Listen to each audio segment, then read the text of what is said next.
Yo, hello. Oh, what happened? So basically, yo, if you wanna watch Twitch, not Twitch, from YouTube Live, the live stream resets every 12 hours, and the thing is, it was at 10 hours, and I'm tired right now, so I was gonna go to sleep. So if I kept it on, it was gonna turn off by itself while I was sleeping. So I just had to restart it in order for the stream not to turn off while I'm sleeping, so it stays on. Got it? View your channel. For me, you see, it was at 11 hours. If I kept it on, it was just gonna turn off on its own. So.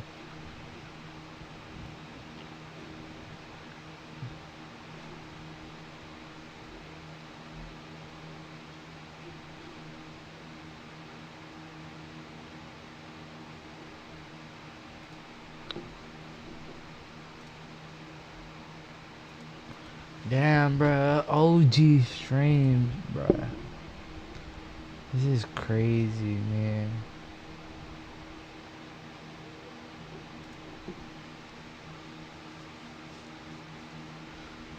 Oh, miss what again? Oh, yeah, I know what you're talking about. Yo, bruh. Bro, you heard that they're testing tomorrow from Rell? Bro, I wanted to do that, bro. I really did, man. But I'll get CC one day, bro. Alright, so you guys could see my stream. What should I put while I'm sleeping? Do you like to watch? Like, do you want to watch anything? Oh no, I wish I was a tester, bruh. I really want to, but I'm not a tester. Yeah, I know. I low-key wanted to test and all that. That's why I also added testing. If I get tester, stream ends.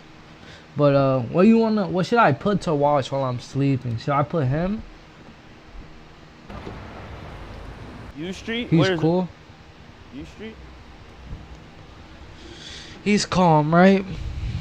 I'm definitely not getting into wave 1, bro. I don't think anyone's getting into wave 1. And if you do get into wave 1, you're probably not getting a fruit, bro. Sadly. I should just fly. Let me add the Mega Mine?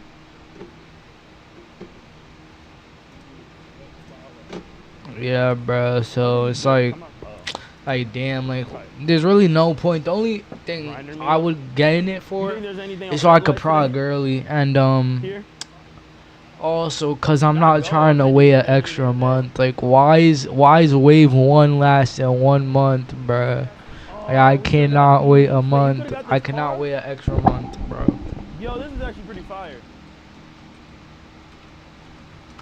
Bro, that would have been fire to rent one of those. Yo, chat, where's the party streets at?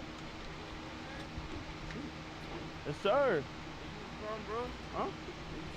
Where you from? Me? From my daddy's balls. Are we recording right now? Live stream. Hey, okay.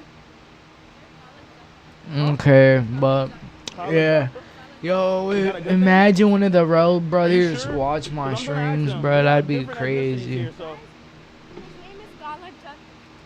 Let me just take a screenshot and post it in the chat. Okay, I'll call it Jotto. Yeah. Hopefully one of them see it. I'm just gonna do this and then go to sleep. Ooh, I'm upper class.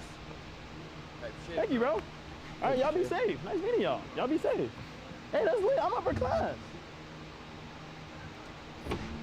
That's not Dylan from RDC, bro. Okay. I won't, bro. My bed's on the floor right now, bro. Bro, if it I need to get a bed frame though, low key. We're superheroes. Cause I just moved, so. You called us. I remember you. You canceled on us last minute. You called for abusive relationship. Yes. You need us or you got that handled? Okay.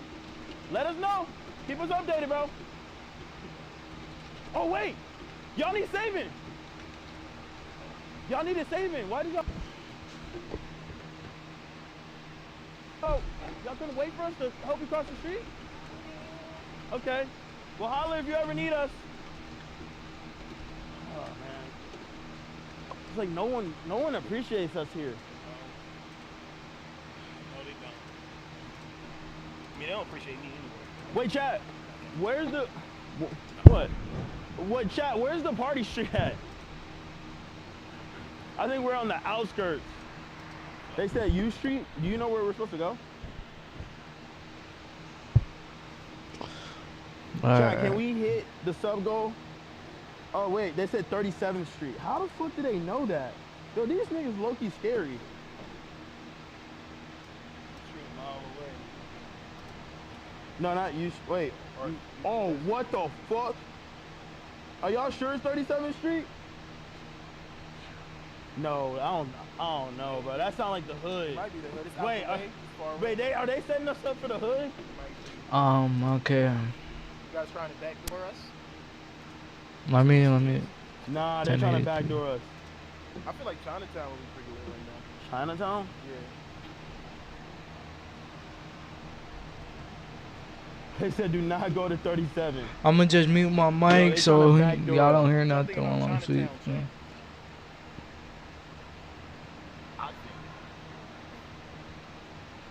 Sidekicks costume Chaz. Need a vest or something. Bro, I actually think it's very creative. You don't have to do... Or actually, let me take this one off. This string off. But okay, I want to leave y'all something that will autoplay. So, y'all mess with One Piece, right? Y'all guys too, right? The monster trio are back in action, and it is finally time to free Loki and have both sun gods head up to the sun world to bring about a double. Yo, I'm about to go to sleep. I'm about to. I'm just making sure everything's ready.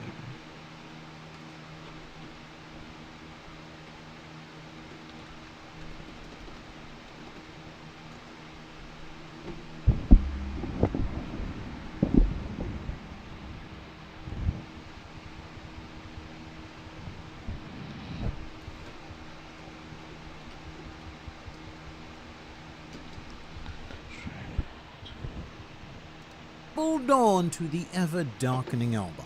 Although the very first character that we see in this chapter is actually Kashi of all people, who is one of the two giants who was guarding any sloppy. And he is a bit of a heartbreaking character to have pleading with his captains to break free of this madness. Because remember, this dude was willing to give 100 years of his life, about a third of a giant's expected lifespan, just to secure the freedom of Dory and Brogy. Remembering that the world government had told Oimo and Kashi that they had captured Dory and Brogy, which was a lie, but it still gets me because Kashi was willing to pay such a high price for the freedom of his captains, and now they've just been enslaved. And Oda could have used any giant at all to deliver this dialogue, but he gave it to Kashi, and that hurt so much more. It was a very...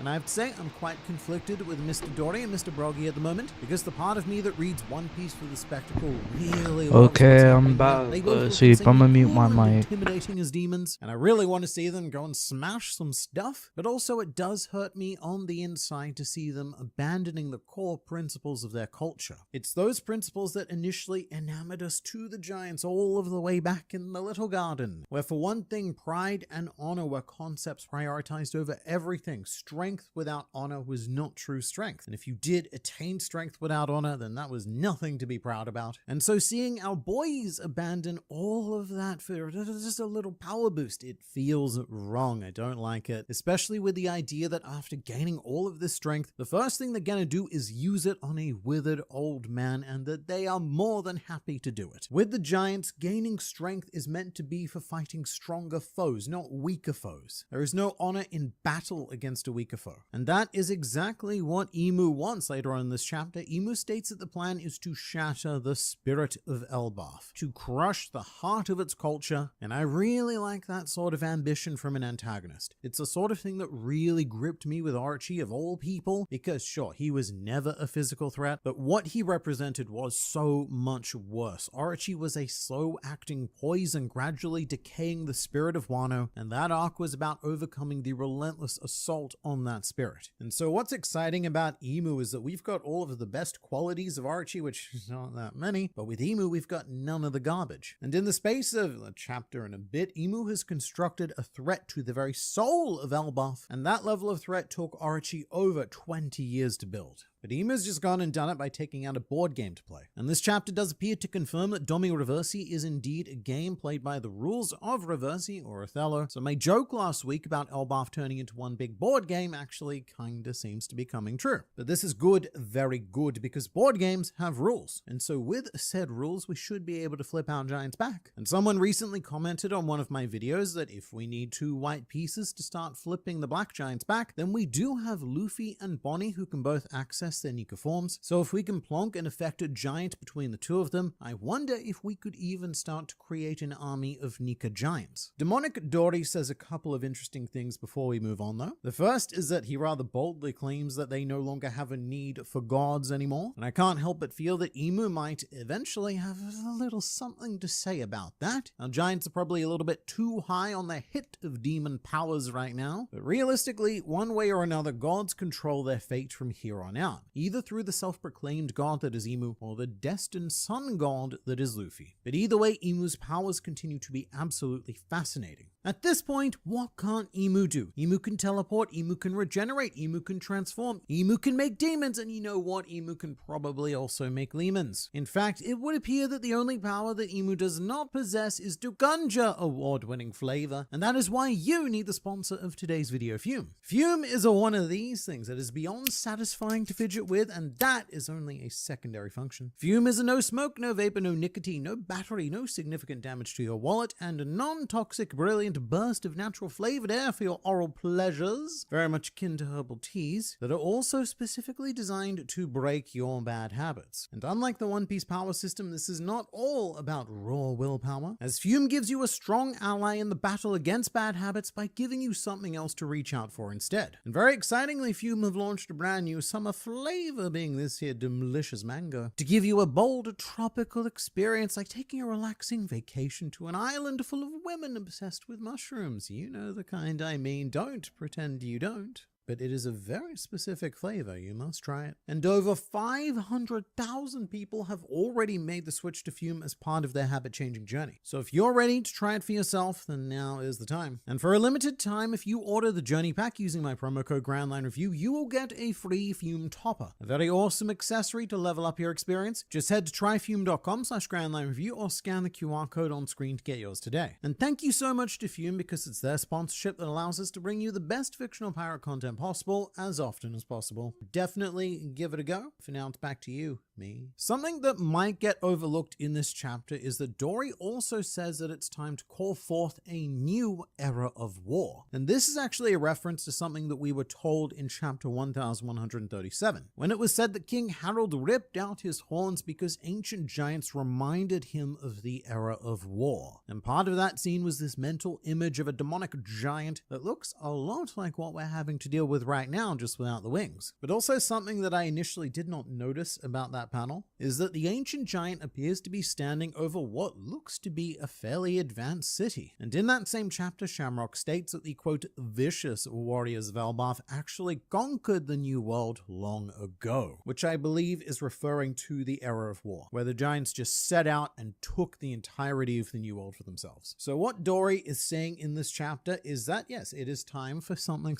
world domination. And I really want Oda to dive into this a lot more, but there is a small section where where we see Usopp's reaction to Dory and Broggy having been transformed, and he is completely distraught and even tearing up at what the two people he admires most in the world have become. And having said everything I did about Luffy and Bonnie potentially being the rules of the game to flip the giants, I do wonder if this might even actually be a job for Usopp, because he is rather traditionally the man who makes the alliances with giants on behalf of the Straw Hats. Usopp admires the giants so much that he's always able to speak their language and earn their respect. He's the one who got Oimo and Kashi on side, and he also got Harudin to praise him as a god. So we could be in for a rather touching moment where Usopp is able to break through to Dory and Broggy even briefly with the profound spirit of Elbaf that has all but been erased in these demonic forms. And the more and more giants that get converted into demons, the one person on this island who most embodies the true spirit of Elbaf may end up being Usopp, and it may be up to him to rescue this spirit. And I really hope that Oda has something planned in that general direction, because there has never been a better opportunity to display the inner strength and spirit of Usopp than right here and right now, with the giants being forced to abandon everything that he admired about them.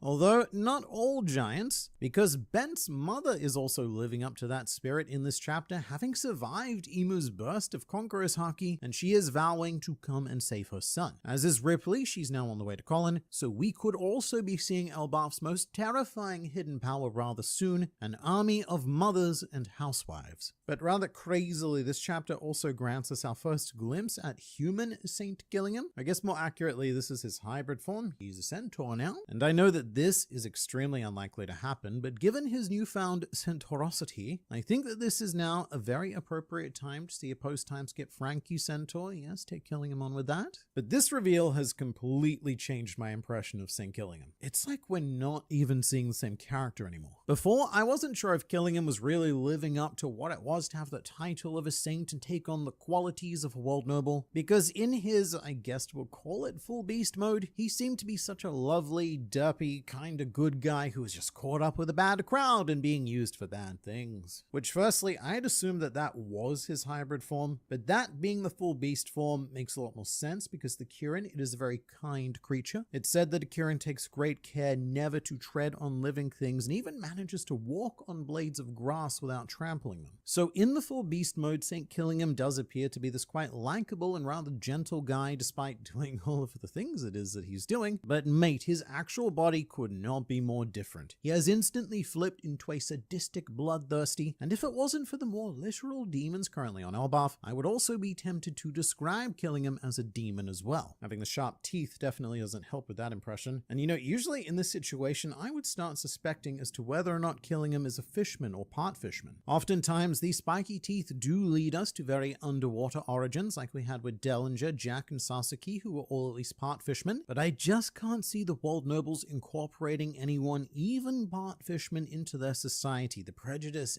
it is just so strong. Killingham does look a lot like Madame Charlie, I would say, and there is a close-up panel of Killingham that may add to this idea. I think this is an illusion, but if you look at his neck on the right of the close-up, there are some lines that do look like they could potentially be gills, but that is the wonderful illusion of black and white. It's more likely that these are the fabric lines of his neck ruff, which is more obviously seen in the full body image. But I have also seen some others already point out that Killingham looks a bit similar to the female Holy Knight that we saw in Kuma's flashback during the God Valley incident, which I do agree with from the one image we have of her in the manga. That could be Killingham's mother or otherwise close relative. Due to the rather inbred nature of the world nobles, there's always a good case to be made that anyone is related to anyone. But also with Garling and Shamrock, it does appear that being a Holy Knight is something that may run in the family, and I do wonder if the 19 families that chose to settle on Marijois have each offered members to serve the Holy Knights. Although we actually recently saw this woman in the anime, and her color scheme has gone a bit wild. From having very clearly dark hair in the manga, the anime has gone and made her crazy blonde.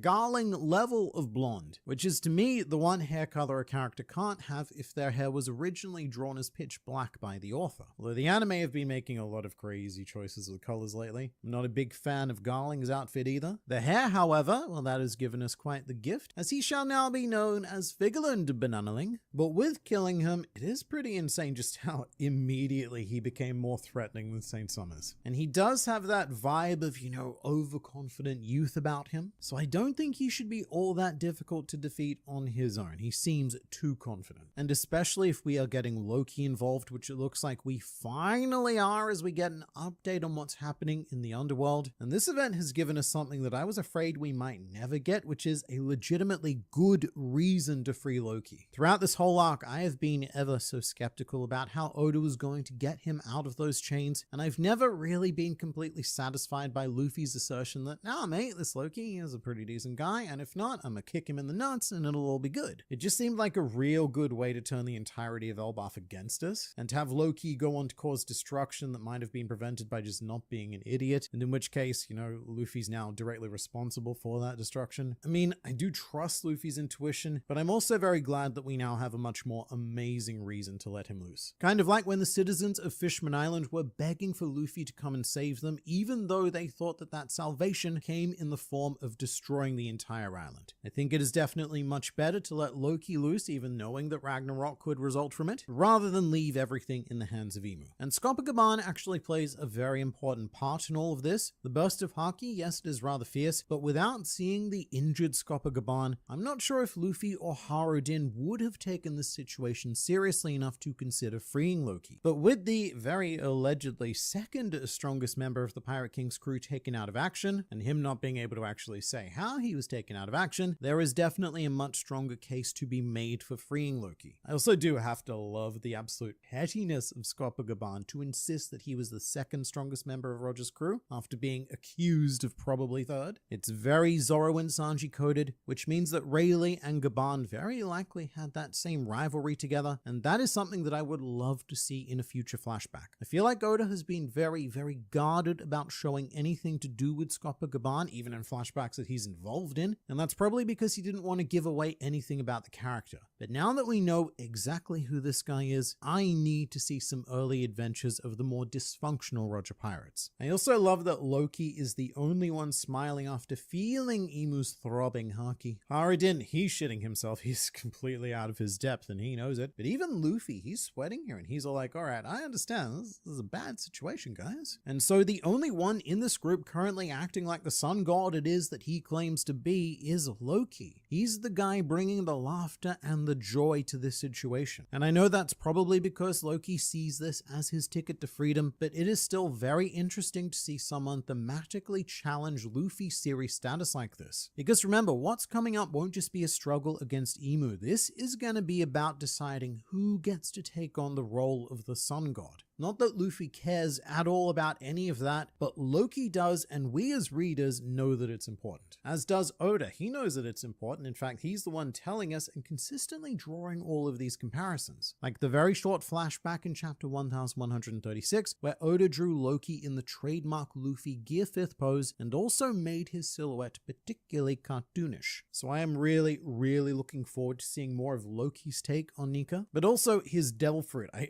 honestly keep forgetting that Loki even has devil fruit. We just never address it. But that may be part of Loki's confidence here as well, because we do have a logistical issue to solve, which is that the new giant warrior pirates came down to the underworld on their ship, the Great Eric, but they came crashing down because the island clouds that the Great Eric uses to sail apparently disappear in the underworld. So they can't get back up using that ship. They need another option. I don't know how many of those there are, so maybe Loki's legendary devil fruit is going to be the only solution that makes that work. But also some tragedy, because in this chapter we have another appearance, or I guess appearance is the wrong word, but Mossa pops back up into the story. And if you only read the Viz translation, then I'm referring to Shaggy, aka Loki's only friend who frequently speaks with him on the snail phone. And Mossa is essentially calling to say that yes, this is the end of their very strange phone snail based relationship, which means that Mossa is very potentially Jarl. That's always been the most reasonable answer right from the beginning, because whilst Mossa is translated as Shaggy in English, it's based on the Mossa Mossa onomatopoeia, which means to be hairy, or even more specifically, to be thickly bearded. We have to say that nobody does a beard thicker than Jarl, and also Mossa speaking through the Denden Mushi even looks like Jarl. And so I guess the logic from here is that Jarl is calling Loki knowing that he's about to die and just wanting to say goodbye. As Dory and Broggy have been Domi reversied and ordered to cut off Jarl's head and quote hold it aloft, and Jarl, being the great warrior he is, has refused to run from battle combat. However, there is a pretty big however here. This chapter is very interesting because it actually goes back in time, and the conversation between Loki and Mossa actually happens before Dori and Broggy are ordered to kill Jarl, because we see that burst of Conqueror's Haki that Emu used at the beginning of the last chapter. So at this point in the timeline, Jarl doesn't necessarily know that he's being targeted, so you could argue that there's no reason to call up Loki and say goodbye. And also the conversation that happens itself is just a bit weird. It's all very ambiguous and it'll make sense in retrospect. But Loki thinks something about, oh, some nasty business coming up in a certain place. There are definitely other theories for this, but I think that Jarl is still currently the most likely candidate, and maybe he could just feel when Emu appeared and didn't need to hear that his death was ordered to know that he would be leaving this world today. But again, Mossa being Jarl has always made the most sense. Might not be true, might be. But again, Mossa being Jarl also has the fact that it's only Loki and Jarl who know the truth about what happened to Harold. So they have this little secret between each other. So of course they're playing their sneaky little phone games. But also something very cool and rather subtle in this chapter is that it looks like Luffy's gotten an upgrade, or he's starting the process to get an upgrade. As when Chopper Gaban fall from the Sun World, Luffy instinctually knows that it's Chopper and some other dude, which no one else picks up on. In fact, they don't even realize that living things fell at all. They just hear a noise. And no one questions why Luffy seems to know so much, but something is definitely being unlocked here. Like how towards the end of pre-time skip One Piece, Luffy started using increasingly powerful bursts of Conqueror's Haki unintentionally. And whilst this supernatural sense of perception does seem to fit into the realm of observation Haki, I would be much more excited if this was Luffy starting to ramp up his voice of all things ability. That would explain why no one else even came close to perceiving this, because Zoro and Sanji are both pretty phenomenal observation users, but they do not have the special voice powers. And if the seed is being planted here, then this may turn into an integral ability in the ensuing fight against Emu. For example, let's say something like Luffy meeting Emu, coming face to face with the god of the planet, but instead of addressing Emu, Luffy is hearing the voice of Gunko yelling out to be saved. Now that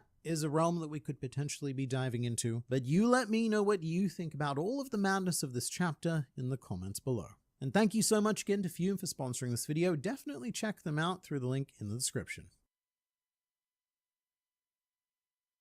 This is Smoker, a dual cigar-wielding Logia overlord of the East Blue and Alabaster era of One Piece, a man who was at one point the greatest threat in the series, and the second character after Shanks to recognize exactly what Luffy would go on to become, and Smoker's mission to stop that becoming is what would characterize the rest of his time in One Piece. But as the primary antagonist of the Logtown arc, I have this desire to compare him to others, because our mission is to rank every major antagonist in the most comprehensive and exhaustive way possible, video by video, this time featuring a man whose canonical hobbies are gambling and ceramic craft work, Smoker. It's quite a lovely hobby, really. But Smoker, he is a fascinating case because he's made me realize a thing, which is that in this world, which is mainly focused on a clash of ideology between pirates and marines, in this world, Smoker is only one of 3 marines who has ever been given the role of primary antagonist of any arc, with the other 2 being Kizaru and Sakazuki. So to be completely fair to Smoker's philosophy that we'll go on to explore, the bad guys usually are the pirates, and One Piece is a series of almost exclusively pirate-on-pirate violence. But our Smoker is first seen as a teaser at the end of chapter 97, where he's whinging about Tashigi and how she's an insufferable woman, rah rah rah, and that it doesn't give us a whole lot to work with. And I will say it's quite unconventional for Oda to give an antagonist this really sort of mundane teaser intro. Usually it's much more dramatic. However, that's because Smoker is immediately meant to stand apart as a different breed of antagonist. Smoker's proper full introduction happens in chapter 98, and we are introduced to him stacking stones, which is part of a practice creatively known as rock stacking, a practice which has no defined purpose. Some people rock stack as an artistic expression, others do it almost as a meditative exercise, and there's even a brand of those who do it as an engineering exercise, to see what they can build out of rocks and rocks alone and how long it can remain a solid structure for. However, in Smoker's case, I think this very simply represents his drive for balance and stability, his own personal quest for justice as the latest rock in a very precariously balanced system. And something I like is that his stack does end up falling, which foreshadows the end of Logtown, with the system failing and chaos succeeding, but also the breakdown that Smoker's character would go on to experience throughout the rest of One Piece. Again, he is the latest stone in a stack of defenders of justice. And Smoker himself often goes on to not only question but actively disturb the balance of this structure where he sees fit. And I should mention that Oda also gives Smoker the classic One Piece antagonist silhouetted face at the bottom of this page, which is Oda's essential visual language that this character should be viewed as an ominous threat. And this is also a very early example of an Oda subversion, because later on in this chapter, an innocent little girl with a precariously balanced ice cream runs into Smoker, and he looks at her with a scarily silhouetted face. And what we've been conditioned to expect at this point is imminent violence or verbal abuse, Helmeppo style. Because that's what happened with, yes, Helmeppo, but also Alvida, Morgan, Buggy, Kuro, Krieg, Arlong, and others, probably others. But instead, Smoker apologizes for his pants having eaten the little girl's ice cream, and he gives her some money to buy an even bigger ice cream. And it's from this moment on that Smoker carves out a very defined space in the hearts of readers and watchers. He may be against us. In fact, he's definitely against us, and I know that we're gonna have to fight him, but I'm still kind of on his side. Which makes Smoker the first complex antagonist we encounter in One Piece. And he's a good example of why I need to use the word antagonist instead of villain in these videos, as he's the first antagonist we meet who is not a villain. Smoker's not a bad guy by any means, and in a different world, and you know what, perhaps even later on in this one, he would be an instant ally, and the only thing that stops him from doing so is his profound philosophical belief that piracy is a paramount threat to justice and stability, which is why Smoker is merciless towards pirates. He's the kindest man in the world to any random citizen who has any random issue, but as soon as you associate yourself with filthy piracy, a switch flips. And this is a personality switch that comes quite close to the concept of absolute justice. The key difference being that Smoker will do absolutely anything to apprehend a pirate unless it requires harming or sacrificing an innocent life, which is what I like to call the Meatloaf dilemma, taken from his lyrics, "I'd do anything for love, but I won't do that." Smoker will do anything for justice, but he won't do that. And here's a very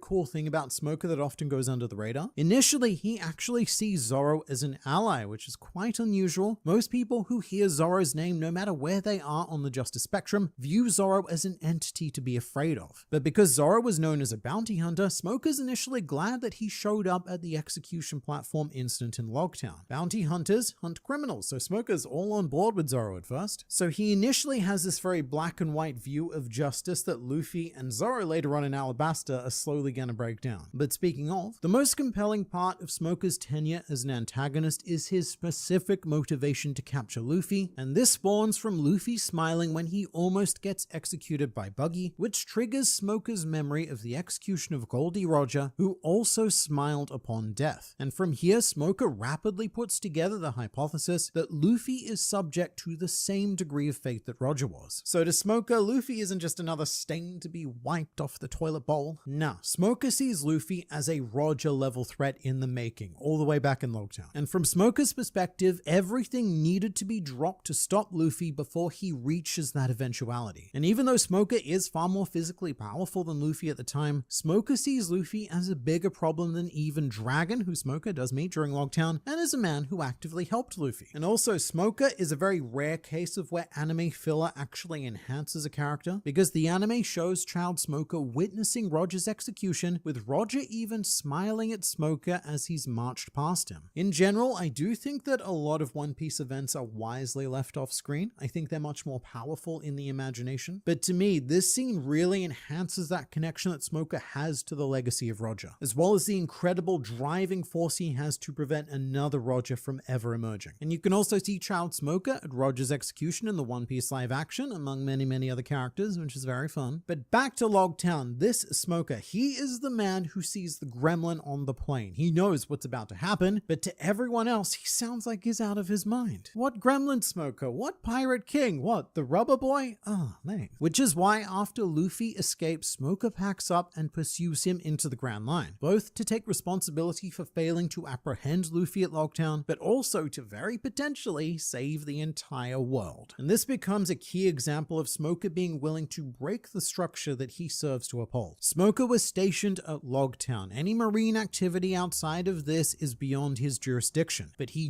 also obey superior officers to pursue his own belief in justice, which is incredibly admirable and only makes me like him more. And from here, what we have right is Smoker serving as a strong sandwich threat, by which I mean what we're doing is we are making a story sandwich of the Alabasta flavor. You got your meat in the middle, that's Luffy and the Straw Hats, and then ahead of them, on top of the meat, we have the threatening bread of Crocodile, but then below them is the bottom bread of Smoker. So all throughout the Grand Line, there's this fantastic sense of danger both in front of and behind us, which is all thanks to a display of Smoker's powers during the Logtown arc. To continue Smoker's series of One Piece firsts, he's not only the first Logia-type Devil Fruit user we encounter, but he's also the first opponent that Luffy outright loses to. And the first reaction to Smoker's Logia powers, it's always the same. It's a stunned, how could we ever possibly defeat this? This is too strong. So it is an extremely strong start from Smoker. However, he's an extremely odd antagonist because he occupies that role in an arc designed to be both an epilogue of East Blue and a prologue to the Grand Line. And the nature of both of those devices is that neither are designed to tell a full story. A prologue sets up context for the story to come, so Smoker was never going to have a full traditional antagonist arc, and an epilogue is designed as a button for a story that's already been told. However, that was a story that Smoker wasn't a part of, all the East Blue stuff, so he really occupies a kind of limbo area. And in addition to that, the Logtown arc is only 5 chapters long, which is tied for the shortest arc in the series alongside Reverse Mountain, and within those 5 Logtown chapters, Smoker's only present for 3 and a bit, so he has no time at all to do much of anything, and quite frankly, I think it's a miracle that Smoker was actually able to make such an impact with the time that he does have. But after heading into the Grand Line, Smoker uncovers a bit of a conspiracy, a plot of Baroque works on Alabasta, and after setting sail to the desert island, he encounters Ace. And looking at this from Smoker's perspective, he must believe that he's the main character of the story. Smoker comes across a man destined to become the next pirate king who needs to be stopped. Then he uncovers a plot by a warlord of the sea to take over an entire kingdom and shortly thereafter the world. And now, in trying to stop both of those previous men, he has encountered a third man who is the 2nd Division commander of the strongest men in the world. Smoker's dealing with a lot of men here. And with very, very little support from the Marines because he ignored his orders. But what I like is that even though he probably knows that he can't beat Ace, Smoker's philosophy of pirate bad compels him to fight for justice anyway, and Ace even calls out this philosophy as a quote, dumb reason. And while Smoker does have a very brief and cool clash with Ace, this is the beginning of what I call comedy Smoker. This is where Oda puts a lot of effort into making Smoker significantly less threatening than he was at Logtown by doing wacky things like having Luffy slam into his back, spitting food at him, and going on not just 1 but 2 Benny Hill style chases through Alabasta, the second of which results in both Luffy and Smoker being captured by Crocodile. And this is the real turning point for Smoker, but before we get to that, all of this comedy business is how you can tell that Oda is transitioning a character from antagonist to protagonist. What he does is he gradually makes them funnier, and much less threateninger overall, until they become someone that you'd happily invite over for dinner, which for the sake of this video makes our job a bit difficult because from here on out, Smoker isn't an antagonist. He's already had his run, and that run ended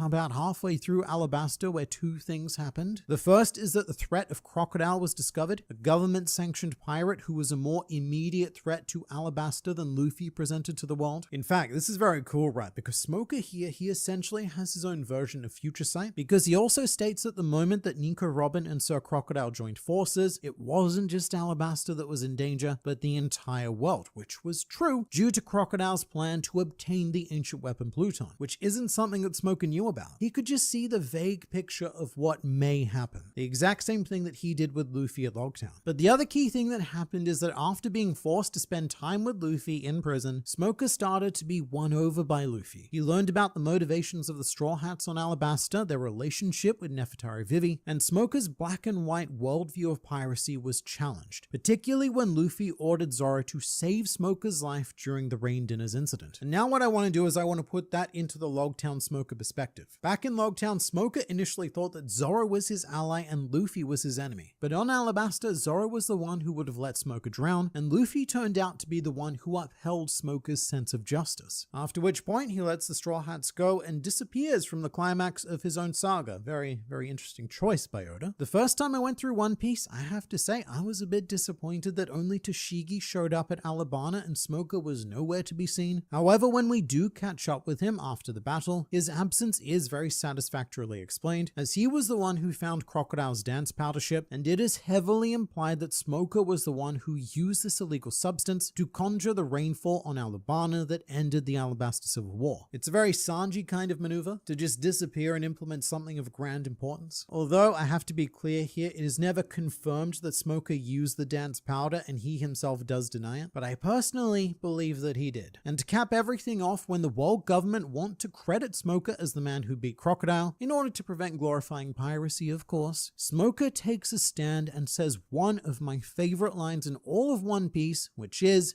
"Tell them to eat shit." This is Smoker's full circle moment. He started as a man who despised everything to do with piracy. It was an objectively evil concept to him. But now here Smoker is willing to accept and publicly tell the truth of his experience of piracy on Alabasta. Not that this went on to really change his mind about the future threat that Luffy represents. And I have to say, this is where we get into a bit of a disappointing run for Smoker, because most former arc antagonists have a lot of character growth following their stories of significance, but in Smoker's case, he very much stagnates. After Water 7, he and Toshigi doubled down on their determination to capture Luffy and Zoro in the New World. Then we have a return to threatening Smoker at Marineford, where Smoker again proves his strength superiority over Luffy, but Luffy proves his fate superiority with Boa Hancock stepping in to help him. But then after the time skip and the Straw Hats reform, Smoker drops everything to pursue Luffy, which, look, I have to admire the relentless dedication. From the very beginning, Smoker has seen Luffy's destiny and he's doing everything he can to stop it because it terrifies him. But post Alabasta, everything we see with Smoker is all stuff we've seen before. Punk Hazard era Smoker was definitely fun, but it was a bit of a repeat of Alabasta. He chased Luffy to an island, discovered a more imminent danger, got thrown in prison with Luffy, and worked together to solve the problem before parting ways as unwilling allies. And also on Punk Hazard, comedy Smoker makes a return in a big way, two big ways really, as he spends quite a bit of this arc trapped into Shiki's body thanks to Trafalgar Law, which, while hilarious, definitely diminishes any feeling that Smoker himself was ever a threat to us and plants him quite firmly in the lovable side characters basket. Again, the issue with post-time skip and even post-Alabasta Smoker for me is that he just hasn't evolved. We just keep replaying all of his Logtown and Alabasta character beats. And speaking of beats, mate, does Smoker get some of those. This is a channel meme at this point, but I have a specific artwork of Smoker all beat up because he is one of the reigning champions of losing fight battles, having lost to Trafalgar Law, Caesar Clown, Virgo, and Doflamingo all in the space of a single arc, which does further diminish that one very threatening aura that Smoker had long ago. And at this point, he and Toshigi feel a bit like a Team Rocket element of One Piece. They're this group that shows up every now and then to capture Luffy/Pikachu and end up failing with some wacky comedy elements and then blast off again until next time. He's a pretty unfortunate guy, really, because Smoker, the character, he is super intelligent. He can see everything that's about to happen on a scale that Katakuri and even Shanks could only dream of. But Smoker himself, he can never stop it. He was even the first person to identify what a threat to the planet that Caesar Clown could have been if his chemical weapons were allowed to leave the island. But Smoker himself couldn't do anything about it. It was only thanks to Luffy and Law that Caesar was able to be stopped. And I should also say that character stagnation, especially post-time skip, is not a Smoker exclusive criticism. You can definitely say the same thing about a lot of the Straw Hats as well. Like Smoker, a lot of them have settled into their Straw Hat archetypes with not a lot of change and growth. But unfortunately for Smoker, this is the villain tier list, and the vast majority of One Piece villains do undergo a surprising amount of continuous growth. And Smoker's already in a weird position where he started out as such a compelling, impactful antagonist during Logtown, but fizzled out and disappeared during Alabasta. And from then onwards, all Oda really did was put on Smoker's greatest hits for when he appeared again. He does still have a very key role in the story going forward though. Smoker's most recent appearance saw him returning from a very special mission carrying a box that I would describe as quite poneglyph shaped. And so whatever that is, I'm sure it's going to be a big deal. And it'll probably do a lot for Smoker as a character. But strictly speaking as a villain, I don't think anything in the future is going to change his impression today. And this may sound unfair, but I do think that Smoker is a D tier villain. Probably an A tier character in general, maybe B-,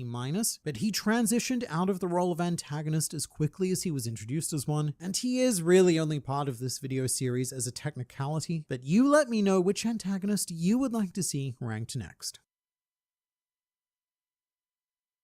This is Saint J. Garcia Saturn, warrior god of science and defense. Also known as a disease maker, god faker, lots of paper, slave labor, Emmet Waker, Kizaru shaker, Kuma breaker, and of course, gourmet sausage appreciator. Saint J. Garcia Saturn certainly is a lot of things, but is he a good, bad villain man? Well, it's our job to find out, because we are of course on a mission to rank every major antagonist in the most comprehensive and exhaustive way possible, video by video, this time featuring the all of the things it is that I just said, Saint J. Garcia Saturn. So in Australia, we have a rather special saying that I think applies to this video. That saying is, we're not here to spiders, and that roughly translates to, gentlemen, we should probably commence business. And the first piece of said business that we need to talk about with Saturn is the Great Weight, which, insert your own fat pun here due to Saturn's rotund nature, but what I'm referring to is the real world time between Saturn's first appearance and when he actually did something. The time period between those 2 points is the Great Weight, which began on June 10th, 2002 with chapter 233, where we were introduced to Saint Saturn and the rest of the old men that compose the 5 elder stars, and the Great Weight ended on the 30th of January 2023 with chapter 1073, which ended with the reveal of Saint Saturn's name and showing us that he was on his way to Egghead Island. So that is 850 chapters, also known as just over 21 years. Not many series have the luxury of a character just sitting there and waiting for that long, and to be clear, Saint Saturn did very little other than sit in his special chair in the room of authority at the Holy Land of Marijuana. So as an antagonist, Saturn stepped into an active role with unparalleled expectations. And the question we need to answer is, was Saturn's role worth waiting 21 years for? The short answer is, yeah, probably. But the long answer is the rest of this video. And in this case, we need to start smack bang with this unfathomably old man's face, because on rare occasions in One Piece, author Eiichiro Oda bases his characters on real life figures. The best known example of this is that every Marine Admiral is essentially a caricature of famous Japanese actors, which gives them all an enhanced sense of tangibility because they are one stop closer to reality than the rest of the One Piece world. Sometimes it's almost as if they could leap straight off the pages and into reality. And at times this produces a very uncanny and uneasy feeling, which works really well for the admirals because as the 3 biggest power dudes in the Navy, and we, protagonists being pirates, we are supposed to be uneasy around them to say the very least. And Oda went on to apply this same idea to the 5 Elder Stars, who were all based on real-life figures of some political prominence. And for quite some time, it was heavily speculated that Saint Saturn was based on Karl Marx, a German philosopher, economist, historian, etc. According to his Wikipedia article, he did apparently literally everything that could have been done at the time. And Saturn does bear some resemblance to Marx with the bushy facial hair. However, Saturn's inspiration actually comes from Giuseppe Garibaldi, a key figure in the unification of Italy, considered to be one of the fathers of the fatherland. And not only does Saturn take on Giuseppe's appearance, but Saint Saturn is almost always depicted posing with his walking stick in the exact same manner as Giuseppe in this famous photograph. And I should also say that his name, J. Garcia, may also be inspired by guitarist Jerry Garcia, who also has a rather bushy Saturn-esque beard, but that connection is much harder to prove. But there is a certain degree of weight attached to Saint Saturn, because whether you're consciously aware of it or not, Saturn carries that history and legacy with him, which gives him a lot more presence than most Oda characters who he has to build up from absolute zero. And there is a great sense of unease whenever Saturn and the other elders are on page or on screen, because it's like staring at a living slice of history that, just doesn't quite belong there. Which is of course very intentional on Oda's part, because we do go on to see a panel of Saint Saturn from 200 years ago, and he looks exactly the same, as if he's been frozen in time. I mean, I say as if, that's almost certainly what happened. Saturn was a man who was granted a degree of immortality by Imu, and choosing to base him so heavily on a real-world historical figure is the perfect choice to portray this man frozen in time. Saturn's also in a very unique position in media, because the weight of his immortality can be deeply felt, and not just by his design, but by the sheer amount of time that readers and watchers have spent waiting for him. Longtime readers have been seeing this man for the last 20-something years, and nothing about him has changed. His looks and his actions have been almost completely stagnant, and the fact that we didn't even know his name for 2 decades built Saturn up as this timeless entity. Because I don't know about you, but I've aged 20 years since I first saw Saint Saturn. But he hasn't. He hasn't aged at all. And had things not played out the way that they did, I think there's every chance that Saint Saturn would have outlived me because I am a mere mortal man on the internet. So if there was anyone in this world worthy of holding the title of a god, which Saturn did claim to be, then look, he is the closest we've come so far. But let's talk about the concept of evil, because most One Piece antagonists, they fall into this fun spectrum of good and evil. You've got your atrocious scumbags at one end, like Caesar Clown and Spandam, and then on the other side of the spectrum, you've got antagonists who were the heroes of their own stories, like Charlotte Katakuri. But most other antagonists fall somewhere gracefully in the middle, very rarely being classified as either simple black or white. But the revolutionary thing that Saint Saturn did was completely redefine our One Piece spectrum and show us for the first time the true depth of pure black that Eiichiro Oda can create. Saturn may look like a feeble old man, but watch carefully as he clumsily collides with this here wall, silly Saint Saturn. You should really watch where you're going, and look, you've dropped your pentagram? That is how the truth of Saint Saturn was introduced to us. Via a magical pentagram appearing out of nowhere on Egghead Island, emanating dark, sinister aura, fire, smoke, and a shadowy monster being conjured in the center. And it's pretty difficult to depict one as more blatantly evil than that, especially in a series that doesn't particularly subscribe to magic and demons. Although this sort of idea isn't completely foreign to One Piece, previously we had seen a society of, quote, black magic users, or at least people who claimed to use it and accidentally ended up believing themselves, because coincidentally Brook landed in the center of their summoning circle at just the right time. The difference is that was clearly played for comedy and panties, because even the cultists on Namakura Island were shocked that their ritual worked and they successfully summoned the devil. But in the case of Saturn, there's no room for any other interpretation, because what we see is a true devil rising from dark sorcery, which may or may not be devil fruit related. We don't know that for a fact at the time of this recording, but it probably is, and even if it is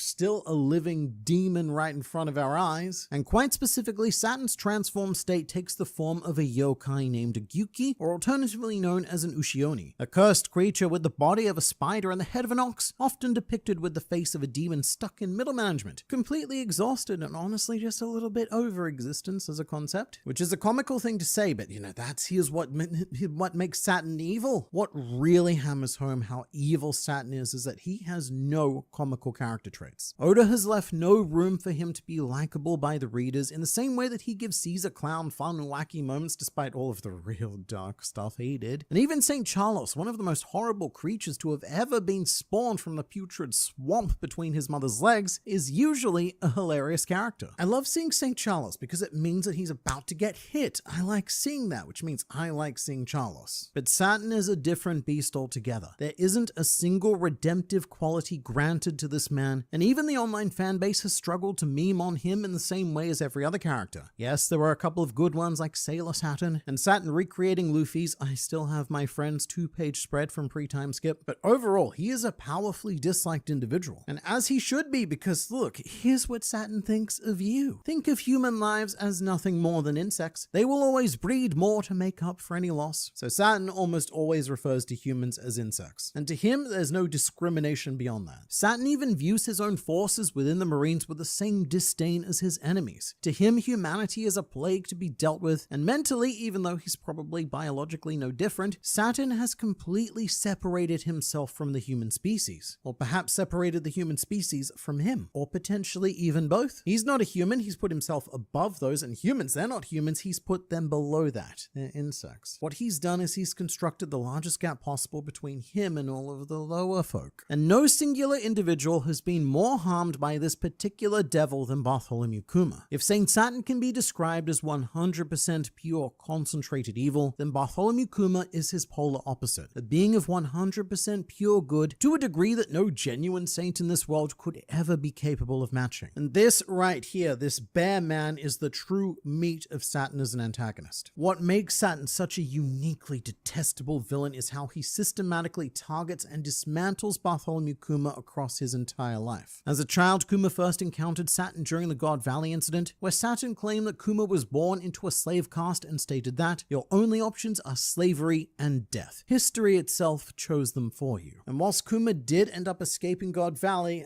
mate, you can't outrun the devil. And Saturn would do everything, and I mean everything in his power, to make make good on those words, which included abducting and experimenting on Ginny, the love of Kuma's life. Saturn infected her with a rare disease known as sapphire scales. And just as a side note, sapphire is the associated gemstone of the planet Saturn. So it's implied that Saturn, he wasn't just experimenting with this disease. It's actually more likely that he was the one who created the disease in the first place, which is very much in line with his yokai origins, as the Ushioni is said to cause an incurable disease to anyone unfortunate enough to come across it. And only when Ginny was on the verge of death via sapphire scales with no chance of recovery did Saturn, quote, dump her off so that Kuma could witness Saturn's work and ideally succumb to raw despair, which may very well have happened were it not for Ginny's newborn daughter, Jewelry Bonnie. Bonnie then became Kuma's reason to live. However, this was just another cruel twist in Saturn's plan, because Bonnie had been born with sapphire scales as well, and her life expectancy didn't extend into double digits, thus forcing Kuma to suffer through losing his most loved person in the world for a second time. That was one option anyway, but the one that Saint Saturn wanted and ultimately received was infinitely more cruel. In his desperation, Kuma brought Bonnie to Dr. Vegapunk for him to cure the condition, after which point Saturn stepped in and said that yes, he would allow it, but only under 3 conditions. 1, that Kuma would become a subservient warlord of the sea. 2, that his body would become an experimental weapon for the world government. And finally, that Kuma must abandon both his mind and his free will, effectively making good on his words decades before on God Valley. Your only options are slavery and death. And for the sake of Bonnie, Kuma chose slavery. Kuma's body was gutted and augmented. It became a cyborg. His memories were erased and he became a loyal robotic slave of the world government. And the Kuma-Saturn dynamic is a metaphor for the world government's effect on the world as a whole. What Saturn did to Kuma is exactly what the world government has been doing to the entire planet. And as vile as it is, that is exactly what elevates Saturn as a villain. I've never seen a character in One Piece both capable of such horrendous cruelty and someone who actually succeeded in implementing it. J. Garcia Saturn wasn't a being to be feared because of his raw power. He was to be feared because of his cold, calculating mind, seemingly incapable of being countered because no one else can access the depth of mental horror that Saturn casually conjures. But more importantly, Saint Saturn is to be feared because of his patience, something that the vast majority of One Piece antagonists lack, but all of the best ones use to their advantage. It's like a secret power. After Kuma escaped God Valley, Saturn didn't throw a tantrum and make any hasty moves. No, mate. Instead, what he did was this old man, he sat down, had a nice cup of tea, and carefully constructed a lifetime of torture for Kuma and implemented it very patiently, step by step, until Saturn achieved his twisted goal. At the moment, I think Saturn's only competition for patience is Blackbeard. He's the only other character who has shown this willingness to look decades into the future, and that's a key part of what makes him so terrifying as well. Patience is powerful. But this can often be quite a bit of a problem to deal with in stories. Constructing a character so cruel yet so smart that it seems impossible to actually outthink and defeat him. And when the heroes ultimately do, sometimes it's a bit unsatisfying because it feels like it only happened because the story needed it to. Genius characters have a tendency to get real dumb at the end of their arcs for some reason. However, Saint J. Garcia Saturn is an absolute masterclass of how to handle the downfall of a villain like this. And the way you do it is by having all of their actions add up to cause their own downfall. For every mercilessly cruel maneuver that Saturn implemented, he created an equally as grave mistake. And it all boils down to the core concept of hubris. I don't know if I've made this clear enough, but Saturn doesn't just consider himself to be a god. He is in fact a god of gods, because every world noble claims the title of god. However, Saturn sits above all except for the supreme being Emu.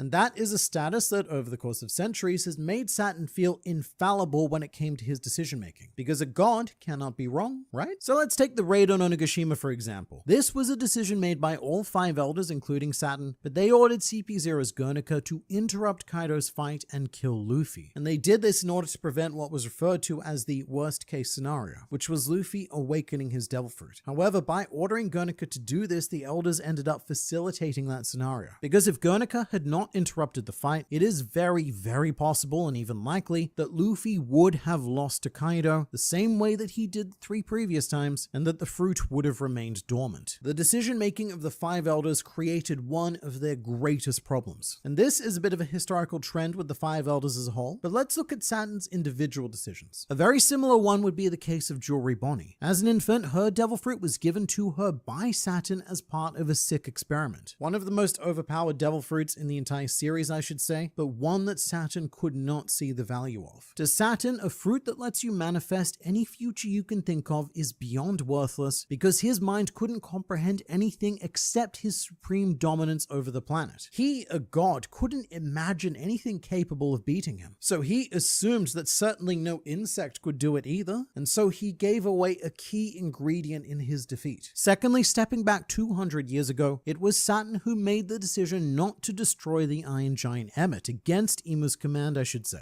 This is a moment where Saturn thought he knew better than even the supreme being above him, and so in his hubris, Saturn thought that he could harness Emmet's power and use it as his own. But he couldn't, and Emmet went on to become another major factor in Saturn's defeat on Egghead Island. But the final major factor was our protagonist, Monkey D. Luffy, a boy who Saturn had previously awakened the Devil Fruit of thanks to the edict on Wano, but also Luffy wouldn't even be here if it wasn't for Saturn's torture of Kuma. The way I describe it is that Saturn thrust Kuma into a darkness so deep that it made the light of Luffy incredibly clear, obvious, and easy to find. It was through Kuma's travels as a warlord serving the world government that he discovered, kept track of, and ultimately assisted Luffy by sending the Straw Hats to their respective training islands. Now imagine, just for 1 second, if Saturn hadn't forcibly separated Kuma from Bonnie, or infected her, if Kuma's key focus in his life was just on being the best dad in the world, then he wouldn't have been on Sabadi that day. He also wouldn't have been on Thriller Bark a couple of days before, or keeping track of Luffy in the Goa Kingdom years before that. The Straw Hats would have been completely eradicated that day, and the last hope of the world would have been unceremoniously snuffed out. But it was Saint Saturn's insistence on being cruel to Kuma that created these opportunities. And at this point you have to ask,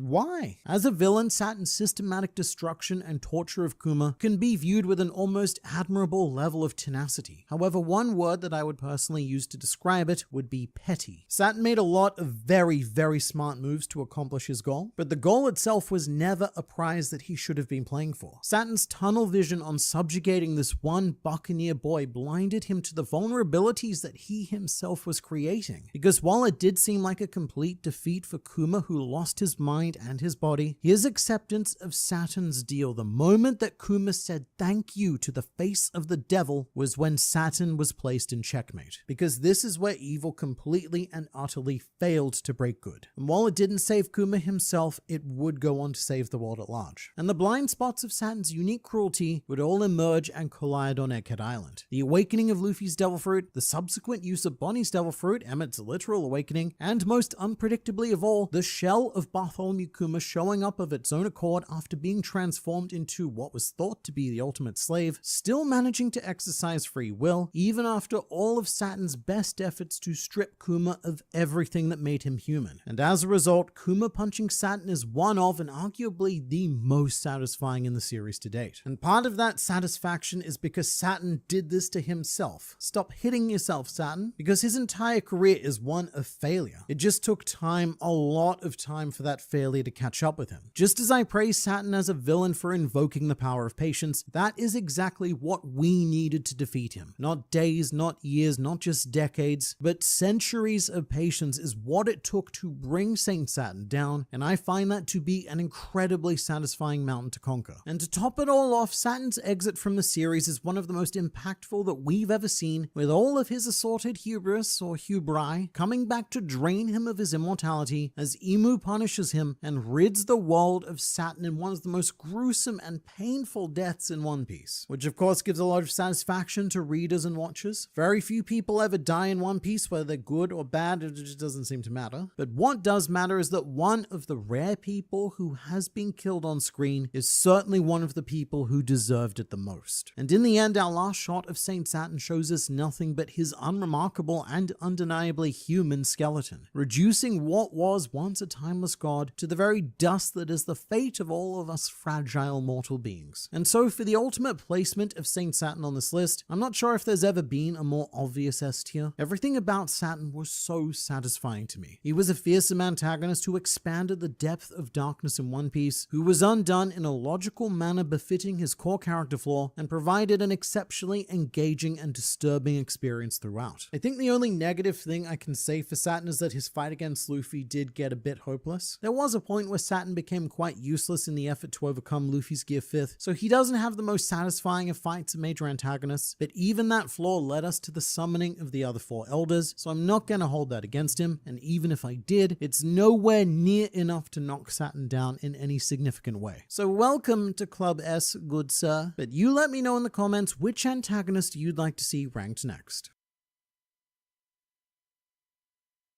This is Vanderdecken, one of the more controversial One Piece antagonists who is almost universally despised to a point where many readers and watchers would prefer if he never existed at all. But are we being too harsh on old Mr. Vanderdecken and not really appreciating what it is he brought to the table? I mean, maybe what he brought was a plate of feces, but perhaps it was a gourmet dish for a very acquired taste. Whatever it is, we're gonna figure it out, because we are on a mission to rank every major antagonist in the series in the most comprehensive and exhaustive way possible, video by video, this time featuring the man who may or may not literally be a mushroom, Vanderdecken. That's a genuine theory because Vanderdecken is a fisherman whose family actually came from the surface, and he has the same amount of legs as a race known as the Kinokubito, mushroom people, one of which we saw trapped in Big Mom's library, and no other fisherman has this 4-legged characteristic. So the idea here is that Vanderdecken's ancestor was a mushroom man that dove deep into the sea and then did some things with some fish. And then 8 generations later, here we are with Vanderdecken the Ninth. But Vanderdecken's introduction is deliberately similar to Brook's during Thriller Bark. We see this terrifyingly cool ghost ship with an unknown figure singing, and my favorite part of this is that the most scared character is Brook, despite the fact that this is exactly what he used to do. But then Brook goes on to give us some valuable insight. That ship doesn't belong in this world. It's hundreds of years old. On a stormy night, a pirate captain suddenly went mad and threw his crew overboard. He drowned them all and cursed to the gods. His name was Captain Vanderdecken, and his ship was the Flying Dutchman. To punish him, the gods decreed that he should roam the seas for all eternity. And in retrospect, this discussion about gods is fascinating. When Fishman Island was being published weekly, we didn't really take this talk about gods seriously. It was all just exaggerated or even completely made up legends to us. However, with the focus on gods that modern One Piece has, I'm actually very interested in Vanderdecken's potential encounter with what appears to be some sort of sea god. However, in addition to the ship and the legend, we also see a glimpse of Vanderdecken himself, a cloaked figure with a classic Oda silhouetted smile, and it's pretty unsettling but also a very effective setup. You've got this underwater ghost ship containing a figure who is said to be hundreds of years old. It holds a lot of promise about discovering something deep and dark about the One Piece world, something that existed in the days of Null and the days of Oars, and perhaps even during the Void Century, and something that is threatening enough to have survived this long. And that is our first key issue with Vanderdecken, which is that promise is immediately broken. To say that Vanderdecken does not live up to the legend is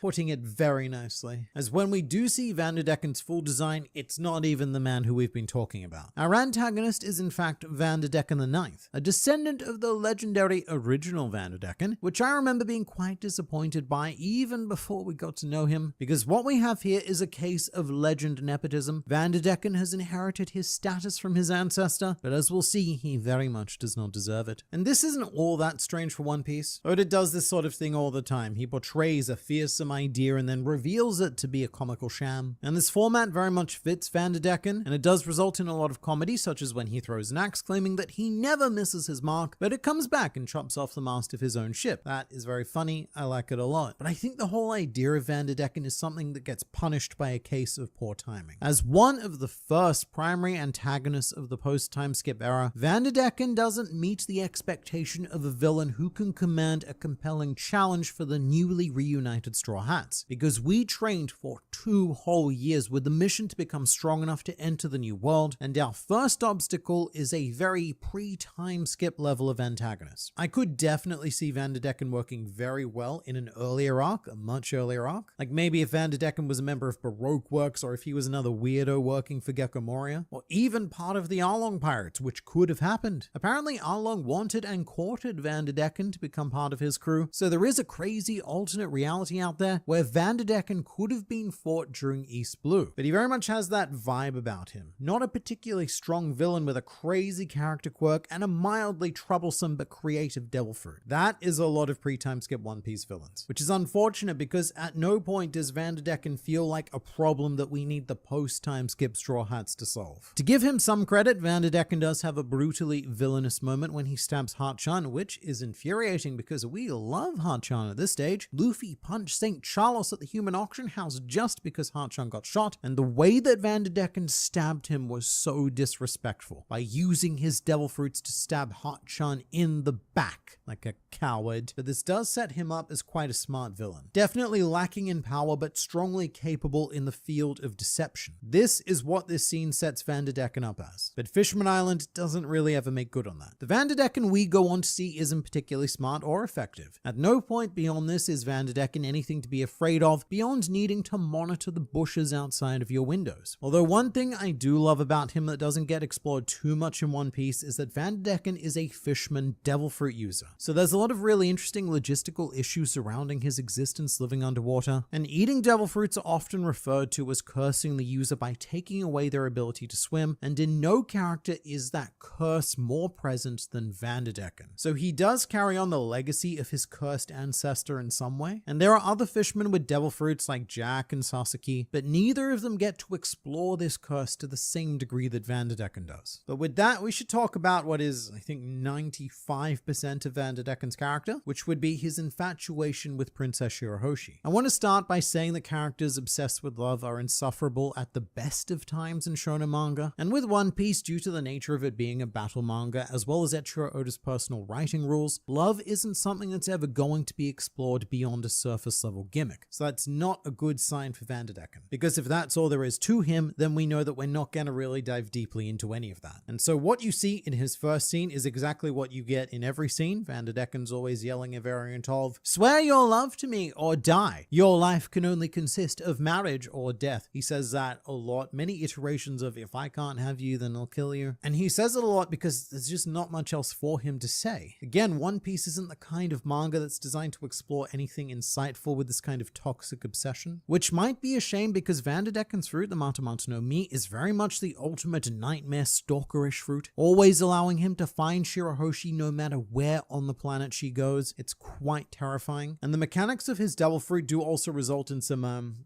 creepiness. Let me explain. Vanderdecken records his targets by touching them with his palm, but if he was to then touch a different person with that same palm, then it overwrites and records a new target. Meaning that in pursuit of his obsession with Shirahoshi, Vanderdecken hasn't washed his hand since he first touched her 10 years ago, which just adds to that uncomfortable creepiness because you just know that this hand is going to be the most putrid thing that you've ever had the misfortune of being around. I will give Vanderdecken some credit though, because I do think that his true motivations with Shirahoshi are often forgotten beneath all of the obnoxious marriage proposals. But Vanderdecken had no interest in Shirahoshi until she used the powers of Poseidon for the first time, which is very relevant as the original Vanderdecken's life goal was to find Poseidon, and that's why this maybe Mushroom Man sailed all the way down to the seafloor. So the larger goal here is something actually vaguely understandable, which is Vanderdecken the Ninth wanting to fulfill his ancestors' wishes and legacy, which is very One Piece and we have seen done before in more palatable cases, like Mont Blanc Cricket wanting to discover the truth of his ancestor Noland. It's just the way that Vanderdecken goes about fulfilling this legacy that becomes highly creepy and questionable. But an argument can be made that he's in love with the idea of Poseidon much more so than Shirahoshi. I don't know if that argument holds up very well, we'll see. But that's why he wants to lock Poseidon down ASAP via marriage, and also why Vanderdecken says stuff like, if he can't have Shirahoshi, then no one else can. Because he's not just talking about an obsession with a mermaid, he's talking about someone else potentially gaining the ability to use Poseidon. And I should say that the idea for the Shirahoshi infatuation potentially has its origins in Wagner's The Flying Dutchman opera, which features a sea captain cursed to roam the world forever until he can find a faithful wife to break that curse, which in a roundabout way is what's happening here. Vanderdecken is trying to break the curse of his family line by obtaining and marrying Poseidon, thus I guess finding a faithful wife, but in his case the faithful wife part is irrelevant, it's just what he wants. And I also can't be too generous with him because he does very early on develop an actual obsession with Shirahoshi herself. And his plan is to get his hands on the Tamate box, which is said to have the power to make anyone age, which we know is true through the energy steroids, it's a side effect, but Vanderdecken wanted to age Shirahoshi up to turn her into a quote sexy young woman. So at the very least he's not attracted to children. That's probably Vanderdecken's biggest redeeming quality. which is more of a baseline expectation for everyone else. But it doesn't help that every time Vanderdecken describes his infatuation, he needs to linger on a physical element of Shirahoshi. Like when he says, "That's my Shirahoshi," beautiful in both body and mind. He can never compliment her without saying something like, "Damn, you got some sweet mega mermaid milkers on ya." And even with the legacy of his ancestor in mind, Vanderdecken doesn't have particularly well-constructed plans of what he'd do even if he did get access to Poseidon. As far as we know from his own mental image, he'd only use it to become extremely wealthy. All we get of his dreams of the future is this mental pile of treasure. So despite this potentially very interesting exploration of inherited will, it's all in the service of a whole lot of nothing. And look, there is some poetic wankery that you could assign to it. The fact that Vanderdecken's ancestor dove so deep and it's all in service of something so shallow in the modern day. And there's also the idea of the original Vanderdecken's dream being to seek the cold, dark depths of the sea, whilst the dream of the original mermaid princess was to rise up and live under the warm, bright sun of the surface. And then you've also got the dichotomy of Hody Jones fighting for his pursuit of twisted hate, joining forces with Vanderdecken the Ninth pursuing his twisted love. A very nice little toxic yin-yang. So there are definite ideas happening here, and I think they're intentional. But Vanderdecken just isn't a great vehicle to explore and expand them. Although one more positive thing I will say about this is that the whole Shirahoshi situation does lead to one pretty great moment of comedy, which is when Vanderdecken asks Shirahoshi to marry him and she replies that Vanderdecken just isn't her type, which I think is a hilariously mundane reply given the circumstances, and Vanderdecken's face afterwards always cracks me up, as does the fact that he shaved his head out of grief afterwards in a very Britney Spears-esque meltdown. But what this comes down to is that Shirahoshi is Vanderdecken's main emotional plot. However, despite the fact that Vanderdecken is responsible for her current situation of being locked up and protected and everything, Shirahoshi's main emotional beats are all about Hody Jones, and the fact that she made a promise to not hate her mother's murderer, because Otohime wanted to stop a cycle of hatred and prevent her children from being consumed by it, lest they end up like Hody Jones themselves. That's where Shirahoshi's entire emotional weight is geared towards. It's all about Hody Jones, and Vanderdecken is very much this awkward third wheel in this dynamic. Although another minor plus for Vanderdecken is seeing a pirate alliance form between he and Hody Jones. That was very cool. As I've said about Vanderdecken in this video, as well as Hody in his own examination, neither of these guys really carried the expectation of a post-timeskip One Piece antagonist, so it was definitely a good idea to have them join forces, because that at least gives us something to work with. Individually, they're both kind of nothing. Together,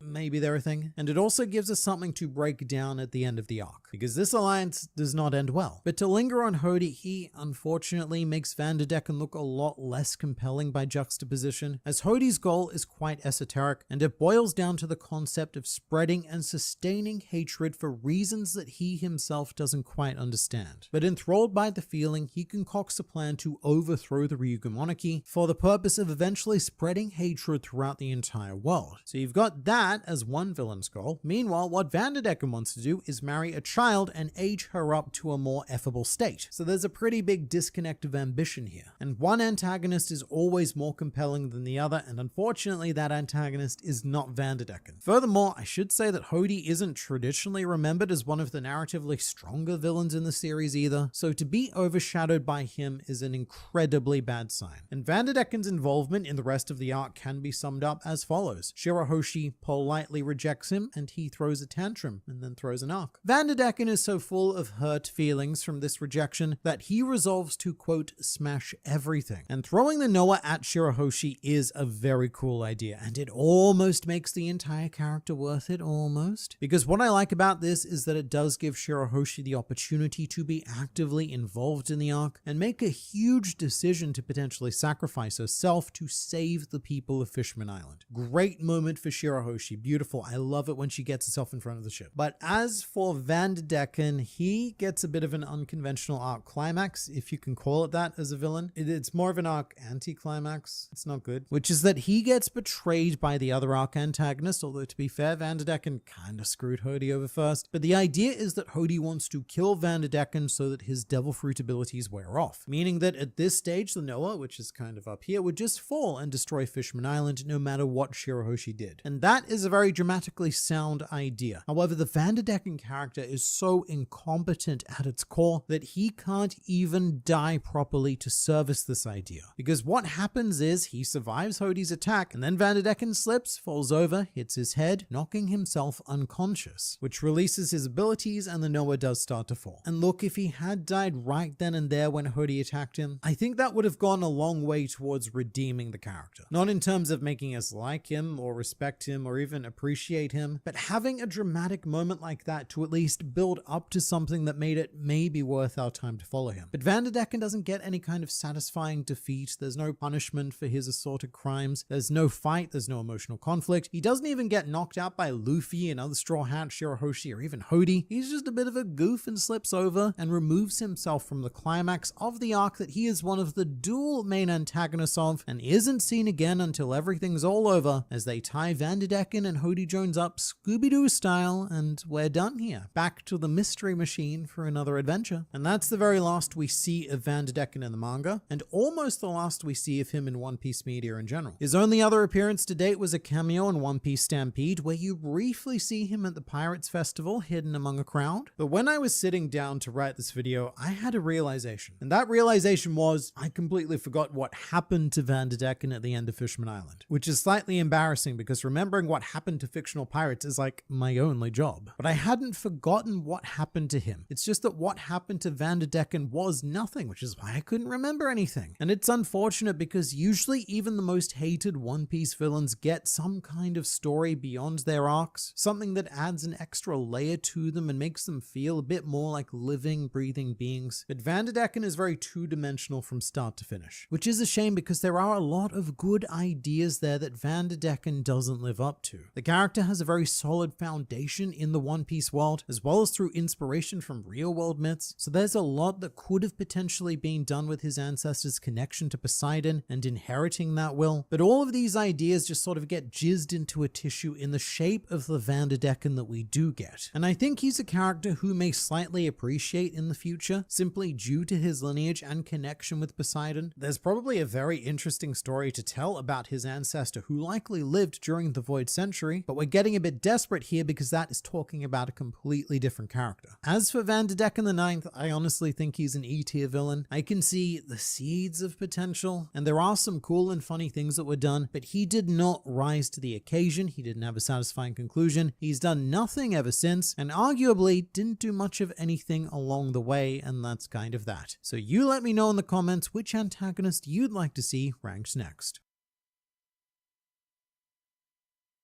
How crazy would it be if Brook had been to Marjois before by accompanying the king of that certain kingdom during a reverie? Yes, now that is a nice idea. In the previous video, I proposed that the Holy Knights may have come to visit this certain kingdom, but this is much more better. From what we know, Brook was essentially the head of this kingdom's entire military, and so he could have accompanied the royalty of that island to the reverie as a representative, or at least as a guard to the royalty, because other representatives and various escorts are allowed to be there as well. They're just not allowed to be present in the room whilst all the kings and queens are having their chit-chats. And we saw some pretty horrific stuff happening during the most recent reverie with Charlos attempting to enslave Shirahoshi, so Brook could have encountered a similar situation. Something that didn't quite end as well for the victim, and that might be what caused him to resign his position and take up the more simplistic life of piracy. And it is possible because in Brook's flashback, the Rumbar pirates did seem to have knowledge of the Grand Line before they entered, at least a lot more knowledge than the Straw Hats did, which Brook would have had if he'd traveled there as part of a reverie entourage. But then there's the more disturbing possibility, which is that Brook's shift to piracy was a bit more enforced. Perhaps if, say, this nation was subject to a native hunting contest, which prior to God Valley, the world government used to hold quite regularly, choosing an unaffiliated nation as their non-consensual host, and that definitely would have given Brook the opportunity to encounter Holy Knights as they are the great heroes of the competition, slaying rabbit after rabbit to bring honor to their various family names. And I doubt this is what happened, but maybe Brook's Devil Fruit was even one of the prizes for this contest, like Kaido's and Kuma's was a prize for the God Valley one. I do imagine the ability to live a second life would be pretty coveted amongst the world nobles, and it would only delude them further into believing that they are gods. So maybe, just maybe, Elbaf does end up being a bit of a stealth Brook arc. I'm not sure it will, but that would make me unreasonably happy. It looks like Ripley used Frankie as a handgun. Yes, I think this is exactly what's happening. In the wide shot of Ripley running away, it looks like she's pointing Frankie at the scary thundercloud, and he's clearly just fired a shot, so yes, Ripley did use him like a gun. Although one thing that is very unusual on this page for Frankie in general is that there's a running gag in One Piece where boys are impressed by Frankie and girls are painfully underwhelmed or even bored by him. Whenever he whips out a new invention or technique, all the guys get stars in their eyes, while Nami and Robin just sigh and pretend to ignore what the cyborg in Speedos is doing. But on this page, Frankie impresses Ripley, Lilith, and Bonnie. Lilith and Bonnie are even cheering for him with a little heart in the Japanese text. So Frankie is finally getting a bit of the appreciation he deserves from the other 50% of the planet, and I would love to see a continued Ripley-Frankie team-up where she pew-pews him at assorted enemies. The Nami Brook switch-out being electrocuted was genuinely one of the most laugh-out-loud moments I've read in One Piece. That was a very underrated piece of teamwork, but Brook and Nami have been working on this for a while. The shell of this idea was something Brook came up with on Thriller Bark, to use his body to become a piercing arrow of lightning. But Nami and Brook have also practiced this switch-out technique, and they actually used it against Big Mom and Zeus during Whole Cake Island. And I don't think this has ever been confirmed, but my personal headcanon for how this works is that Nami uses Mirage Tempo to make Brook look like her, and possibly even to make her look like Brook. I saw a decent theory that traveling with the Abyss doesn't actually travel, but rather creates a body at the end point that the user's consciousness inhabits. I think that that is a very interesting idea, because there's certainly a difference between traveling via the Abyss and actually physically going somewhere, which we saw when the 5 Elders were on Egghead Island. Everyone except for Saint Saturn had their spawn points de-triggered, and they ended up back in the Room of Authority. However, Saturn didn't have that option and or restriction available to him because he physically sailed to Egghead. However, Oda did make a point of cutting to the Room of Authority during Egghead, and he showed it to be completely empty, implying that the Elders were physically on Egghead. And there's also that fun gag of Saint Summers being transported with his couch. But perhaps traveling by the Abyss is a mixture of both. Your body is absorbed by the Abyss, and it creates a special body at the desired destination with all of these regenerative abilities. But then again, Saint Saturn was also able to regenerate even after he physically moved to Egghead, but then again, he did also use the Abyss to teleport from his ship to Egghead itself. After thinking about it for a while, these regenerative powers of late are really reminiscent of pre-time skip Logia uses. The dread and untouchability is all there. Yeah, it is a bit like that. Although after having dealt with Logia users, I'm a bit more comfortable with this, because I know that there is going to be some trick or condition to getting around it. Someone in my comments also pointed out how similar these regeneration abilities are to the homunculi regeneration in Full Metal Alchemist, so maybe there's some kind of core within them that we need to attack, like whatever the mark of the Abyss is that allows them to use it, or even disrupting the integrity of the circles used to summon them. Either way, lucky for you, one does not need a mark of the Abyss to use the Calm Belt, which is a channel currently undertaking the project of re-editing the Grand Line Review video library into themed compilations. Very long videos perfect for your very long form activities like driving, drawing, gaming, sleeping, whatever it is you do for extended periods of time, we've got you covered for as long as it takes, with no need to pause what you're doing and pick a new video every 15 minutes or so. They're not just compilations either, because throughout the years there have been what I refer to as lost videos, and these are Grand Line Review projects that were fully written, recorded, and edited. However, for various different reasons, were never published. I'm not going to tell you where they are, how many there are, or even what they are though, because that's not really in the spirit of One Piece, is it? My videos, well, they're yours if you want them. I left everything I own in the link in the description. So if this new long form channel meets your needs, then please do check it out and make sure to subscribe, because that is insanely important for small channels, and I look forward to seeing you there. But for now, let's get back to you, me. Thanks, me. Saul specifically says that Robin and Chopper should stay hidden in order to save the children. That is the reason they do not show themselves, because if they did, they would have to face Summers and nobody would be left alive to save the kids at the moment. I am really baffled that so many people just do not understand this whole scene. So this is in response to me complaining about Robin and Chopper just hiding in the last chapter. And this is my fault, I should have been more clear about what I meant. I understand the reasoning that Oda is trying to give us, I just don't buy it. At the moment, the reasoning is that Robin and Chopper have to stay hidden so that they can save the children. However, this trio formed with the purpose of finding out whose power was binding the children. And Robin even said that searching for whoever that is their quote only option. And they found him. It's Saint Summers. He's right here and the powers clearly belong to him because he's currently summoning a bunch of thorns. So this is kind of it. You can't save the children without freeing them from Summers' powers. You can't even touch them unless Summers releases them. and every moment they spend not beating that old man puts these children at even greater risk as they are marched to their doom. So in the context of this and this chapter alone, which is what these videos are based on, individual chapters, this just accomplishes very little from my perspective. Sol gets beaten and we still have no way of saving the children because Summers is still upright. And maybe here the implication is that Sol doesn't believe that they can beat Summers with just the three of them, and there's no one else free at the moment to keep the kids safe. But again, beating Summers is kind of non-optional here. Sure, you can keep Robin and Chopper there, but they can't touch the kids. But now I should say that I do think this will pay off and make more sense in the future. For example, Sol's fallen down and we know that he really enjoys playing dead, so I can definitely see him doing his trademark rawr in the next chapter or the one after that. So my hope is that the plan is for Sol to surprise Summers, to do something that temporarily releases his abilities, and for Robin and Chopper to use that opportunity to save the kids. But just going by what I'm seeing in this chapter alone, it's a bit disappointing to watch Robin and Chopper being so meek when I know that they are capable of so much more.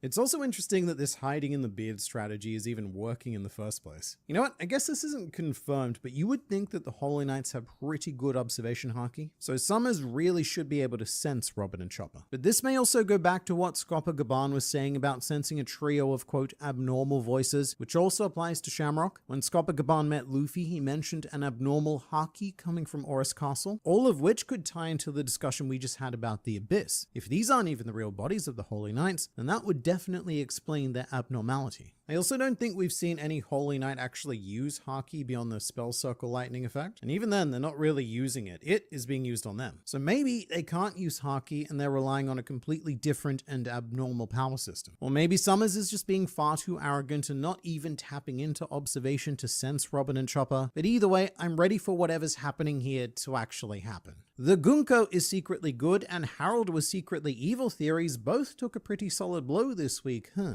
The Gunko one did, but I think that the Harold idea got even stronger. Given that Summers seems to have all but confirmed that Harold was working with the world government at some point, or at the very least King Harold was being duped by the world government and he had an arrangement with them that he thought would be beneficial to Elbaf, like when Odin made a deal with the Orochi for some Nike dancing that Odin never got paid for. But then if Harold was good, we have to ask, why did Loki kill him unless Loki is actually a very bad man? But if Loki's a very bad man, then we need to ask, why does Luffy trust him so naturally and easily? Questions. So many questions. Most of which are answered a lot more straightforwardly if we go with the idea that Harold probably wasn't a good guy. And I definitely haven't given up on Gunko. I have talked about it, but I don't personally buy into the idea that she's some sort of secret Revolutionary Army spy. However, I am going to need to see a lot more to convince me that she is irredeemable. At the moment, to me, especially with this chapter, it feels like she's resigned herself to a fate that she believes is inevitable. Not at all the same, but maybe kind of like when Robin believed that the only thing that she could do was die. In this chapter, Gunko says, once it starts, it cannot be undone. No one can stop it. And as I keep pointing out, she doesn't gloat or seem happy about it like the world nobles. It's very much just a statement of fact. And I'm really eager to see Gunko get her first taste of changing fate. Because you can't have an ideology this inflexible and not be challenged to your core by seeing Luffy defy what Gunko believes to be fate. Because if there's anything my extensive history of watching cartoons has taught me, then at the very least Luffy should have the power to redirect Gunko's arrows just because he wants to do something fun and nothing is off limits to his abilities. In fact, technically in this very chapter, Gunko's fate was briefly overcome when she deflected Nami's amazing Shock Thunder attack. That looks so cool. But she did that and Gunko dictated via her arrow fate that it would hit Nami. That's where the arrows pointed, that's where the fate was locked in, but fate got unlocked because that turned out to be Brook. So we're already seeing these little signs of fate not being quite as set in stone as Gunko thinks. Gunko cannot direct inanimate objects. This is why Usopp's attack landed. That could be true, but it could also be because she just didn't care, or was doing it to make a point. This could be a pretty big despair flex, Gunko purposely showing off the regeneration abilities in order to prove her superiority, because this did come right after she was accused of being a filthy human, so Gunko may have wanted to show off and set the record straight on this issue of humanity. I like that the Holy Knights are quite competent and good fighters, and this chapter has built the tension that Elbaf was lacking.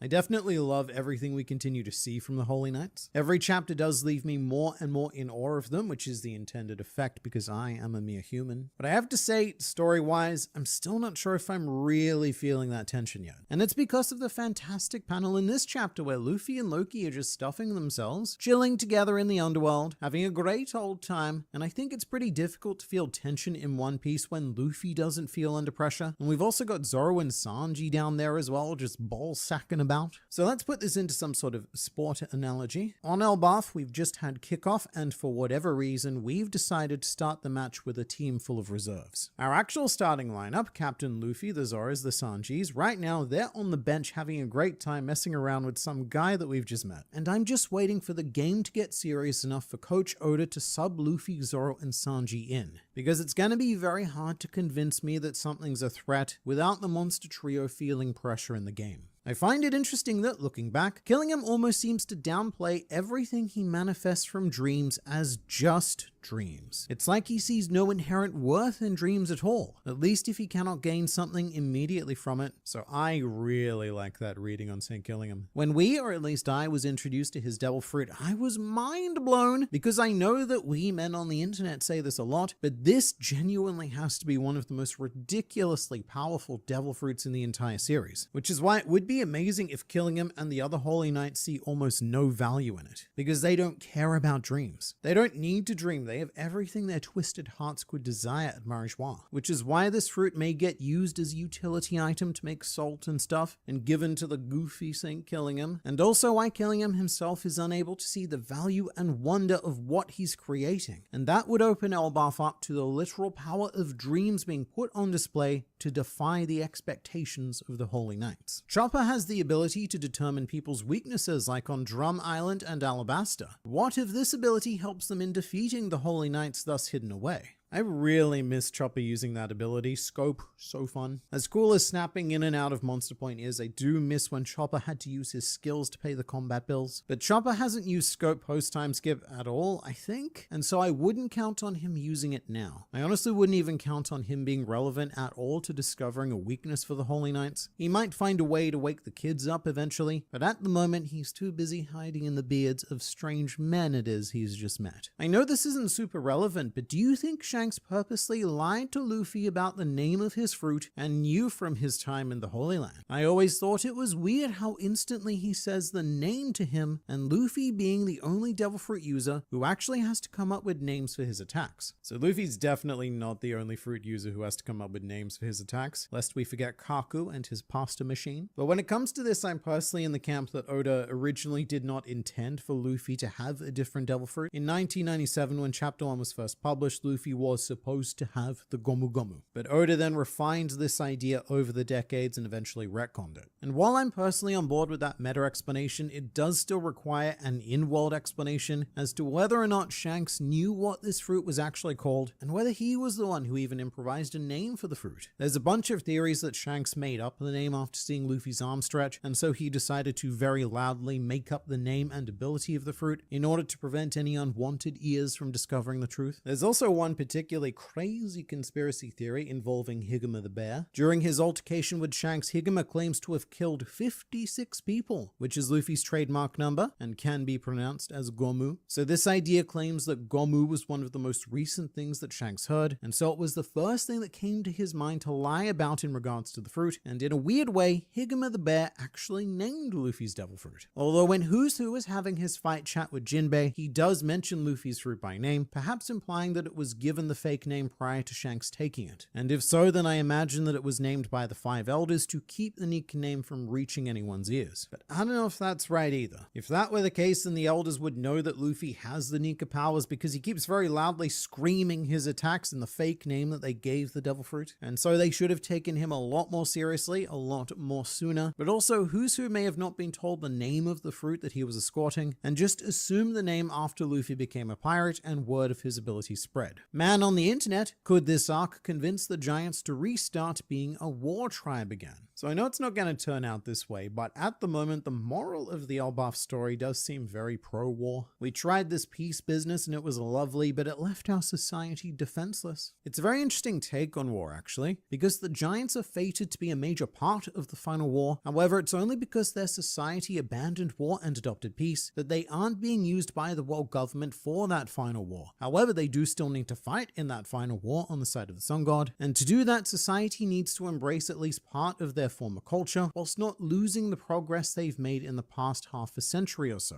And I really am looking forward to seeing how Warland decides to progress. It might end up being a more simplistic do what's right because it's right shonen outcome, but I have to admit that Oda making Elbaf a nation of peace off screen has made Elbaf a lot more interesting than I could have predicted.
Luffy has just felt the strongest haki in all of One Piece. It's so strong that even Gear 5 with God Haki might not be able to defeat.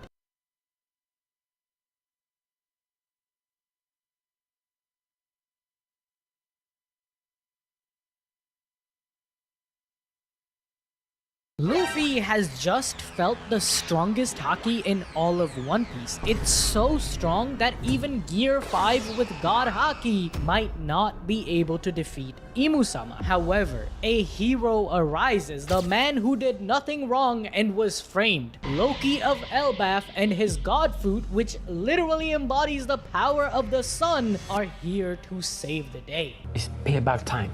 Before that though, this chapter reveals even more about Imu's true devil powers, as Dory and Brogy, who were already one of the strongest giants, have been supersized by Imu, now going after the very men who looked up to them. As they trample over Oimo and Kashi, they scream how Ja Rule, the elder whom they looked up to, is way too weak, and it is time for strong warriors to become kings of Elbaf and dominate the era through brute strength. This is their will being flipped, or rather, Imu has brought out and supercharged the negative aspects of their personalities. While the giant culture values strength and takes pride in that, they know not to value it so much that it starts to oppress others. Dory and Brogy fought against each other for 100 years to see who was stronger, not use that strength to belittle a weaker human. But now their personality has reversed, where that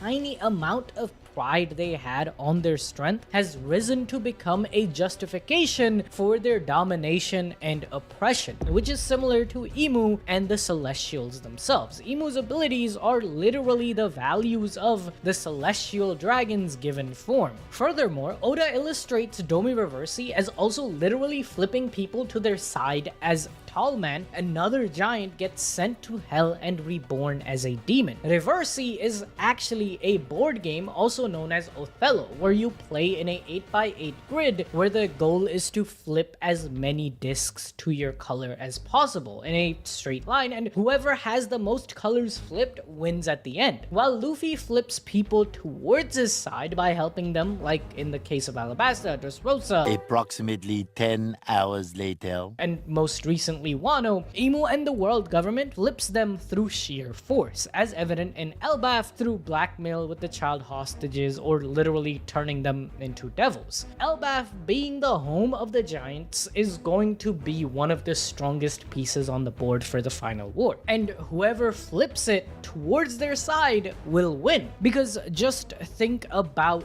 the Marineford War, okay? You have Ors Jr., who is an ancient island puller. He was so big that all of these big shots in Marineford, it was so hard for them to fight against him. He was the first one who allowed Whitebeard's forces to break through some of the Marines' toughest defenses. Now imagine Imu turning the giants into his pawns through their Domi Reversi powers, and they're all like Ors Jr. size or even bigger. Like, it would be a complete shutdown of any forces. Even Monkey Deadbeat Dragon's Revolutionary Army couldn't handle that. So Imu being able to flip the giants to his side is the most important thing in the final war. That's what the board with the pieces showcases. As back in Onigashima, we were getting battle updates from CP0 using the same Reversi board and who would have the most soldiers left on their side. Because as strong as an individual like Imu or Luffy might be, in a war, whichever side has the most left standing ends up becoming justice and rights the next era. Just look at Joy Boy and his faction from 800 years ago. As much as we glaze him and the power he has displayed through the 800-year-old musty haki that sent even the Gorosei packing an egghead, he still lost to Imu, who had his 20 allied kingdoms. That's why Mihawk called Luffy's power to bring people to his side to flip them into the side of light as one of the the strongest powers in One Piece, while at the same time we witness another one of the strongest mythical zone fruits of Saint Killingham. He has been creating nightmare portals all around Elbaf non-stop, as every time he blows his horn, the fallen creatures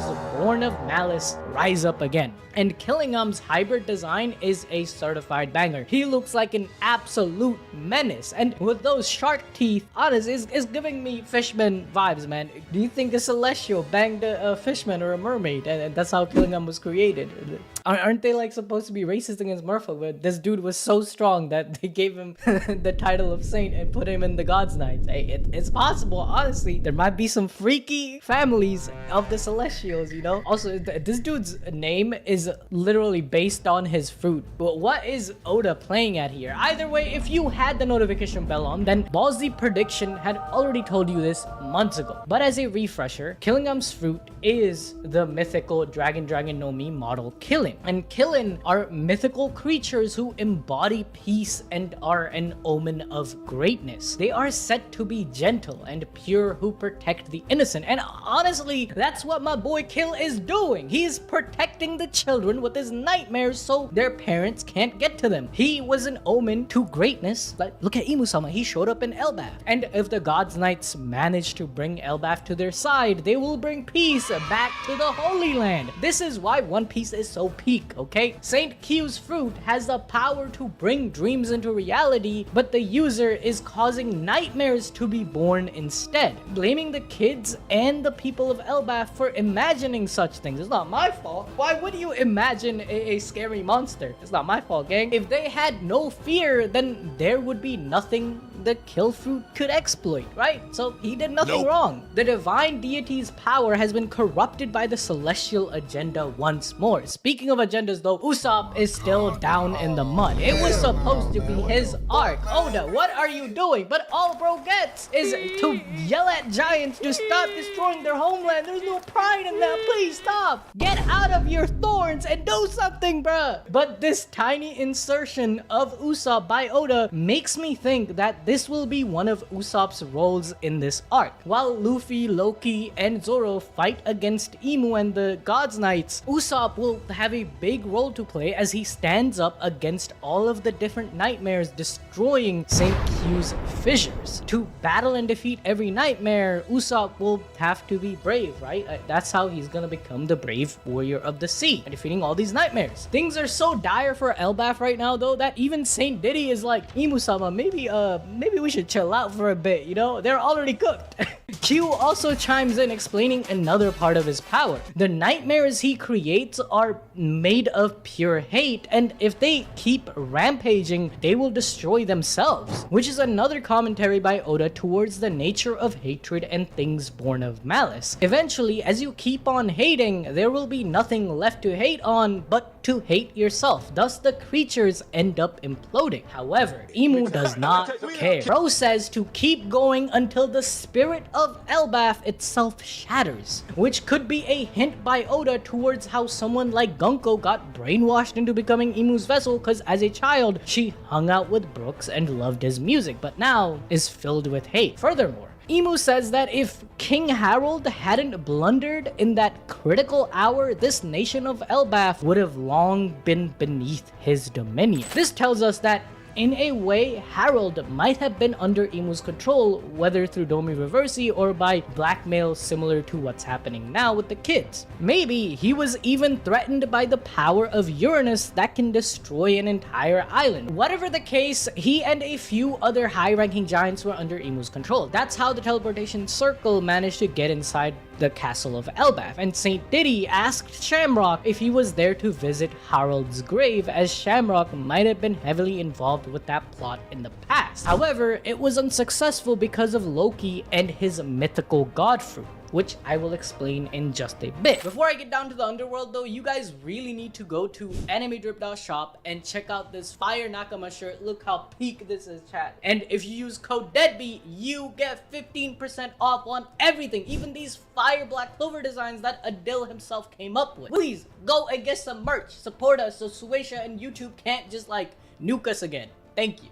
A few minutes before the chaos up top, Chopper jumped to save Old Head Gaban. He jumped without thinking. Remember, everything in Elbaf is giant-sized, so the distance from the Sun Realm to the Death Realm is miles apart. Even Chopper with his monster point can't survive such a fall, especially with an injured Gaban. However, under pressure, it looks like Chopper is walking on air, similar to Sanji with his moonwalk, and we know this is one of the Rokushiki powers, so it's not too far-fetched to think that Timeskip Chopper has gotten the hang of it, allowing Chopper to activate Guard Point and save both him and Gaban in the nick of time. While the Raccoon Dog was in mid-air though, Loki and Hjarden were fighting, with Loki demanding his brother get on his knees if he wants to hear about their father Harold, bro. This dude Loki, oh my god, chill out, bro. While Loki admits he killed Harold, he says that the king was his father too. Before we get to hear more Elbaf lore though, Luffy blurts out randomly that Chopper just fell. Others heard a noise, but they likely shrugged it off as something just happening in the forest with other animals. Luffy though, he knew it was Chopper. How is this possible? On our weekly chapter reaction livestream that we do Thursday mornings, Yusuf and I had a lot of thoughts about this. One of the main possibilities we discussed was that it's due to the voice of all things and Luffy slowly harnessing the powers of God Haki. Before time skip, before Luffy even learned what Haki was, we saw glimpses of it being used by him,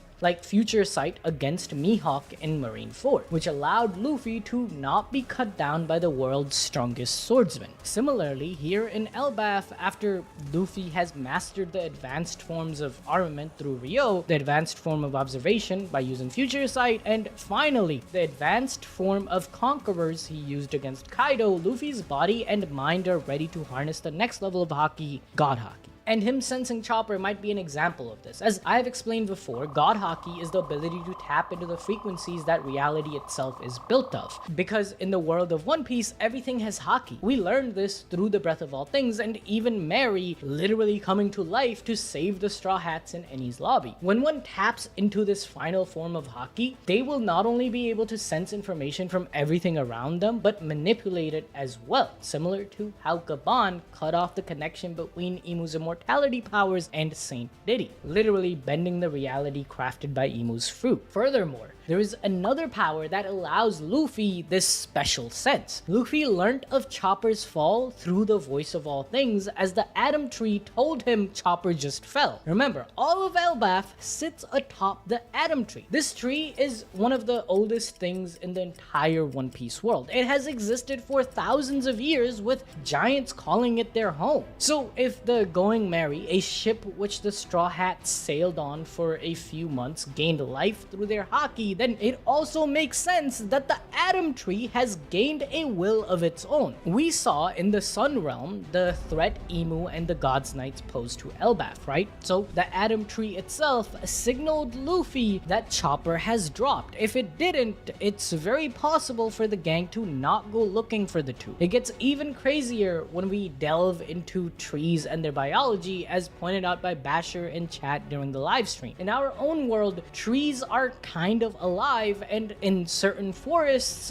there is a thing called wood wide web. I'm not making this shit up, okay? As the roots are connected underground by fungal networks, allowing the different trees to share nutrients and send warning signals if they detect threats like pests or droughts. In such cases, there are mother trees or elder trees that play a central role in guiding or nourishing younger ones. In Elbaf, the Atom Tree, as the oldest of all the trees, detected the disturbing events in the Sun World, and after Chopper's fall, was sending out signals of the threat, but Luffy, with his voice of all things, was one of the only ones who managed to sense it. We have seen something similar happen already while Luffy was drowning after Kaido sent him packing, but Momonosuke, who also has the voice of all things, noticed it and saved Luffy. But I think I want to make a whole video explaining the voice of all things in God Haki in a separate video, so hit the like button and let me know if you want that next week, because you know it's break week next week. But while Luffy and the gang left to find Chopper, Loki's Pookie is on the phone again. Instantly, Loki is like, "Mosa, I'm busy, bro. Hang up. What are you doing calling me like 2 times in a day?" But Mosa says that their hands are full wherever they are and just called Loki to say one thing. The truth truth is that it looks like Mosa won't be able to use the transponder snail for a while to contact Loki. At first, Mosa was scared, but their conversations together was a calming experience, so Mosa is calling now to thank Loki. Loki instantly crashes out, asking if the nasty business from before propped up again or not in that place. But before he can hear a proper reply, Loki's only friend right now hangs up. I personally thought that Mosa was Gaban or someone from the Heaven Realm. There's another Heaven Realm on top of Elbaf, but now things get a little more complicated. Another possibility is that it might be a celestial dragon. We know through Midgard, who saved Shirahoshi from Charlos during the Reverie, that there are good celestials out there. Plus, right now, my goat, say it with me, Monkey Deadbeat Dragon, and his revolutionary army are causing a havoc in Marie Joie. So that's why the person thinks they won't be able to contact Loki for a while. So maybe Loki was yapping with a celestial baddie. Look at those eyebrows on the snail, bro. That's a baddie. However, if we look back to chapter 1134, Loki says that Mosa should have gotten revenge for that incident which was bothering him. If you don't kill them all, they will keep coming back, which is in line with Loki's character. But this proves that Loki believes Mosa might have enough strength to fight back, which brings me to Fujitora, who is stationed in Marie Joie right now and could have the nickname Shaggy due to his scruffy beard or unkempt hair. He definitely has the power to destroy Marie Joie with a meteor and was helping slaves escape during the Reverie and has a strong sense of justice, where bro even apologized to the citizens of Dressrosa for the Marines' failure. And the traumatic event Loki and Mosa speak of could be the stuff that happened during the Reverie, or even the reason why Fujitora blinded himself. The only thing that stops this theory in its track though is the Dendenmushi, and it kinda looks feminine with those eyelashes. So many in the community have theorized that it might be Shirahoshi, who just went through a traumatic event with Charlos trying to make her his pet. Age-wise, Loki and Shirahoshi should be similar, as giants just age much slower, so their friendship makes even more sense. But if it is Shirahoshi, then why are the events of Marie Joie affecting her? We know that she made it home safely back to Ryugu Kingdom. Has something happened in Fishman Island as well? Because, Marie Joie is right above them. Either way, Loki tells Gerd to Sabao about everything she just heard as Luffy meets Gaban, and is instantly shocked to learn that he was in Roger's crew, while Chopper says that the old man was the number 3 in the Pirate King's army. But even in a near-death situation, the Mountain Eater,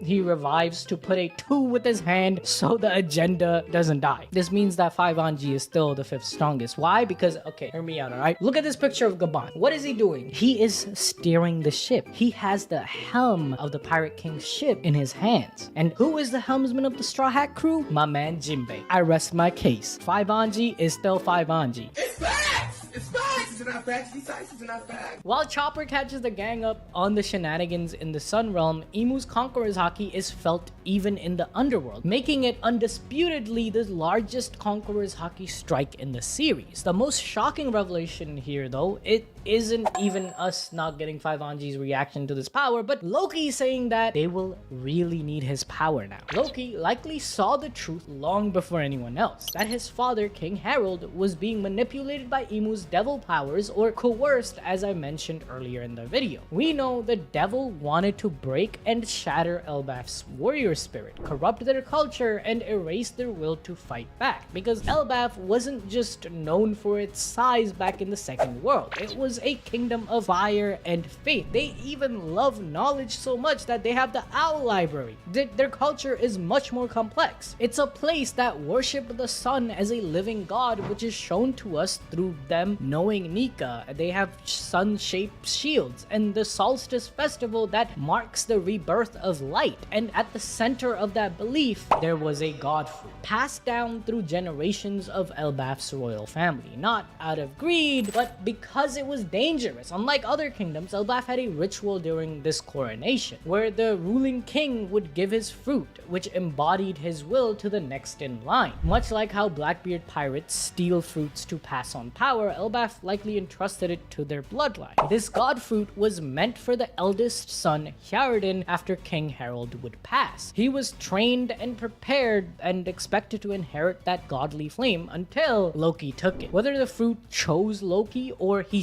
stole it in desperation, one thing became clear. It changed everything for Elbaf. That's why Harridan, robbed of his inheritance, entered Doflamingo's tournament in Dressrosa to claim the Mera Mera no Mi. Basically, if he couldn't claim the original, he would claim its closest reflection. So what could Loki have eaten that made him dangerous enough for Shanks himself to come and stop him? It was the Hito Hito no Mi model soul, a god fruit that doesn't stretch like Nika's but burns like the raw plasma sun. You see, the sun isn't just hot, it's uncontainable. It's a fusion furnace made of plasma, which is the fourth state of matter. And guess what else is plasma? Lightning. And Loki's Ragnir might be a weapon designed to control this godly power, because when Loki awakened, he didn't smile like Luffy, bro. Screamed and burned everything around him. The roots of Elbaf's Atom Tree literally caught fire. The fruit wasn't granting power, it was instead destroying everything on sight. Just like Nika makes Luffy laugh, Soul made Loki burn, and he couldn't stop it. And Shanks, the symbolic Skoll, had to intervene, because in Norse mythology, Skoll chases the sun, who is Soul, until Ragnarok. And Loki in this myth becomes fire itself, aiming to burn down Valhalla. In One Piece, that Valhalla is the Holy Land, and we know Loki has beef with the Celestials. Furthermore, this fruit is one of Imu's greatest fears. That's why Elbaf wasn't touched for centuries, because light doesn't just burn, it also exposes things. The sun casts no shadow, and Imu, the creature hiding in the void, can't survive in pure solar truth. Loki knows that now. That's why he killed his father, not for revenge, but to cut the strings of celestial control over Elbaf. He saved his kingdom in the only way he could, through destruction. It's possible that to defeat Imu's control is what caused Loki to tap into the chaotic full power of the soul fruit, which not only turned his father to ash, but saved Elbaf in return. That's why Loki, after sensing Imu's presence again, says, "You will need my power." Because in the final war, we won't just see Joy Boy, we will see Loki ascend to his true soul god form, burning like Gear 5, but not laughing, standing beside Luffy while Monkey Deadbeat Dragon Move this man! unleashes the storm, and together they burn down Marijua. That's what's gonna happen. Monkey Deadbeat Dragon, he's gonna show up. You guys know it, type shit. If you enjoyed this, watch this other One Piece video on screen right now. Is like the video so the deadbeat agenda stays alive, and watch the live stream. Actually, we had some banger thoughts and theories on the live stream which didn't make it to the chapter.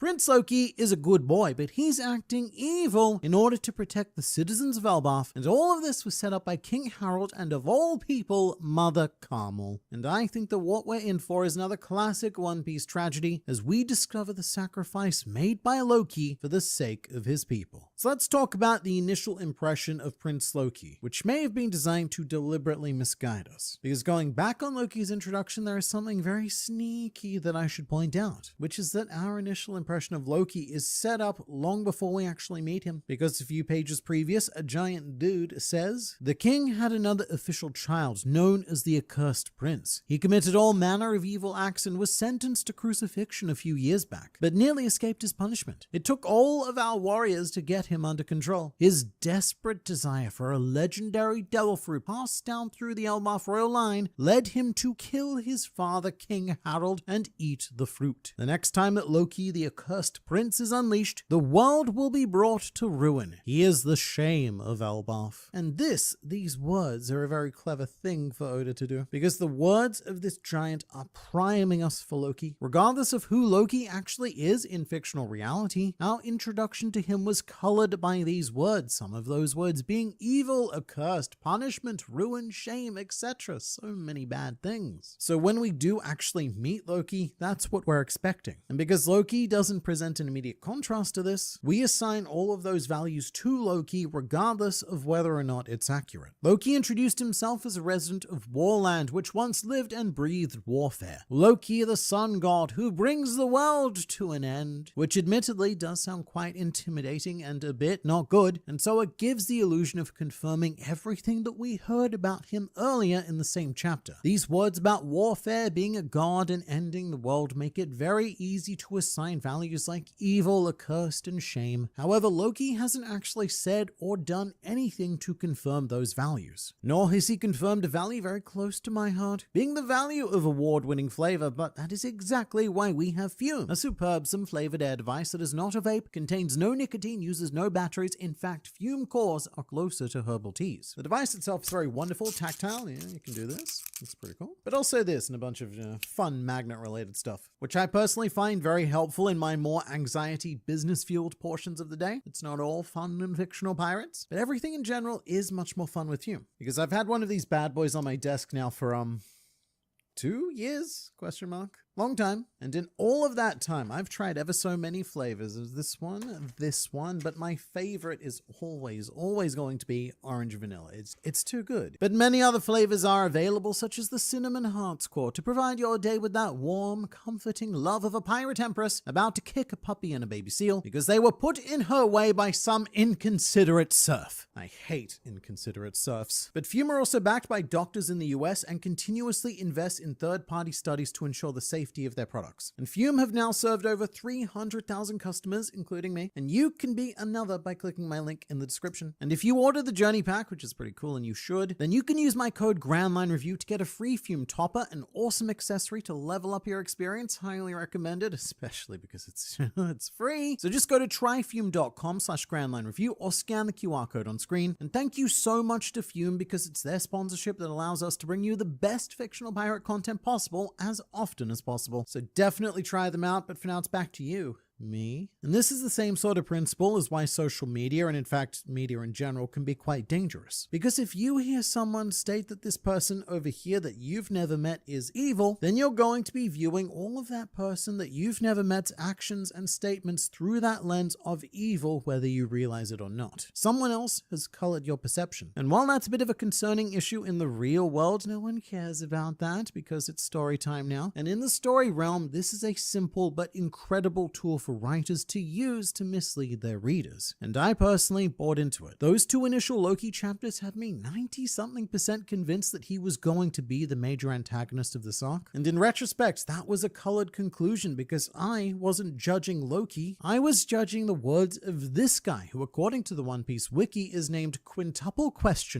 So for now, we'll just call him Mark for short, but this dude doesn't even have a real name yet. He may as well have been a completely anonymous Reddit poster, and yet his words shaped my entire view of Loki. And I'm sure that Mark means well, but in situations like this, we should be looking for a more reliable source, and we do have one. Because our future pirate king may not know how to navigate, but when it comes to people, his moral compass is more finely tuned than anyone else in this world. And the one thing that did consistently give me pause for thought with Loki is how comfortable Luffy is around him. And I mean this quite literally. When they met, Luffy decided to casually and comfortably lie down on Loki, and in many ways it's a lot easier to look at Luffy from the perspective of being a wild animal than a human. He mainly operates on instincts and vibes. And here Luffy wasn't just comfortable with Loki, but he actually deliberately sought Loki out when he felt his presence on the bridge. So to Luffy, Loki actually possesses an attractive quality, something that makes others want to be around him, which is a trait that Luffy himself has. The ability that Dracula Mihawk once called the most dangerous in the world. So we can add that to the pile of Luffy-Loki similarities. But for a man imprisoned in the underworld, Loki has a very active social life and a long list of allies. In chapter 1131, it's revealed that Loki has a legion of colossal animal loyalists who Luffy makes friends with instantly, but who Loki also describes as friends. And we really should not ignore any use of the F word. Most traditional bad guys don't tend to use the word friend, especially when it comes to animals. It's more something along the lines of, these are my underlings, these are my beasts. And given that Loki's friends are the same animals from One Piece Strong World, it's worth stating that Golden Lion Shiki only ever spoke of these animals as tools, which is the standard One Piece bad guy way to view the existence of others. This is a very simplistic way to view things, but it does work more often than not with One Piece. If a character is able to form a genuine friendship with an animal, then they tend to be more on the good side of the spectrum. Think of characters like Vivian, Karoo, Brook and Laboon, Konus and Sue, Gaimon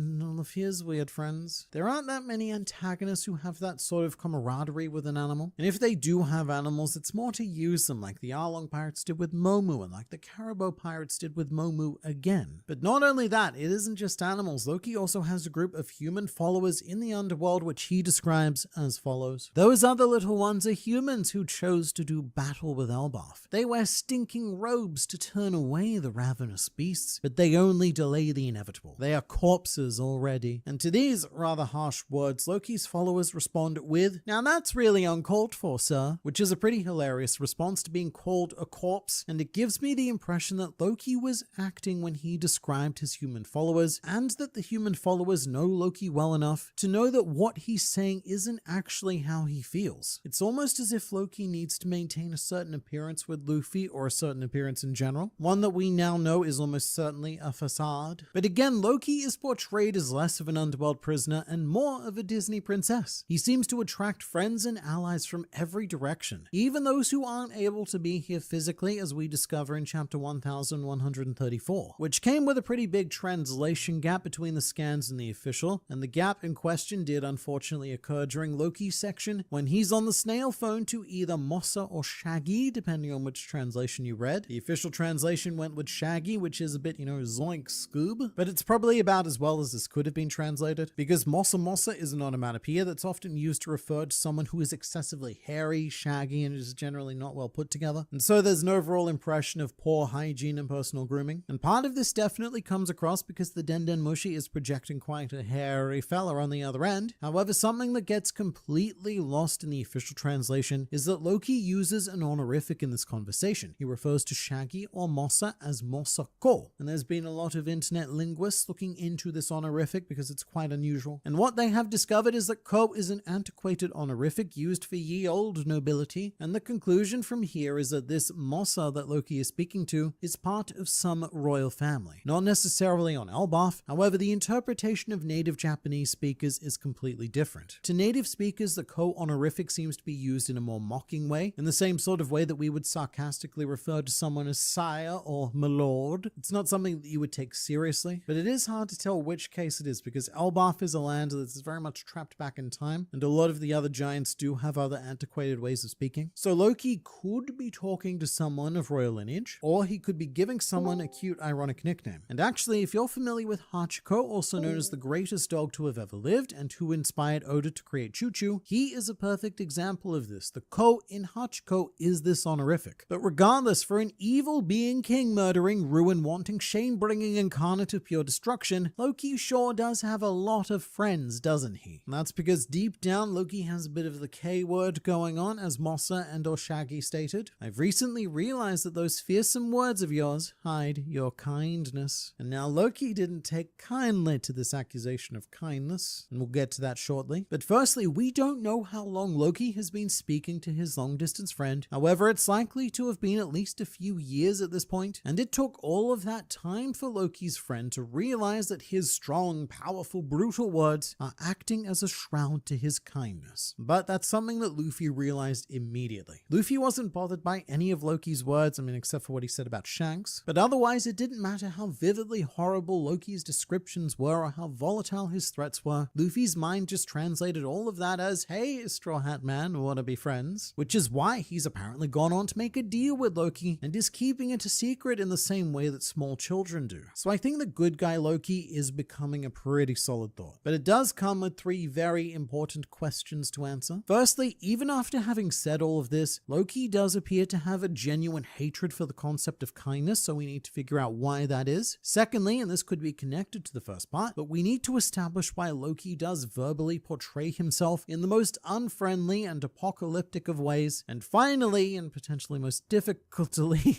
you know what? I'm not doing it again. We're sticking with difficultly. We need to explain why Loki killed his father, Harold, because that's probably the biggest obstacle in the good guy Loki hypothesis. But let's start with kindness. This is the one aspect of Loki that I can confidently say is not an act. He has a solid hatred of kindness, and initially I thought that this could have something to do with the Lola situation, because from what we've seen of the vaguely shaped Loki of this time, he was a much happier, gentler individual, and his aversion to kindness kindness may have to do with Ola's rejection of him. The idea is that Loki was as kind as he could possibly be, and that's what left him open, that's what left him vulnerable to being hurt the most. Which would be a pretty big blow to the strongest warriorman of Elbaf. For all of his muscle and battle power, he was unable to protect his heart from being broken. However, I don't think that's it, and if it is, I don't think it's everything. I guess it could definitely be a part of it, a greater theme as to why Loki despises kindness, but we should actually look back a little further, because one of the kindest people we've ever been introduced to in One Piece was Mother Carmel, the lovable saint who dedicated her life to others and ran an orphanage on Elbaf where nothing bad ever happened at all, and look, if it did, it certainly didn't have anything to do with child trafficking. Mother Carmel is the perfect illustration of the danger of kindness, because being kind is almost universally seen as a positive value, but people who are overly kind can be taken advantage of, or they can take advantage of others with that kindness if they so desired, which is exactly what Carmel did. She used her kindness as a poison pill to set up and manage her business of selling children to the world government. However, that is not the only influence that Carmel had on this world, and we may be seeing Carmel's legacy playing out on Elbaf as we speak. So to be clear, Loki was born in the same year that Carmel died, so this aversion to kindness or faux kindness would not have been caused by her directly. However, there is another almost sickeningly beloved individual on this island known as the late King Harold, the one that Loki allegedly murdered, and King Harold has been credited as the one who changed Elbaf and brought it into a new age with the philosophy of, quote, don't fight with other countries, trade with them, which is a lovely idea. I like it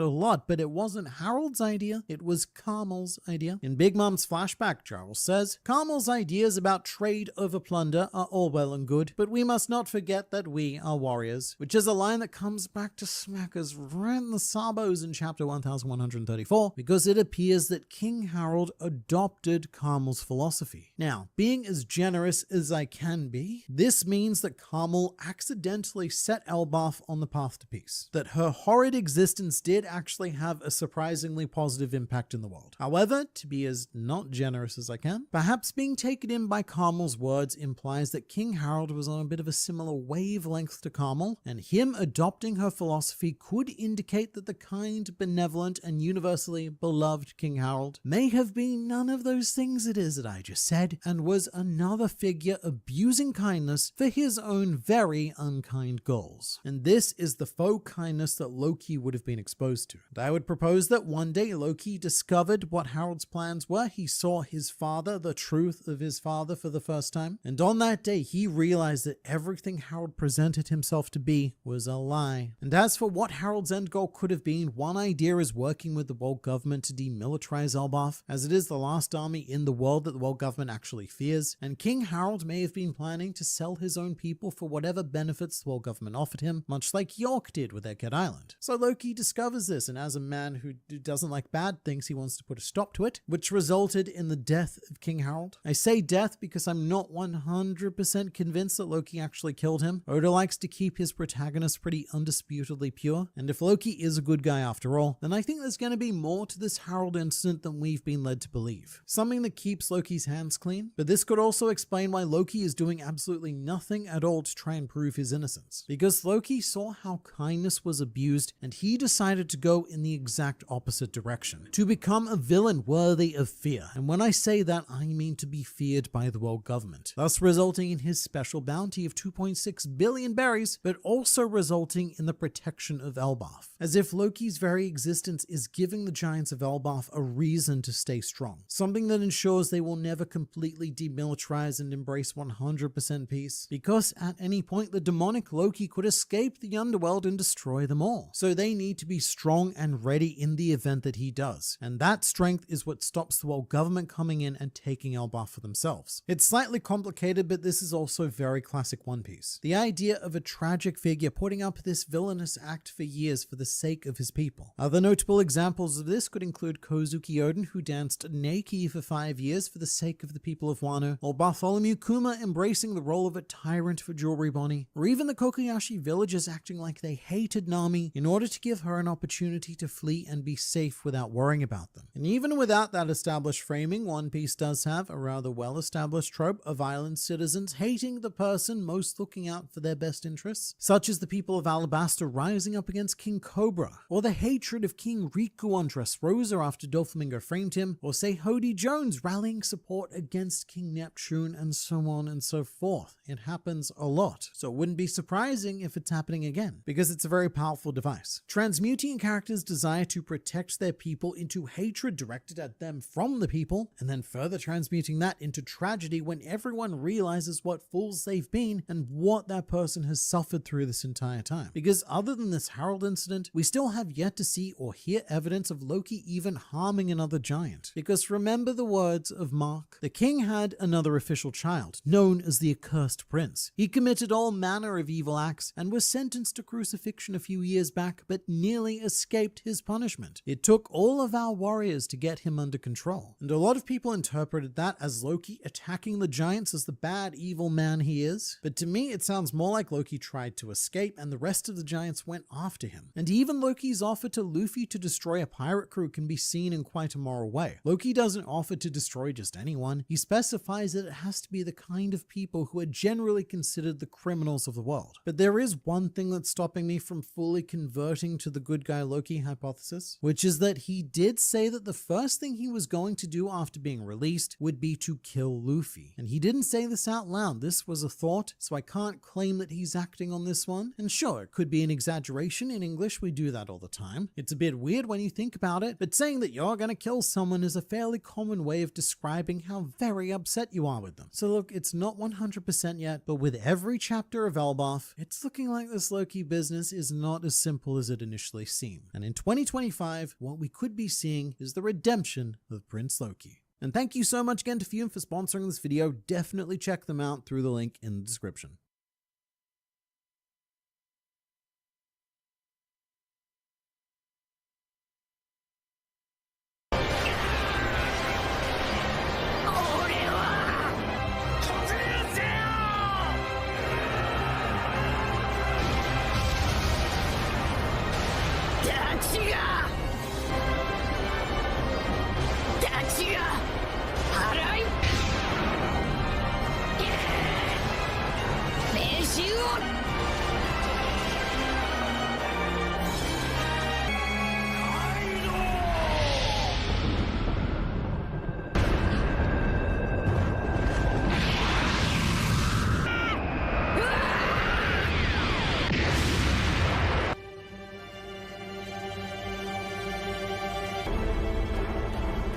One Piece isn't just about epic fights, it's about disrespect, moments so savage, so soul-crushing, they leave you speechless. Today, we're counting down the 30 most disrespectful attacks in One Piece history. 1.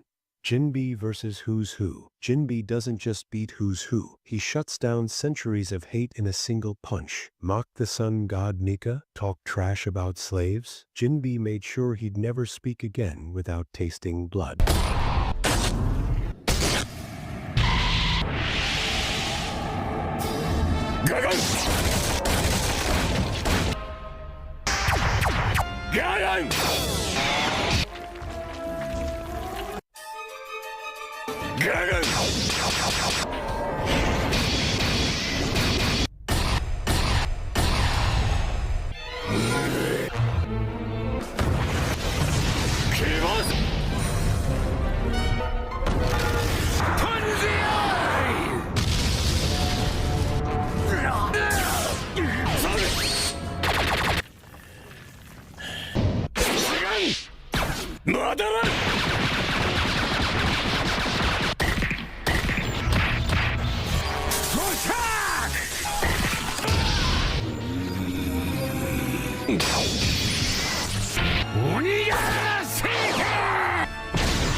Two, Luffy versus Enel. Enel thought he was a god, literally. But then, Luffy showed up with rubber fists and no chill. That punch, it didn't just hurt. It shattered a divine ego in front of everyone.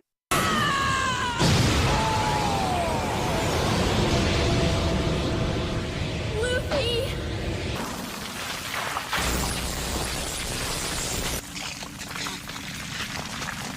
Impressed that you managed to dodge it.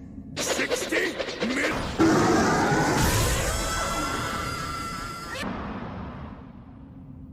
100 million volts? Body!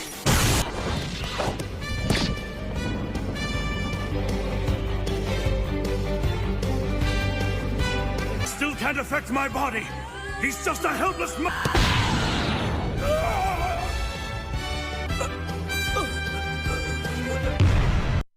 Three. Law versus Virgo. Virgo was loyal, ruthless, untouchable, until Law sliced him clean in half. Not just his body, his pride, his rank. お前のぶった切り能力でもお前はベルゴにはかなわねえ。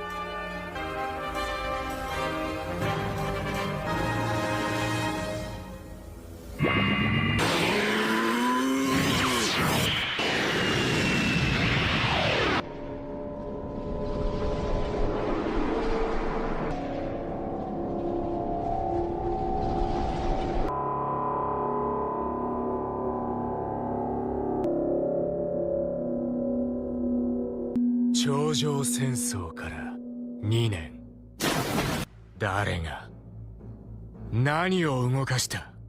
お前は平成を Diamond Jozu versus Aokiji. When Aokiji tried to ice Whitebeard's family, Jozu responded with pure brute force. Diamond versus Ice. Ice?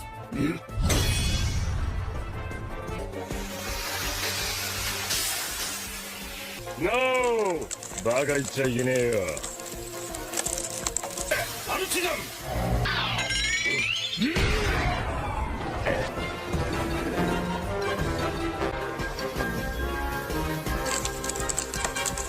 任せるぞ。ダイヤモンド、ジョゼ。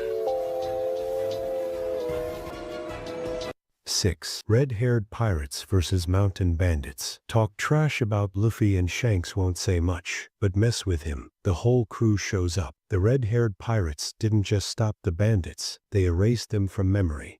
それ以上近づくなっつってんだよ。頭吹き飛ばすぞ。命かけろよ。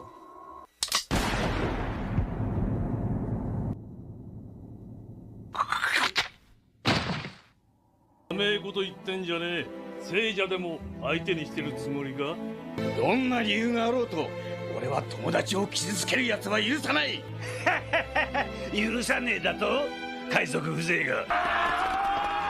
俺がやろう。十分だ。軍艦でも引っ張ってくるんだな。7. Luffy and Zoro versus Kobe and Helmeppo. Garp intervenes. Garp's training got wild. Zoro couldn't care less. He straight up challenged his superior, cutting the Marines' pride down to size in front of their own grandfather.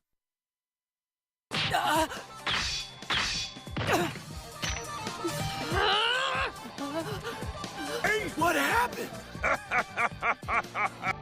You're as tough as I thought you'd be. Big Mom versus Queen. Queen was loud, tough, fearless, until Big Mom walked into udon, hungry for red bean soup. Disrespect never tasted so sweet.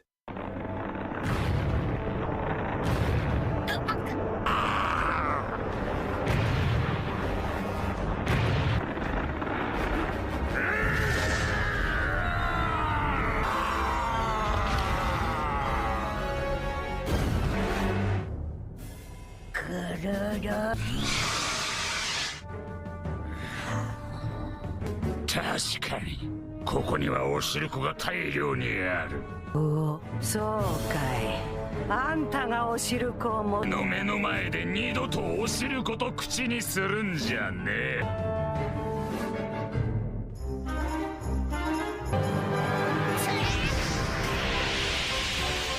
こしない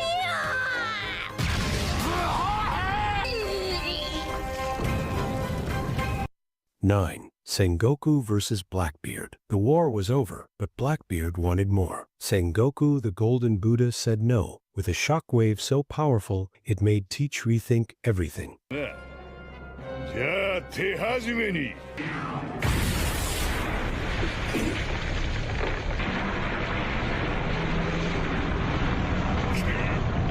じゃあ、おい！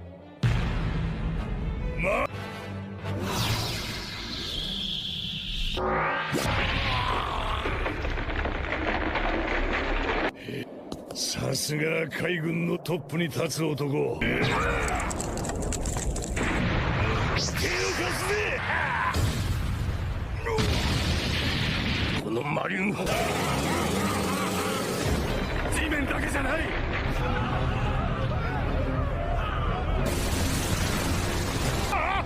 なんて痛快な能力だ。全てを壊し飲み込んでやる。 10. Law versus Tashigi. Law didn't hate Tashigi, he just had a job. But when she got in his way, he made it clear. Punk Hazard wasn't a place for justice, it was a place for monsters.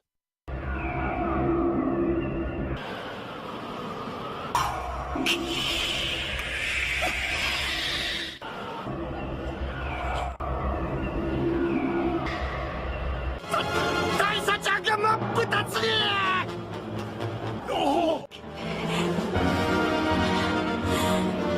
おい、生きてるよな、タスギさん。切るならば殺せ、トラファルガー。弱えやつは死に方も選べね俺たちの大佐ちゃんを侮辱してんじゃねえよ。え。単ならもっと刻んでやるよ。 Cracker Cracker's biscuit army was unstoppable until Van Augur sniped him from miles away. Kuzen iced the rest. It wasn't just a win, it was surgical humiliation. 侵入者を迎え撃つ。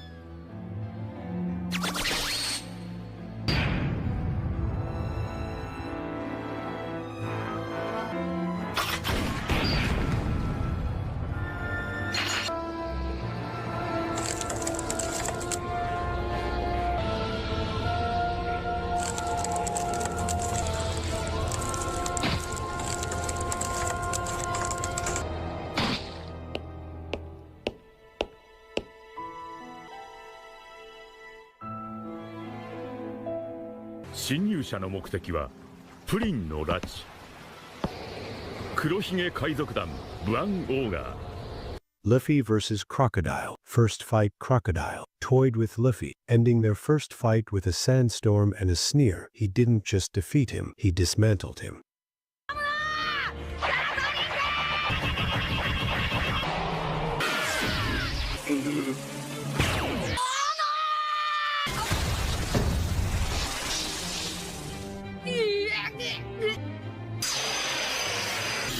閉じなぞ俺。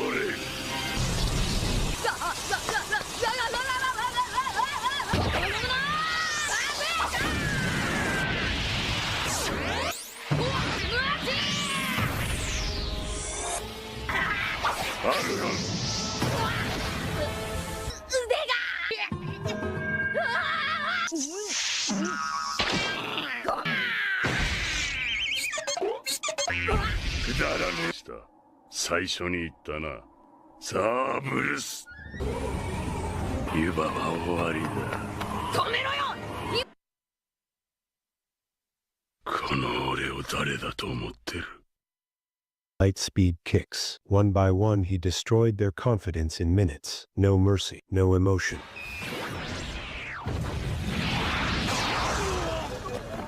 10体じゃ心も。まさかあれはキザル。しまった、キザルと出会うつもりはならず。血もいるのでね。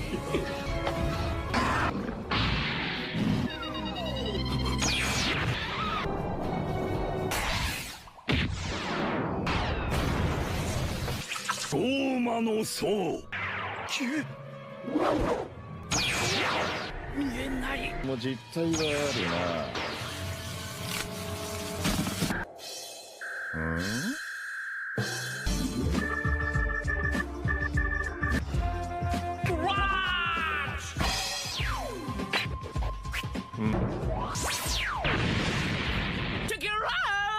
ほんじゃとんずらごくぜ。あばよ。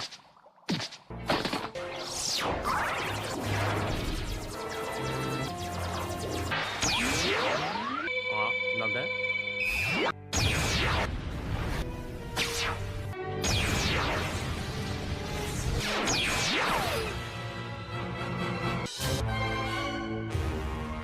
Kaido versus Luffy first encounter. Luffy unleashed everything. Gatling punches, fury, rage. Kaido stood up drunk and one-shot him.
Shanks versus Green Bull. Green Bull was ready to fight until Shanks flexed his conqueror's haki. From miles away, Green Bull froze. He left without lifting a finger.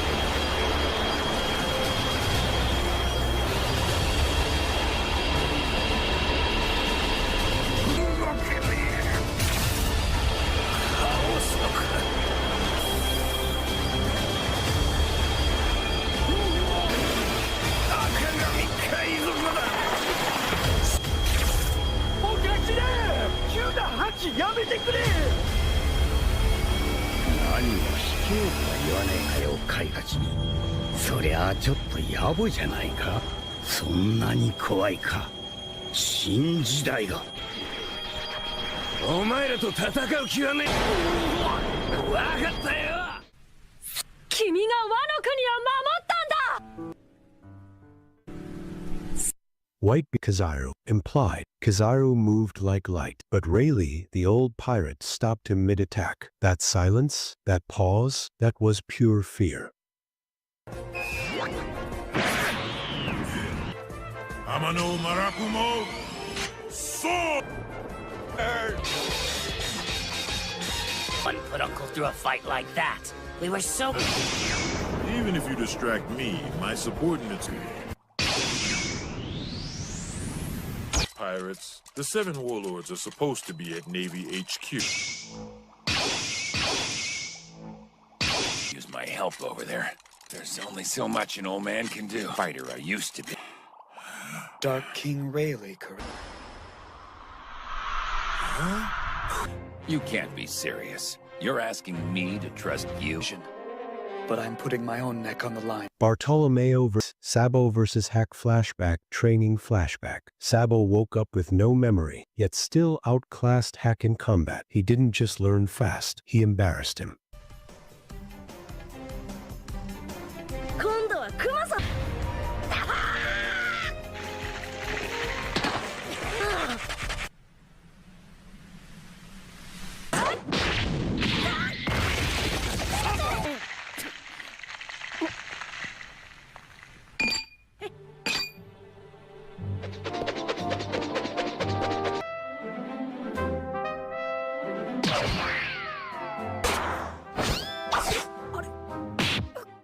Robin versus Frankie. Frankie ran his mouth. Robin clapped back, literally with a sea of arms. She paralyzed him on the floor and said, "Join us. You don't say no to that."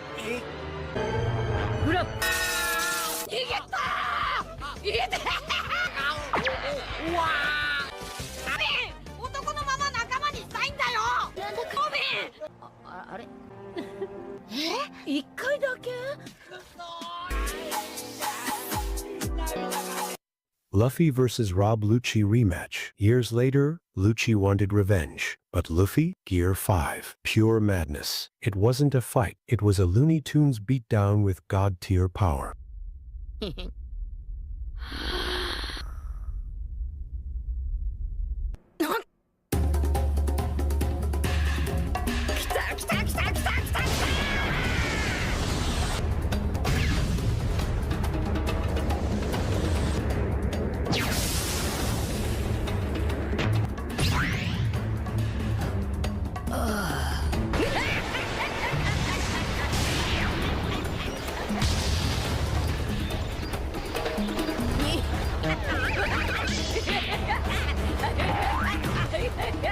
Luffy なのか。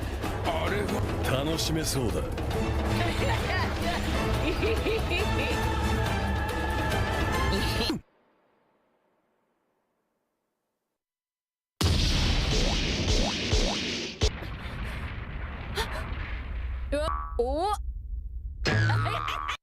Mihawk vs. Zoro. Zoro challenged the world's greatest swordsman, and Mihawk pulled out a tiny dagger. He didn't need more. The disrespect was legendary. Use that. Fortunately, this is the smallest blade I have on me right. Oni? I can't move. No, he's that much better than I am. I refuse to believe I didn't just a shape like that. You're certainly ferocious. I have to win this. Day one of us will be the world's. What do you wish to gain power? Tell me, weak one. Tiger?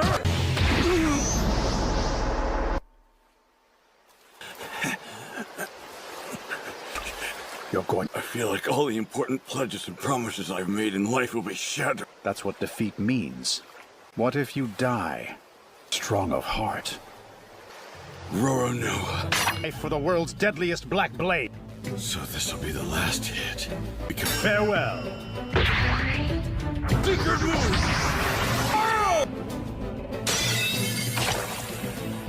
This is the power of the best swordsman there is. I can't have some noble. Take note. I am Dracul Mihawk. Crease. Become better than me! I guess I worried you, so I won't let you down. I'll never be defeated! King of the Pirates! Luffy vs. Kaido final fight. Gear 5. Kaido had seen it all, but Gear 5, that broke reality. Luffy was laughing, stretching, dancing mid-fight.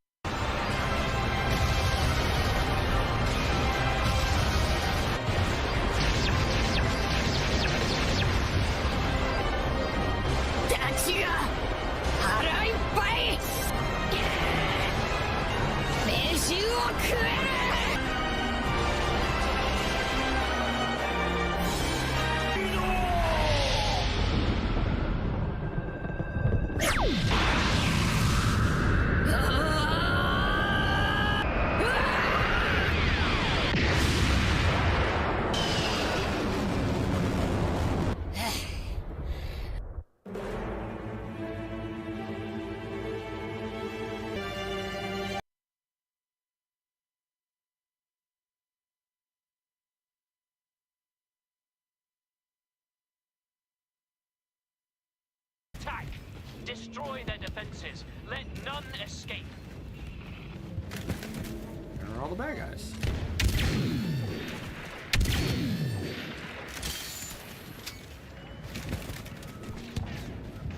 Is the lobby dead? Where are all the bad guys? They're not coming out? Usually this is like whack-a-mole right now, but nobody's coming out of their holes. I've got this. Oh, the lobby died off. God damn it. That's another new thing for this game. There's a lot of people playing, but the lobbies sometimes don't fill up for whatever reason. We're in one of those right now. I'm like, there should be so many guys peeking their head up right now, and sadly there's not a whole lot. Oh, hello. I haven't used the VK in a while. It's kind of a lower tier than I'm playing on, but it's still good.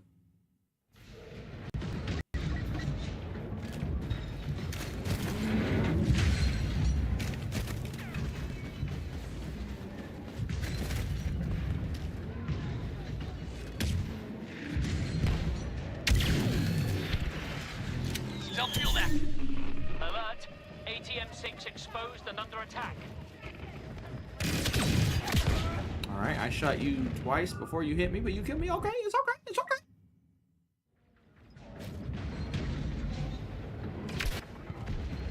You know, a lot of the people don't understand. I mean, this is not because there's no players. This is just servers do this sometimes.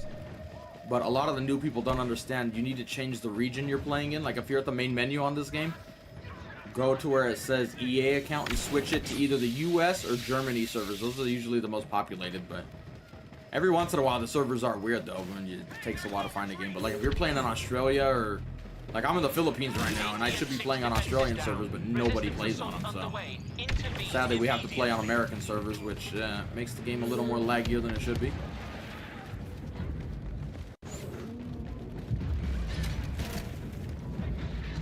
So make sure you do that if you're new and you're like, where is everybody? Like that, that's probably the problem.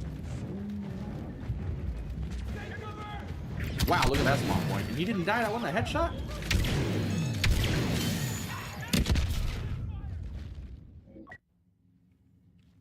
Hello, Gabe. Yeah, especially on PlayStation, that's probably the highest player count at all the different platforms, honestly. Usually it goes PlayStation, Xbox, then PC, but you should definitely be finding games. Really, we should just back. Yeah, we're gonna just back up. There's only like 4 bad guys here. As much as I love Crate, not if there's only 4 bad guys. That's boring as fuck. We need to get a good lobby here. Let's see how long it looks now, or how long it takes.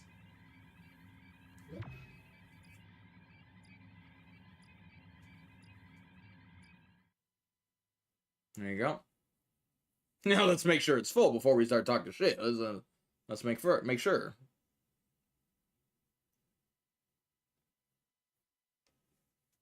That's one of the best maps in the game, honestly. Especially if you can aim. Right now I can't aim, so huh. There we go, full lobby, that easy. And it's just starting to even better. Enemies marked. Yep, Chris, what the fuck is a good way of, yeah, that sums up my opinion right now. Like, what the fuck is going on, dude? The algorithm gods are blessing us.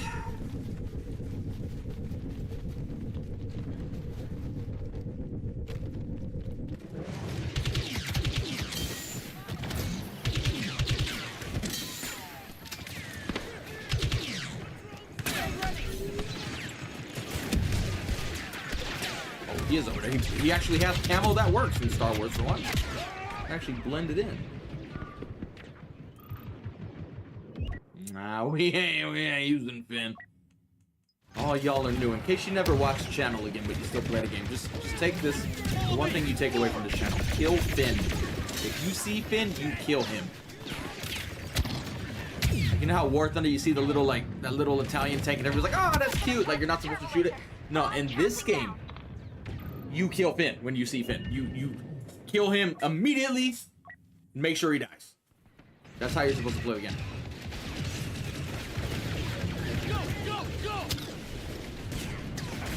Yeah, that's what happened to a lot of those big streamers that came over, unfortunately. A lot of that going on PC. Luckily for us, we are on console, so we don't got that problem, thank God. But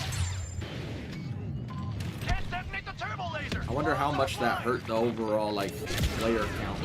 So many people were like, ooh, I want to try this game out, but they saw that and they're like gone. But again, just know that's only on PC. Console, there's no crossplay, so if you're playing on console and you're on the fence of getting it, you don't got that problem on console. If any of you were like, should we get it? I saw too many hackers. Huh? Luckily, this is the one positive of there not being crossplay in this game. You don't got to worry about that.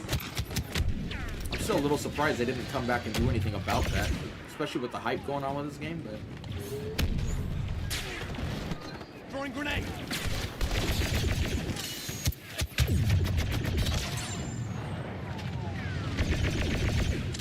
we literally have 1 health right now. If anybody looks at me, I'm dead. There it is. He looked at me. Explosive. Fuel supply set.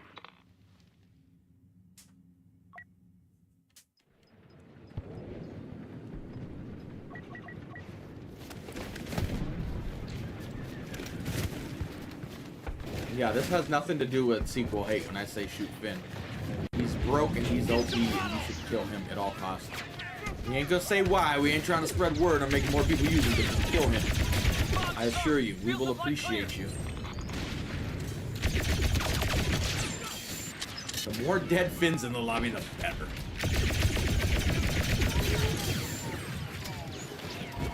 Made it to the turbo laser. Charge is set.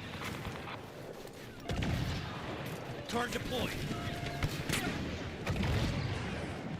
We have enough for actually we do. Is there a hero available? No chest. That's what we're saying. I don't get it, but I'll take it. We're not missing any heroes, are we? I feel like we are. Was I supposed to use a hero? I feel like I was. Didn't we have a hero we were supposed to use on this side? Go back to your masters. I'm pretty sure that we just did. Kill Finn. He's OP. You help your team. You kill Finn. Very simple. That's the best tip you can give to new players. Killing Finn will make the odds of your team winning much, much greater. Stay there. Don't underestimate him. Like, he didn't do shit in the movies. Trust me, kill Finn. That's the best tip you can get. Not what's your sensitivity, what's star card. No, no, no, no. Kill Finn on sight. There you go. That's the best tip money could buy right there. You'll have to get past me.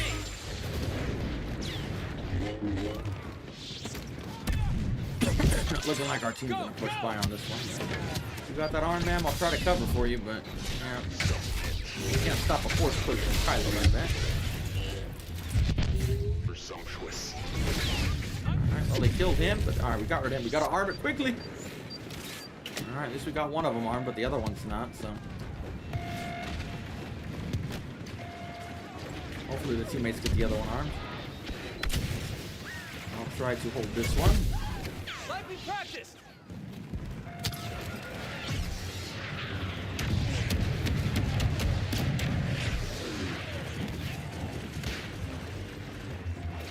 Moving fast. We don't have the other one armed yet. Alright, there's not a lot here. We're gonna have to try to go get it. Because if this one detonates in overtime, and the other one's not armed, it's gonna immediately just lose the game anyway, so. We need to get this one armed so when it detonates we can get it, or keep the overtime going, but I'm probably gonna die doing it, but it's for the greater good. Alright, we got it armed, but now we need to keep it armed, and there's not a lot of us here. I got this jump trooper at least. Alright, the other one detonated, so now we just need to be able to hold this one until the teammates get here. If they even come here, which sadly Battlefront players don't play the objective sometimes. We will die holding this objective, and it looks like we're gonna die. Their whole team's fucking here. Their whole fucking team's here. Come on, you bastards. Get here, teammates. Reinforce your leader. There they are. The cavalry's here. Oh, shit. They called Vader. No, don't do that. Stay away from my objective. Just gotta let it detonate. We just gotta let it detonate. No. All right, we did it. We clutched it. Lost my health, but we survived. I didn't think we'd survive that. We live to fight another day. Skywalker. Well, I was gonna say saving the day, but we haven't saved the day yet. There's still a long way before we save the day on this game.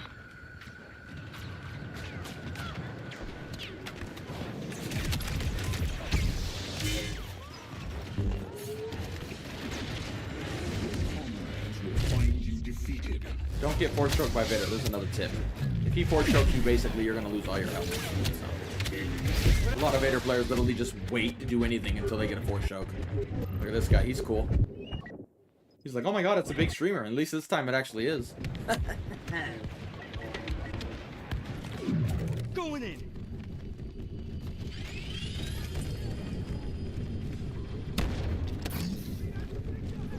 Grenade out. Oh, that's a lot of miniguns.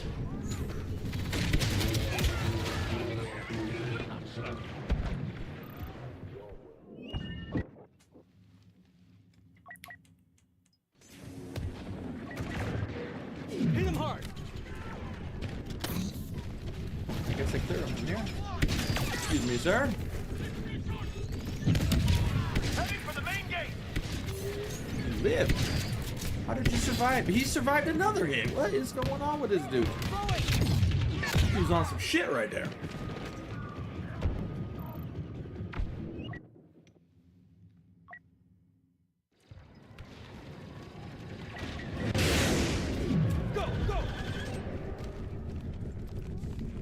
sneaky way.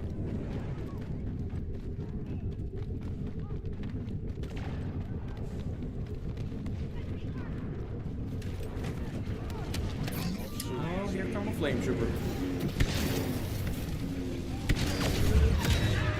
Cannot hide.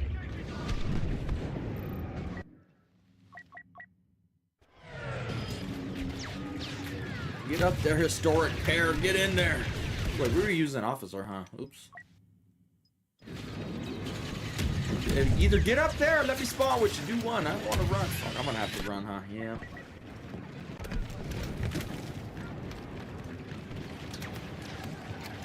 Yep, this is more last night by about 1,400, no, 1,600 views. I don't know. I'm not good at math. I appreciate a noob, aka Arkham. That's what he used to have his name as, for those who don't know. We'll get you some Anakin Skywalker, huh?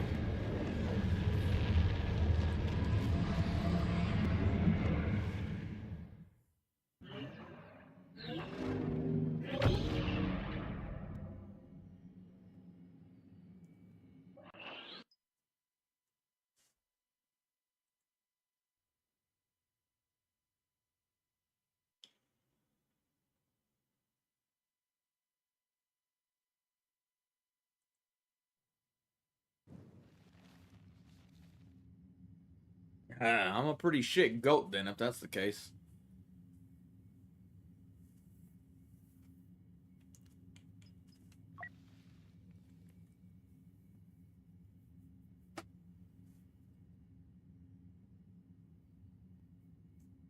Yep, that was the peak yesterday, what Ethereum said. Yeah, but they've been doing that since if I have 30 views or 15,000, it's the same stuff, honestly.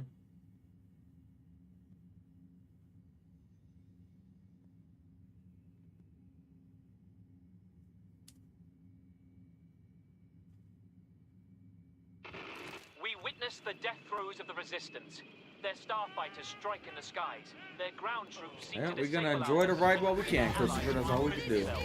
And all of this It is may definitely all the algorithm's blessings here. This is the same shit we do every day, and now all of a sudden, this goes to show you can do it for 12 years and get fucking nothing, and then out of nowhere the algorithms are like, let there be light! And it's like, alright, well, we're alive now. I figured it was just sarcasm, just in case. It is Anakin Skywalker, though. The people do like Anakin Skywalker. We have turret defenses. Break the turbo laser for detonation. correct the error.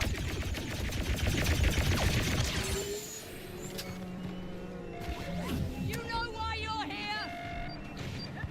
Not blow my cannon up. I like. Oh, I hate that skin. I don't like that skin at all. Get that nasty skin out of here.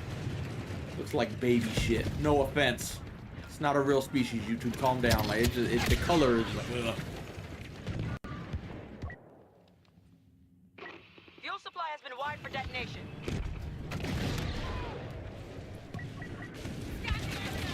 Oh, we get a shot. Let me yawn in peace, you bastards.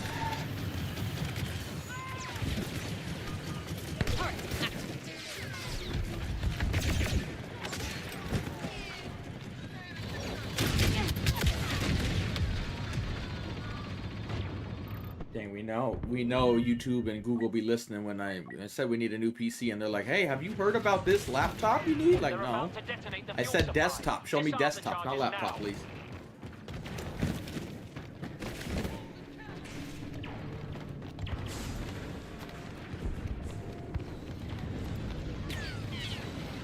I would be an Imperial. I'm not a terrorist. I'd be an Imperial in this world, honestly.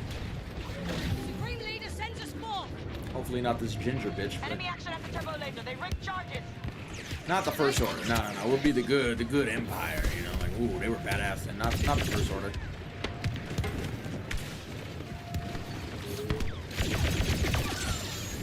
Maybe a Thrawn was leading the First Order at this point. Maybe then, but not the Disney First Order. I'll pass on that one. Y'all can play in that one if you want. Armed and ready.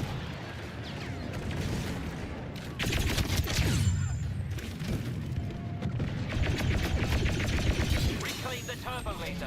Our starfighters need its support.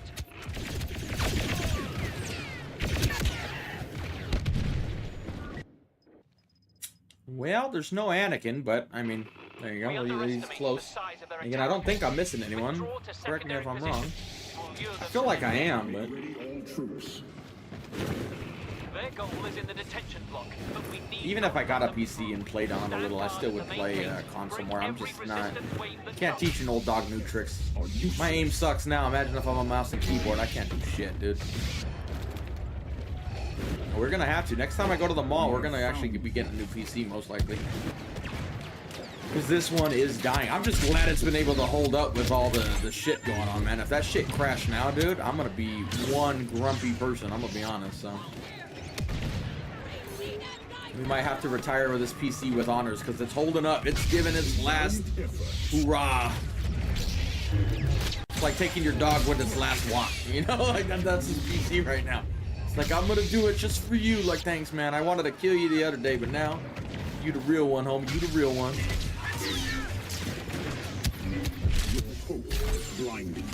Who doesn't like seeing Vader force choke a bunch of people?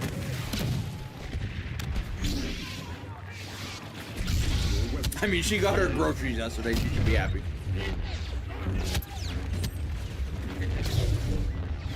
She was begging me, Star, we need to go grocery shop. Like, there, we did. You happy now? We ended the stream early so we could go. Do not waste resources.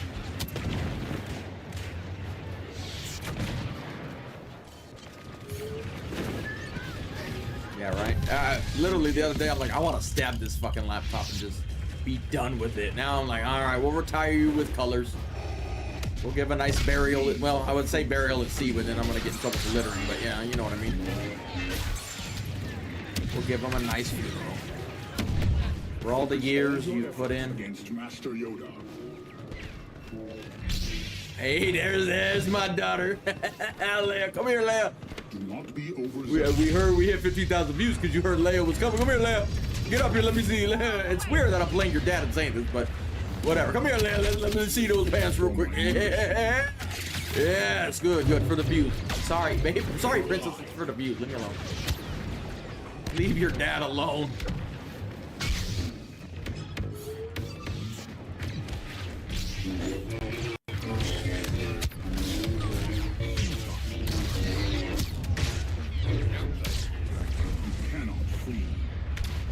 Slowly making progress. Was I not dashing, brother?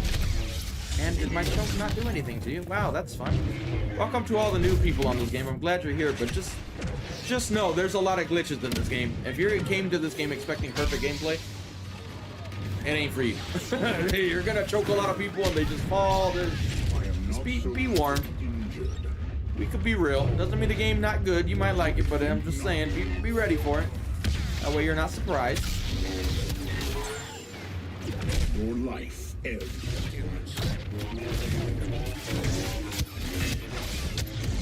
I'm gonna need some of y'all to come downstairs and help, but no, they want to stay upstairs. We're being overwhelmed. Yeah, especially if you play Heroes vs. Villain, there's a lot of that, unfortunately. Go, go, go! I mean, to be fair though, that is every game. And if every game worked, it's so fun. But when it doesn't work, it's like, ooh.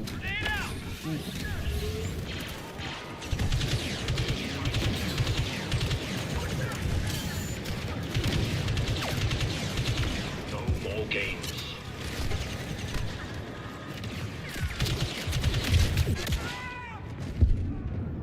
I mean, DICE made my favorite game of all time in Battlefield 3, but those developers don't even work there anymore, so. Same company, but different people working at it. Okay, rapid executions. The gate is breached. Withdraw and ready a defense.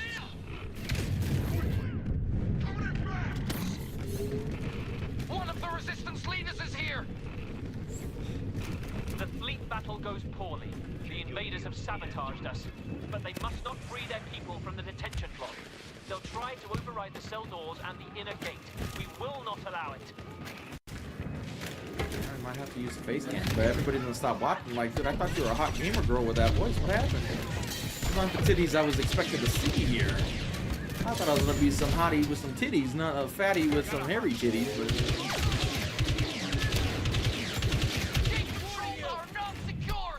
Almost out. Yeah, there's so many more heavies now that all these new people came on. That's the first class everybody goes for.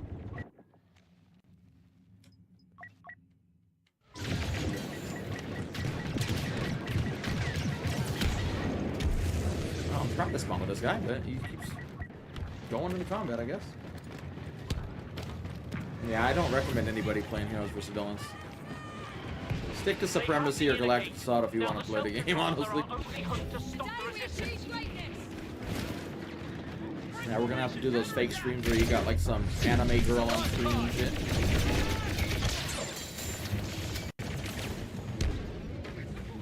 Don't tempt me. Maybe I should look at the screen. Okay, there's just 15 turrets back here, apparently. And this is why I use Ion Grenade when I'm playing Assault.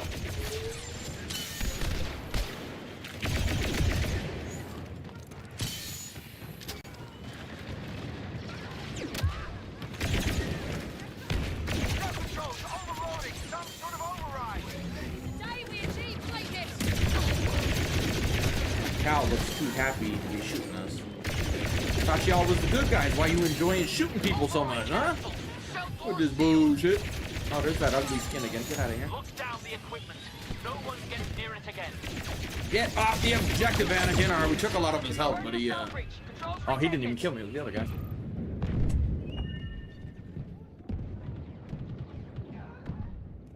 Yeah, I saw somebody comment on the drive-by vid the other day. Like, did anybody die? Like, no, believe it or not. I forgot to look. I watched it back today. I was like, man, I haven't seen that vid in so long, but I didn't see how many views it had. Somebody told me the other day, but I already forgot. There's a fin here, I think. Oh, no, maybe not. They died, actually. Usually they don't die. I feel like nobody's coming to help me defend this objective. It's just Grievous versus the world at this point.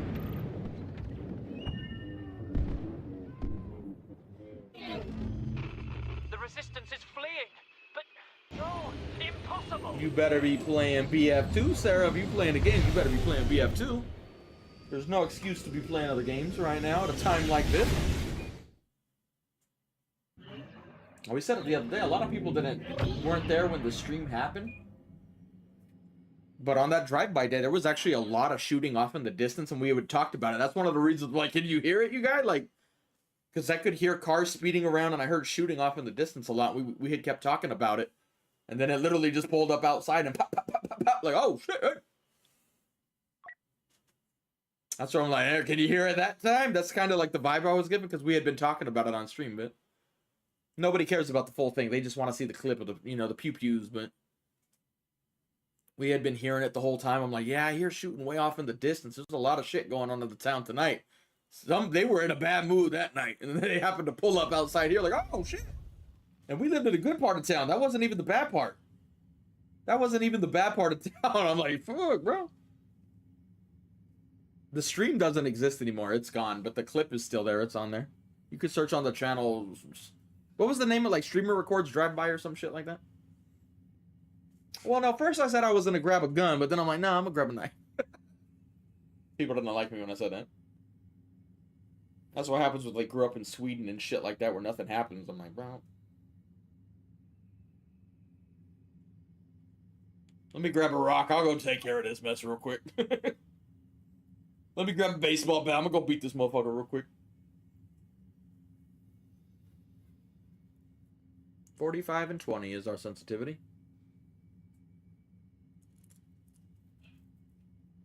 Yeah, if I could find it, I'll put a link, but I don't know if I can. The computer doesn't let me do shit when I'm streaming. I'll try it out, but The rebel databanks on Yavin 4. I'll self-advertise my own vid. Hopefully YouTube doesn't get mad that there's a drive-by on it, and they're like, whoa, wait a minute. Let's see if I can find it. My computer loads really slow, so this might take a long time while we're streaming. This could be an all-game process to get this link for the vid.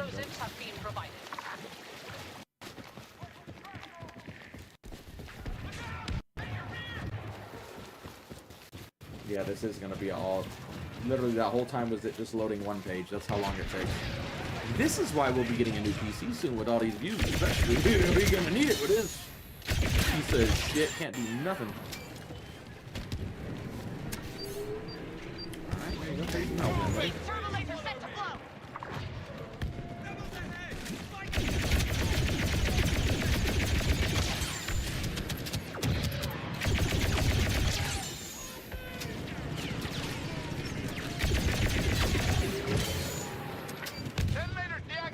Kill all those guys. I will leave a present for them here. Oh, maybe not. There it is. Oh, there is a guy down there. Luckily, he's trying to shoot me with a shotgun from there, so I got to live for a while.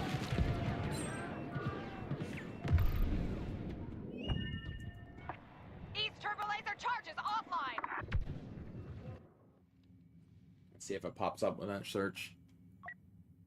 I'm having to use YouTube search to find my own fucking video.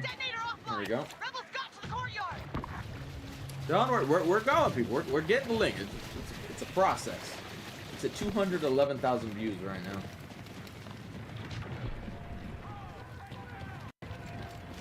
If it lets me put it, of course. There you go. I think it worked. I appreciate it, Jordan. We can get you some Phasma. Rebels will break under our boot. You want to see us suffer, huh? Turret set. West turbo laser should be down shortly.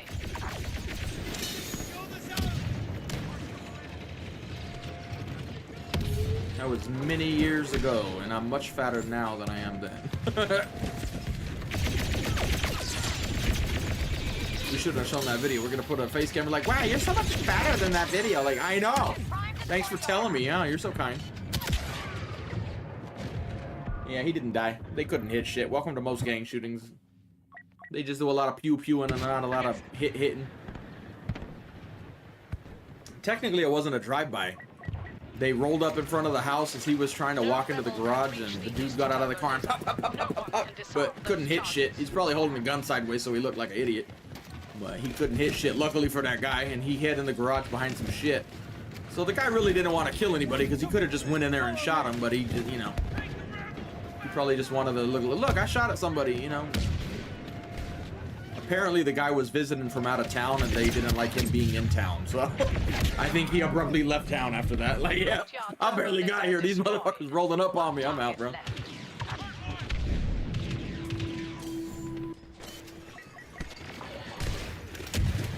Oh shit, I got enough for it here. What am I doing? I'm over here thinking of drive-by. I'm doing the shooting hands when I do it, like, don't need to be doing none of that.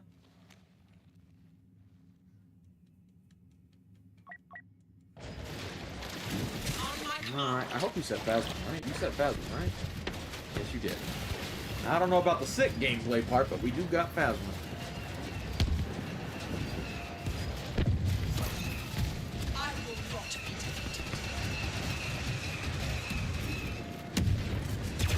Back then in California, we had drive-bys. Here, it's just fireworks. It's a much more peaceful life.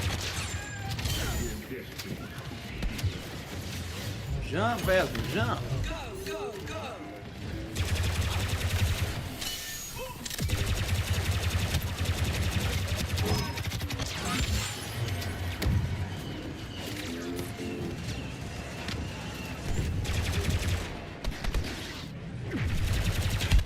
All turbo lasers neutralized. Wipe out the rebels and await new orders. What are you talking about? I'm still so beautiful. Y'all can see this beard. Oh my god. Is to secure the rebel staging points. After that, we move on their stronghold. Capture their camp at the I haven't got a haircut in so long. Oh, there's Leia with the pants again, ladies and gentlemen.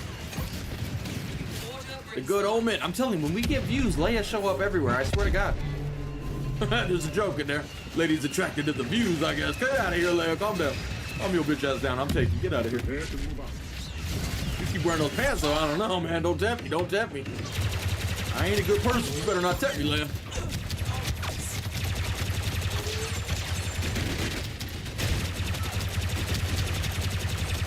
Okay, they're also behind me shooting me. Fantastic. Hopefully this shield doesn't go away. I might be in trouble if it does.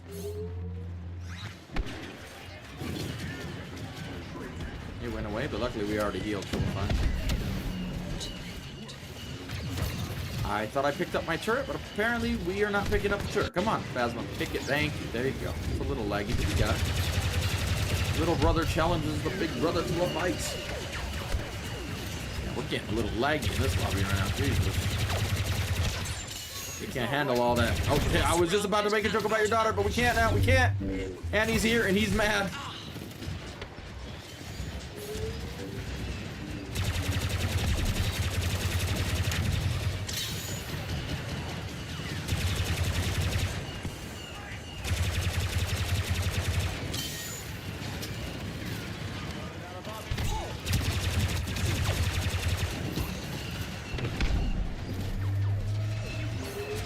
Hero over there, but I do not see him.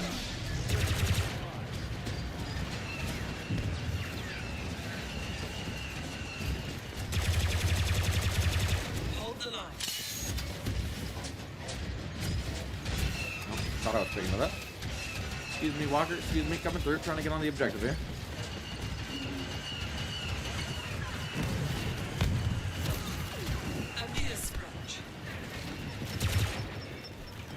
That's the funny part too. You know how many death threats we got when we fucking posted that video? I'm like, what are you fucking stupid, man? Are you stupid?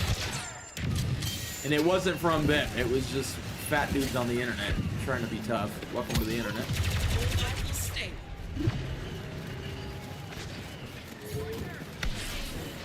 Good times, good times.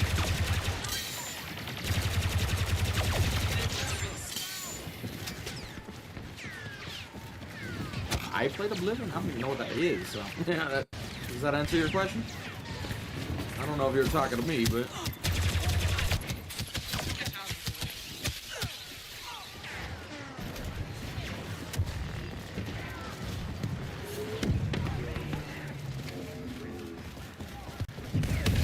Ow. Is that a jump trooper? Do we have fanboy jump troopers? I kind of get the vibe that there's some fanboy jump troopers in here. That's what happens when you're a big streamer. We're in the big leagues now, thanks to the YouTube algorithm.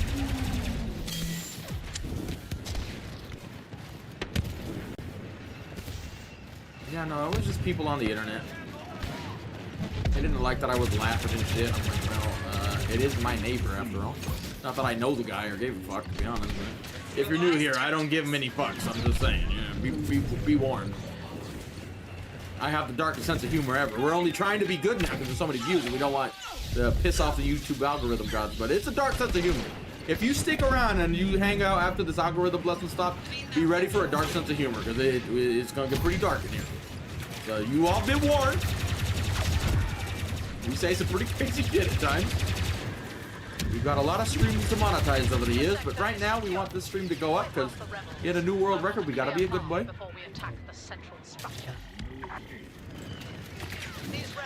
No Skyrim. I've never actually played Skyrim, believe it or not. It's always been on my rainy day game list to play. I know I would like it, just never got around to it. I appreciate it, David. Thank you, sir.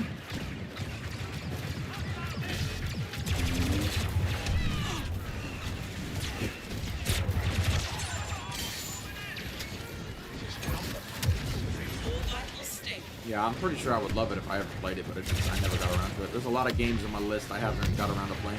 It took me forever to play Witcher 3, and I fucking absolutely love that game. So. One day, I got a list of rainy day games where when you're bored and there's nothing going on, you grab that and you start a new franchise. I'm like, oh my god, and then you got plenty of time to get hooked and focus in on it. That's definitely in there. That and Fallout. I never even played Fallout, even though I like the concept anyway. Apparently not. I tried. I didn't see anybody say yes or no, but we tried before this stream started and it's still not popping up on screen, I guess. The subs is when people sub, but it's not showing the donations for some reason. Even though it's supposed to show for Streamlabs and PayPal, and it's not doing it today. Or yesterday. Very frustrating. Thank you, Popular. Glad you're still here. We have control of the gate.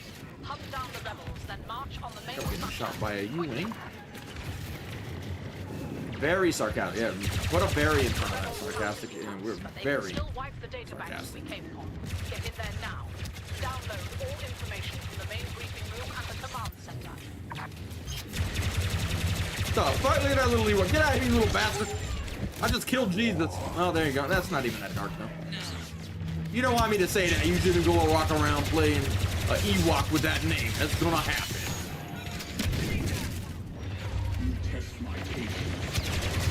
Super chat is working? Oh, okay. I mean, it should be. I shouldn't have to be surprised. I mean, it is turned on, but it was also turned on yesterday, so. Was Super Chat working yesterday, or was it just Streamlabs that was not working? I did not even know you could get up there. All right, well, there you go. Yeah, choke that bitch. Yeah, that's the sequels we want to watch. Yeah, Ray getting choked out. Now that is what I call a good time. Dance for us while you're on the table, bitch. Dance. There you go. And I can let us enjoy her dancing, please. Just pretend she's Padme. Close your eyes and pretend.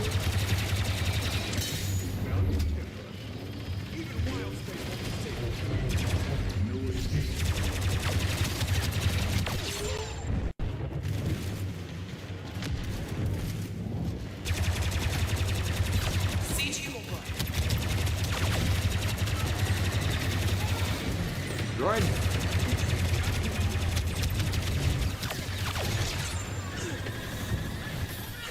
I heard a donation noise through my TV right now. That's where my computer noise is playing through. Can't hear what it says though, but I heard the little the noise. Somebody look in chat or on the screen just pop up. Keep your eyes open. I appreciate it, Jordan. I like these type of tests. These are good type of tests. I can't complain. Time to go, little droid. We gotta go over here now. Hopefully it works. It'll be nice. Maybe the PC's just getting so old it can't do all this shit. I don't know. PC's like, help, send help. Can't do this. Too weak. Stop, pop up. There we go. Very good, very good. Yeah, I don't know what was wrong with it yesterday. It was the same shit. At least it's working today. Oh, hello. You want a big stick in your pancake? Okay, we didn't just hit you in the face with that last one.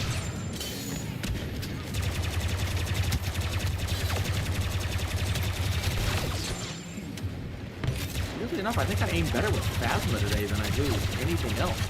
Kind of scary.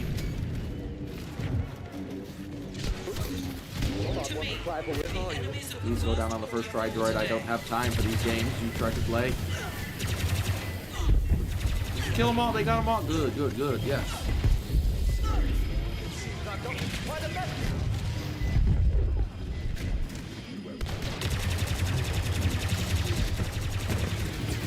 Yeah, man. Maybe you guys just broke it with how much yesterday was crazy. You're not wrong.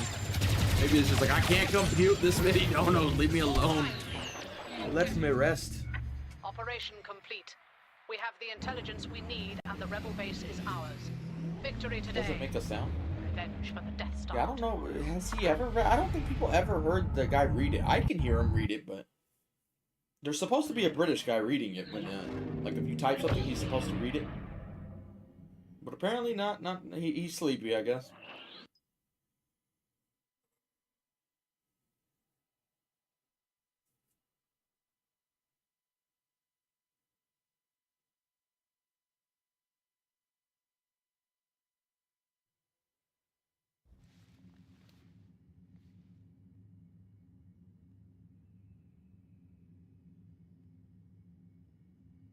I'll see you later, Musa. Sweet dreams.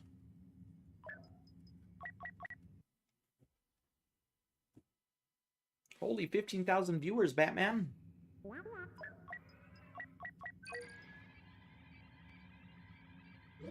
Again, welcome if you're all new. I appreciate you guys being here. Hope you all decide to stick around. But if not, I'll understand. But thank you for being here today.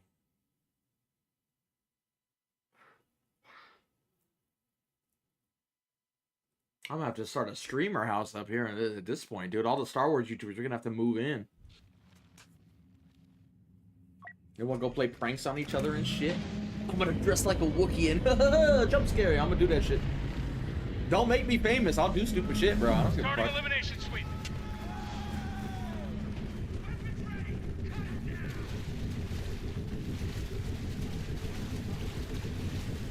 That's fucking crazy, dude. 30 viewers a month ago, and now it's 16,000. Like, it still hasn't sank in yet. I'm gonna be honest. We were talking about it yesterday. It still hasn't sank in.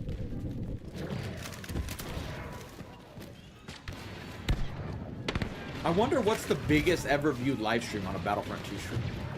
I mean, it probably actually was recently with all the big YouTubers that came over. They probably actually have it. Not the Battlefront streamers who've been on the game for years, but no hate. We're just saying that's probably actually what happened. One of those big streamers coming over. I got point. Go in. Yeah, I think the algorithm's broke. They're not supposed to recommend channels like mine, and they're like, oh fuck, we're accidentally doing it. Don't tell them. And it is new subscribers too. There's a lot of lurkers, but yesterday we were looking at the stats from yesterday's stream, which if you're new, it also blew up like this randomly too.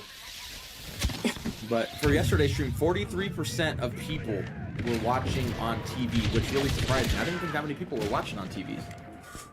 But that was a lot of people on TV, which really surprised me.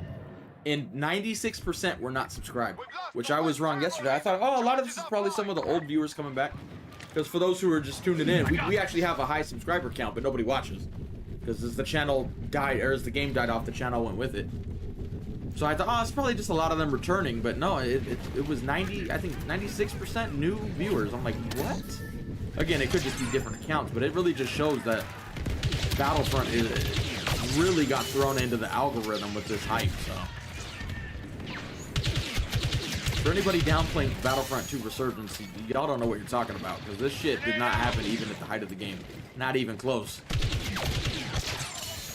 It's just fucking insane to me, honestly.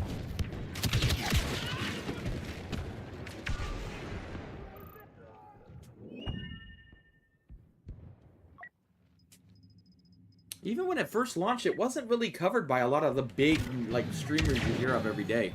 Like the Dr. Disrespects, the other ones, I don't know streamers like y'all. I'm not being mean, I just don't watch streams. But like, there was not a whole lot of people like that coming by on this game. There was a lot of big Battlefield YouTubers that always work with DICE. They came over, but they left right after because they're there for Battlefield. That's what they play. Which is what opened a spot for my channel to take off because there wasn't a lot of big YouTubers doing it. So it might actually be the most viewed streams might have actually happened here in this last month or so. And some of these really big YouTubers who just get views up their ass, you know, apparently I'm one of them now. Move Overworld, it's my time, but like it might have actually been in this time, so that might have been what helped spike the YouTube algorithm. Like, oh, this thing, we got a game that's people find interesting. Solo has been seen. Watch out. Well, I'm glad you're still here, EB. I mean, I watch YouTube on TV, but to be honest, I'm not even signed in on TV. Every night I'll throw some YouTube on and watch, but I'm not even signed in on my TV. I just don't give a crap. Well, actually, we can cuss now. It's not a video. I don't give a fuck. We just don't do it. But like, I don't just watch on my TV usually. Usually, I'm on my computer, or sometimes if I don't want to have the TV on, because we've got thin walls here in the Philippines. I don't want to keep the neighbor up, because where her bed would be is right on the wall where the TV is. So I try to watch on the phone or something to try to, you know, keep the peace. But usually, I'm on my computer when it comes to watching stuff.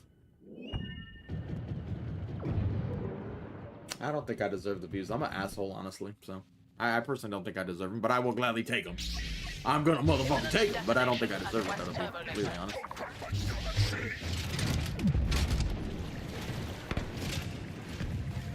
Guys, what time is it here? It's 4:15 p.m.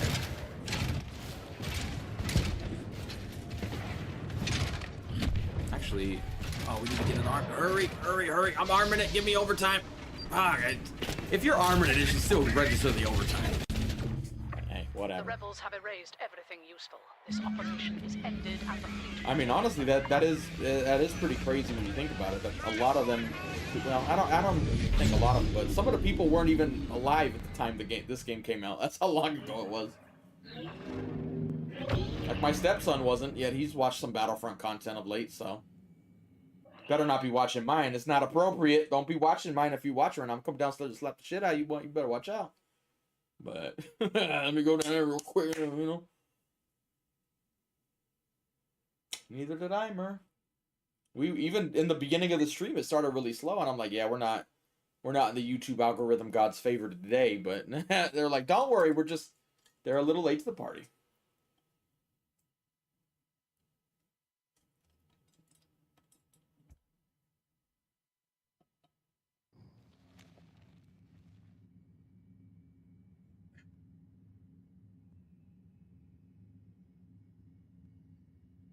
Nope. I still remember when they stopped announcing, or they announced that they were stopping updating this game. What was it, 2020 or whatever? It was instant. There was a view drop. You could see, like, it just, the hype died. And then for it to come back, but not even come back at a astronomically high rate compared to what it was. It's just, I can't even begin to... Yeah, no one could have predicted this for the game or this channel, honestly. You would be stupid to think it... And yet, you would have been right, so. We're pretty much at it right now. We just reached the 16,000 mark, and that's the highest it's been that I've seen, anyway. We're just in time. Local forces barely fought off the Separatists' first wave. Now the Seppies are landing armored MTTs loaded with battle drones. Best bet. Yeah, a long ways away from the States. From America, but not living there now. Arsenal of ion disruptors that should do the job. If we fail... Oh, they're not. It's completely just people being, like, shown it because of the algorithm.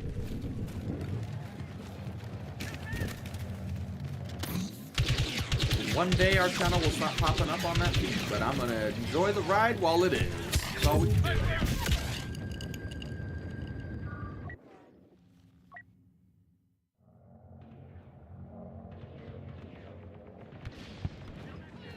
Yeah, well, hey, if you're not subscribed, yeah, if you want to subscribe, I don't mind, but if not, I understand.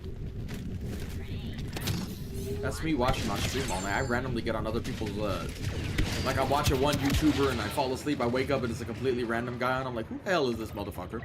I don't know this motherfucker right here. Weirdly enough, I have found channels I like, though, because of that. So sometimes the algorithm works good. Other times, not so much.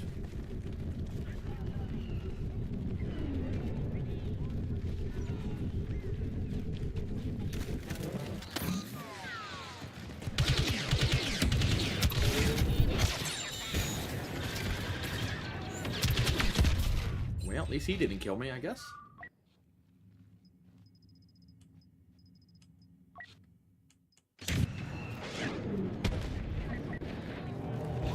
We fight! We win! Yeah, now, if only they would announce a Battlefront 3. I'm telling you, EA, you can't be ignoring these streams. I know you here. Don't be afraid to come and say hi. And if you do want to announce you're doing something with Battlefront 3, I wouldn't be mad if you did it in this stream. Is all I'm saying. That's all I'm saying. Just stop by and be like, hey, by the way, we got a little something coming out the woodwork for you. You might want to stay tuned. You know, give us some hype, EA. We'll let bygones be bygones. You know, the past is the past. Let's focus on the future. Confirmed. Solid hit on the MTT. Let us stay with your squad.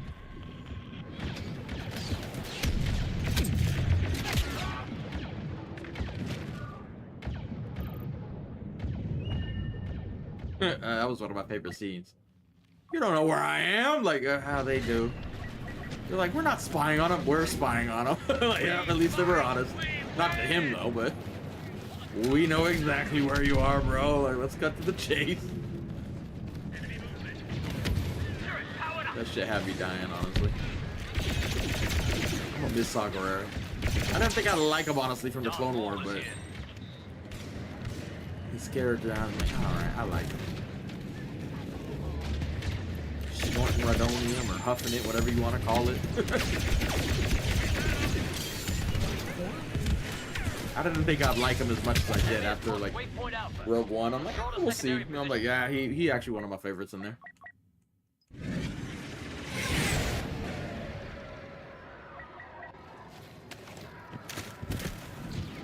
Most view for what? Just Battlefront? Yeah, I don't know why we're blowing out of the water like that. Hey, I will take it. You got a crazy part is I'm not gonna name names because I actually really do like this channel, but it's a React channel. They were playing. They don't normally play video games, but they were streaming Battlefront when I got on and they recommended it to me, and I'm like, holy shit! I get more viewers than them, and I literally watch their channel all the time, and they're a much better channel than mine, to be completely honest. But hey, I'll take it.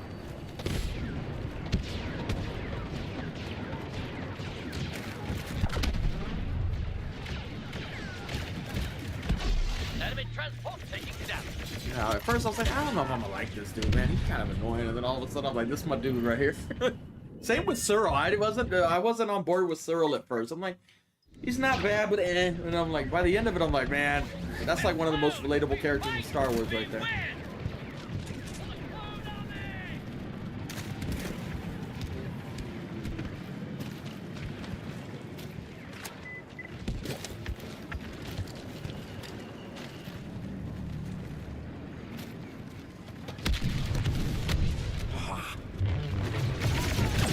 Do that, Darth Maul. Oh, not the time to do that. Hey, don't do that. We almost had him. He's like one shot.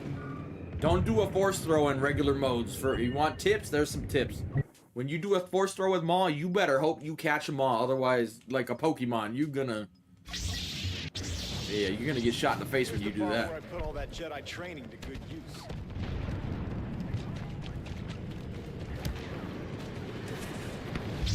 Honestly, I can't even blame Saw for being that paranoid, dude. I'd be that paranoid. They're coming for me. I know it. Oh, there's Leia. There's Leia. Again, it's weird when I'm playing Anakin and doing it, but whatever. Star Wars is weird. Luke and Leia were making out earlier. You can't lie. You loved it. It was George. I appreciate it, Wood. I know. That's my face right now. I don't understand it, but I will enjoy the ride while we're here. I kind of want to rewatch that scene now. You don't know where I am? Like, oh shit. Fucking, I could be anywhere. I'm not where you think I am. Like, we're literally looking at you on a fucking hidden camera right now, bro. We know exactly where you are. That's what I mean. The show, it had comedy, but without, like, not sequel comedy, but it had comedy in there. And I don't know, maybe it just appealed to my sense of humor more than sequels, and maybe it was just more up my alley. But like the whole "Are you with us?" and he just waits a second, no, and just slaps the shit up. I don't laugh out loud often in Star Wars, but that shit, like, that was funny. You got me there. That was good. That was good. It makes it feel, I don't know, when the show takes a more serious vibe, it makes the comedy a little better for me. But you can't overdo it. You got to do it. You know, it's all about balance. For the rest of us.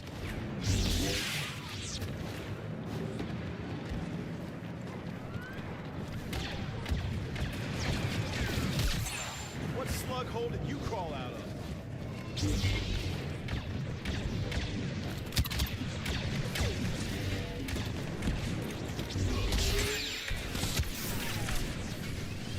I mean, one of my favorite scenes, even though I didn't really,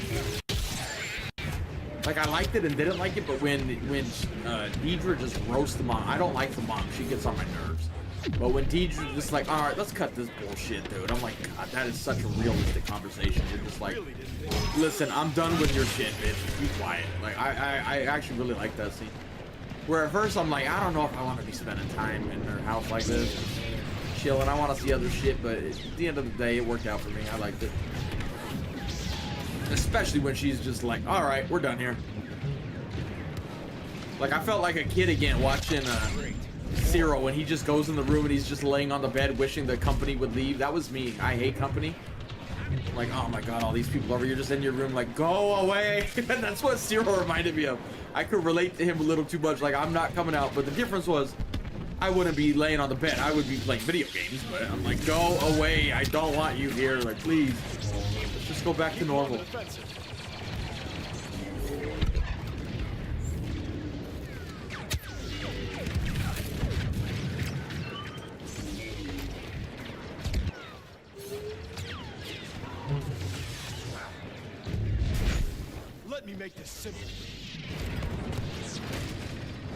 I love it. You know when you're getting big when you got all the Jesus suits coming through here. One lightsaber and they all start to scatter. Okay, nope, not swinging at you. You would hate to know we killed Jesus in the stream earlier. That little Ewok was running around. He came back. We put him down. There's a little dark humor there. There's a little dark humor there. He's probably not gonna enjoy that, but there you go. Not so smart now, are you? MT preparing to fire.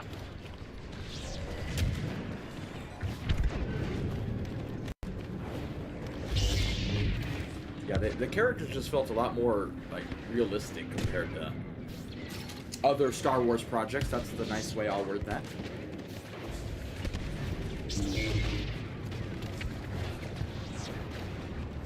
Oh yeah, we killed Jesus earlier. Yeah, he was the Ewok. He was running around, and we had to exterminate the little Ewok infestation.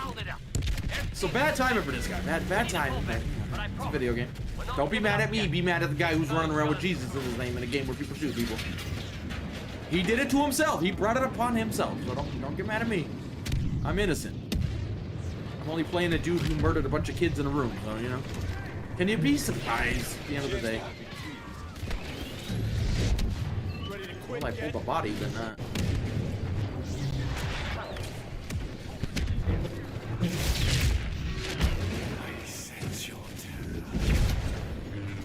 Oh, he caught me right as I yeah, that was unfortunate timing there.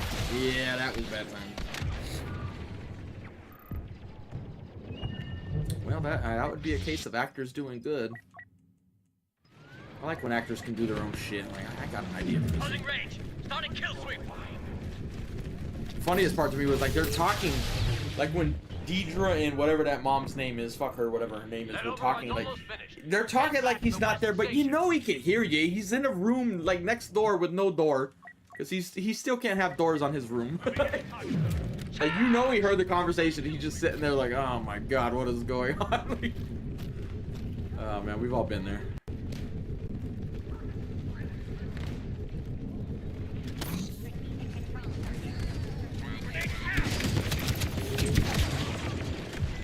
Override running on the east station.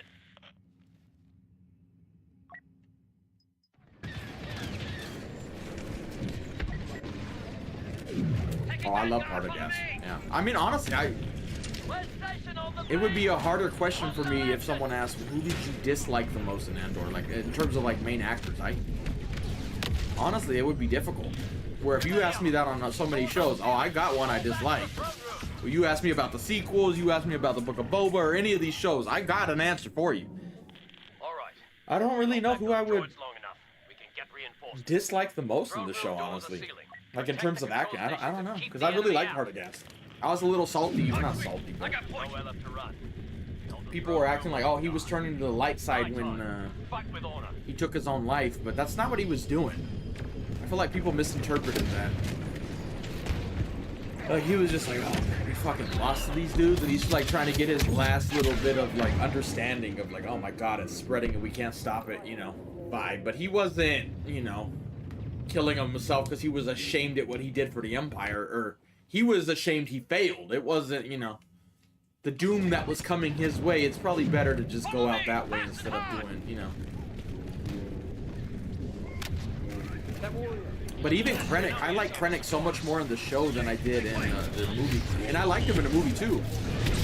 Like, again, he felt like a relatable character. You're in an office and this dude's still in your glory even though you're the one doing all the work.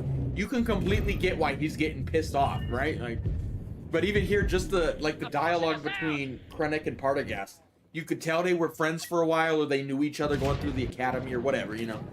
There's a history between them, and when they have that conversation of like, I can't protect you, like they alone in the room together, the officer in them kind of left, and it was just the two friends talking in a way. Little shit like that. But even when they were, I forgot the exact line, so I can't quote it, but when they were trying to come up with like why were they needed to catch I'm forgetting her name. When they needed to catch Luthen's assistant, whatever her name is, fuck, I know her, she's one of my favorite characters. But they were like, what are you doing? Partagas just gets annoyed. She has an infectious disease and just comes up with it. And Krennic's just looking at the other dude that I can't remember his name. He's just looking at her like, damn, Partagas smart, ain't he?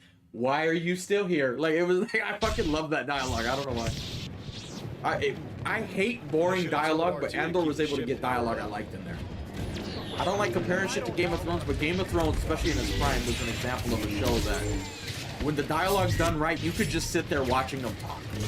And other shows, and a lot of them are Star Wars shows, dialogue, you're like, yeah, the dialogue ain't carrying shit, right? But here, that was like one of the examples where I'm like, the dialogue was doing it for me. I'm just watching them two talk, and why are you still here? Get a move on, you know, but like they're kind of talking down to that guy, but at the same time, like it's kind of joking in a weird way, at least between the two friends anyway. I don't know if that third party member that got used as the human shield really felt it as a joke, but to him and Partagas, it was like a subtle joke, like, man, he good at this shit, ain't he?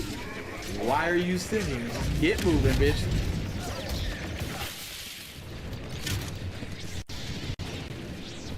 I actually used to watch Ghost Adventures a lot. I even bought merch from Ghost Adventures. I had a black shirt with Ghost Adventures written on it. I didn't even know they're still doing shit though. Uh-oh, the rain's starting to come down hard again here. Hopefully there's no leak again. You're in.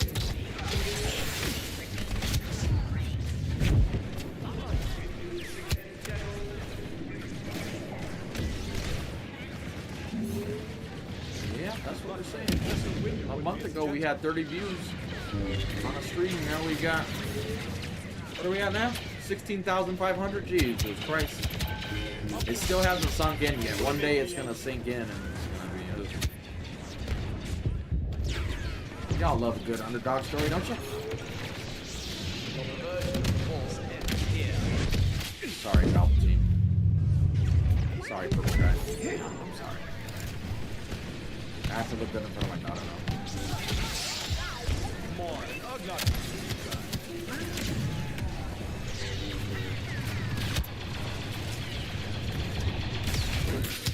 Oh, that's not good. Get up, yeah. No, too late.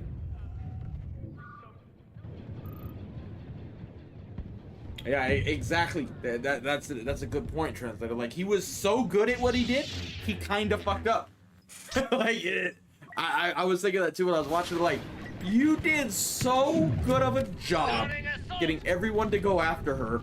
You didn't have anyone ready to call for backup because they were all hands on deck. I'm like that's the type of writing I like, where it's like he was so good, but yet fucked up in a believable way, where everybody's out looking for her. You're like calling for backup, and like everybody's already off on a mission. You got all hands on deck. We called in all the off-duty officers. They're gone now because you were so good. You're like, oh shit, like, god damn it. Like, I love that shit. Like, when you compare that to the sequels, he was so good, he was bad in a way, or in a weird way. And then you compare it to the sequels where, like, Hux, for instance, is just like this comedic relief where the comedic writing is so bad. You make the character so unbelievably stupid. You have to then write in that he's a spy abruptly to try to explain how stupid he was. That's why I appreciate Andor, even though some of the episodes could have been slow, and I get it. Wow, it is really raining. The writing was just it's more up my alley for what I like. I get where everybody might not like it, but it was right up my alley, honestly. Unidentified enemy now landing.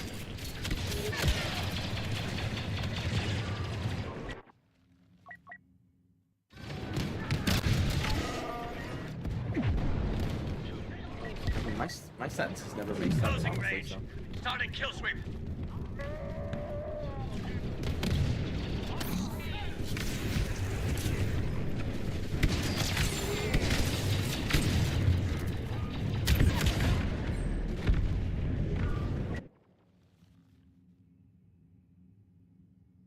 Yeah, I saw that interview too.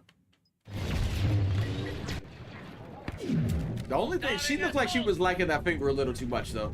That's where my dark sense of humor went. I'm like, that finger, I think she's into this. Cyril, you better be taking notes. Well, he was dead by that point, but you know what I mean? Like, Cyril, if you still around, you better, you found it. You found the spot. She's into that shit. One day she pissed you off, you just walk up and you're like, get in your fucking place, bitch. She's like, oh, I think we found something. Sadly, she's in prison now. And she won't get to capitalize on it as much, but... Going in.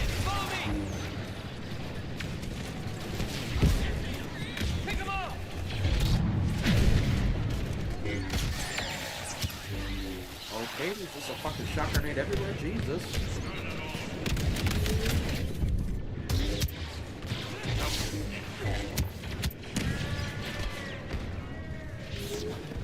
The rebellion won't stop!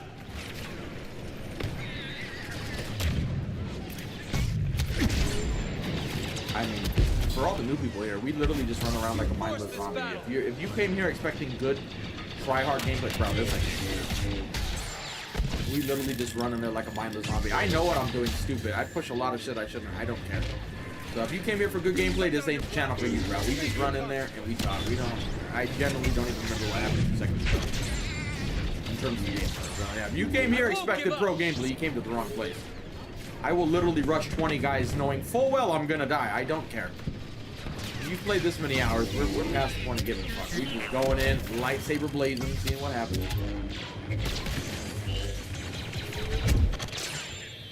So you've been warned. Nicely done, boys. Nicely done. Yeah, it's crazy. I didn't pick up on her voice until I saw an interview where she said she was Yennefer. I'm like, holy shit, but the moment she said that, I could hear it. But I didn't pick up on that right away.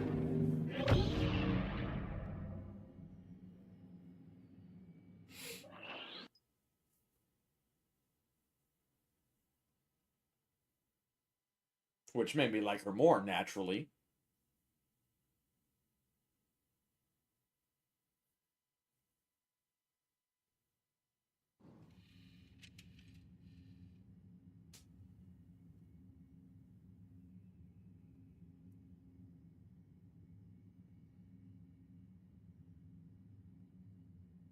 Well, let's hope we stay back. I mean, at this rate, we're doing good. No complaints. Let's hope we stay back, though. I'll see you later, Rektar. Sweet dreams.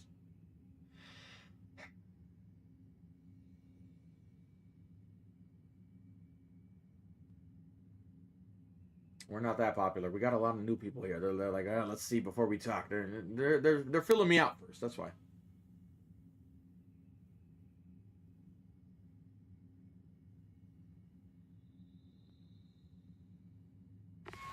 Landing incursion complete. Wave 2 units commence assault and activate escorting program. That's Mom. Proud of you. How you doing, Mom? It's good. Glad you're proud of me. Must arrive at the palace gates intact. I appreciate it, Jonah. You were correct. That is the we're pretty much at a current high right now.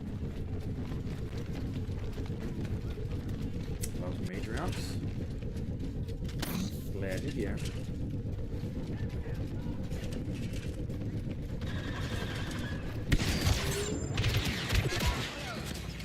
Yeah, but they're supposed to be annoying though.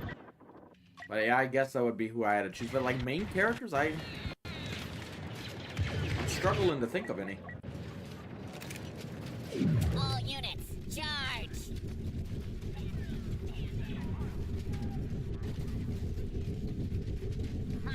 No, it's not a bunch of kids. If there's a bunch of kids, it would be moving fast. Wow, you suck. I can do better. 1v1 me. Or I'm in your game. Hey, I'm in your game. Ninja, I'm in your game. No, it's not mainly kids, surprisingly. You're malfunctioning, unit. We looked at the stats the other day, and most of the viewers, not all of them, but most of them were between the 25, around the 25-year mark, it said. Oh. But to be fair, that number's also skewed because a lot of kids watch on their mom's accounts. Rearming for close attack. So, take it with a grain of salt, but...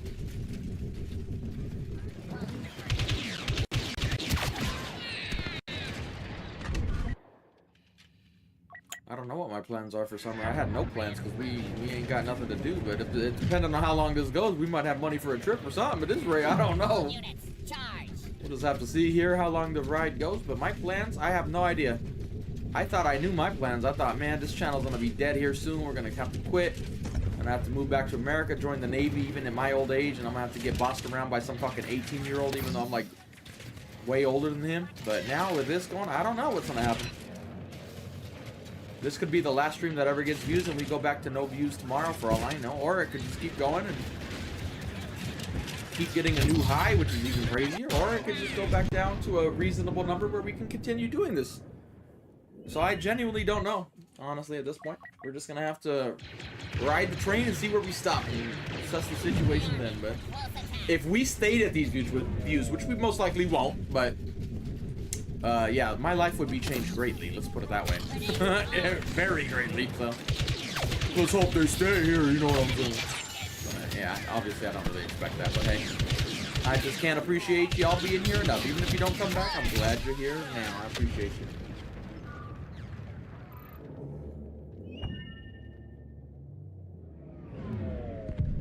Thomas Lab, thank you. Hello, Ann. Our forces have reached the first waypoint. Continue the escort.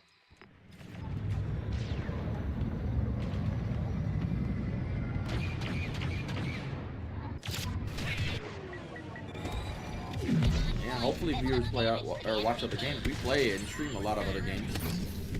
Not just this, but since the resurgence, we had to hop on and stream this game. But we're gonna definitely be streaming other games too. So be ready for that. But we're not gonna do it while we have algorithm favor. That's why I haven't. I have so many War Thunder vids and other vids ready to go up. Some Battlefield vids, but if you post vids that don't do well, like don't attract what the algorithm is, like right now the algorithm's favoring Battlefront, it's not a wise time to post it. You might turn off the algorithm favor. So. We need to be a good boy. We don't want to annoy the algorithm.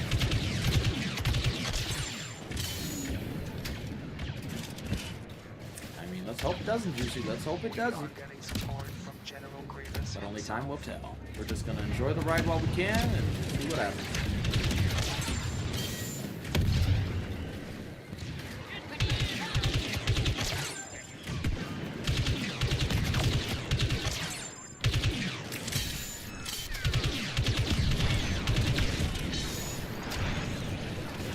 I'm not missing any hero donations, are we? We don't have nobody to use, right?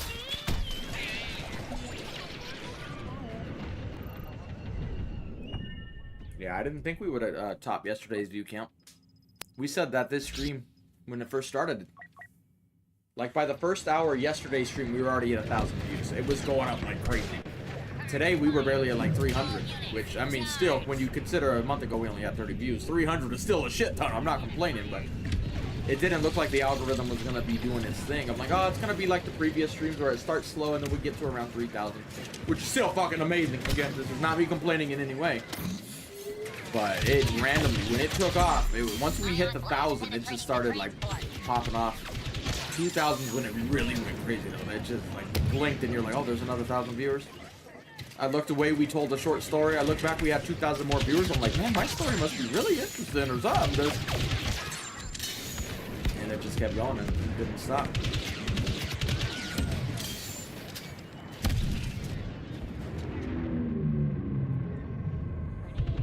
Oh, goodness.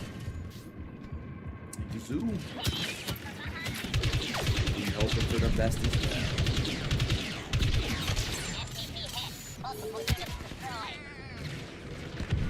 The transport must be preserved. Yeah, we've done that a lot, Christopher. Not during this resurgence, though.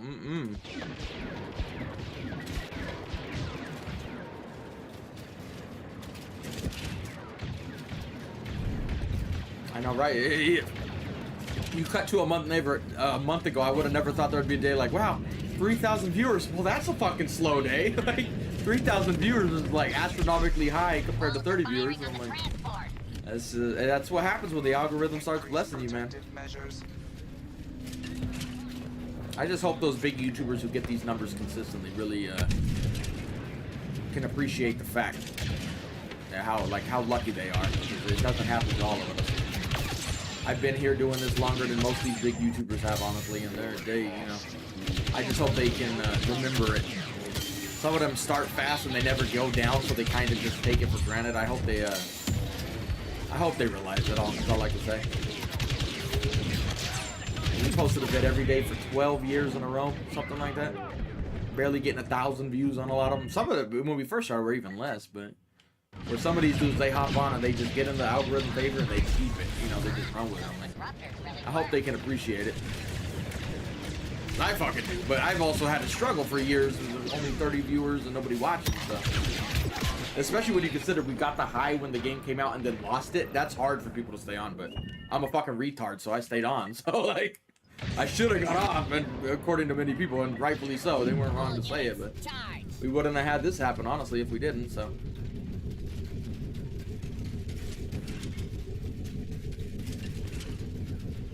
I mean, we talk about our vids all the time. We even posted our own vid in chat earlier, the drive-by, so. I could look at his stats and see how many people went over and clicked, but let's face it, most of these people are watching on YouTube. They're not clicking it. Or watching on YouTube. Yeah, you're obviously watching on YouTube. Watching on TV. I ain't clicking no links, even if I'm watching the stream. I'm like, yeah, I ain't clicking that. We do stream everything. Well, not everything. We don't expect Marvel Rivals. Alright? Maybe if we get these views, maybe, but I'm not really into it. But we play most shooter games that are on console anyway. But who knows? We're gonna be getting a new PC soon, thanks to y'all showing up here.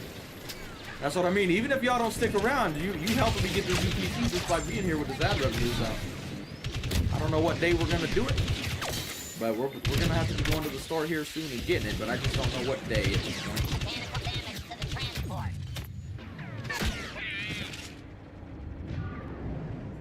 That's what I was saying earlier, Brian. I think yesterday or the day before we said I thought, oh, this is probably the algorithm showing it to a lot of the subs because we have a high sub count and very low viewers. 230,000 subs and 30 fucking viewers on a stream is horrible numbers. There's no ifs, ands, or buts about it.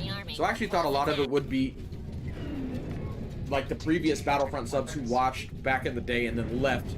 Now that Battlefront's back in the the feed, I thought it would be going to them. But on yesterday's stream where the peak was 12,000 plus views, 96% were new viewers, which that really surprised me. I did not think it would be that high. I knew a lot of them weren't new, but I didn't think it would be that high. I thought it would be a lot of returning views. Well, I don't know.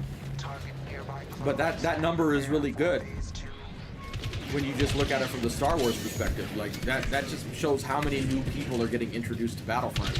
Even if they're not playing it, there's a lot more people watching it, hearing about it, doing everything. So even if you're just another Battlefront YouTuber or whoever, that stat right there is actually a very important stat to the Battlefront community as a whole.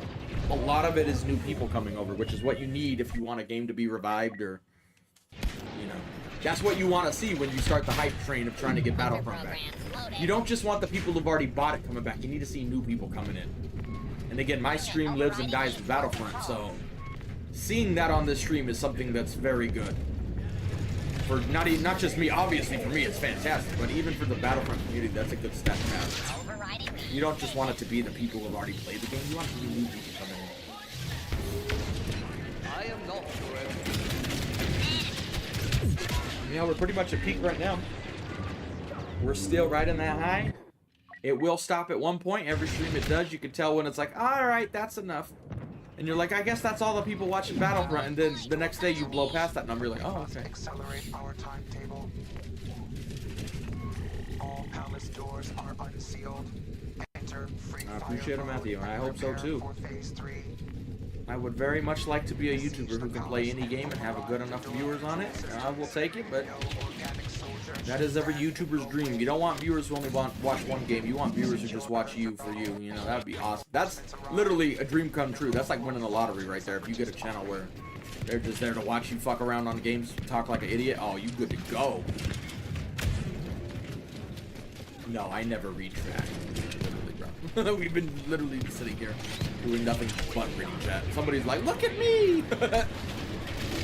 We do that a lot, by the way. We'll roast you if you come and say some shit like that. Be warned. You have been warned. No surprises. No surprising you. We've told you. It's gonna happen. No, I'm just talking to myself the whole time. I'm definitely not responding to chat at any point during this entire stream. Nope. I'm just pretending. Oh, hey, Bob. Nice to meet you, Bob. Yeah, my dick really is big. You know, that's me. I'm definitely not reading that from chat.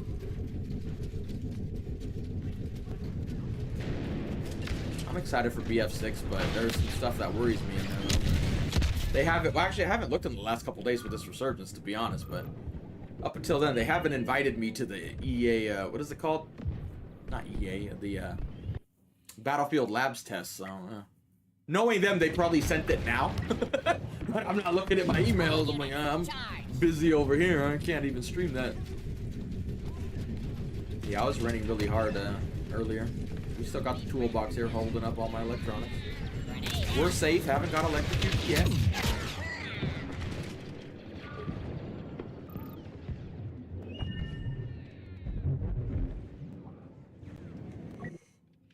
Oh my god. My throat is hurting with how long we've been streaming though and all this talking. I'm not used to this shit. But I will take it. Finally sounds like my balls drop. My voice sounds a little deep. I'm about to get a lot of lady viewers and like, wow, your voice is so sexy. That's what happens. That's what happens.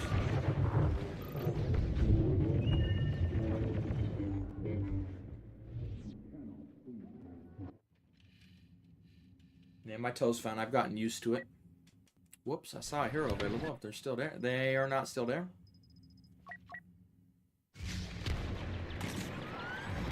I mean, it's entirely possible, but that was also when we only had 30 views.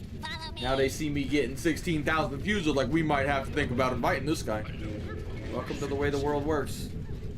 You might not like each other, but if there's a following, they think they could get something out of it. You never know. Not that they are. I don't even think they really know I exist. Most of the people who work at this game, they don't even work at the company anymore. If anything, I'd just be on a list that's blacklisted, and they just carry the list over to the new employees. Like, yeah, we don't like this guy. He roasts our game a little too much. Oh, fuck, God damn it, right as I clicked.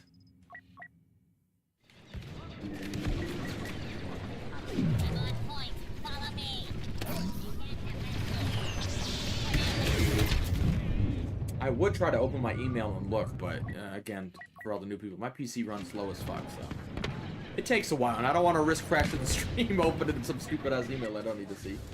All units, charge.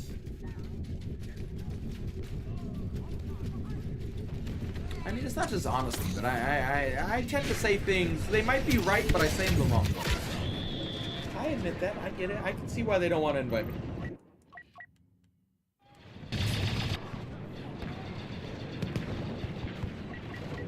Yeah, we keep these views up. If a Battlefront 3 come out, guess who's getting an invite? Back when we only had 100 viewers, they like, we ain't inviting this piece of shit, even though he has a trillion hours and posted a bit every day. We're not inviting him. This many views, they're like, we better send him an invite. Let's send him a Star Wars gift basket too and shit. Like, I know how it goes.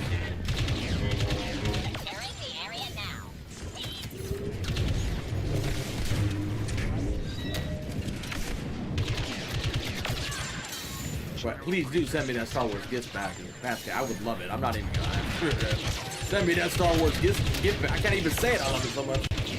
It takes my breath away.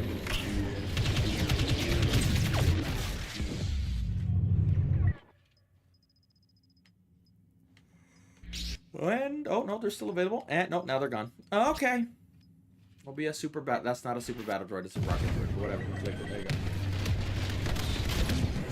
We've been doing about 9 hours every day. Yesterday we had to get off early because it was grocery time. But today there ain't no grocery time. Yeah, I know, right? If we keep these views up, I'm gonna be like, hey, my PC's weak. The PC company's gonna be like, hey, look at us. I remember I bought a PC, this is years ago, and this is why they don't like me, because I'm gonna call the masses out. Years ago, back at the hype of this game, we bought a cyber power PC. That shit came to me broke. I was so mad because I was so hyped for it. So I called them, explained the problem in great detail. I explained the problem and what's happening. I sent it to him, and I even said on stream, I go, now he's gonna plug it in and see that it works for a minute, and then he's not gonna fix the problem, and he's gonna send it back with the same problem. I told you what was gonna happen. He said it live on stream. That's exactly what happened. And I'm like, I literally even told you in great detail, including the guy on the phone, that that's what I was gonna do, or what you were gonna do. I'm like, don't do that. There is a problem. You're gonna send it back to me broke, and I gotta pay for the shipping, and it's gonna piss me off. And they sent it back broke. So me and them, we don't get along. Me and Cyberpower PC. But now that we got all these views, they're gonna be like, hey man, sorry to hear about it. Here's a PC. They're like, we'll even pay for the shipping to the Philippines. Now that probably cost a fortune in itself. When I ordered it, I was in America. Now I'm in the Philippines. Like, yeah, good luck getting that shit out here, homie. You're gonna have to pay those import fees. You better hope I don't get big. We're gonna see this. Your mission is a failure.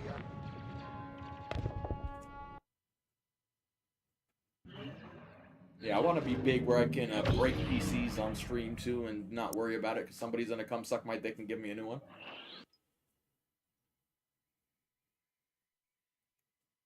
Oh no, my controller's not working. Here, take this brand new scuff controller. Like, that's what I thought.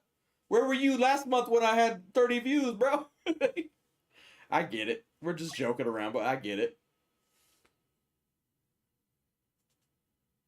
I mean, if the Yankees want to call me, hey, hit me up, man. Invite me out to a game. I'll do some vlogs at Yankee Stadium and shit. I'm famous now. 16,000 views, right? Fuck.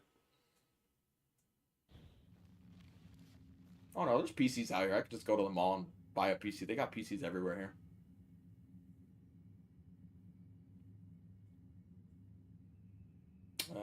That is correct. Blessing indeed.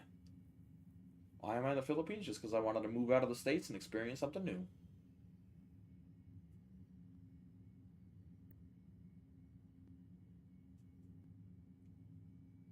You don't want to be that dude who grows old and, oh man, I wish I had traveled and I wish I had done... I don't want to have to say I wish. I'd rather just do it and see what happens.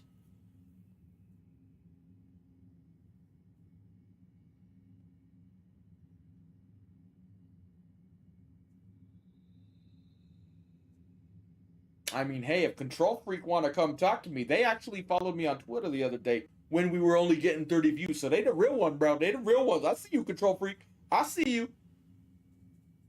You the real ones right there. I was surprised as fuck when they followed me, too. I'm like, oh, this is probably one of those accounts that just follows, like, 50,000 people just so they get their name out. But they didn't. I'm like, what the fuck it is, bro?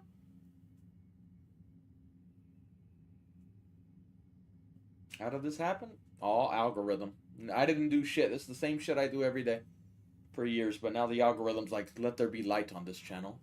Apparently this game's not filled up. Hold up. I need to stop talking with my hands and start looking at the game.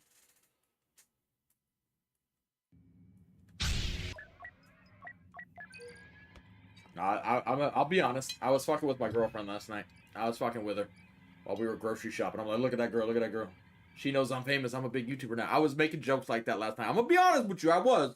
And she just like, you ugly bitch. Shut up. I'm like, that's why I'm with her. Because she can talk shit too. But I'm like, you know, she know me, dude. She watched Battlefront. She knows me.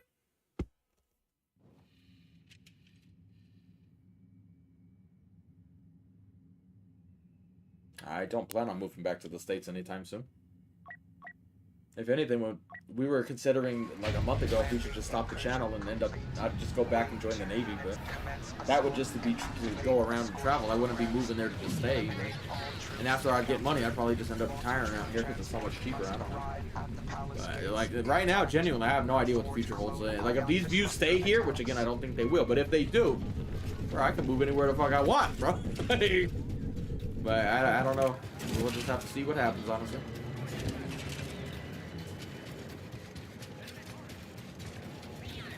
Well, I don't got a face cam, so nobody knows what I look like.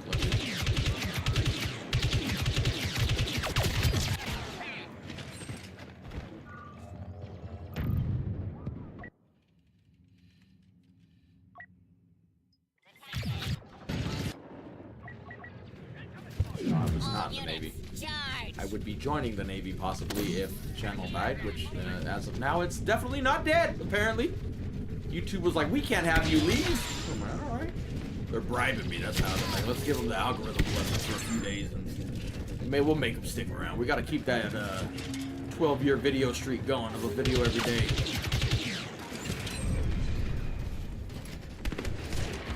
Every droid must fight. Why am I running out of bounce? There's no one here. Y'all thought I'd pay attention. Oh, God. He's still moving. All units, charge.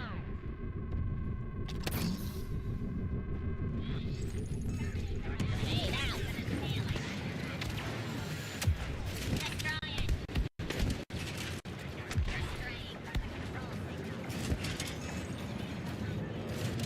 Hey, we just hit 17,000. Let's go, baby.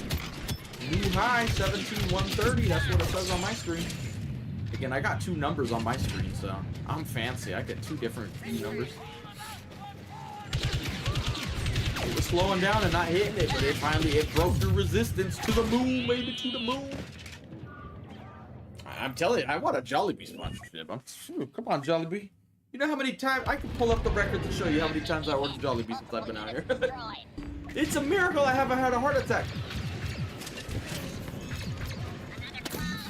All these views about to give me a heart attack. At least it'll be a good heart attack. Efficiency rating dropping.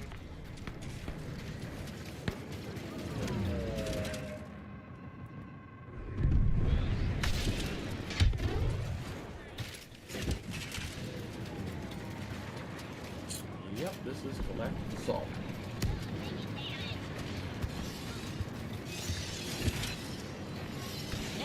This lobby filled up? It is. There's like hardly any clones anywhere. Where are all these clones hiding? There they are.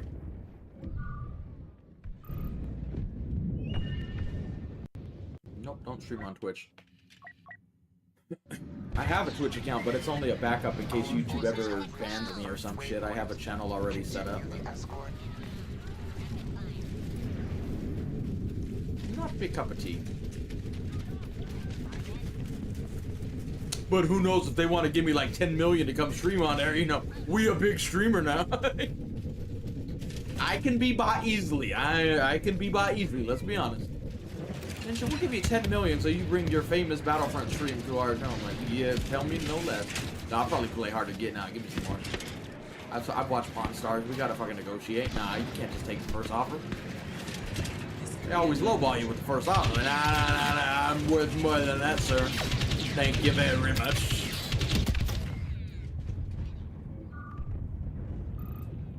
Number 18 in the stream charts. Jesus Christ, never thought we'd see the day that happened. Especially if you go back a month. Hey Ninja, do you ever think you're gonna be number 18 in the world for streams right now? Like, no the fuck I don't, sir. I'd have called you a fucking idiot if you told me that. Like, no, you're gonna do it, man. Just stay faithful. Like, that over positivity needs to get the fuck out of here. Like, well, I would have been wrong.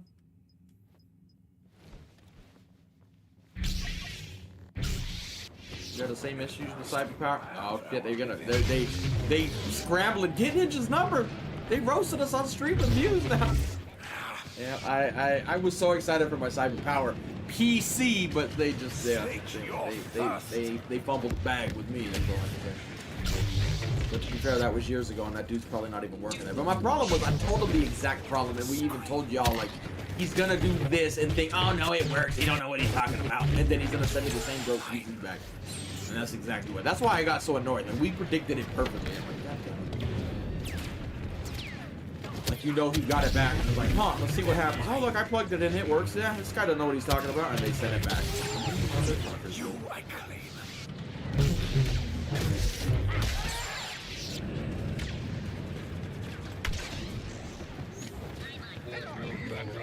Yep, hopefully this BF2 revive stays and keep the player count up.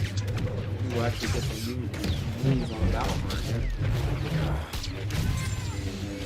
Definitely wouldn't be mad about that.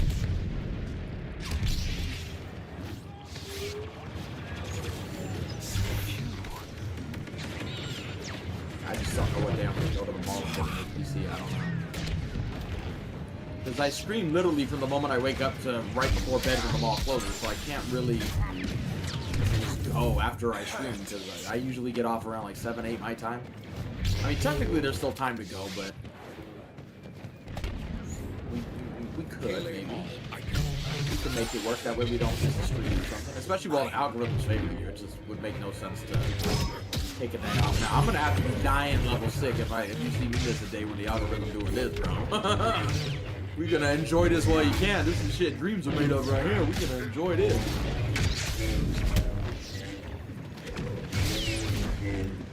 It doesn't look as good as what? Oh, we almost surprised Yoda there. That overheal is what saved him. Oh, we already maxed Luke a couple days ago.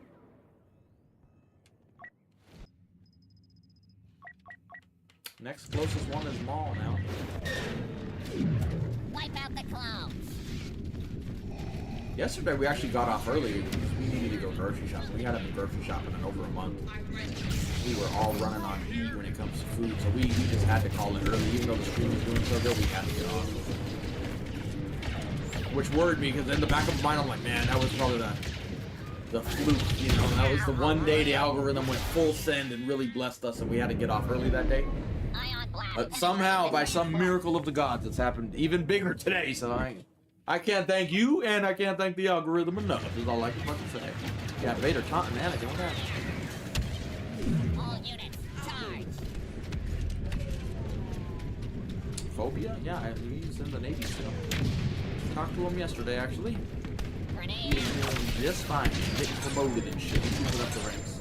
Speaking of Navy.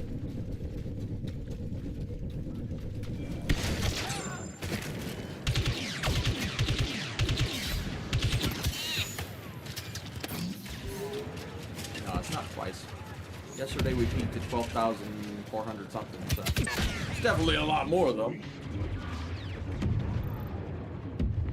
MTT targeting weapons.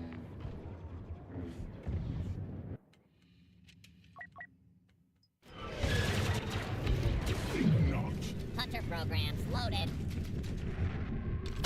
Yeah, it's weird with our timing being all weird out here in the Philippines. Like, we'll start streaming at night when the Americans are like getting ready to go to bed, and we'll then see them wake up like, "Hey, good morning!" Like that's how long we stream. Close and prepare for phase 2.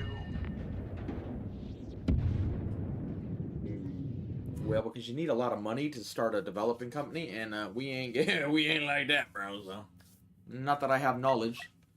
Wish I could give me $1 billion, maybe like Elon Musk, enough where I could just throw money away. I'm gonna go buy the rights to Battlefront, and I'm like, we making this, bro. We making this.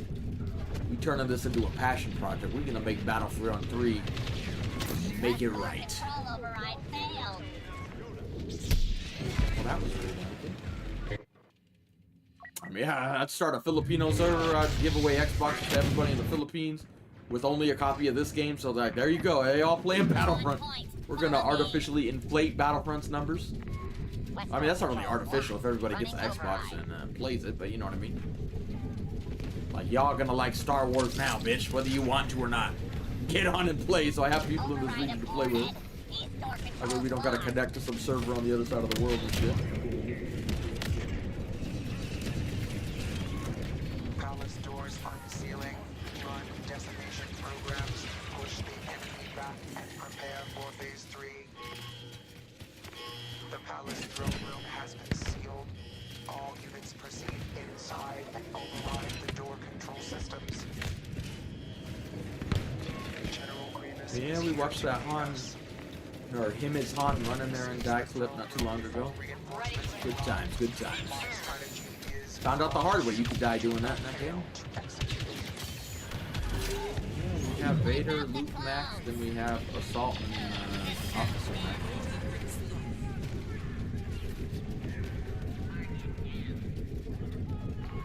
Attempting to capture the throne room. Welcome to the most viewed stream ever in my channel's history, sir. Welcome, welcome. Third day in a row we have to say that, not a complaint.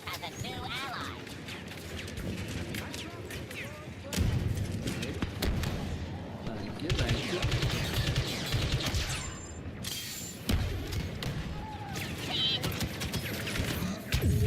Excuse me, I'm trying to heal, but I can't get in the corner anymore. Establishing control of the throne room. Are we missing anything? I feel like we're missing somebody again. Let me look.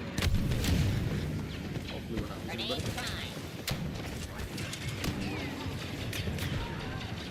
Looks like it. Feel free to correct me if I'm wrong. Ooh, Logan.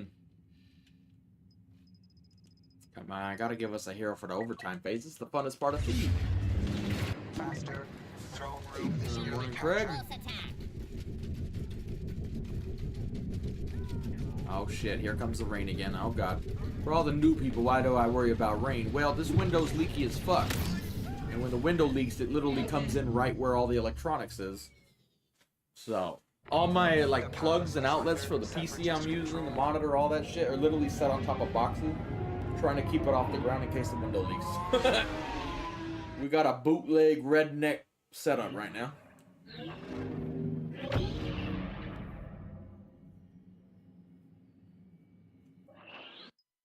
Yeah, we're gonna have to start having cheating scandals now. We're a big YouTuber. Ninja spotted with another Filipina and shit. What's up, world?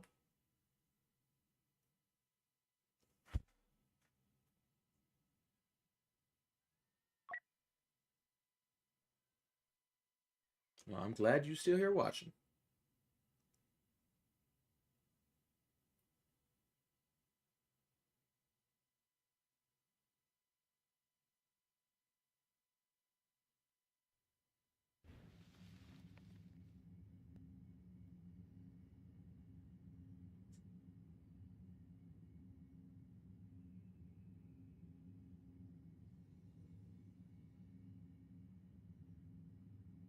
Oh god, here's the rain again. It stopped for a second, now it's back. The rain's weird in the Philippines. It comes down like a bucket, then it stops, and then 2 seconds later another bucket comes down. It's fucking weird. Well, I mean, I'm from the US, but I just happen to be in the Philippines now.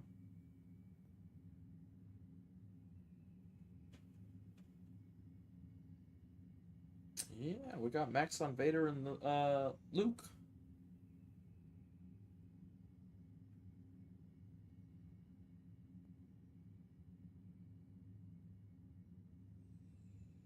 I don't think you want me to be a leader, because I have a bad way of saying things that they're not gonna like.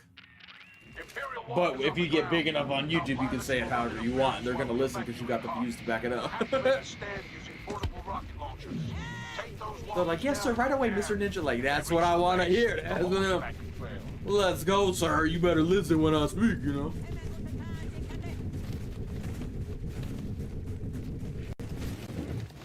It's always raining in the Philippines, but it's right now it's a little extra rainy, I guess you could say. It's really weird. It starts up real loud and then stops. Like, what the fuck is going on? It almost felt like somebody outside with a hose, like just shooting the window and then stop. What are you doing? Better stop shooting water at my window right now before I come out there. Grab a machete.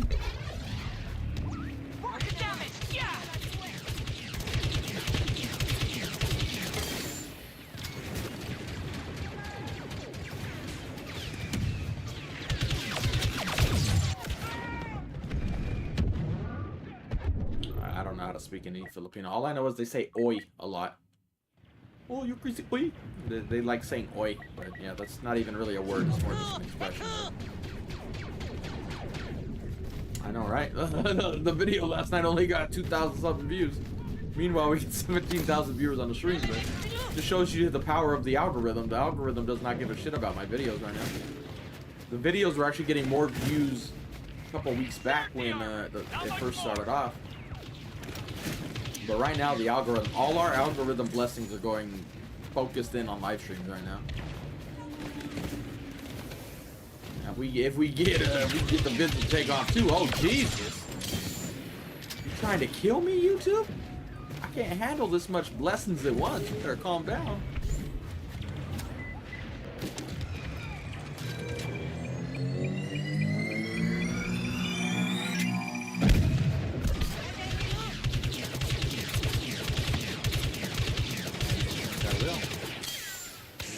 Right here for the time being.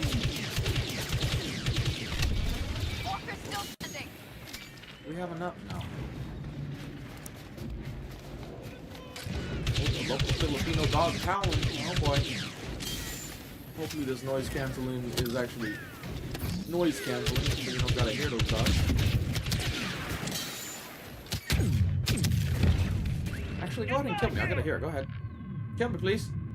Thank you. Actually, we don't have enough. Okay, never mind. I take back the thank you. Fuck you, actually.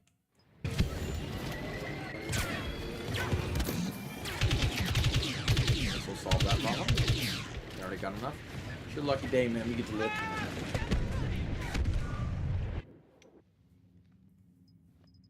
Yeah, with this resurgence, I need to look at where all the viewers are from. Everybody should put what country you from? Where you at right now? Not your precise location. Calm down. Just, you know, you in America. If you're in America, put a state, I guess. I know a lot of you in America. Where are y'all from? What country you watching? And don't lie. I'm from North Korea, Ninja. Only Kim Jong-un watching. We have actually, back in the day, we did have a viewer from North Korea. We had one view from North Korea. And I'm like, who the fuck got...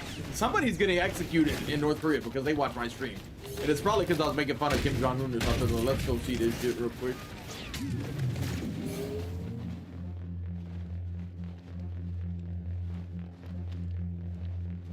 Got a lot of calories. A lot of calories. But I know what you all want to see. You're all from different parts of the world, but we all know what you're here to see. It's not me. I You don't know just want to where see you this get your movie right delusions, laser brain. here. We are blessed with Leia's Situations blue. like this, they keep you humble. Like that hair too, with the little like dangly, just look by her hair dang. That's so cute. Look at that. Keep me humble, bitch. I got 17,000 viewers. I'm fucking popular and I can fucking talk all the shit I want. Thank you very much. Better watch out before I send hate your way. I'm gonna send them. They're gonna go spam you. Better watch out.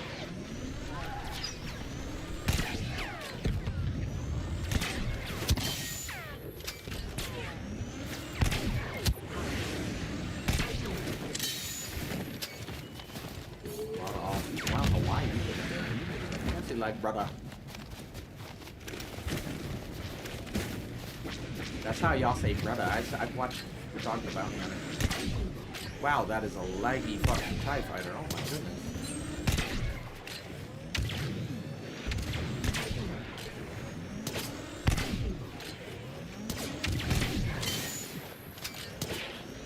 I'm glad you volunteered.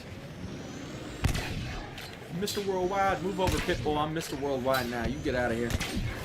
My time. I'm the captain now. Your master's reign is over.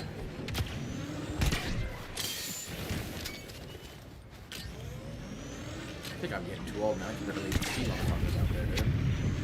Jesus. I can't see shit. I can't see shit in this thing.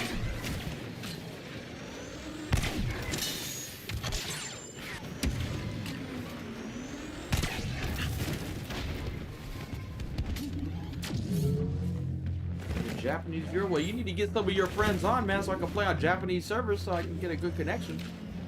Not many people in Japan play this game. You're gonna be the head of the Japanese department. You gotta take over and get this Battlefront resurgence going in Japan. Leia to command. Update our position.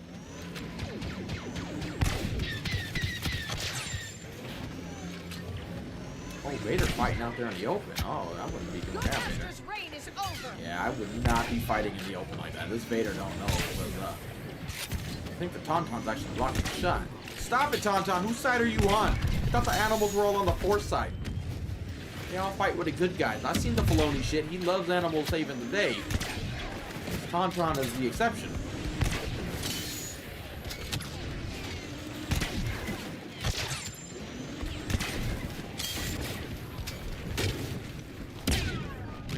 Buy some time. Standing by me. You checking out my ass, bitch? I'll fucking shoot you. I can do it. You can't.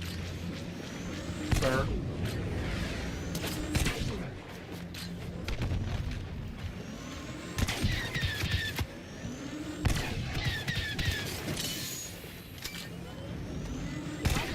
It's all up to you. That's how we can't even kill people with Leia on top. That's how bad we suck at this game. The easiest kills in the world can't get a kill. Minus that guy. We can keep killing him. I don't think he knows Leia's OP yet. Must be one of the new players. So welcome to the game. You're here directly. Welcome. Ready weapons. I need to pay more attention. Oh, I'm dead. Teammate just saved me. I was kind of like half shooting at a TIE fighter, half trying to reach at. We got jumped by a jump trooper.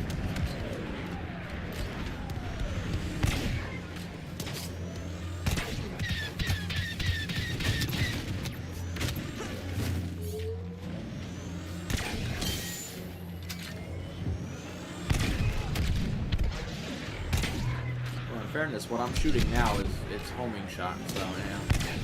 I want to be praising my aim, and this is homing shot, so. I won't let you.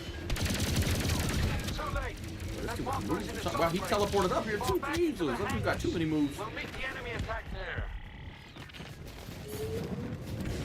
Evac is proceeding, but the enemy is sending. Yeah, he's the only dude I could kill. I paid him to go stand on the other team. Like, hey, let me kill you so I look good. True story, true story.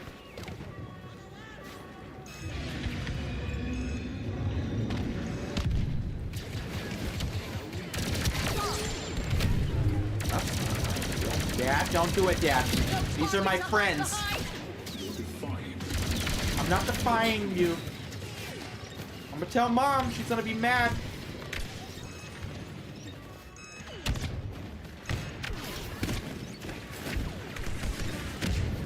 Dirty.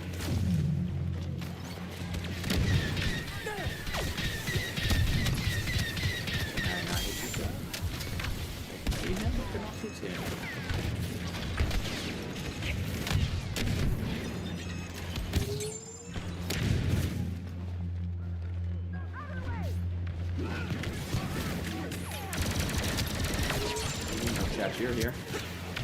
All the people playing bots are here. There you go. That's how you know it's good.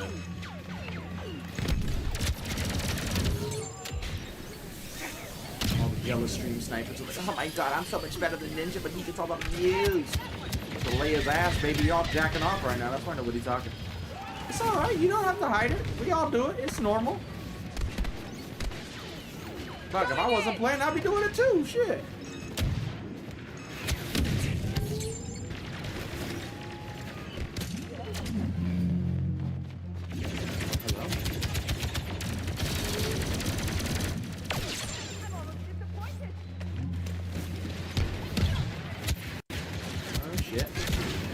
Of them. What are we going to do?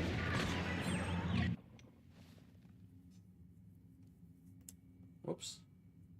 Almost dropped my phone just now.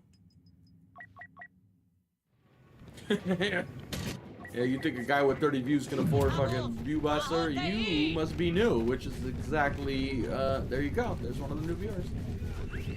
Imperial leader on the ground! Not sure who! You're eating and jacking off? Jesus, multitasking much? Overcompensating much? Jesus, is that your fetish? You like eating? Jesus. Where's that Jesus guy from earlier? He's probably like, it didn't work. I need to get the fuck out of the stream. I'm gonna tempt him to the dark side. He's like, I was trying to be a good boy, but then you showed Leia's ass, and I'm feeling all sorts of ways I shouldn't. We're the dark side stream. You don't come here if you're trying to be good. You have been warned.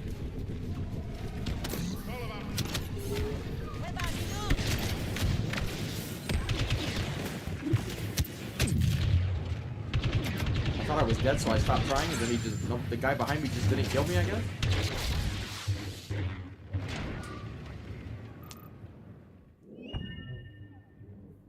Shit, at this rate, we all getting some Jollibee here. Let's put an order here. I'm gonna need 16,000 fucking orders, 17, excuse me. 17,000 orders of Jollibee. Y'all wanna try Jollibee for the first time?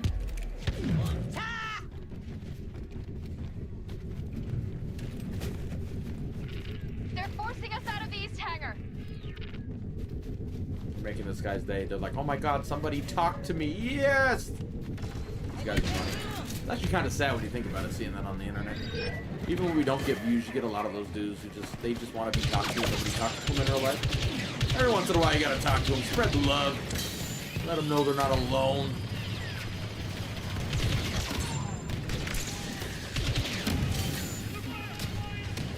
They have the East Hangar nearly secured.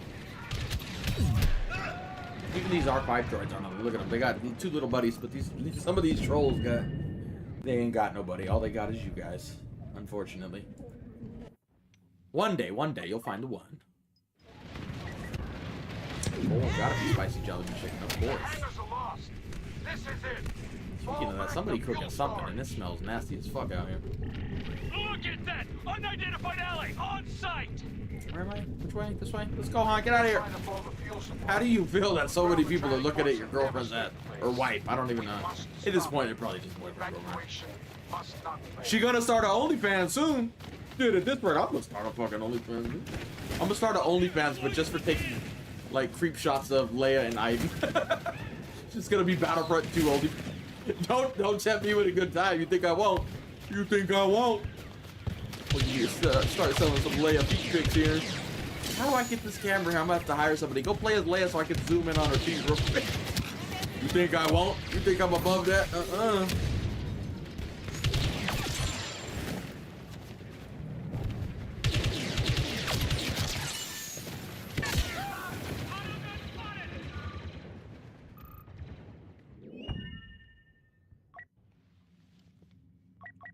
Yep, we are 17, Ollie. I don't know how, but this algorithm is blessing us. Hopefully it continues to bless us. I didn't think we'd be getting here again today, but somehow, by some miracle, we did it.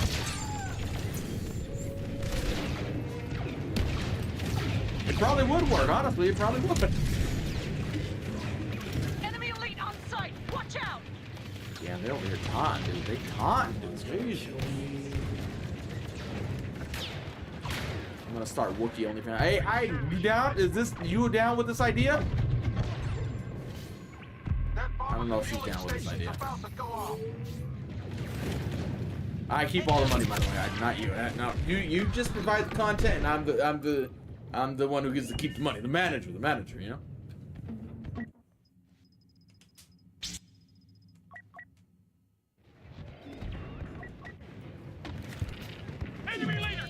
Yeah, back during the height of this channel, we had Lazy come through, and he just fucking, I don't know, he was just one of those dudes who goes around blessing people. He came in, maybe for the week he was, maybe he's watching now, I don't know, but for like maybe a 1 week span, he was there, just donating like crazy. That was just a single donation. All those donations you see there are a single donation, but he donated with like 10,000 way back in the day. That was like 2018 probably, I don't know. He just came through and was just like, here you go, sir. He was like the YouTube algorithm, blessing us. He just came through, hit it, and then left. We haven't seen him in many years, but I don't know who the fuck that man was. It's like Mr. Beast type shit. Just came in like, here you go, and then never to be seen again. Just faded away into existence, or out of existence. Hopefully he's doing all right. Blessing YouTubers out there somewhere. Oh, we get Rey in there too, of course. We get Phasma too. We get the shiny lady in there. We don't discriminate. All of these ladies beautiful in their own way. Ben Phasma's big ass. I am kind of curious what a shaved Wookiee would look like, to be honest. Even though I hate Wookiees, I do kind of want to see it. You know, curiosity. You want to see it. Like, I don't know, man. Might give me nightmares, but, you know, I'll still look. I appreciate Jazzy. Who was a gift to the member? He-Man! Or Herman, excuse me, it's Herman, not He-Man. Definitely not He-Man. Welcome to the Pancake Brotherhood. Thank you, Jazzy. Dropping your load over here, giving us some babies.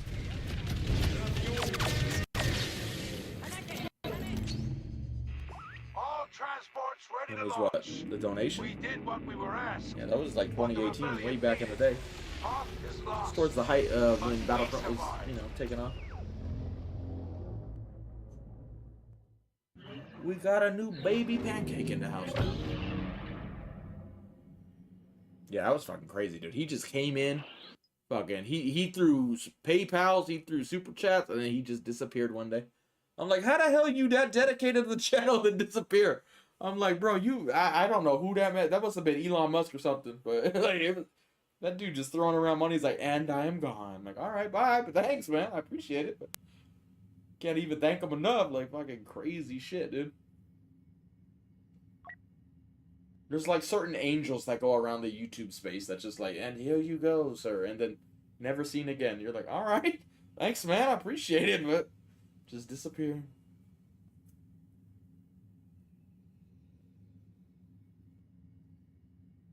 Oh my god, what am I gonna eat for dinner now? I'm getting hungry over here. All this chatting and views making me hungrier.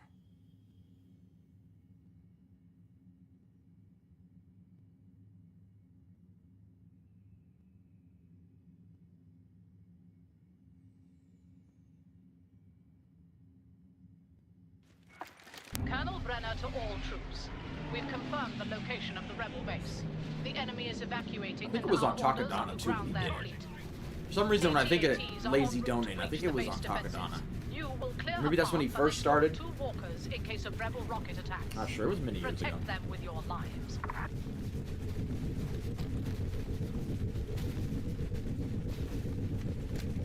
I mean, not even a month ago, I was only getting 30 views. We streamed War Thunder, Battlefield. If we hit 50 views, if I was streaming Battlefield, I'm like, that was a good day, bro. Like now, that's just... I don't know, I can't even begin to thank y'all enough. Even if you don't stick around and this is the only time you watch, I still appreciate it. Never thought we'd see the day this old fucking dead channel would get this many views. That's just crazy as fuck. I can't even like begin to comprehend this shit, to be completely honest.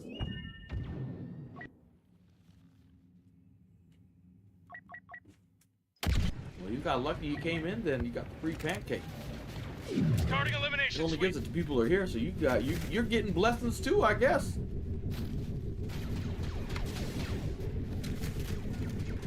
Arc Raiders is the game with dice devs, right?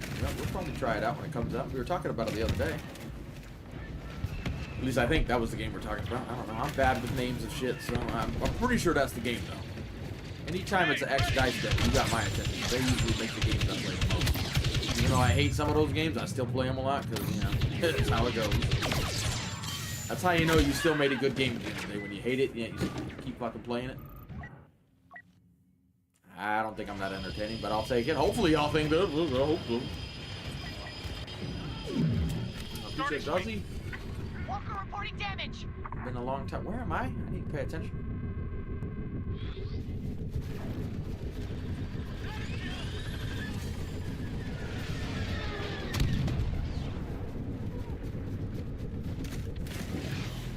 Walker system damage. Okay, did not fall down here. Fine, we got top tier commentary, not top tier gameplay. Fuck that.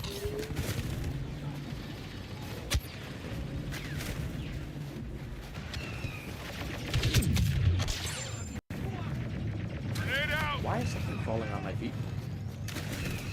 I died to a snake or some shit right now. Fucking cobra comes in the house or some shit and bites me. Like fucking figures. I'm gonna be talking mad shit. You come in and bite me now when we finally get views. You stupid snake. I'm gonna fucking just... If I'm dying, I'm taking that bitch with me. I'm gonna rip that dude into pieces and shit. Ugh. Round him up. I'll take him out.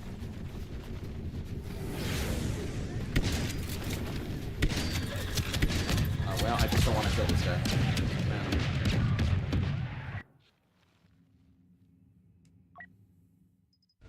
I think I don't care enough of what I say. That's the worrying part. You should hear me on other streams when we weren't famous. Don't go back and watch them if you think, wow, this guy's so nice.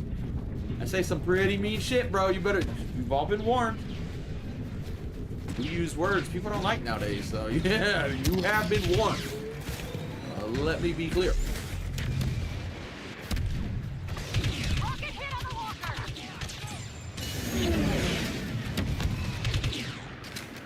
I appreciate it. He gifted subs too. Who got it? Brian got it. Welcome to the Pancake Brotherhood. Thanks to He-Man. Got 2 little baby pancakes today.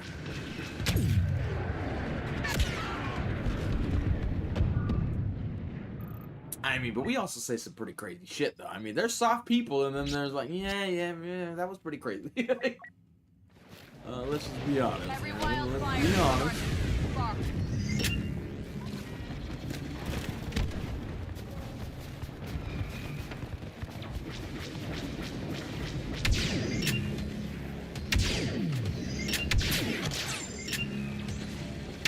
Someone over there earlier. 6 damage. Cool.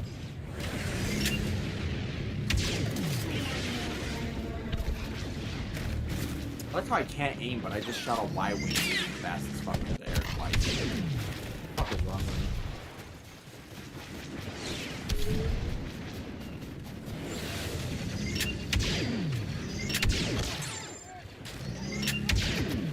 Live, sir? Excuse you? What the fuck are you doing that for? Light this room up. He was over you? What bad guy just stumbled across? I think it is. Oh my word.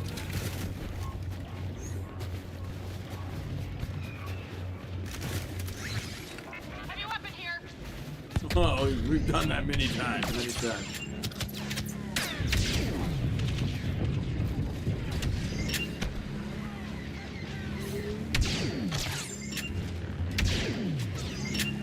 Not missed the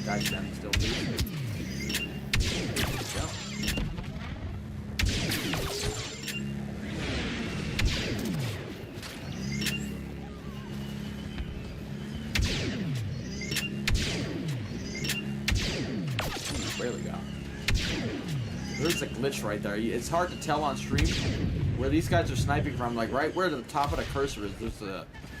You can see through it, but it's actually in like an invisible wall looking thing here.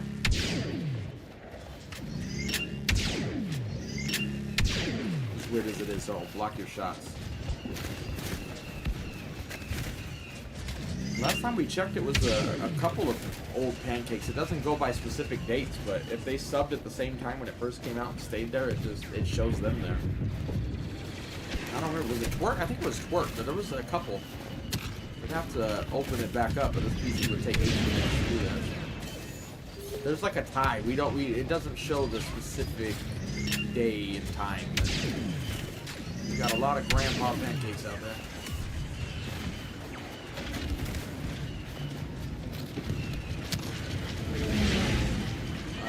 Well, yes and no. Once this jump trooper goes away, we can cut it. Like, you want to charge up the shot with I. Like, don't do this. If you're using the pulse cannon, don't do this. Don't rapid fire. It's not good. I see so many items doing it. Don't do that. It's not going to do any damage. Charge it up. Like, when I charge up, you see the yellow bar? Now it's full power. The bar below it, that's slowly filling up, that means it will randomly fire, but that's not making it any more powerful. So once the yellow bar fills up, you're full power, basically. So you don't need to wait longer than that. The other bar is just telling you you're about to... That's when it's going to fire if you don't let go. See, like now I'm just holding it. The bar filled up, that's when the gun fires. The yellow ones what you want to focus on. So many people come in and tell you, like, you need to wait for the green bar. Like, no, the green bar is not... That's just telling you when it's, like, overloaded. But, yeah, the yellow bar is what you want to fill up. And you don't even need to look at it. Once you play enough with her, it makes a sound when it powers up all the way, so you can just, like, you know, you'll get the timing down without even having to look at it. But yeah, don't rapid fire. This does not do shit. And 2, which is weird, and I don't think it works for everything. The gun doesn't do as much damage if you're not aiming down sight, which is also fucking weird as hell. I don't know why, but you want to aim down sight when you hit shit with her. Otherwise, you're going to notice you're not doing as much damage. Don't ask why. I don't know if it's a glitch or they intended it that way, but you're going to want to be aiming down sight when you hit stuff with her.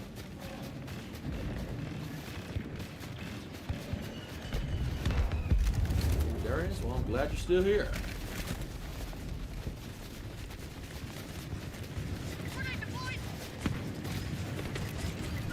Furious? Yep, the views keep going. Somehow, by some fucking miracle, dude. Hopefully that sub count goes up too, you know what I'm saying? High five, high five. Either way, we appreciate y'all being here. Welcome to the club.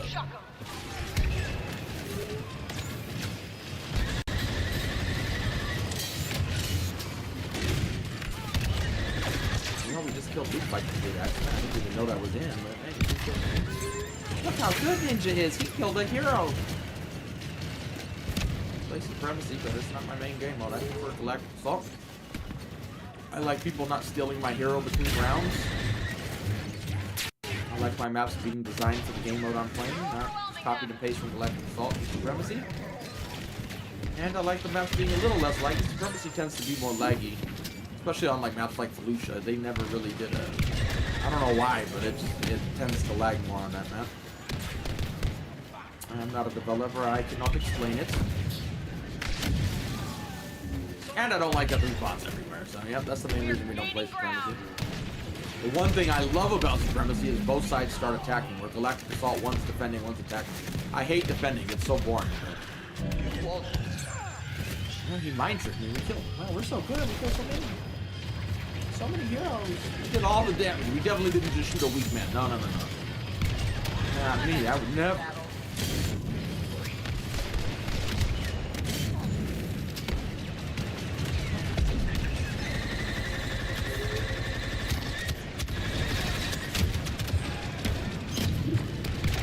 Hangars secure. We have orders for the final phase of our attack. Regroup and make ready. The enemy's evacuation transports are still refueling. We talked about it. I think we know why they usually put you on defense when you first join. Because the people who play Galactic Assault know that. They know attacking's better. You can dictate it and keep a match going a lot longer if you're attacking. Where if you're good on defending, they're not gonna push by and you end the game in a few minutes. Most people want to get heroes and play them for a while, not win right away. So people know that. So people will, you know, like me, especially back in the day when we were just going for videos, I would back out when I got a defending match, looking for attacking matches. So everybody knows, like, oh, just back out when it's defending and play when it's attacking. That's my main complaint with Galactic Assault, honestly. That's why I really wish they had done Supremacy better, because I would have loved that to be my main game mode, honestly. It's like Conquest and Battlefield, which is what I started the channel on, was Battlefield. So I would really like Supremacy to be my shit, but just not my cup of tea in this game, unfortunately. And you tend to find the Supremacy players are less skilled than Galactic Assault. Now I suck, but back in the day when I at least was decent, you would be able to tell a Supremacy hero. Like if you run into a dude who plays Supremacy, he's usually way easier to kill than a guy who plays Galactic Assault. Not talking shit, people. We just, you know, it's the way it is. Want to start an OnlyFans? I'm not taunting you as a player. I'm trying to get the OnlyFans content. We all know. Bury them face in there. Dig deep. I almost said lay up. Ray. Get all up in there.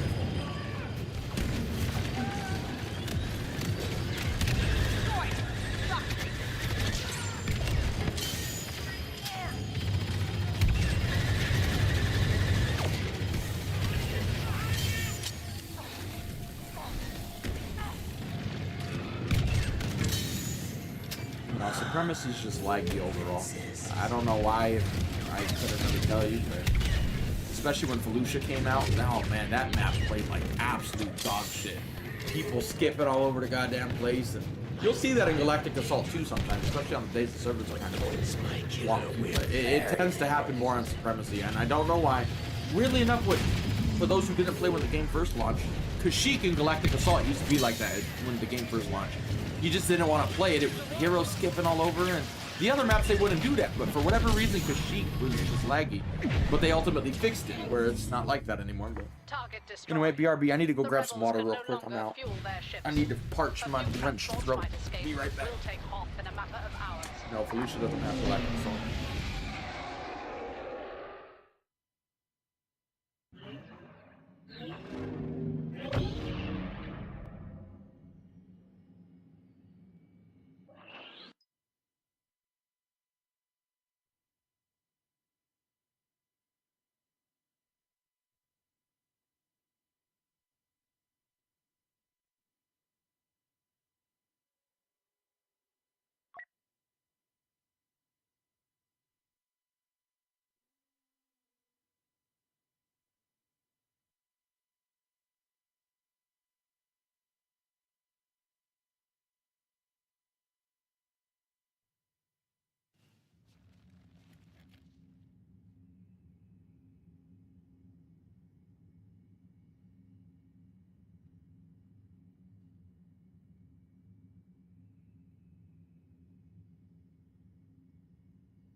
Soldiers of the Order.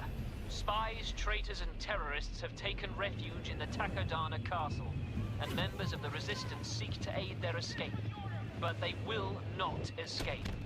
We will claim our rightful prisoners by taking control of this area, meter by meter, starting at the Outer Memorial. Go!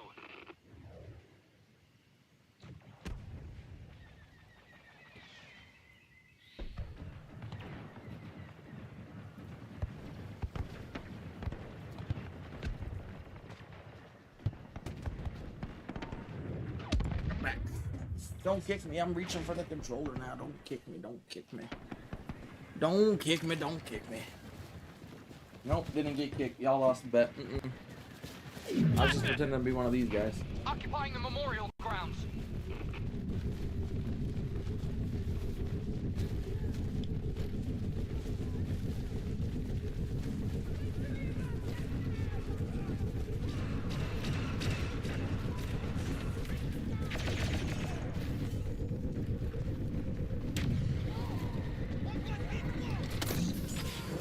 Wow, we ran out right as we pulled the trigger on that, dude.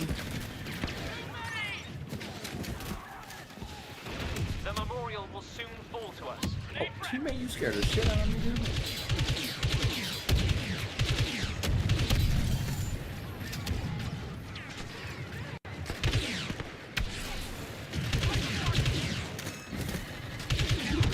Well, I shoot everybody, but they die by the time my bullets get to them.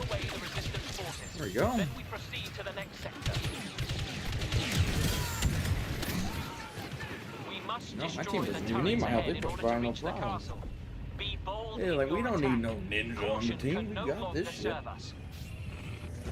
Yeah, we're attacking, but we're not going for videos right now. So whatever happens, happens. Whatever happens, happens.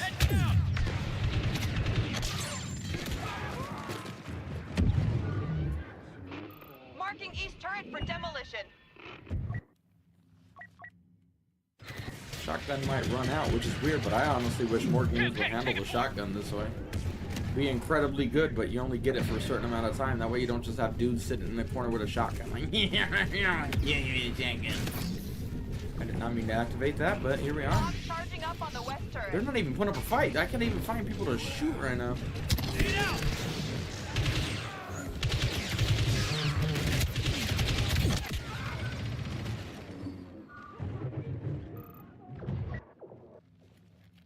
Yeah, most blasters are just like gas or plasma, whatever. I'm sure some Star Wars dude knows. Certain guns like this, they shoot actual rounds. The shotgun, anyway.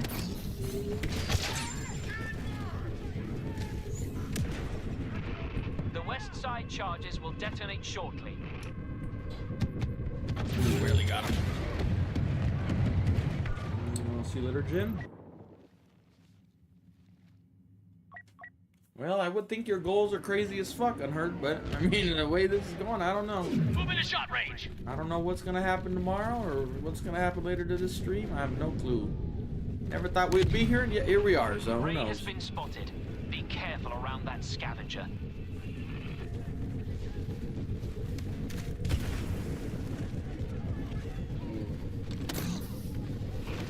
The eastern charges are still arming. Apparently we didn't Guard just that shoot her around. turret. Okay.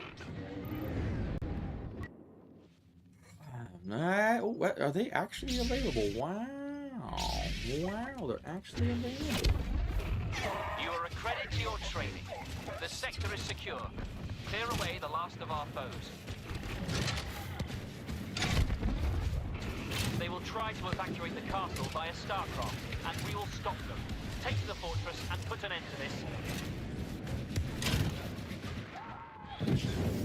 Can you please not shoot me with a flamethrower, sir? Can't you already see I've been charred enough?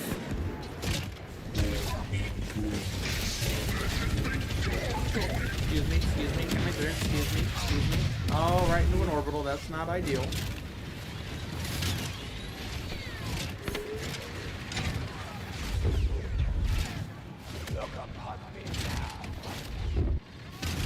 I mean, hey, I don't blame you. That's probably what that one dude was doing. It. That Jesus dude who came in here earlier, that's probably why he's bored at church. He's like, let me start typing on here, watching the stream, and if they look, he's like, I'm spreading the gospel. But we all know why you watching, bitch. We all know. You don't gotta lie here. Lying in the house of the Lord is not a good thing to do, sir.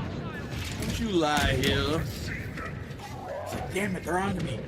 I'm gonna call your pastor right now. You better come down here and whoop this bitch. He ain't fucking paying no attention.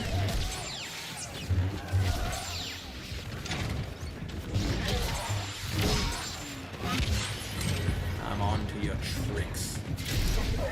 Good job, Grievous. You tried so well there. Wow, that enemy was not paying attention.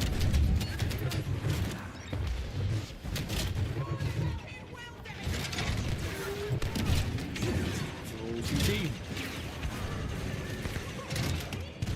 Oh, hello, Ray.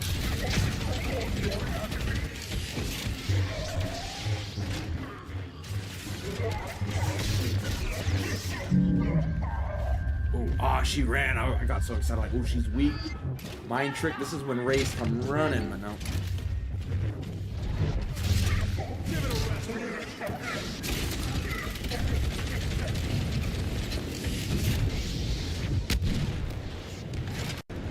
Yep, Grievous is one of those heroes.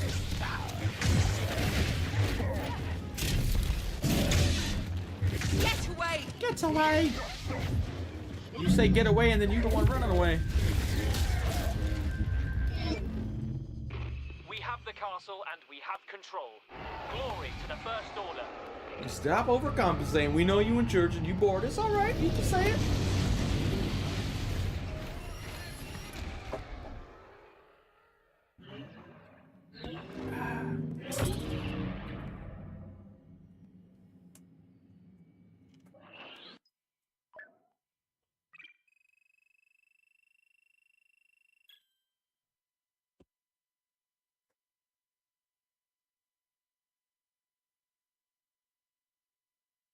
Oh my god.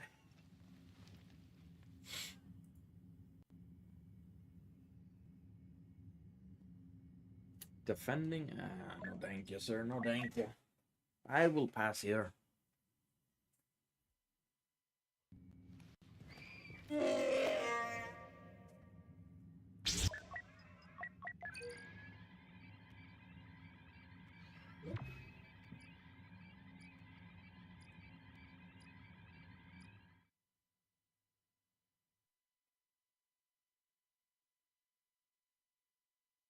Well, welcome, MK. Glad you're following. Appreciate it, sir.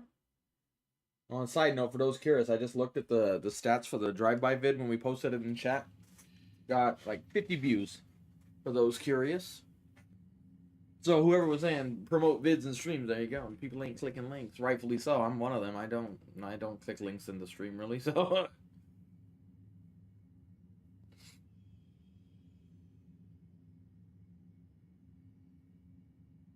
Oh, goodness gracious.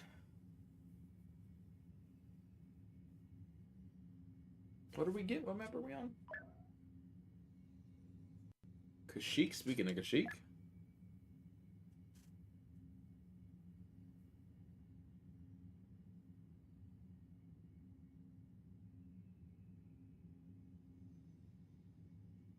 What Captain Mike said. Amen.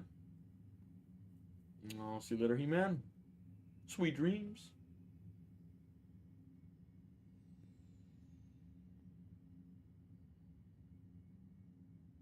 Well, pause it where you want. There's Boba, there's Bosk, there's, well, Vader Max, there's Emperor, there's Kylo, there's Darth Maul, there's BB-9. He's the closest to max level, obviously. We got you, we got you, we got you, and we got you. There you go. Perfect time, right as we go into the game.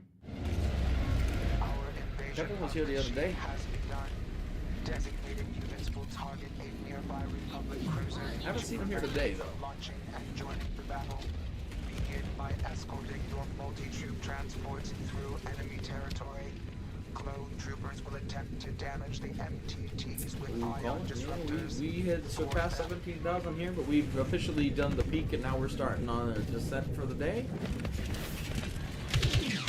Did not think it was possible to break yesterday's record yet. Somehow, by some miracle, we have something. I don't know what's going on, but I will take it.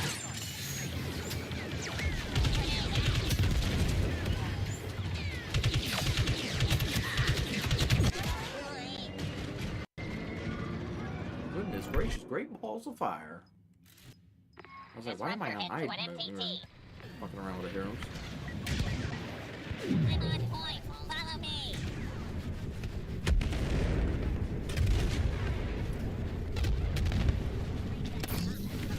Super Mario comes off his own brick. Now that guy, I don't know how we traded. I just shot him clean in the head with a shotgun, but at least he actually died.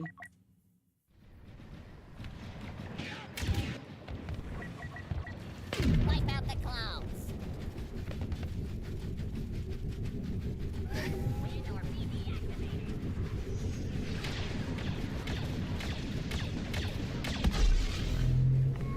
Transport damaged. Clone disruptor on target.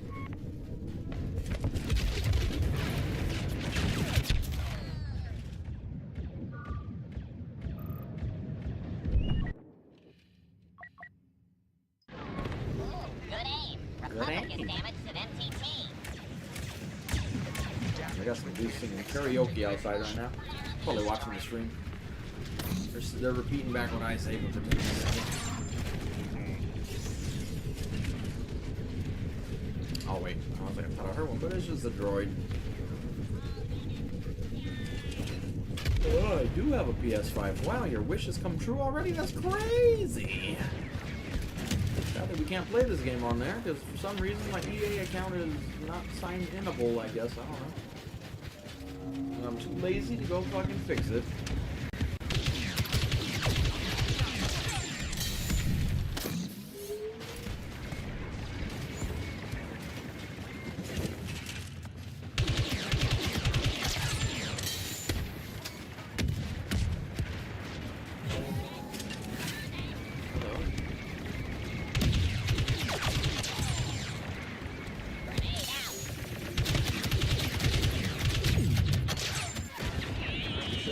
If they're available, of course.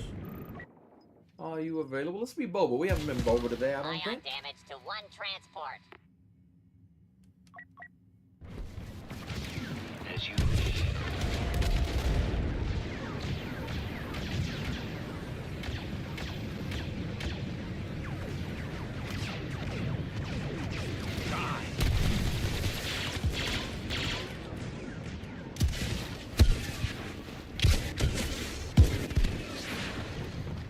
pick your targets.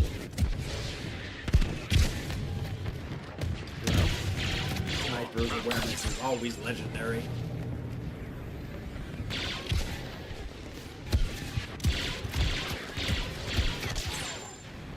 No survivors.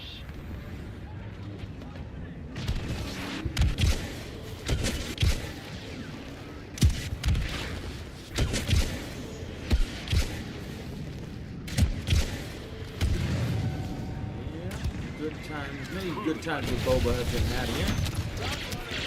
Is that a Finn I see? Oh, he just did overload. There's not even a point in shooting at him. Stop, then kill. There will be time.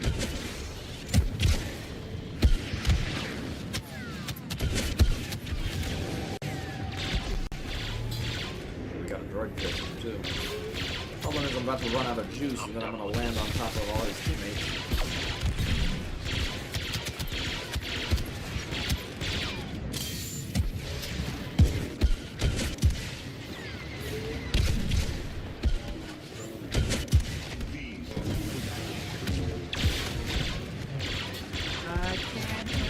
I can't aim for shit. I got a lot of hits there.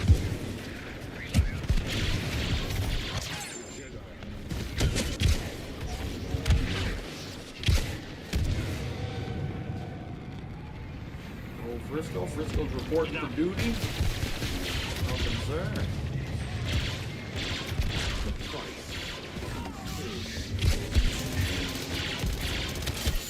Go up.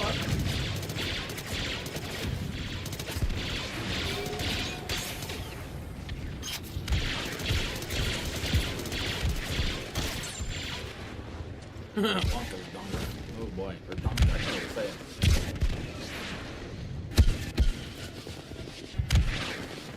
Basically Battlefield with special characters. In a less good conquest mode. Save. Battlefront 3, they're going to perfect it. Supremacy is going to be my must watch if it ever comes out.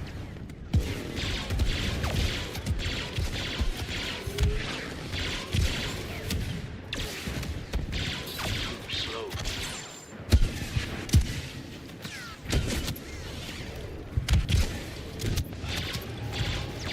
Crude, but effective. Missing all my shots.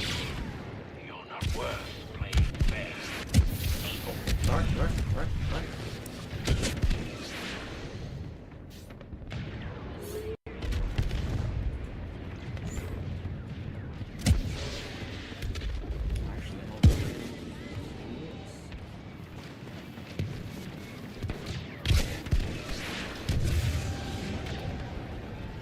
No more games. I thought that was a bad guy. It is just a teammate.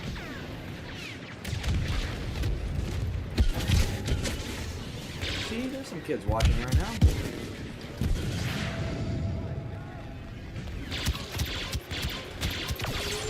Enough. Did I just get shot by a laser shot? Kind of sounded like it in my headset, but I don't know. I'm asleep right now, so I don't know shit.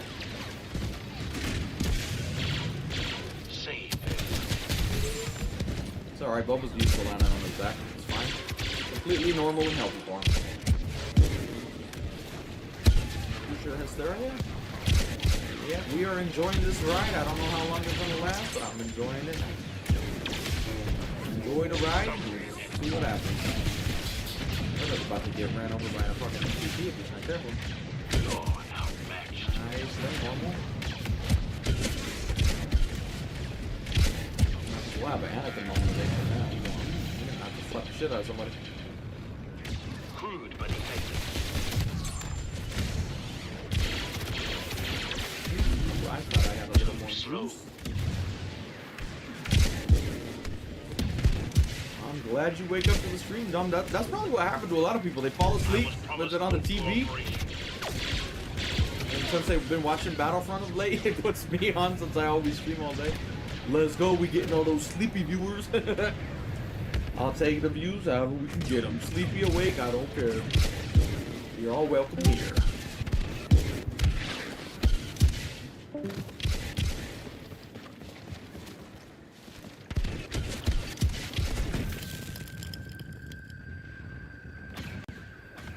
I missed one. Oh, really? I did.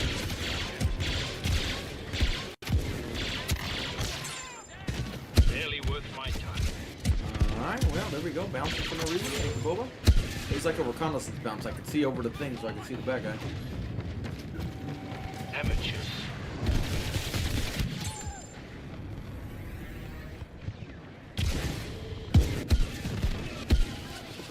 I can't even...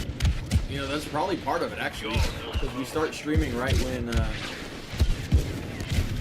like when it's getting nighttime in America. That literally happens to me all the time when I turn YouTube on before I go to bed. I wake up with some random ass stream on. I don't even know what to do. I'm like, alright. I was watching the camping vid, now I'm getting camping YouTubers I've never seen before. Like, who the hell are you, bro? How you on my TV this morning?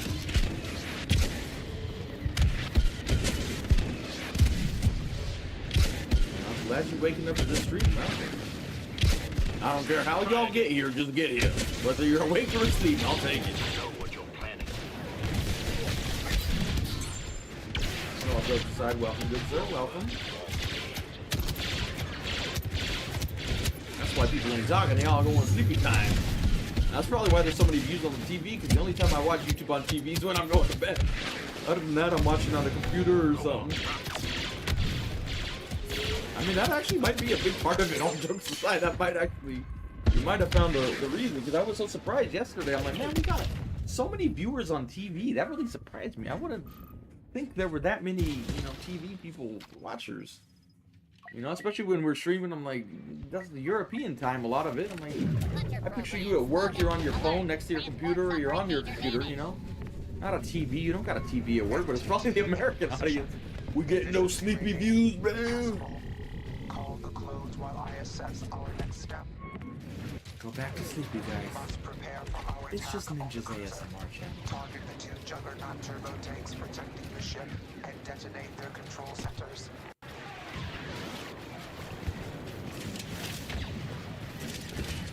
I found the secrets of the algorithm, yes!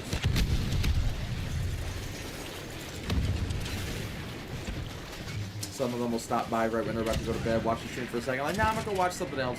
And now that Battlefront's in their algorithm, they go to sleep, leave the TV on, bam! Guess who's back in the fucking algorithm, baby, let's go. We found the secrets! Don't tell nobody.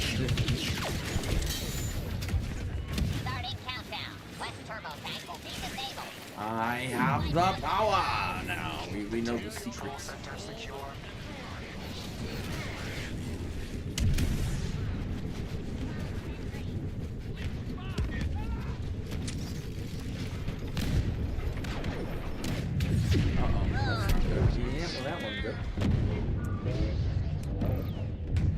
That's what y'all need to do. Fall asleep, leave my stream on. Yes!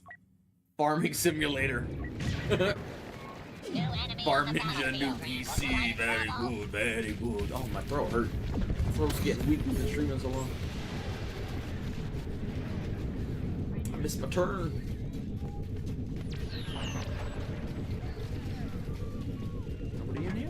that case, we'll just go arm this thing. Never mind, there's line up. Charge is set on the west turbo tank.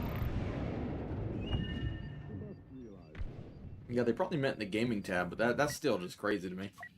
18th, when we had 30 viewers not a month ago, that's fucking crazy.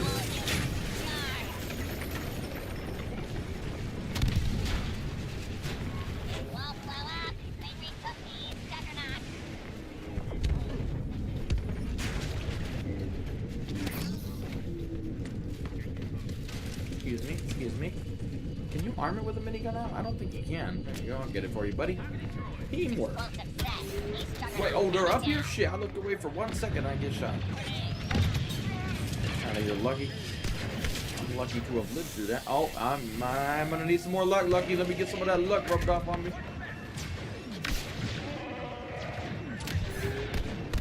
Started from the bottom, now we're here. Oh, hey. Oh, it's a what? Get off this planet, bitch. That's why you don't play Chewie. Look at that.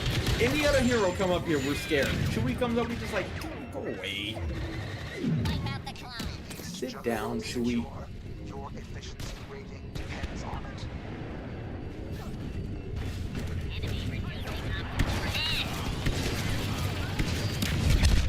Well, at least we protected the objective. I mean, if anything, we're a little too consistent, honestly. This is kind of next level dumb shit to do what we do, but and post a bit every day for 12 years straight, that's fucking... That's not a good idea, actually. If anything, it probably hurts the algorithm because we're spamming out content. Probably doesn't help in the long run, but it's all paying off now. Just because of Leia in her pants, we know. Leia with the tight pants.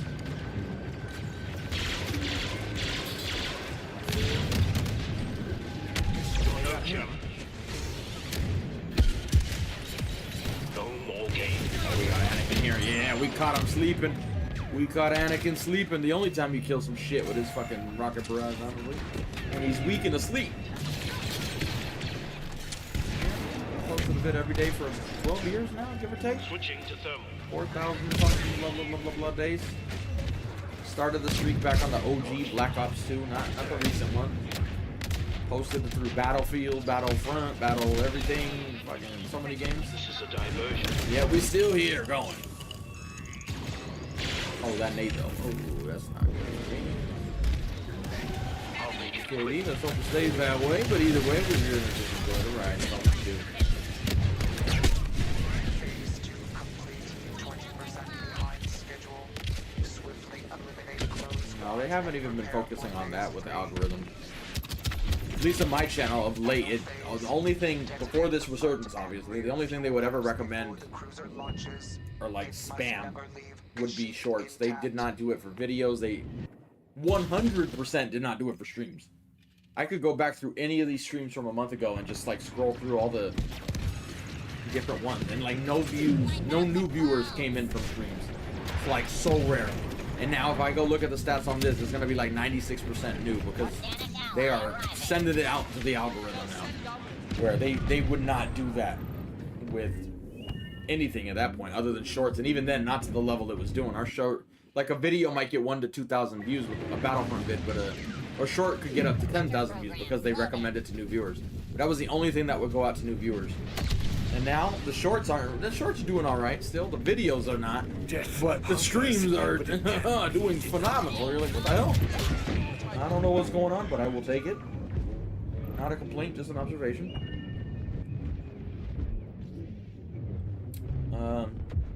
Not right now, but yeah, this stream we hit the most views we ever had. We hit, I think, 17,000. Let me see if I can look. Does it show me that number here?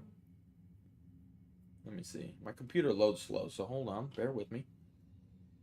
It's not showing me the all-time peak, but yeah, it was like at 17,000 at one point.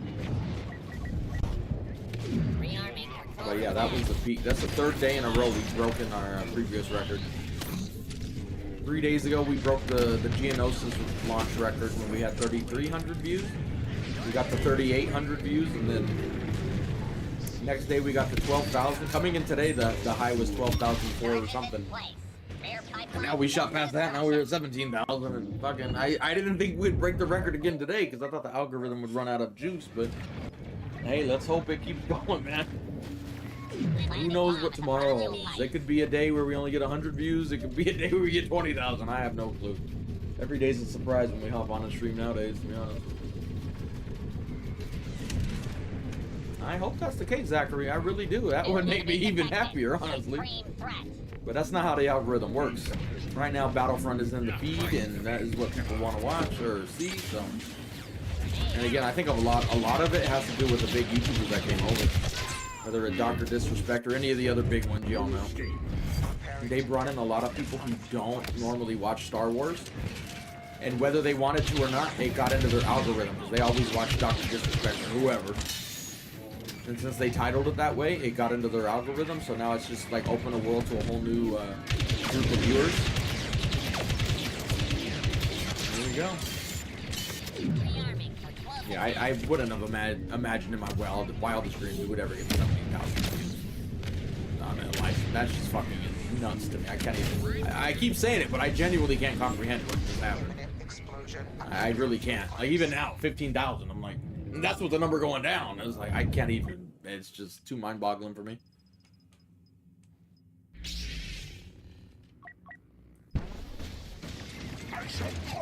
Okay.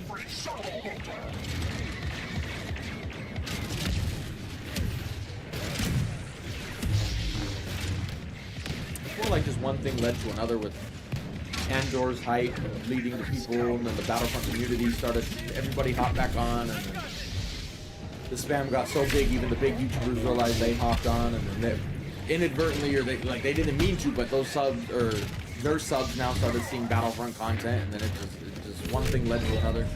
Now, man, if a new Battlefront content comes out, or not that it is, but like even just news of new Battlefront content, it's about to explode right now with the hype. Now's the time to do it if they're gonna announce something.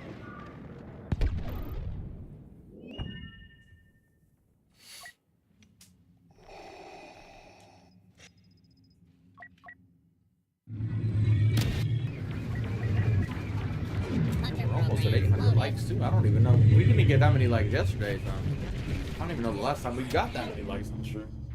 Our forces are diminished, and the Republic cruiser is ready to launch. Oh, here's this guy again. He made it no cap to come back and say the same shit. He's like, they won't know, bro. They won't know.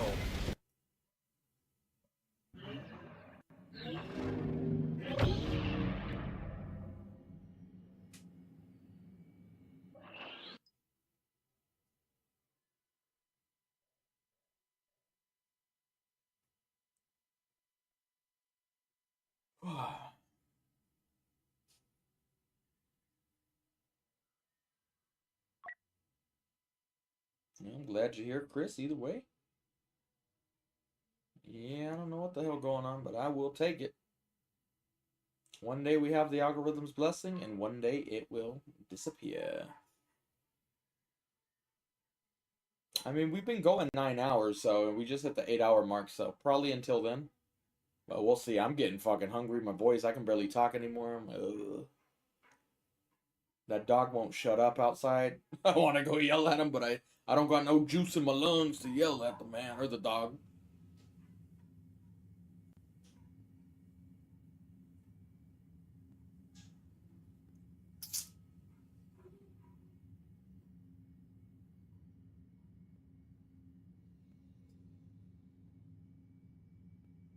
Yep, this game could have easily kept getting content or even just make a new Battlefront, but sadly they didn't do it. And they probably still won't, so as much we gotta enjoy this hype while it can last, because I don't think we're getting any big news coming out, unfortunately, but hopefully I'm wrong.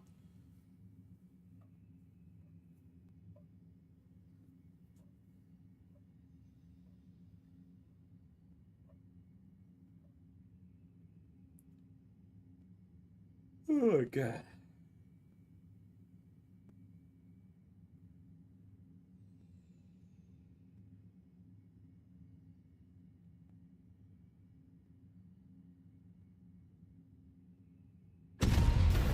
This is Major Shin to all surviving personnel. Not where we plan to end up, Rebellions are built on hope. Well, hope wins sometimes with this shit. I mean, I couldn't even hope for this shit, to be honest. Like, it's really not. I didn't think there was a snowball's chance in hell for anything like this, dude. I never thought I'd even get to 1,000 views again, let alone fucking. Like I said, getting to 50 views, I'm like, wow, that's a good stream. And now all of a sudden on this, I can't even begin to comprehend this shit, to be honest. I mean, I don't blame him, really. It doesn't make sense, honestly. It really doesn't make sense. It just came out of nowhere. I'm just gonna enjoy the ride while we can, but it really is just like, it doesn't make sense. For a game that's so old and has nobody playing it, and for a channel, not even just that, it's specifically the channel. Usually a dead channel doesn't get this from the algorithm. Once you lose favor with your channel, and like, oh, views have dipped, you got X amount of subs and no views, it's not easy to get back into the algorithm like this, so it really just goes to show how popular the hype really came with the game, like with Andor, then the community, and then the big YouTubers, and then the algorithm bringing in, or them bringing in all the new viewers into the algorithm. It really is just a crazy last month or so, give or take.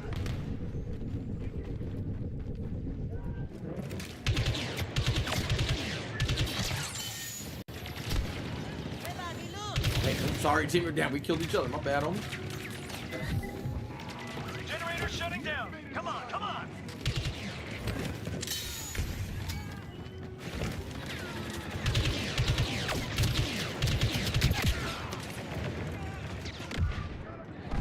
We talked to folk last night.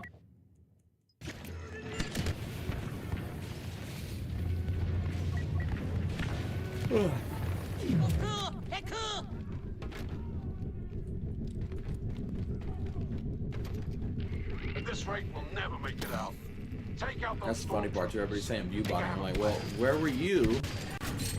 Never seen you before. So clearly there's a new viewer here, isn't there? But you know, that's not how logic works for people, unfortunately. So the internet, you're gonna have people like that. But there's something else. We can sabotage the main weapon. Acting like they've been here the whole time. Like, nah, bro, we ain't never seen you, bro. Clearly there's some new motherfuckers stopping by.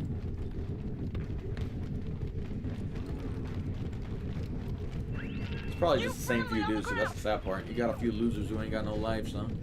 It's what happens. Activate turbo laser shutdown. Welcome to the internet.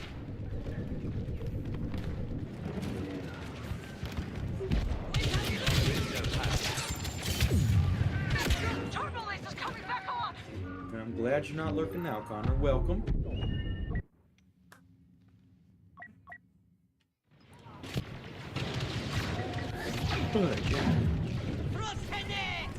Darth Vader is here.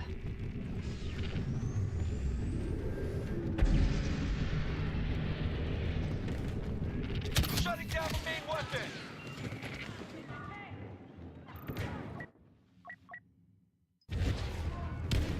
Damn it, Bobby. Have they started showing the new King of the Hill yet? Like, our episode's out? I keep seeing, like, somebody showing, like, the old intro to that show and then the new one. Like, I fucking missed some shit, dude. They interrupted the shutdown. Main weapon online.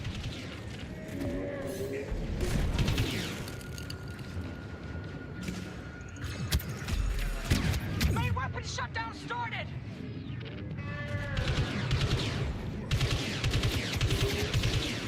I hear a Vader plane. Yeah, that is what I hear.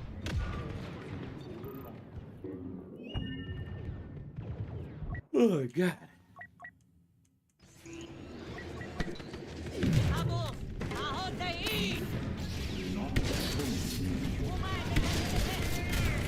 Where you running, Vader?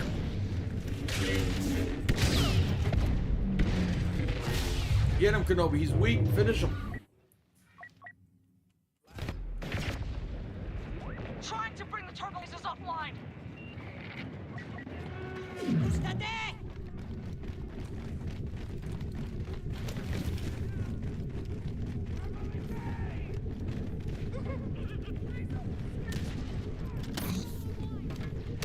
Actually, I just remember, I'm not even ordering pizza. I got leftover pizza downstairs from SNL last night. Never mind, we're not ordering pizza tonight. I was debating, like, what the fuck am I gonna order? But I'm like, no, we actually got food. For once, we actually have food in the house. Turbo laser's shutting down. Could take a while. They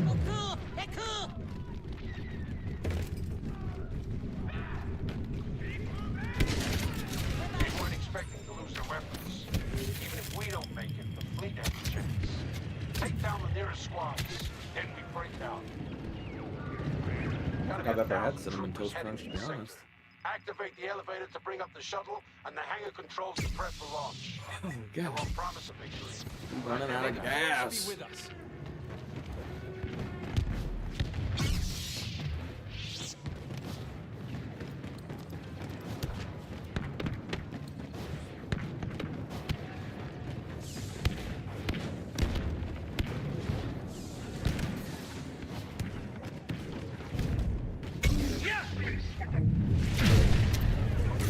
Alright, is there any damage like that there?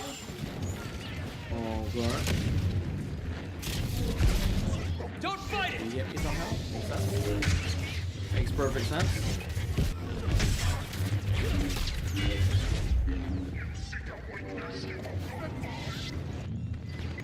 I'm loving it out here, honestly. Everything's so much cheaper too. Everything, honestly. Weather minus the rain, but I like the rain, but not when the window's fucking leaking though on electronics.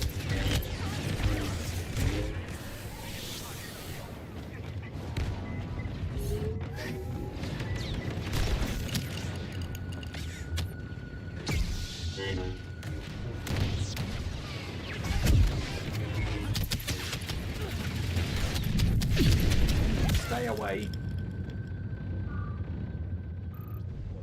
Yep. Not that I remember. I don't remember ever having that. Which is sad, because I probably would have loved it, to be honest. Why do I have to do everything myself?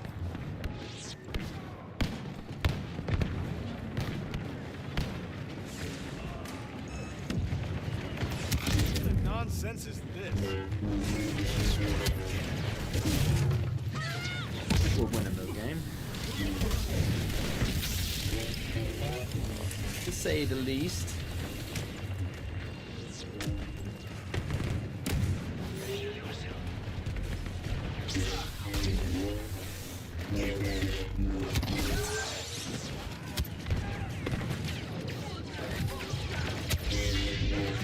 My forces will make short work of it. Not gonna go well.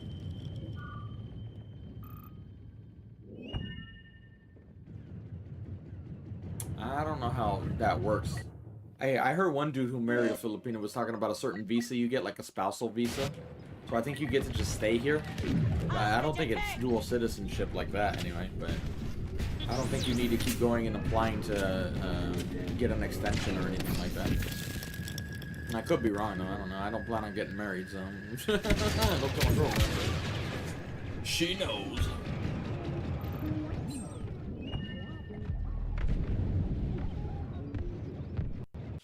Yes, I did, Militia.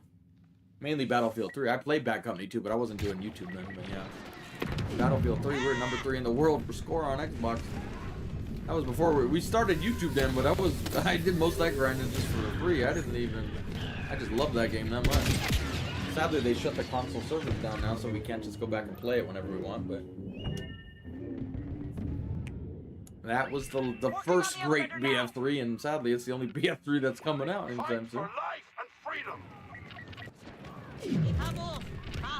General Calrissian is here to bolster our forces.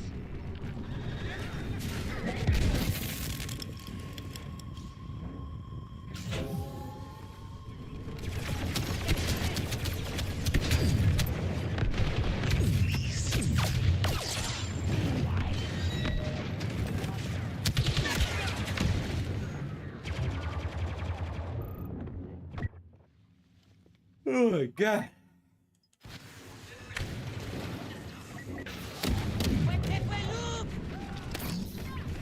Enemies running scared.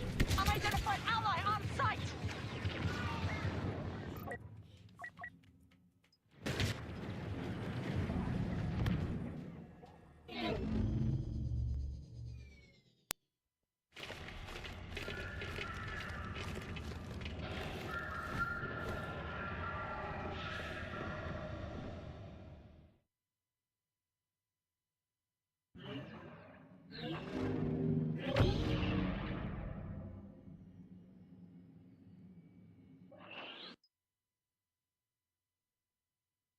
Oh, God.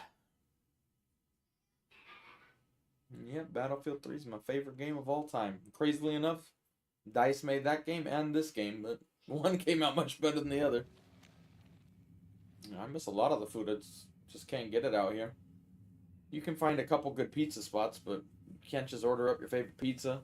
Miss In-N-Out, miss all Mexican food in general. You can get some out here, but I haven't found any place that's particularly good. Of course I remember Pancake Face. How can I forget Pancake Face?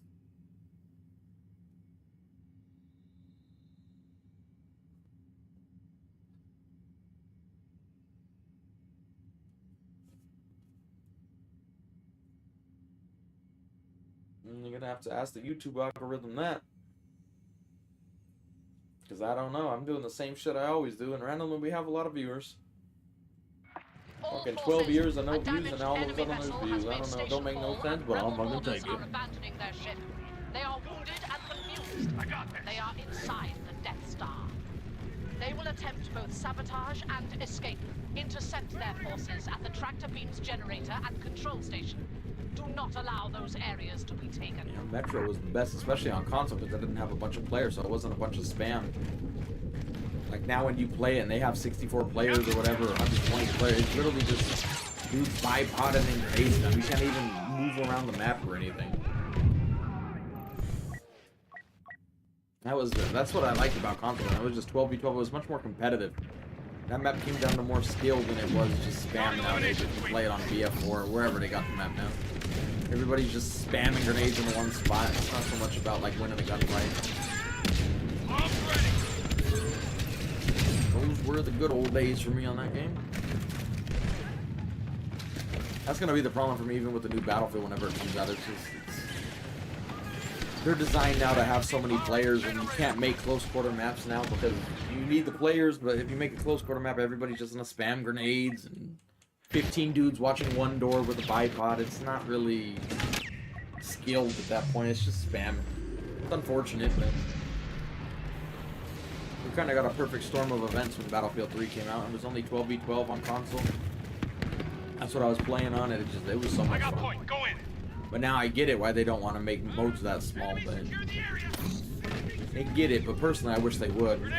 And make it the main mode. That was the problem. That was the main mode on console, where now even if they make it a small mode, it's gonna be a side project. Everybody's gonna play the big one, so it's just not the same. They can't replicate it, I don't think, nowadays. You could make the map exactly the same, but you just couldn't replicate those same like circumstances that got us that.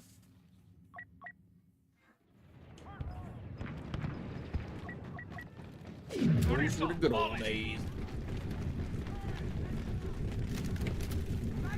We played BF3 right before they shut the servers down, but it doesn't play that good when you go back to, like, you can play it on a Series X or whatever. It just wasn't made for that. As weird as it is, even though the Xbox is so much more powerful than the 360, it just didn't run the same. I don't know why.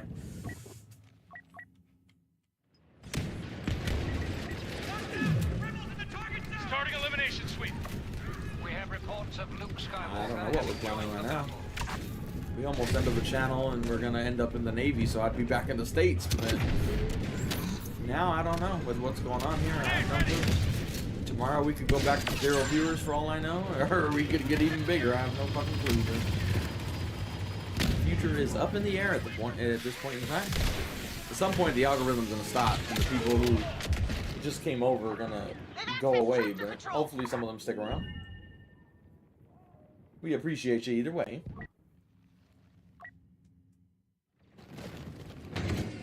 Bad Company 2 was the last one with like real destruction. Elimination sweep.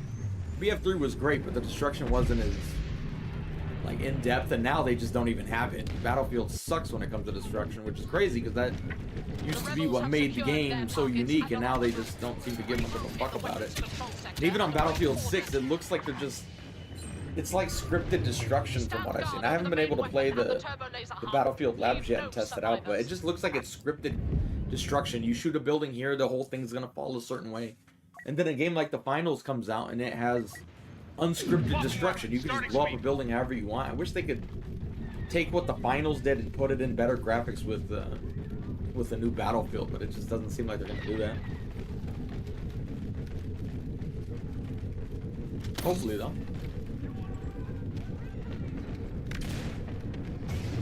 Nice aim.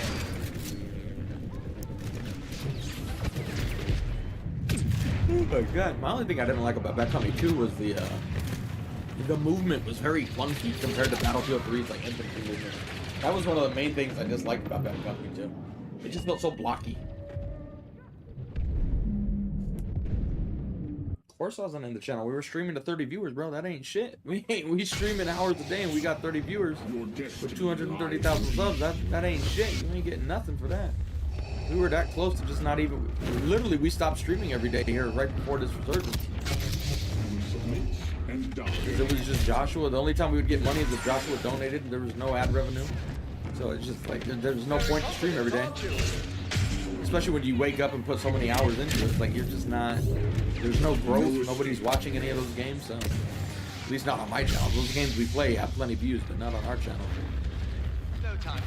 And then randomly this Battlefront resurgence happened with Andor, so now here we are. It don't even make sense with how many views we're getting, to be honest, but I'll fucking take it, man. I don't know what's going on, but I will take it. Has blinded you. Isaac? Handle the rest. Yeah, we completely missed that swing. Enough to do what must be done.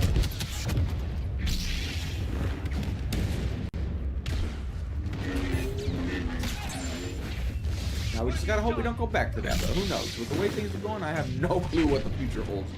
We could go back to no viewers tomorrow, we could get a lot, I have no idea. That's how weird this all this shit is right now. We're like, I genuinely don't got a clue what's going on. Just gonna enjoy the ride and see what happens. Your weapon has been trained. The dark side doesn't rule you. My master rules me and the dark side together.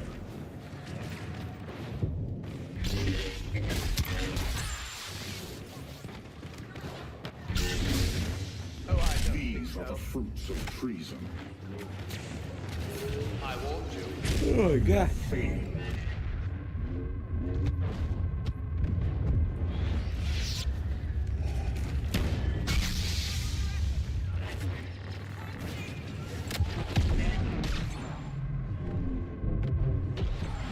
Uh-oh. Well, we can't go through that door. Alright, we'll just go back this way. Don't mind me. Perhaps I've misjudged the situation. Misjudged where that door was is what you misjudged.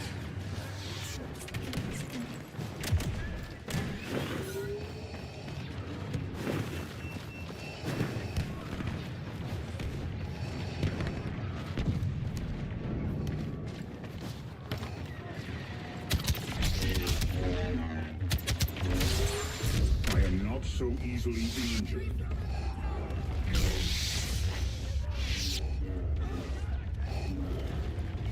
You're enough to everything Jedi stand for.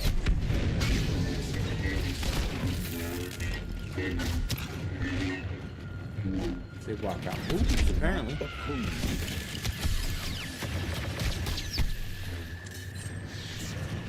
How did we allow this? They've sabotaged everything. Move to the hangar bays. Gotta learn, Vader. There you go. They've done their damage. Now they're trying to escape Oh, the yeah. Death Star. Take position You're at the running on shuttle bay fumes. elevator and hangar control. Go.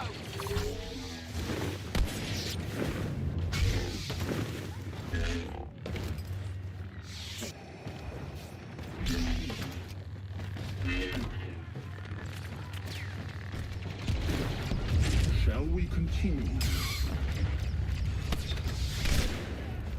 Skywalker. You cannot hide.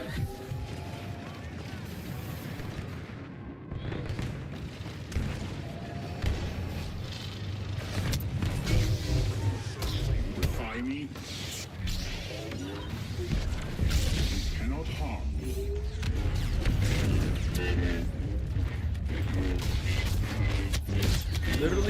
infested with furries right now. What is the oh, and a fin. And nobody gets force choked right now, of course.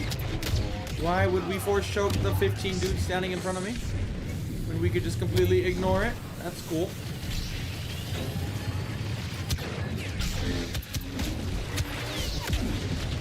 Storage, your favorite map's gotta be great. Either that or Theed, but they've been the best reviews overall in this game's lifetime. Going in fast, cover me.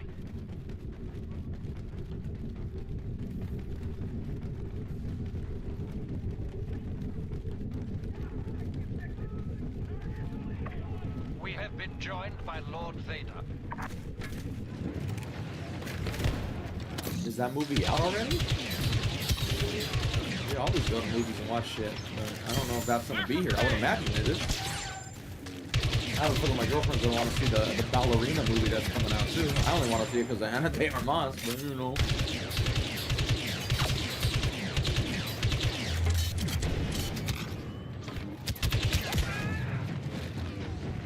Jedi's patience only so far. Oh god.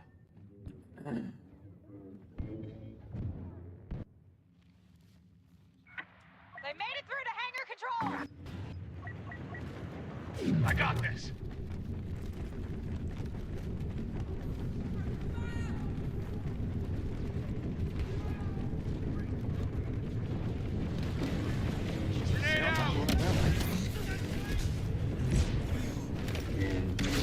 Wow, he got me over with it.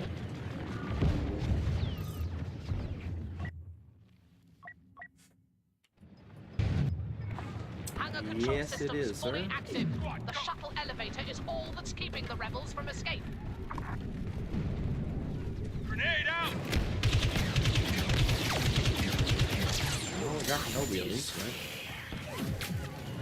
He's not the one we gotta worry about. Where's Finn at? Somebody shoot the little bastard. An agent of the Empire has landed to his fin. Did not mean to crush that, but alright, we're just trying to suck this dude's dick, I guess. Yep, that was the last time the algorithm really blessed us was with that video. Got so many views out of nowhere, dude. Jesus. Starting sweep. Is it an animated movie or like a show? Like with episodes? Oh, Stan. Rebel commander on the battlefield. I don't know if it's good or not. It looked interesting, but I just... I don't know. We'll see. I don't really got time to watch anything with how long we've been streaming these last few nights. Once we're done here, we still got to get off and get a video up and all that shit, man.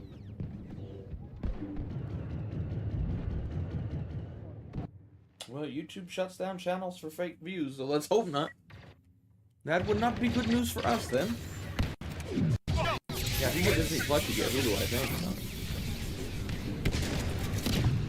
Unauthorized access to the elevator. Oh my god.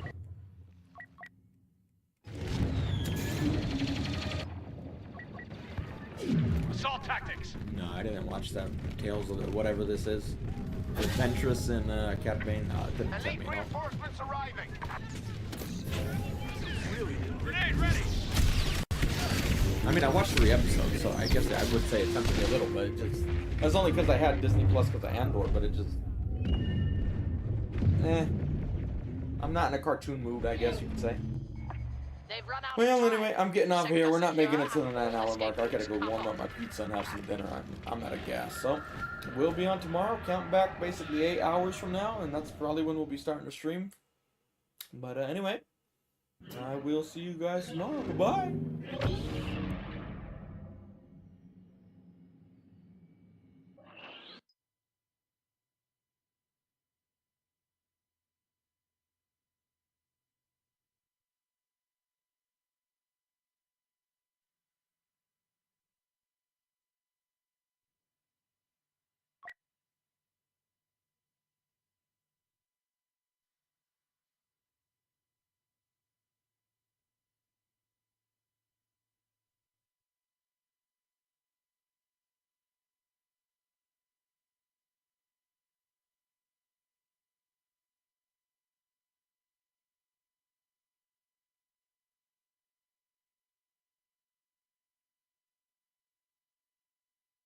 The Legend of Zelda Tears of the Kingdom.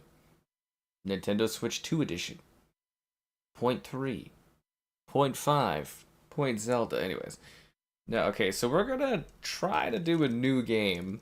Just, hopefully I remember not to make any saves, because it will overwrite my actual save.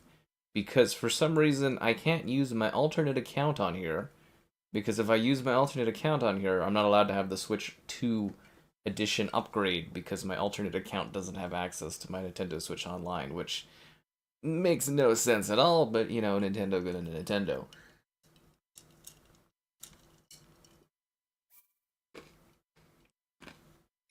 Oh, you can do a new save!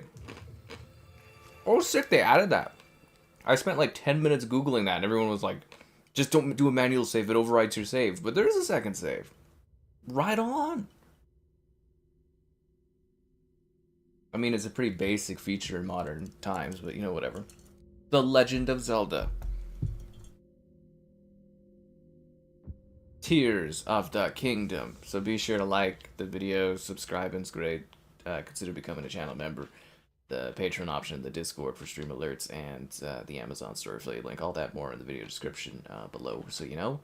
And let's dive in and enjoy this enhanced version of well, Zelda the way it was meant to be played. Oh, Zelda, you looking good? The strange gloom keeps getting thicker.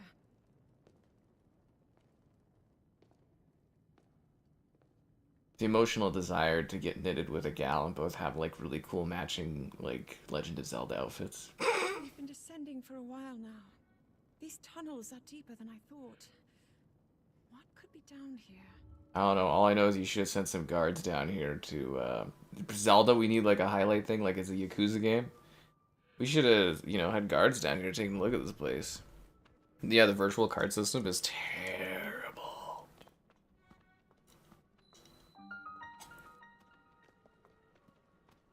Seriously, the virtual card system sucks. But anyways, we live with it. At least there's a second save. I guess that must have been a feature they added later. It's so nice to play this at like a good resolution and a good frame rate. It's a shocker. Sorry, a modern frame rate. After coming into contact with the gloom drifting through these caverns. Though here it seems almost misty and not concentrated enough to harm us. We'll keep going, with it coming up from beneath Hyrule Castle.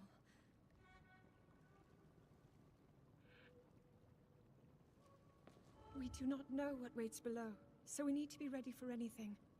But I know I'll be okay with you, Link. Let's go solve this mystery. Vapor cooling on the iPhone in this economy?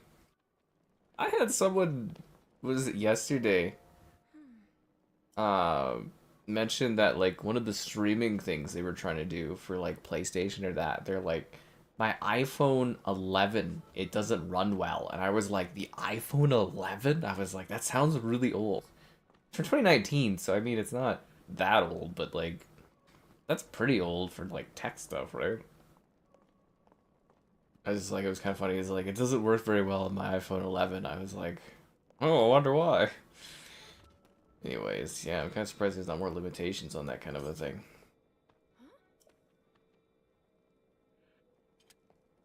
I drew the sword because it's sexy. It's glowing as if it's like Lord of the Rings. There's orcs nearby, guys. Or maybe I'm just excited because Zelda's around. Vapor cooling. Well, you gotta come up with some kind of gimmick to sell things.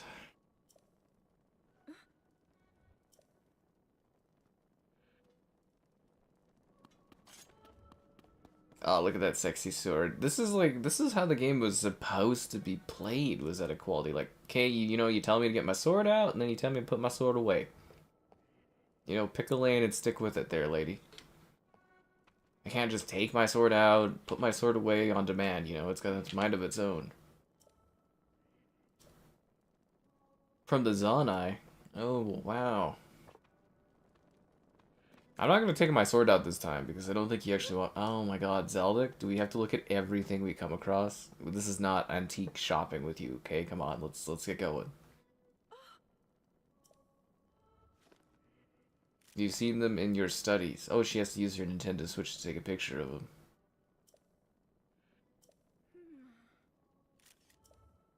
You telling me you've never been down to these dungeons, Zelda? You mean you own this place as like the queen of the land and you never come down here?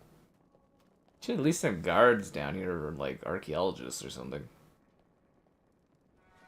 Do you want me to go forward or are you just gonna stop me again and be like, oh, look over here? Let me talk to her. Let's see if we can go get like a pizza after this. Yeah, no, that's great, but I'm kind of hungry. Can we go get like pizza? You know, like I'm really into ham and pineapple. Zelda, can we go get a ham and pineapple? You know, could you have your guy like cook us up like a pizza for the way back? No, she doesn't even care. She's just in her own little world. Oh, Link, come down here and protect me from the demons below. What's that? You want a pizza? Nobody's got time for that. Switch 2 is how GBA games were meant to be played. They didn't even up-res the freaking 64 games. I was like, really? A Pro? The 16 Pro's been great, but it's the scratchiest iPhone screen I've ever had. Look at these murals. Yeah, they look great.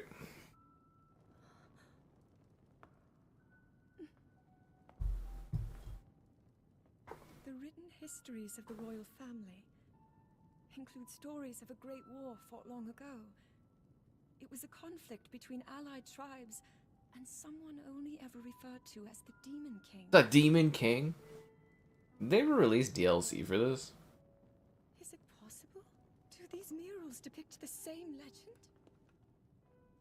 I don't know. You tell me, Zelda. I think Link's learned to just be quiet and let Zelda just talk all the time. Statues we saw earlier, a Zonai. And these figures look like Hylians. What? This depiction certainly suggests that the Zonai descended from the heavens. I mean, I think you're kind of jumping to conclusions there, Zelda. I'm just gonna let you, you know, ponder and talk and wonder, and so I'll just, you know, sit here and whatever. That my ancestors, the first of Hyrule's royal family, were born from a union with gods who had descended from the heavens. Uh-huh. Sure, that's what you tell all the poor people. Tell a similar story, and if they are accurate, then the gods mentioned were the Zonai. They must have forged a relationship with the Hylians of that time, working together to establish the Kingdom of Hyrule. What? No way. This figure, he seems to be stealing something of incredible power from the young kingdom. This all aligns with what I've read during my studies. And then this, it shows the Demon King. And a fierce battle against him. Yeah, Zelda's a girl, and a good girl. If the creature depicted here really does represent the Demon King, then... Oh. Incredible! This mural must be the Great War recorded in the royal histories. This is the imprisoning war, and the events that led up to it. Link! This is a huge discovery. Cool. I'll hold that torch for you, my girl. Now, about that Hawaiian pizza. Now to use this invention of Pura's. I'm glad I didn't leave it behind. Yeah, I'm really happy that you brought your Nintendo Switch with you. You pointed and clicked. Oh. It looks like the rest of the murals are obscured.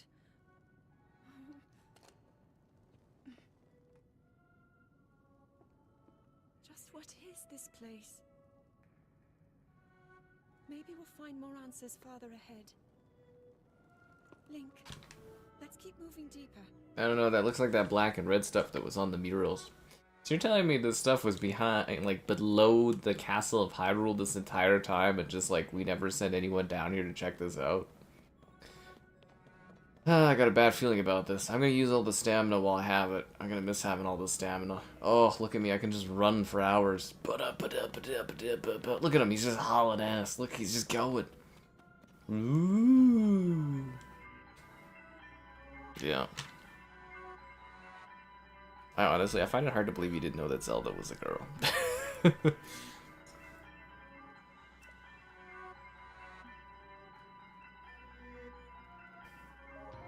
I don't know, Zelda. I think it's a bad idea to go in here personally. What is that?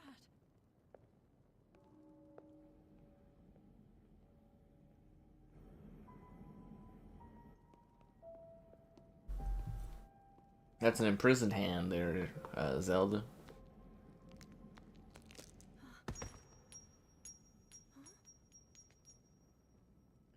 That's a kidney bean.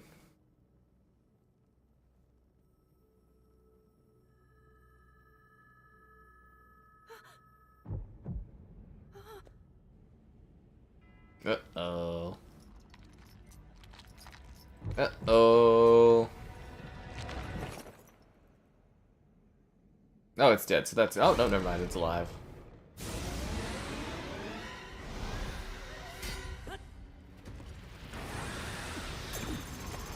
My hearts!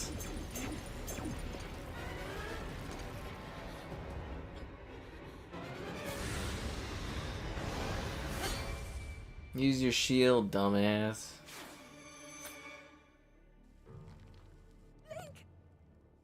Was that the sword that seals the darkness?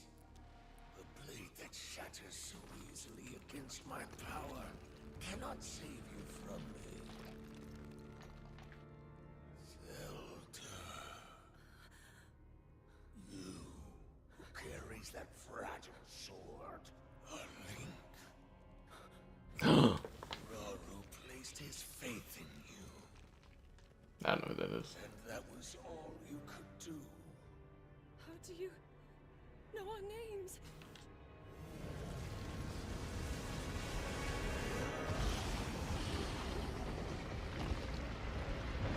Well, this isn't good. They should have at least put him in like a box or something.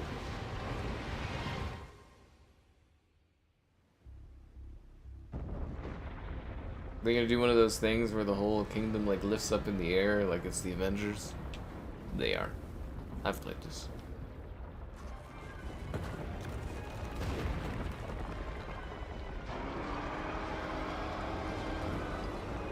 You seriously did not know that Zelda was a woman? Jesus Christ. You never played a Legend of Zelda game.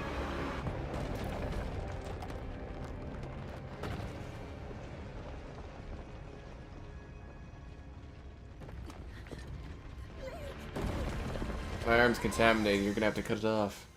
Zelda, no! What's your plan once you catch her?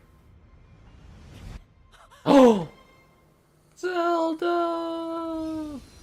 Oh, she gets to teleport away and I have to fall into the oh, no, never mind. Thanks, ethereal hand.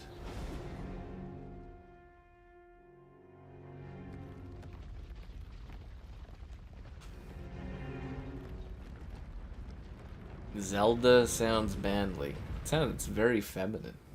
She's a princess. With a majestic princess outfit. With a majestic city in the sky.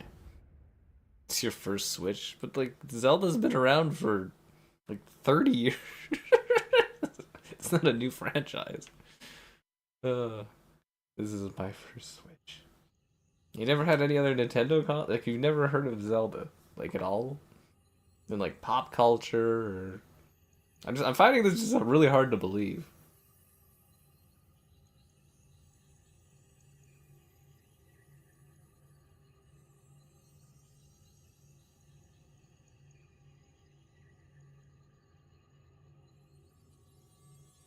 Yeah, it's almost 40 years old. If you've never... It's like a pretty big franchise.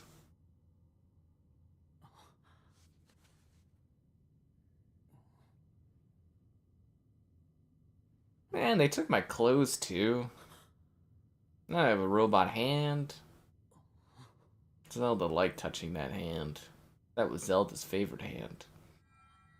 Link, finally you wake. Hey you're finally awake.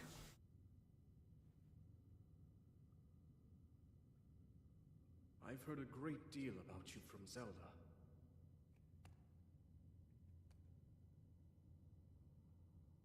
Your wounds were severe.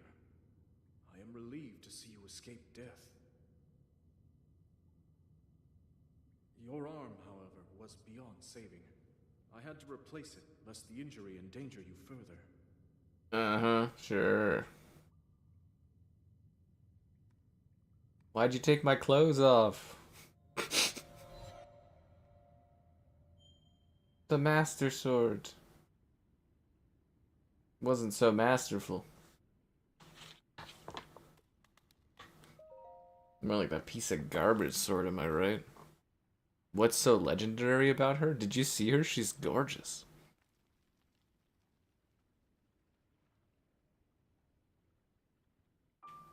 Bum, bum, bum. The decayed Master Sword.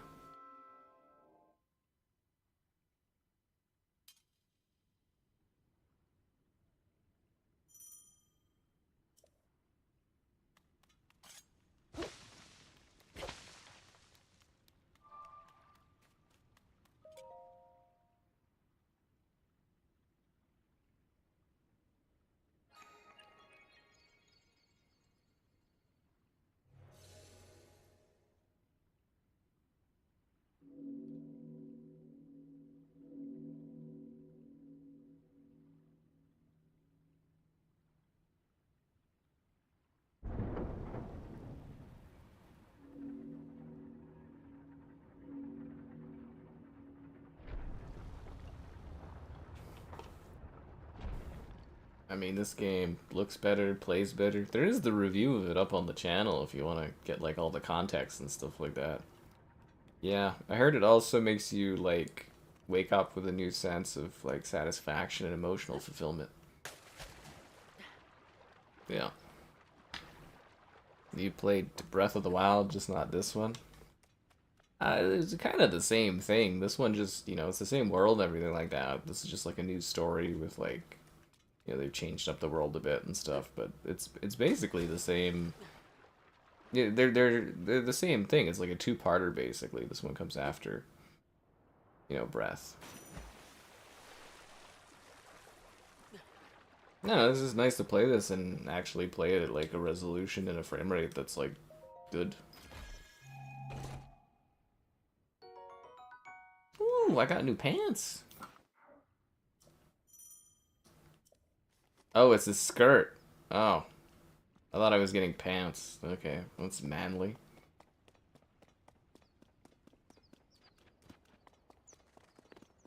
Well, the Romans wore skirts.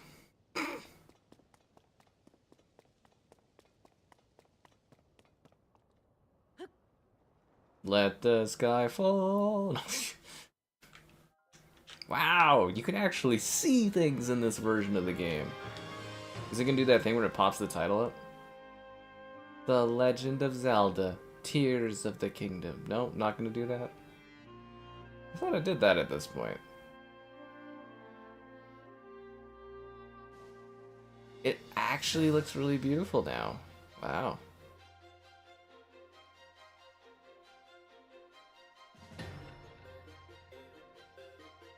Now it's gonna do it, right? Did it pop the like logo right up? Yeah, there we go. There it is. The Legend of Zelda, Tears of the Kingdom. That's because Zelda's sand. Yeah. Why is it called The Legend of Zelda, but it's about Link? It's the two of them are like, oh, for fuck's sakes. Okay, so it's The Legend of Zelda because it's like, it's always about Link's quest for Zelda. The two of them are like intertwined through the history of this universe. Like they're, I don't know how to best describe it, but like the two characters are basically bound by fate eternally or whatever. And every Zelda game is like a different iteration of the two characters interacting with each other. That's basically what it is. So it's a story that is eternal, but like the two of them are always, you know, it's the legend of. Anyways, that's the story of it. Next, you're gonna be like, oh, you know, Metroid. You're gonna be shocked that, you know, Samus is a female in Metroid, which would be pretty funny. My tree branch broke. Oh god, I hate having not good weapons.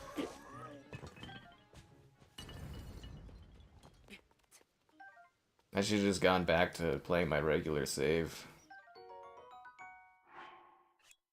I can't believe how much better this looks.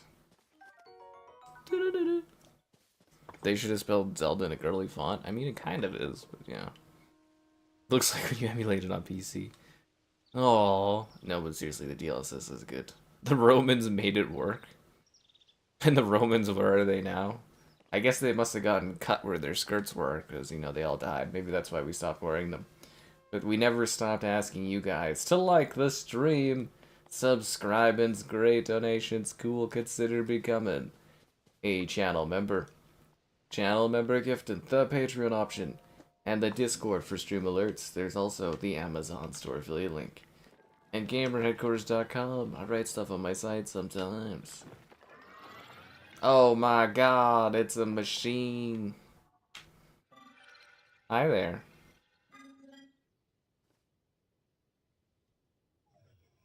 Howdy. You've waited for me? Princess Zelda left something behind? Is it a sword? She left me a Nintendo Switch. That's like, you know, that's worth like $800 if that's a Switch 2.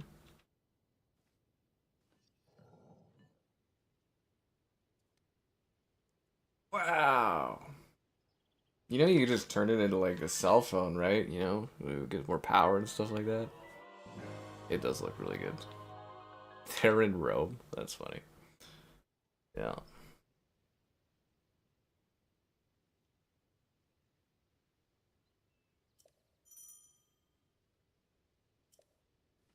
I haven't even gotten to other games. I've just been basically playing like Zelda games.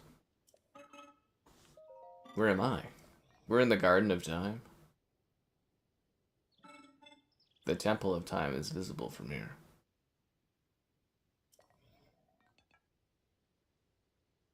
It is a lonely place that no one visits. Well, it's because it's like 3,000 feet in the sky, you know, it's pretty hard to get to. We don't have planes. Find Princess Zelda. How come she never finds me? Actually, is there a game where Zelda, like, other than Link, or, what's that one with Zelda? Jesus Christ, what does that sound? Like it buzzed or something? Oh. Like a Discord message. I was like, why did everything like brrrr? Yeah. Yeah, it's just a Switch one, I guess. Less valuable. But yeah, like all I've been really playing is like Zelda games on the Switch too. Zelda and Cyberpunk. I haven't. Oh, see this one. This one's where you actually play as Zelda. But like, yeah, they give you like the space on the Switch too is so pathetic. You can't like fit any games on it. And I'm like trying to do videos, but I haven't really. I just don't have time. There's so much going on. I got like Bravely Default to work on, and if you guys could summon some extra hours in a day for me, that would be appreciated. I spent the whole day packing. I'm so tired. And I gotta get up and do this Xbox event that nobody cares about. And, co-streaming it, guys. Be there, be square. Yeah. Echoes of Wisdom. You're gonna try to finish the game this time? I fought through, like, I don't know if you guys were there when I did the stream for Tears of the Kingdom, but like I streamed through this whole game. Fucking hell, dude. Is that my watch doing that? Bloody hell, man. Usually it doesn't like bzz bzz like that. I'm gonna throw it over here so it stops buzzing my desk. That's a new one. A wooden stick. Thank you very much. Yeah, I just like literally spent the day like hacking and stuff. And then tomorrow I gotta do the co-stream, so you can watch me if you want to join with me, and we'll watch the Xbox event together like we always do. Although this year I just honestly could care less. And then, you know, I've got to go and move all the rest of my stuff. I can't even, like, fully, like, move in my new house until the internet's, like, plugged in on Monday. It sucks. Where am I going? Into the new house. Yeah. But yeah, this game is running really good. And look, none of that crappy FSR shimmer. Is it weird that Nintendo has the best upscaler solution out of all the consoles? Kinda. Kinda weird.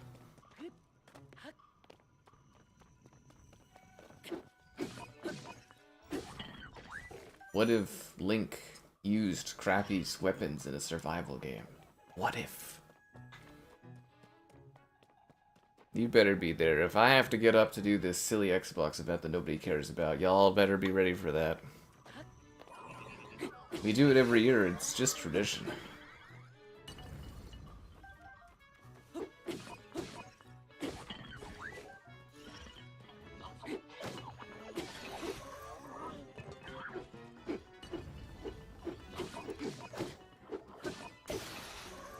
I can't get over how much better this looks. It would be pretty cool if Nintendo put out like a proper home-only console that was a little beefier and had like, you know, Nvidia's card on it and stuff. It actually really outcompete like against the PlayStation and the Xbox with DLSS. My large stick is injured and broken beyond repair. That sucks. Hate when that happens. Yeah. Anyways, I gotta get up early for the silly Xbox event and stuff, so some of y'all better show up and chat with me or whatever. My long stick is badly damaged. Is that because it got lit on fire? Oh, you're friendly! I am so sorry for swinging this fire stick at you. My sincere apologies. You may burn up. I am so sorry.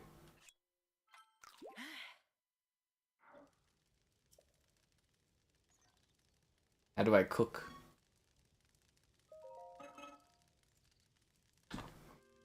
I'm just a chef.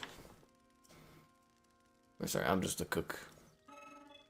Hitman on the Switch? I haven't even had time to play Hitman on the Switch yet. I've played GameCube games and Zelda games, that's it. Oh, and GoldenEye. I did GoldenEye.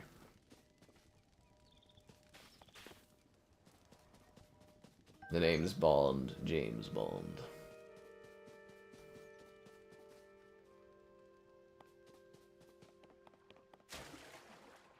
Yeah, none of that FSR shimmery cat crap. Got a good looking console, good looking games. Apparently we still can't afford anti-aliasing, but you know, you get what you get.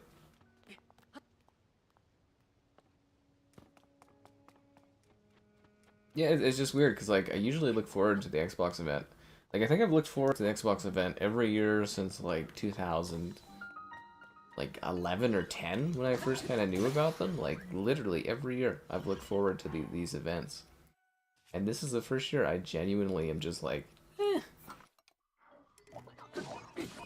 I used to, when I was at school, I'd walk around the school with my Microsoft Surface trying to get like a good enough of a connection to watch the event, because they used to run it during the week. So I'd be at like school trying to watch the Xbox showcase and stuff.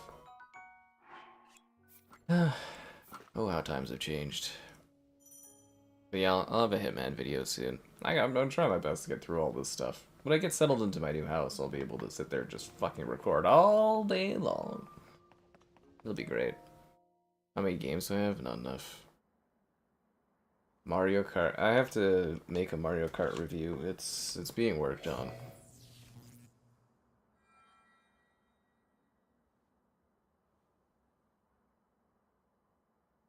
That door will open only to those with sufficient power. I'm sorry. I did not intend to startle you. It was I that spoke to you earlier. That arm originally belonged to me. You're a goat? I am Raru. Raru? That's the arm I have. I took his arm, guys. He gave me a hand. I only have like 2 Pokemon games. I've got Arceus and Violet or something like that. Blind to see not. That's what I was telling people that were giving me crap. I was like, go play this on the Switch 1. Like, this looks way better. Lost the power to do so. You might be able to restore it, but you would need to enter a place filled with sacred light. Like the Deku Tree? Of course. Why not visit the shrines on this island? I don't want to. Why are the shrines just a rock? Like, honestly, they're just like a large rock.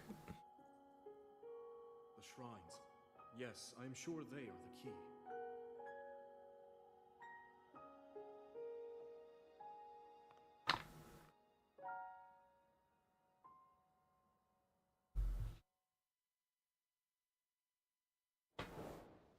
The closed door. You know, actually, I didn't even notice. Did Xbox do their deals on lock sale this year, or did that just, like, not happen? Because usually I do a video on that.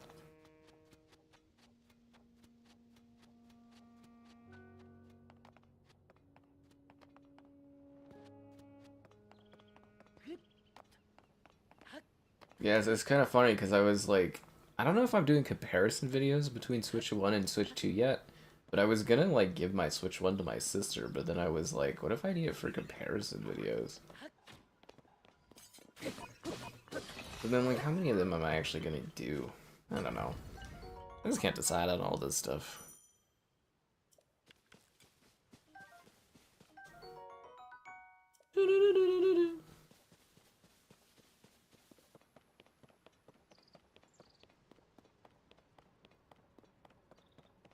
I really wish this could have been the way that I experienced this game. Can I use the hand yet? Oh, I haven't unlocked the hand yet. I have to do the thing? Okay.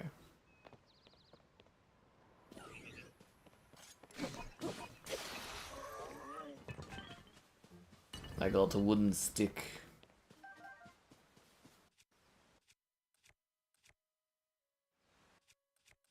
I want to eat this. Can I not eat it? No, I want to eat the thing. Is there not like an eat button? What the what?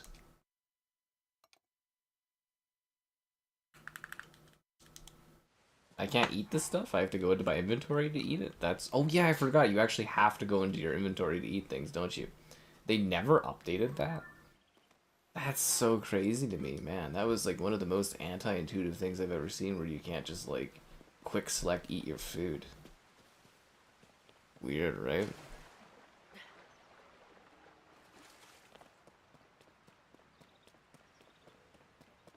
I just can't get over the clarity of this. It's so good.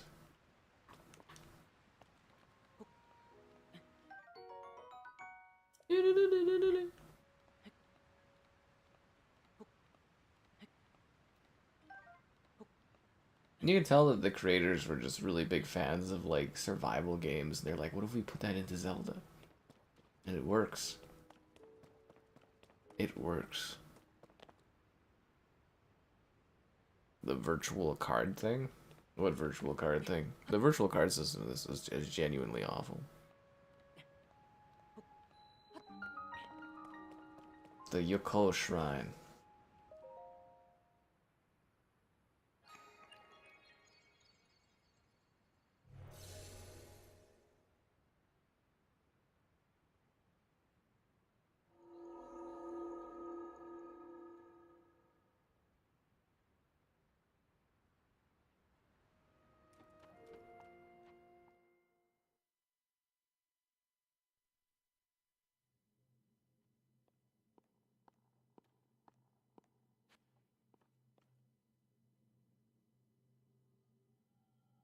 Roo. I forgot how story heavy this opening is. It was actually quite cinematic compared to other Zelda games. Like, I've been playing some of the older Zeldas the last couple days, and it's just like, those ones just drop you in.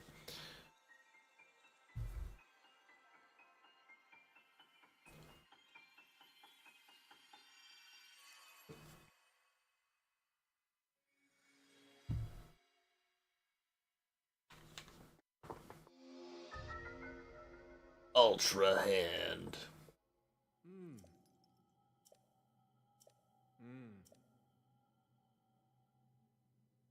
Thanks, Ruru. The ability to create. The ability to use thy hand to touch things with thy hand. Well, that didn't work very well.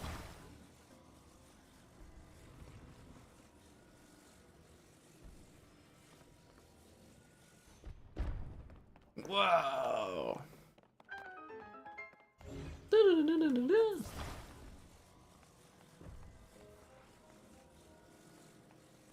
We can meld these things together, guys. We have the technology. We can rebuild it.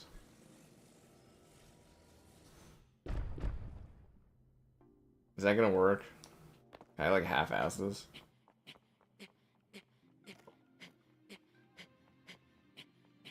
Oh, come on, Link. You gotta put in a little bit of an effort. It reminds me of Elden Ring. Is it the Souls-like mechanics? I mean, technically everything should remind you of Brutal Doom. You ain't living unless you think about Brutal Doom.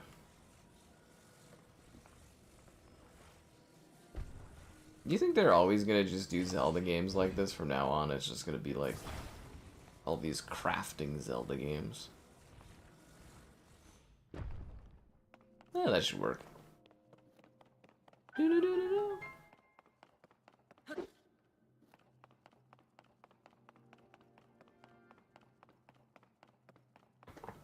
got a bad feeling about this, because I remember this being a pain in my ass.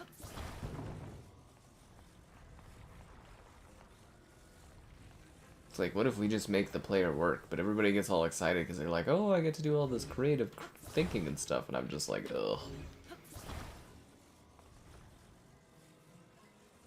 I can't remember how we did this. Did we put the thing here, and then we put this thing over there?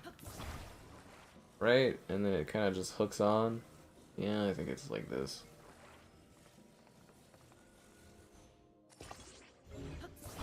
Yeah, I think this is exactly what it is. We just kind of cheese it.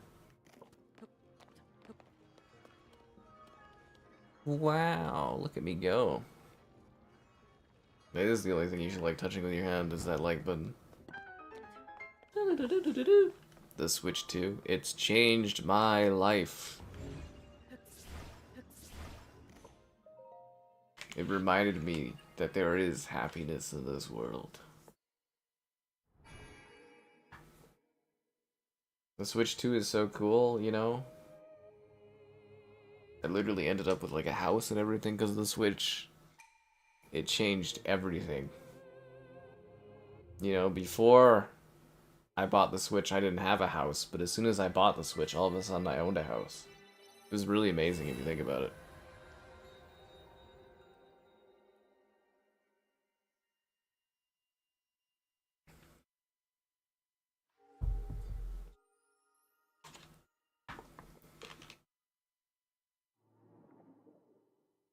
Oh no, my hand.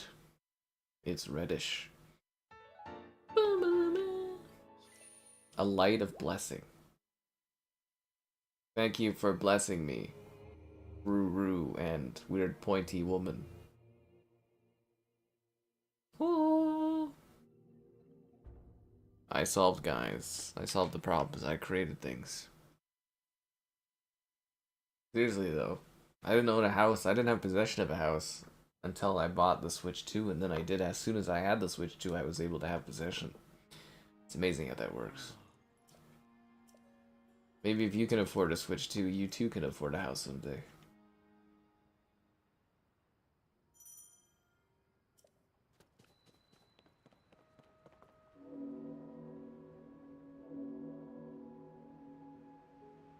Nothing like seeing a young shirtless man running around in a skirt fighting monsters.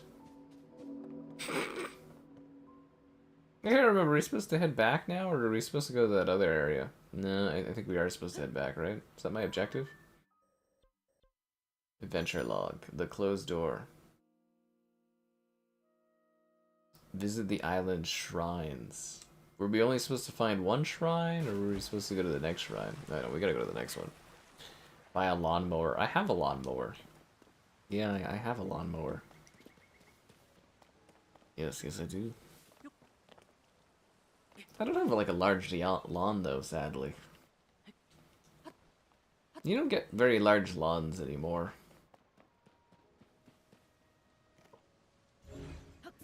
That's because they want to squish you in like sardines, because they want to bring all these people into the country in order to fill our, you know, economic issues.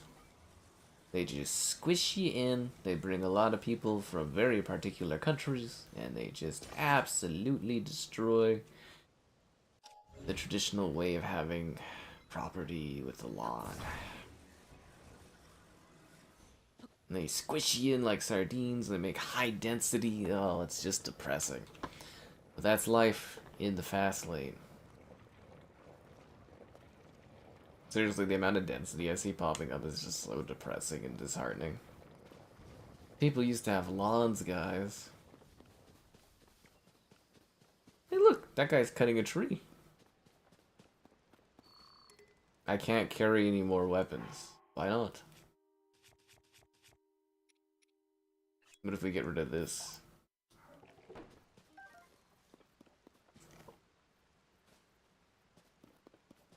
What do you want me to do, Ruru?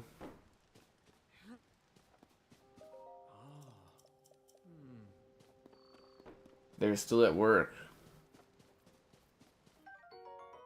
So these slaves that you made, they're still working all these years later? That's depressing. Do you think I could break, like, get across this gap? Where's the next shrine at? Oh, is that the shrine we came from, or the shrine we need? No, we came from that shrine. Okay, where's the next shrine?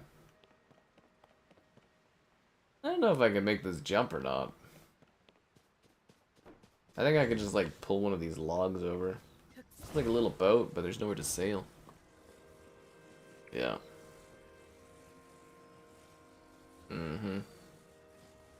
But yeah, no, I got some stuff. I also hopefully have enough of your likes on the stream. Subscribe, it's great. Donations, cool. Consider becoming a channel member. Gifting the Patreon option, the Discord for stream alerts, and the Amazon store affiliate link. Yes. Buying anything on there, the link in the video description below. You know? No, I don't think my stick's long enough. Zelda wouldn't be satisfied with a stick this small. You saw her, she's a proper princess. Alright, let's put this down over here.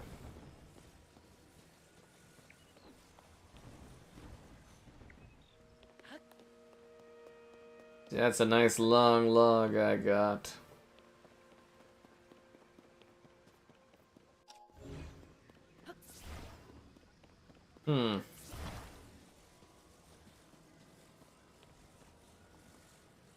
Can't remember if there's anything of value. Crap, I forgot how to jump.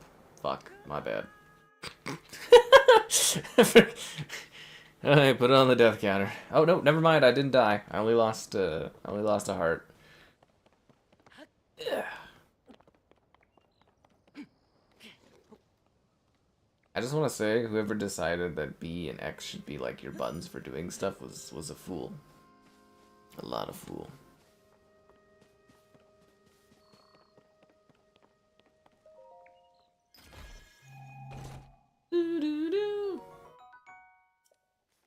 I like the sound it makes when you destroy stuff in like Ocarina. It's a more satisfying little like charm? Tune? No, that's not it. Chime. That's what I'm looking for. Chime.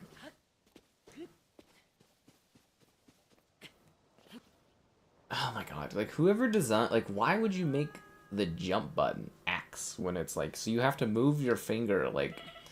That's the problem, is like, you have to move your finger up to, like, hit it instead of it just intuitively being, like, A or something. It's already time to die again. Very well, Dean. Very well. Link, no!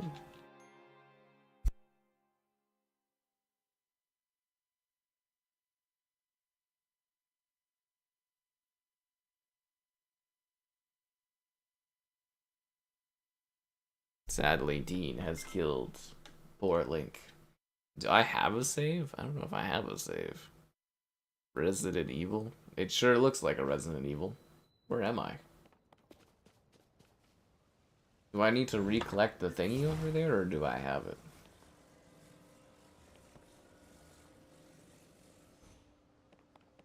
Yeah, like, why would you put it, like, I have to, like, literally move the position of my hand to, like...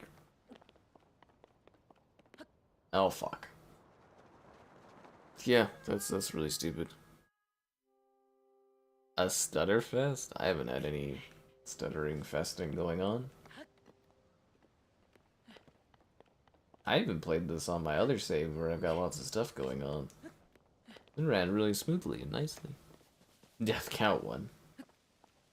Poor Link had to die for the entertainment of Dean. Oh, already it counts as I already did this? Oh, that sucks. Alright, let's go back.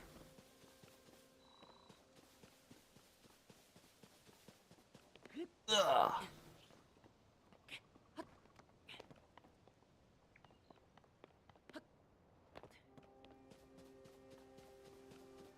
People paying for poor Link to perish. Is there a creature over there? Yeah, I wonder how a creature would survive in such a small area.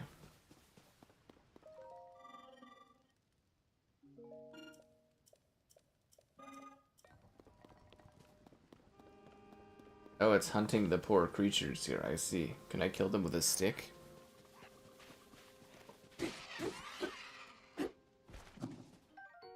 Da-da-da.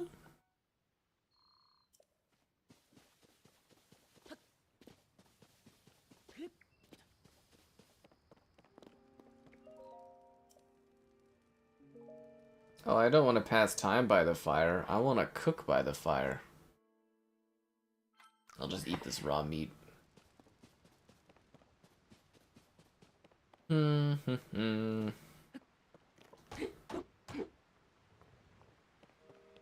pro controller? No, I just got the pathetic Joy-Cons.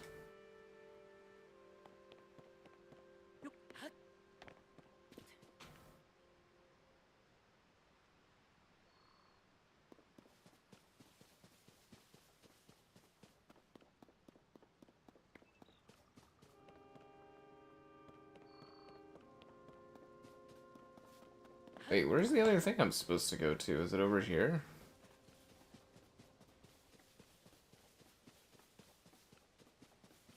I'm looking for a shrine that I'm not supposed to be going to.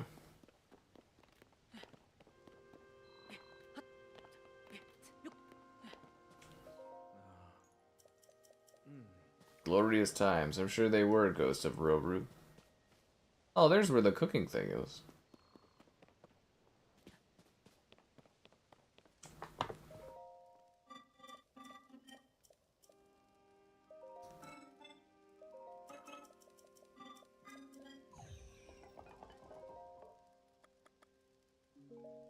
I want to cook. Why doesn't it let me cook? Or is... Oh, crap. I accidentally set my stick on fire. Oh. I think you're supposed to throw food in, aren't you? It's supposed to go, like, up like this, and then, like... I can't take that out here. Okay.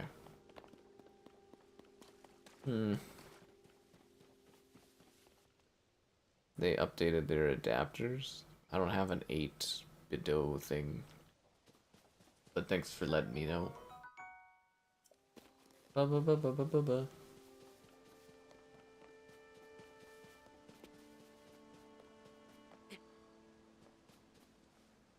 Is that where I need to go? Oh, okay, that's where I need to go, right? I remember this.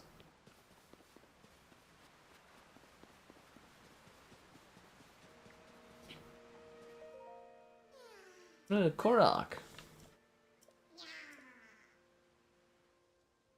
Your friend got separated? I'll take you to your friend.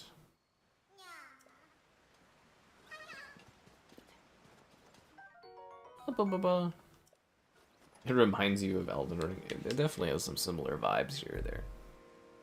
Yeah. Definitely has some similar vibes here or there.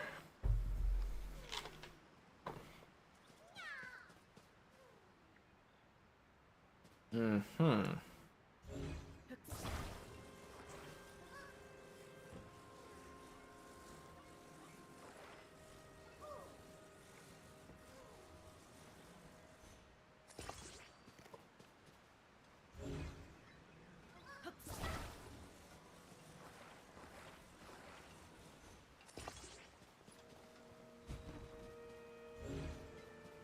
It's too fat. That's funny.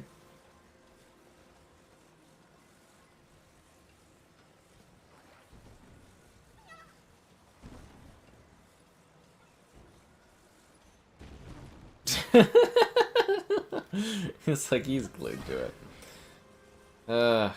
It'd be cool if they had a mode where you didn't have to do this kind of stuff, though. Like the building stuff. I don't know. Kind of be like meh sometimes. It just takes like a lot of time to do. If that makes sense. You have to reach your friend. Do you have to reach your friend, or do you just want to reach your friend?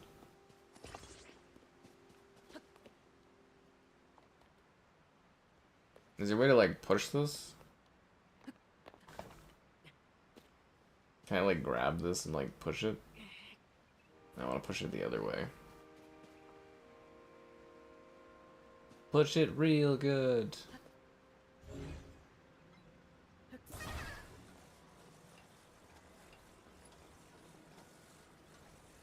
I can't move this? Really? This seems weird.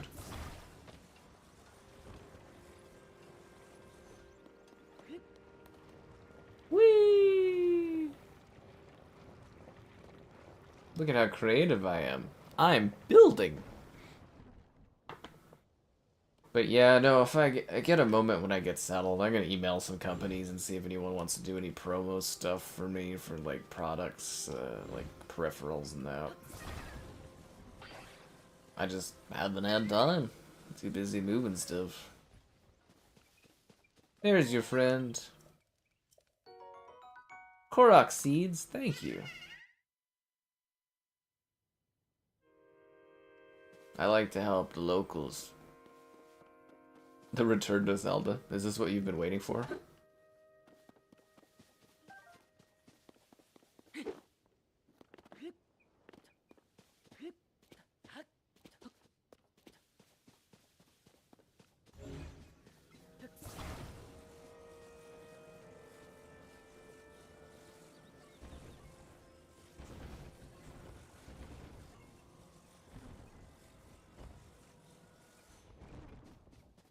Oh crap, I did that really badly. Okay, let's try this again. No, Link, you don't have a horse to call yet. Okay, so we gotta bring this down. Then I gotta bring this back. I gotta bring this around. We gotta hook it on this side. Then we can hook it on that side. Okay, let's bring it around like this. Okay, bring it down. Gonna do like the back. And we're gonna have to hook this side. That's what I was talking about, is like it takes so fucking long to like do this building crap. I guess it'd be easier to just like rip this off, eh? And then like put it on the other side.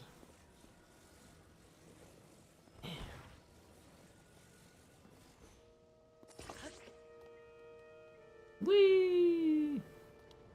Like a ride, you know, an amusement park ride or something like that. The Zelda raid streams were spectacular. Yeah, a lot of the people don't remember those, but yeah, I got pretty pissed off in some of the stuff. It's nice because it actually runs well now, though. Liza P DLC? Oh, I forgot that's a thing.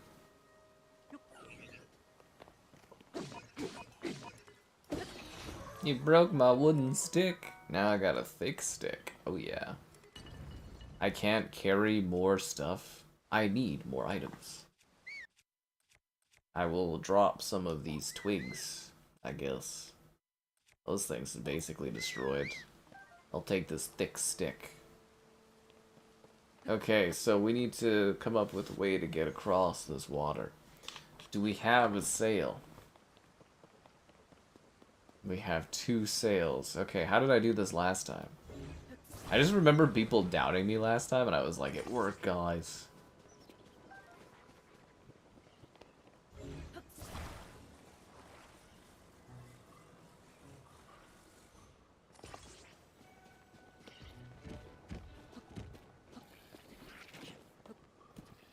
It's so awkward. Ow! I feel like they were like cheats and I could just like make myself super strong.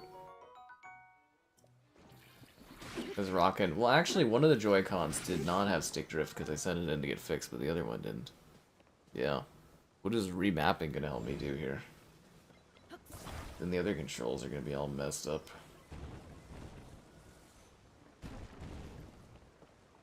Blah, blah, blah, blah, blah, blah, blah. I'm like very tempted to just go put on my other save where I have the Master Sword and lots of health and then I could just kick everyone's ass, but I was like, oh, we just do it from the beginning. That's probably what people expect.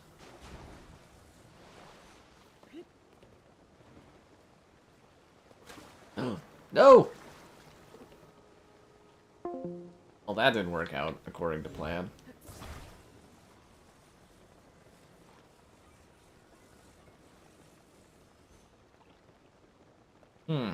It's because I fell off of the thing, that's why.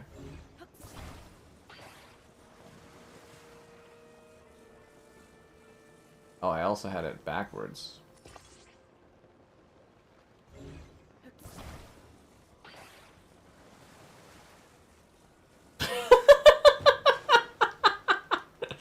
This is not going well. Oh, okay, that sucks. Okay, climb back up on the wood, or no? That's not allowed? Okay, there we go. That's kind of funny. So my thing is stuck in the bottom of the water. Okay. Alright.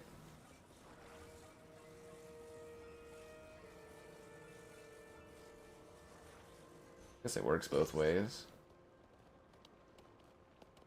This is totally gonna work. Yeah, this'll be fine. Yeah, no, this is gonna... We just, you know, we do it bit by bit, and, yeah, eventually this will be okay.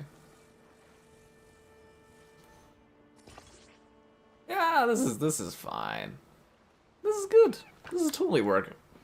Yeah, no, this is good. But yeah, it was really funny. Like, if you guys haven't... Like, you know, I know a lot of people like when I get all mad at games and stuff, but if you haven't enjoyed the Tears of the Kingdom original stream series, it's a lot of fun. I get pretty pissed. I mean, I did do it all, but that was a crazy emotional, like, drive. I grew like a Zelda beard. You know, I just kept growing facial hair until I finished the game. I think it was like 7 streams or something like that. It's just crazy. Alright, we're at shrine number 2. Lower to the difficulty? Pfft. Allowed to do that in this economy. The Inicia Shrine. They never speak ill of the stick drift. It was so bad, the Joy-Con stick drift. Because I got one of them fixed, but the other one I never got. Like, you know. I think you only get one fix. I should have sent them both in, but the other one didn't have stick drift. And then the fixed one came back, the other one got stick drift, and I was just like, oh. I was like, ugh.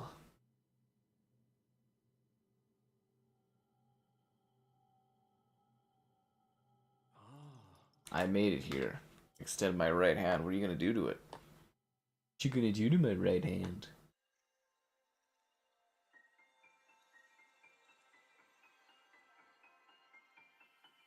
Should have taken physics. I actually didn't take physics. I did like high-end math stuff, but I didn't do physics. Probably should have. I would have been pretty good at physics. I'm always good at like applicable math. But like theoretical math I struggle with. Not that it matters. None of the schooling stuff I did prepared me to sit around and play video games all day.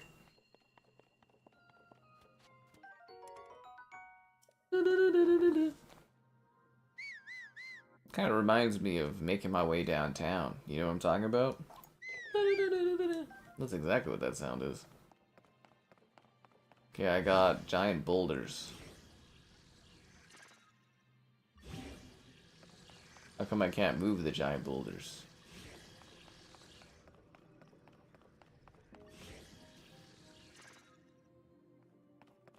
I do not follow. Does it want me to put my stick on the thing? Oh, no, no. What I'm supposed to do is I'm supposed to fuse this with the rusty claymore and then create a boulder stick that I can hit this stuff with. That's how I'm supposed to do it. I'm also supposed to sit here and ask for a collection of your likes on the stream, subscribings, great donations, cool, consider becoming a channel member, gifting the Patreon option, the Discord for them stream alerts, and the Amazon store affiliate link. Building things is annoying. It is kinda super tedious. It genuinely is. Yeah, definitely. Definitely.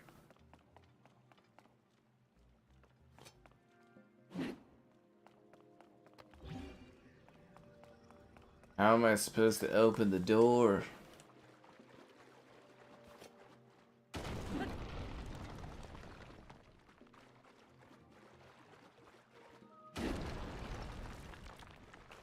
Am I supposed to destroy the pillars of freedom? It's like a tutorial of sorts. Yeah.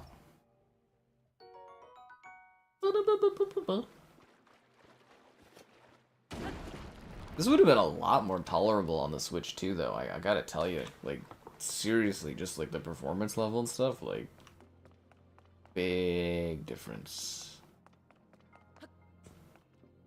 Oh, it's like a pressure plate. I see. Yeah. You platinumed? That's not even a thing on Nintendo. You mean you 100% it? Oh, what happened to this pillar? I don't remember destroying it. How do I open this stupid door?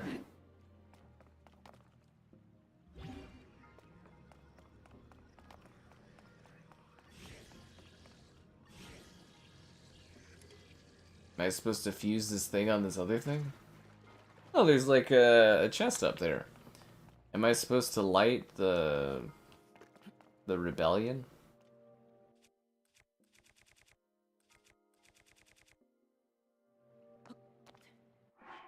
How do I equip my sword or my arrow thing?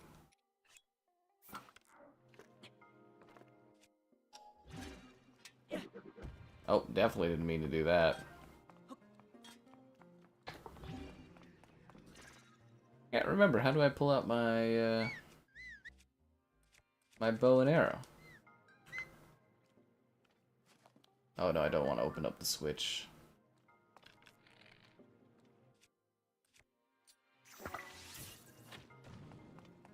There we go, I got this.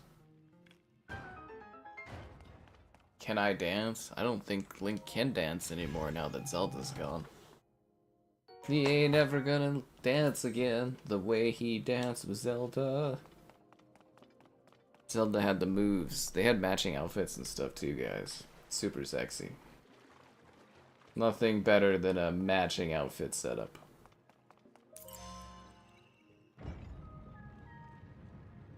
That is like the slowest opening door I think I've ever seen. I hated that, like, for the last 8 years or so, all video games have to have like this, all like role-playing games that are like this have to have an ethereal puzzle area that you go to. So many games do it, and I find it so incredibly lazy game design-wise. Ugh.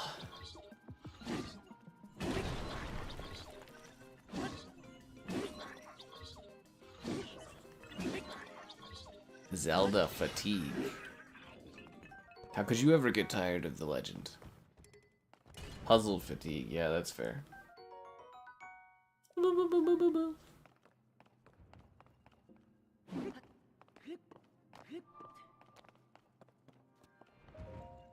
I gotta tell you though, when they did the whole dragon part and stuff in this game, it was like pretty freaking nuts. Yeah, I loved it. I have done well to reach this place. Oh, thank you.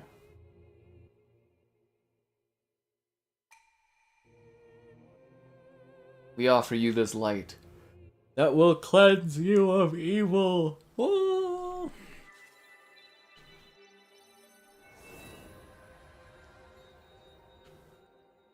Thank you.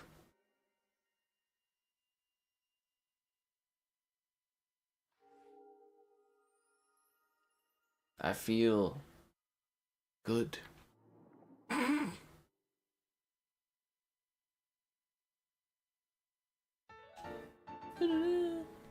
Guess I should have just went with Cyberpunk or just Mario Kart again.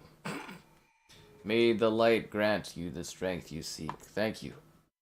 Oh, mystical thing. I think there's one more shrine we have to get, and it's like in a cold area. Yeah, it's up there. I can see it from here. You failed to give me something. How convenient. Please take it. What is it? What is this? Ah, it attaches right there to my skirt. An energy cell. It gives me the power to build.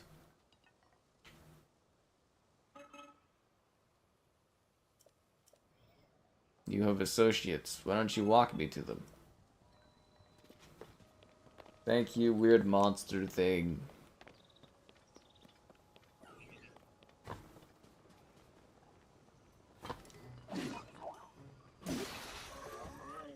The boulder hammer broke? No. At least I know how to fuse things now. Everybody's working for the weekends. Gonna get to some kind of weird scenario where I take weekends off.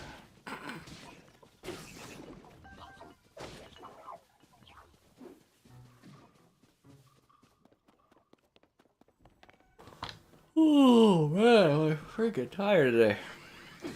I woke up exhausted and my legs were like super tired. Like all wobbly. And then spent the day like moving stuff like I said, packing things, and then like, oh, so tired. Discovery? What is it? The Pondside Cave?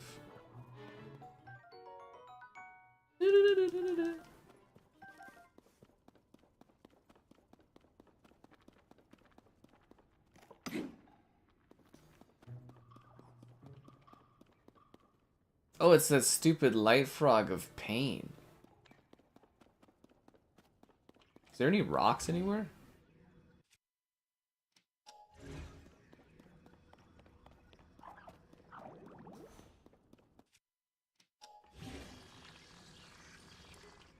Fuse has already been used on this board. Oh.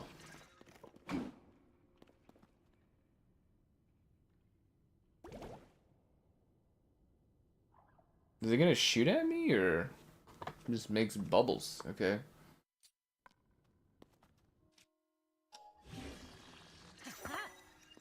Let's use the wooden stick. You're grinding in the weekend? That's one way to go about it, man.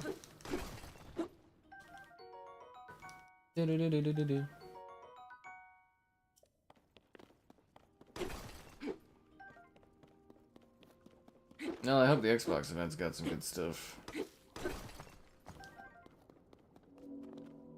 Does it feel kind of meh for excitement? You're out here slaving for us? Are you?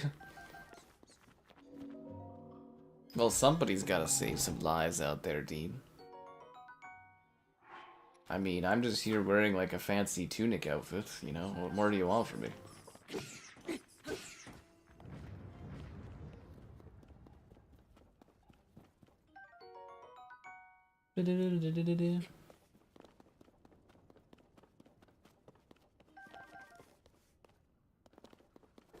I thought you had to do this part. Maybe not.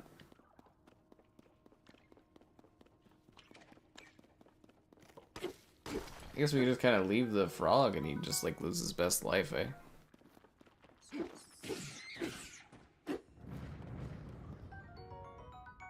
It's both like a good tutorial, but also like kind of a tiring one because it goes on forever. Too long of a tutorial. Yeah, that's what this is. Too long.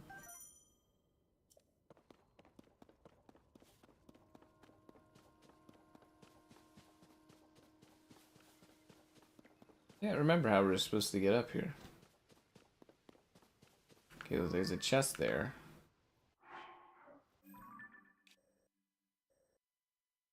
Aren't I supposed to go through the cave to get to the next area? Or am I supposed to climb above the cave? Can't remember, actually.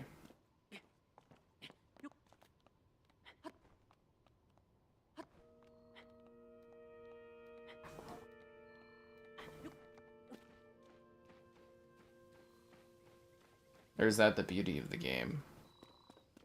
Hogwarts Legacy? Oh, yeah, that one went on for quite a while. But that one's, like, a lot more story structured and stuff. Like, there's things going on in that. This one, you're just kind of, like, hanging around.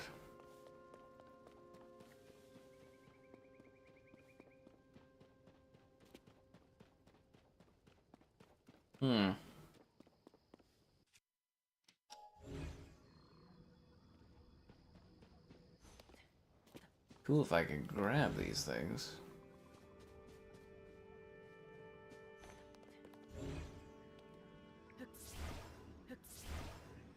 They're too far away. That's a major inconvenience.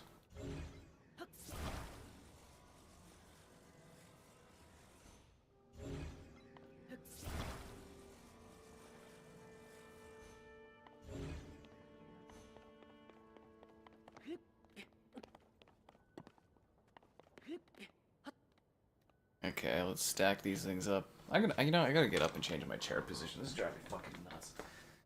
I don't know if my back's just weird today or the chair's weird today, but I don't like it. The lack of DLC for Hogwarts. Yeah, well that's because they, you know, wanted to make a more microtransaction-filled sequel. Can you blame them? Poor little indie Warner Brothers.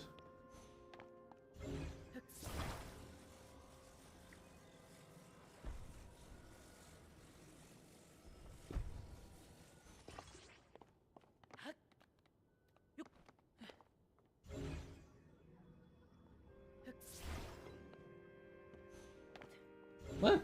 Why can't I grab that?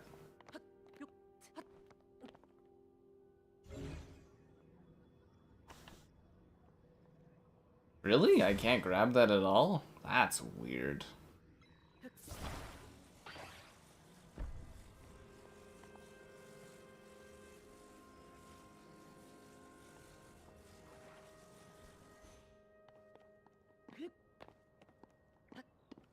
Oh, I guess that's too high. Can you take me higher? No, seriously, it's kind of ridiculous. Like, apparently that Wonder Woman game, too, they canceled it because it didn't have, like, it wasn't microtransactionable enough. Wonder if I could just climb. Oh, wow, that is way too high. Am I supposed to take these to get over here? I don't know if I am supposed to take these to get over here. Why is that too high for me to pick that up? That's so silly.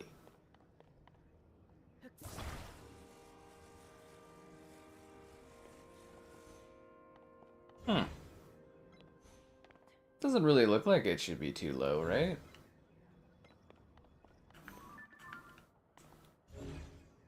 This is kind of annoying.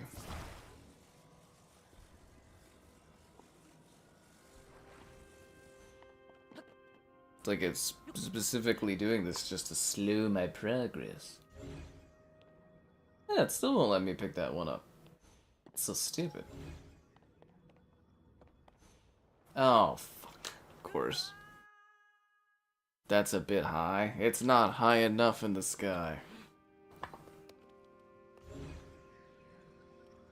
Is it weird that I find this part of the game just insanely boring? Like, I actually forgot how, like, boring this part of the game is. And I can't take these higher, can I? Maybe I should just go down there and take the fucking boat. That would be faster. Yeah, it might actually be more fun to switch over to my main save and just, like, actually go and do stuff. Cause yeah, I remember it being a lot more, like, fun. This is just kind of, like, super boring. Alright, we'll use the boat thing with the thing that shoots you off. Yes, this thing. Please don't tutorialize me.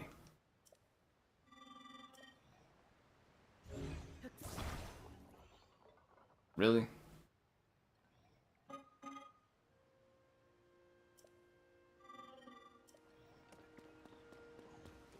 They're so mean. Why don't they just let me use their stuff? Is this a game all about building? Yeah. Yeah, it is. That's all it is just building.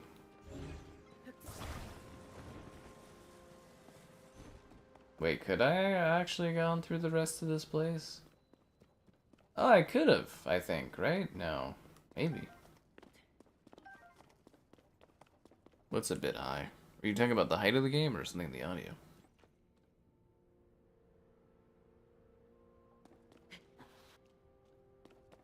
Yeah.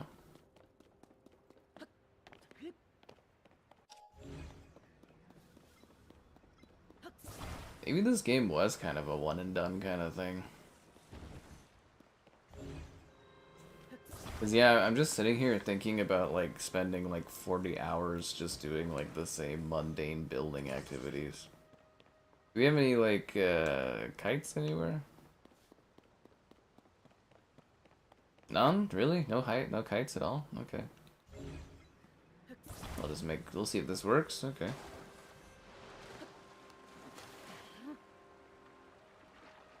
Link, I need you to climb, not drown yourself. Link, you're supposed to... Nope. There we go. Good job. There we go. No, that's not gonna work. I'm gonna make this a 2 thing, because this is pissing me off. I'm gonna make this a 2 thing. Do I have Pokemon Scarlet? I have Pokemon... something. I thought it would just be there. Yeah, the menu. I have Pokemon Scarlet.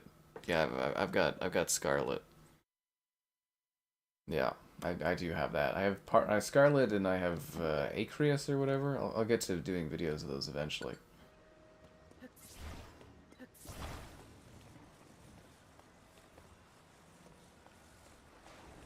You know, for a second there, I thought my boat had like flown off or something.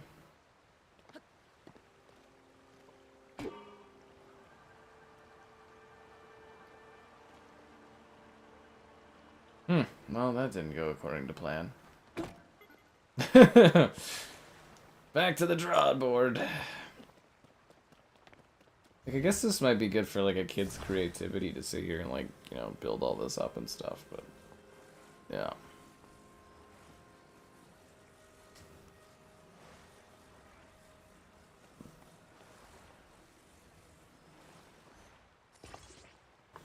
Well, that's just not gonna do.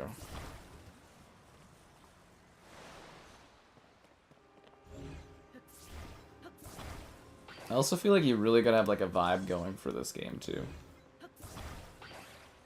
Yeah, what was I doing? Yeah, it was like, I think it was just a week solid of this. I was binging Chuck and playing this game. And that was like a whole week of my life. Yeah.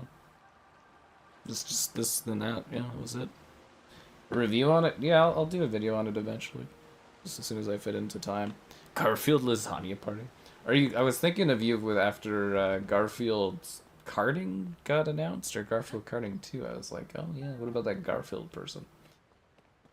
And what about the person that likes the stream? Subscribing's great, donations cool. Consider becoming a channel member. Channel member gifting, the Patreon option, and the Discord for stream alerts. There's also the Amazon store affiliate link. Yes, there is. We did it, guys. We got across. Woo! Yay! If you take out all the building crap, I wonder how long this game actually is. Like, Link's been on here for days on this island. Days, I tell you. Days gone. But yeah, there's lots of Switch 2 stuff I want to get to. It's just finding time to sit there and record it all.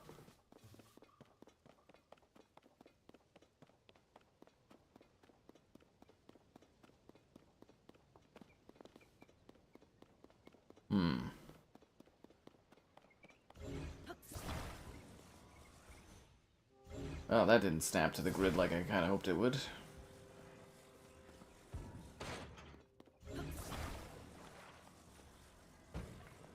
Actually, I wonder if all this building stuff would be difficult for a child. Like, get them, like, they'd be frustrated or something. That's Switch 2? Well, you might have fun with it. Hard to say. All depends on the type of person you are.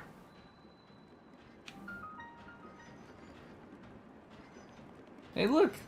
The stick drift doesn't exist, so Link doesn't just, you know, randomly fall out of the car for no reason. How magical is that?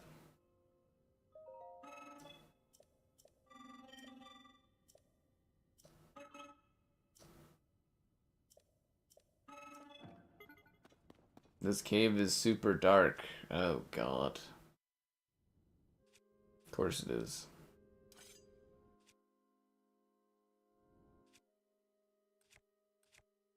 Giant bright bloom seed?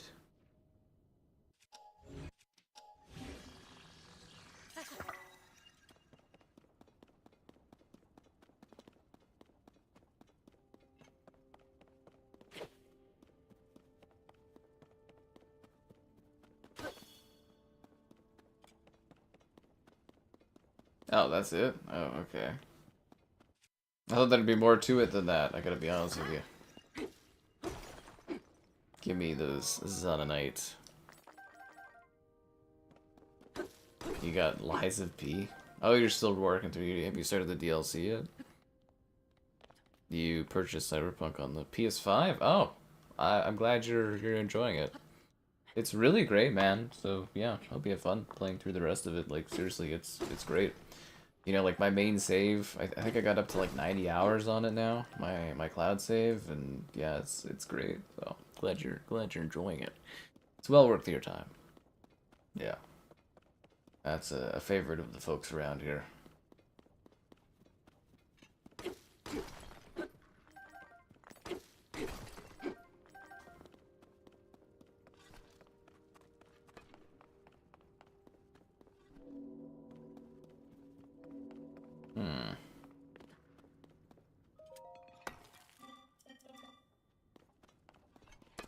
But wouldn't, after like thousands of years, eventually the people working down here run out of like resources to gather? Or do they just mine really, really slow?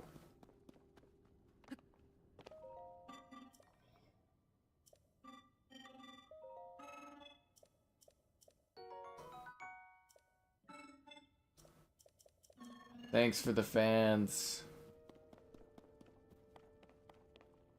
There's not even a minecart here. My behavior is a threat? No, it's not. My behavior's cool, man. I'm a cool guy.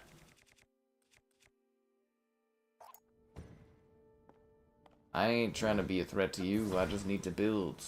I'm a builder. What can I say? That's what I do. I build. Ah, this'll work fine. Pokemon Shield. Yeah, I haven't really done many of the Pokemons. I don't have access to many of them. But yeah, I'll be doing more Switch content in the future. Just hope Nintendo throws me a bone and sends me some freaking codes for stuff. Because like I sit there and I see some of the people that got codes in Canada, or like, you know, console and stuff in Canada for the Switch 2, and I was like, really, over me? I'm like, I actually put out some good numbers on things, but I was like, whatever. Is what it is. Tis what it is, what it is. Yeah. Yeah, that's it. That is the steal for Cyberpunk, considering I spent $105 on it. Friggin' hell, man. This looks so good.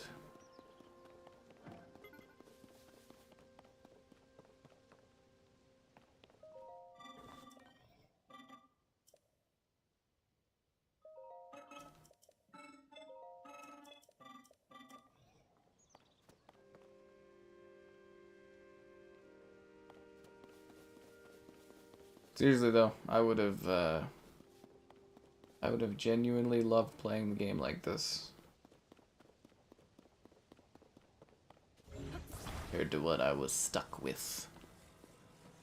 Switch 2 pricing, yeah. A Resident Evil 9 trailer? What's that? I've never even heard of such a thing. Oh, he needs to reach his friend? Oh, man. Where's your friend at, buddy? I'll take you to your pal. Your pal, where is he going? Oh, he's over there. Alright, I'll stick you to this thing.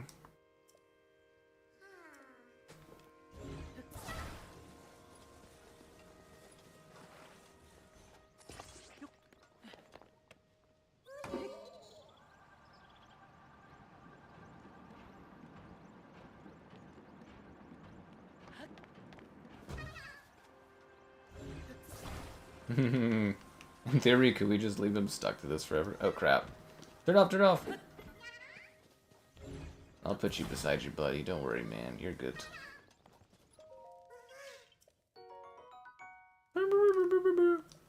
2 hours on a boss? Try 7 hours on some of those Elden Ring bosses. Doom Dark Ages to get a statue? Well, at least you get a statue that you can, like, put around. I brought over some of my statues to my house today. I gotta decide where I want to, like, set them and how I want to set them and stuff. I've got, like, a lot of square footage for, like, stuff. I might have to buy things just to fill the space.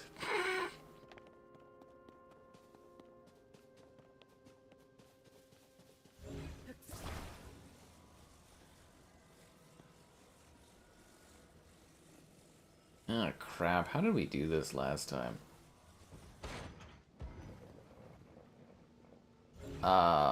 No. Could you not vanish away from me?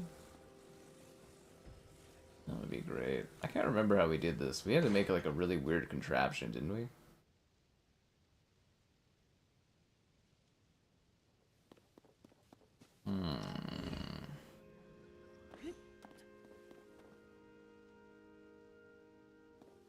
I actually don't remember how we did this. There's a hook.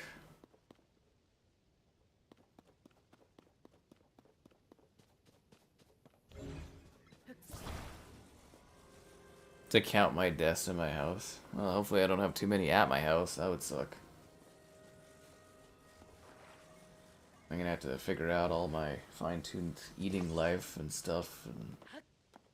Yep. It's gonna be a journey. Cooking with Sky. Put the new kitchen to use. Alright, let's see how this goes. Probably not very well, considering there's a big hole here, but let's give it a try. Oh, there goes my contraption, too. How did we do this last time? Do you guys remember how we did this? Remember how we did this years ago. I gotta eat some stuff. Gotta eat a fish. Num num num num num num. Link gotta eat some good stuff. How did we do like a cardboard thing and we kind of like flopped it down? I don't remember. I don't even want to think about this. I should go and look up my old video. We're all the way back here? Why are we all the way back here? That doesn't even make sense. We're not even on the island we were supposed to be on. Splitgate 2 review. I did a review of the Splitgate 2 like beta thing when it was out, and I feel like the game hasn't changed at all since the beta, so I'm just kind of leaving that one as is. You beat Doom. Good for you, man. Was it fun? I whipped through that in a day. Single stream. It was pretty crazy. Pretty crazy.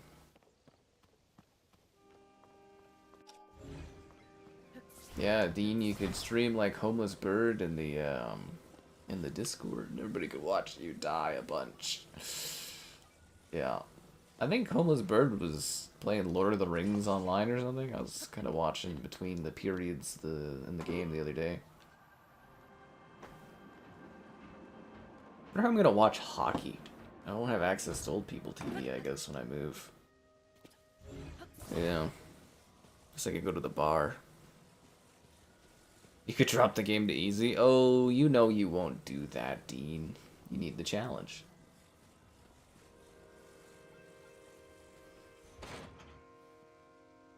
I feel like I should literally just go and watch my video or my stream from years ago to figure out how I did that. How the fuck did I do this? There's a big hole. Am I supposed to have it where all the pushy things are on one side and it like keeps you from going over? Is that how I do it? Is it like a weighting thing?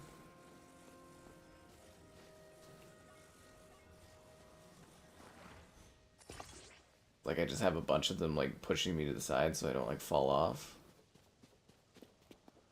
Nah, I feel like that's not enough, is it? Yeah, I don't know if that's enough. You guys got any suggestions? I guess I could cut a tree down for no reason. That would be entertaining. Then there's this hook thing. Can't remember what the hook did. Oh, you know what? Could we just hook on the one side and then go underneath on a cart? Could that be an option? I can't remember if that's what we did last time. I feel like we used the pushing of this thing to like make it so that we could go around and stuff and it wasn't a problem.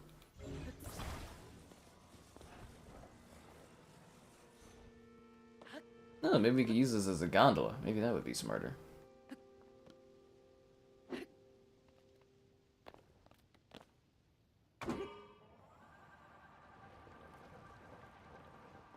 Why is this happening? Oh, I see. The side one got activated.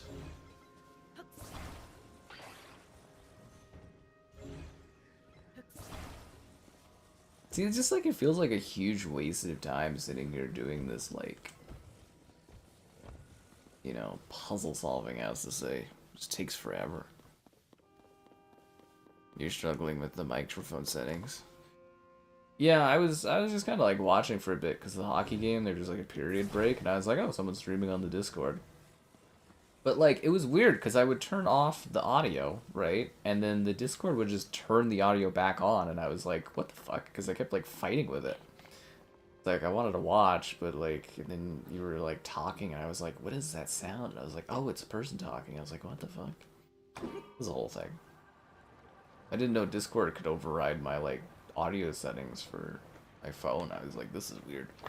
Anyways, it was a thing. I was cool because I don't think I've seen Lord of the Rings online or whatever, so I was kind of just like, oh, that's neat. You were talking about a character or something? I don't know, something like that. Pressed about difficulty options. That's because people that do challenges want to make sure that like it's difficult for everyone. It's like a thing that they have. It's a sense of satisfaction that you can beat someone's or beat something that someone else can't. Well, that's the idea. Wait, is this not even the way to get over there? Oh, fuck.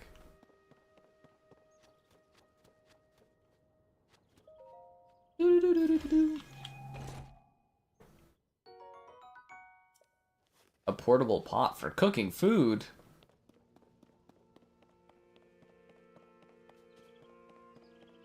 Oh, I didn't even need to go up here. I did this years ago too, and then I realized I never needed to come up here. Oh my god. Oh. I did the same thing I did when this came out. Oh, that's hilarious. You gotta be kidding me. Okay, so how do we do this? We just walked up the snow area and kept eating so that we didn't freeze, right? I think that's what we did. I think these guys could just give me a code or something.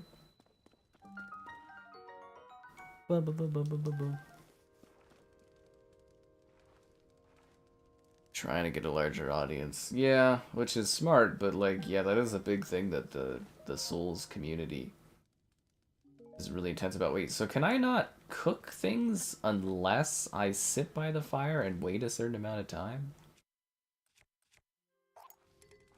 I can't take that out here. Why not?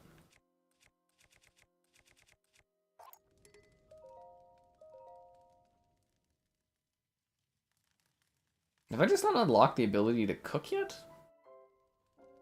Yeah, I literally, I don't have the option to cook.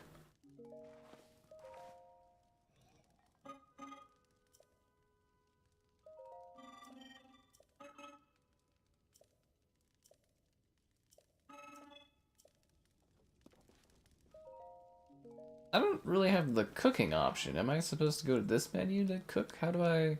Oh, I have to hold it in my hands, right? I hold, and then I can cook.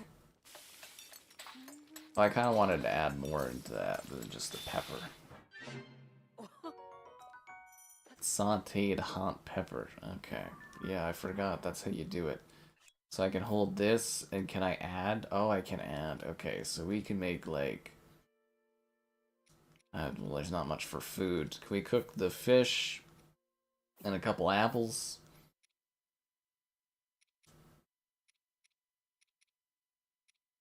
Let's add a sky shroom in there too. Sure, why not?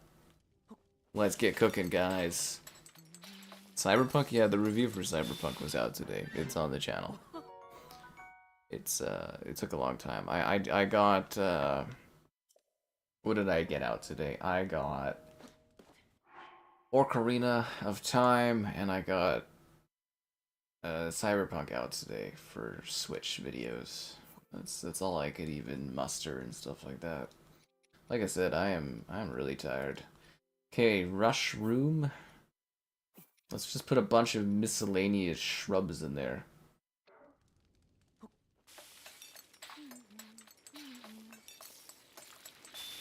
I love how excited Link is about cooking a mushroom skewer. That's a lot of health. Okay.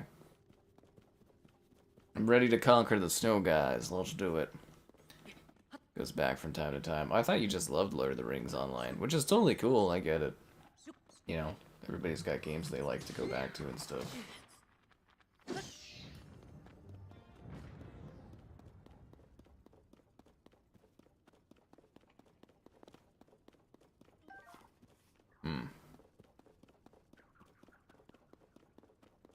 Oh, so there's more fiery things here? Well, I would have... whatever.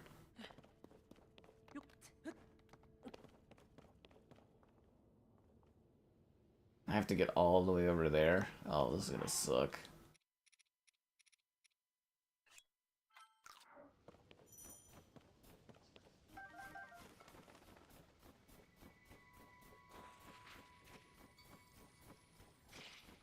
The temperature is unbearably cold. Holy freaking hell, that's fast dying. Okay, what if I eat this super cool sauté peppers? Cold resistance for 4 minutes and 30 seconds. That's good, let's do it.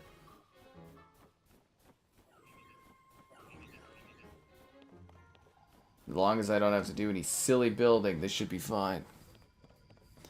The Ocarina of Time. Yep. Switch 2 Fest. I'm all about the Switch stuff, man. It's doing pretty good. We're off to a good start. I mean, I always, you know, it could always do better, but like, you know, I'm pretty happy thus far with how stuff is doing. I mean, I'd like it to do better. The streams are really, really doing good, which is nice. The videos, I'm like, good. Always could be better, but yeah. See, now we just need to get like, you know, 30,000 views on the Cyberpunk review, and, you know, then we can break even on that. Fuck.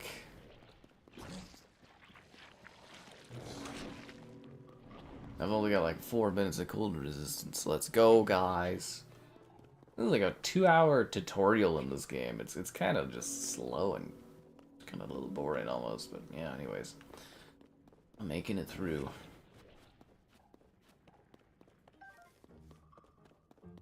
I don't need whatever that chest is.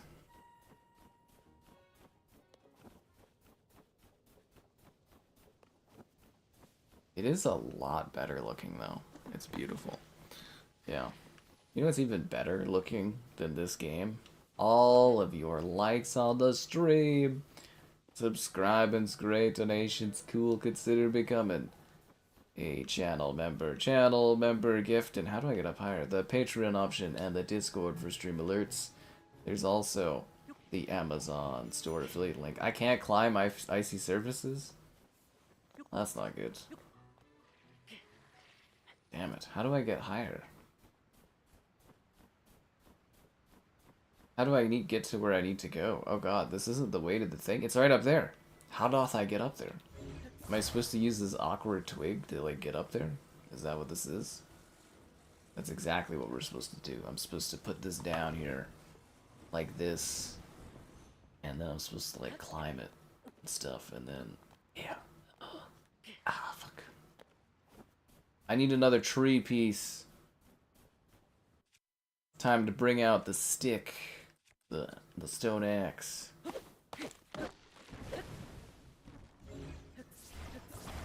We can put the stick with the stick, and then the stick will become tall. It will become a powerful stick. It'll be a romantic stick. Zelda would be like, "Oh, that's a big stick you got there, Link," and I'll be like, "Damn right, girl. Big stick. Largest stick you've ever seen." Oh yeah, Cyberpunk did really good. So did Mario Kart, and then lots of great after reviews for Cyberpunk as well. I didn't hear back on Yakuza yet. I did request that one, but I didn't hear back. Like I said, a lot of the publishers super stingy on codes.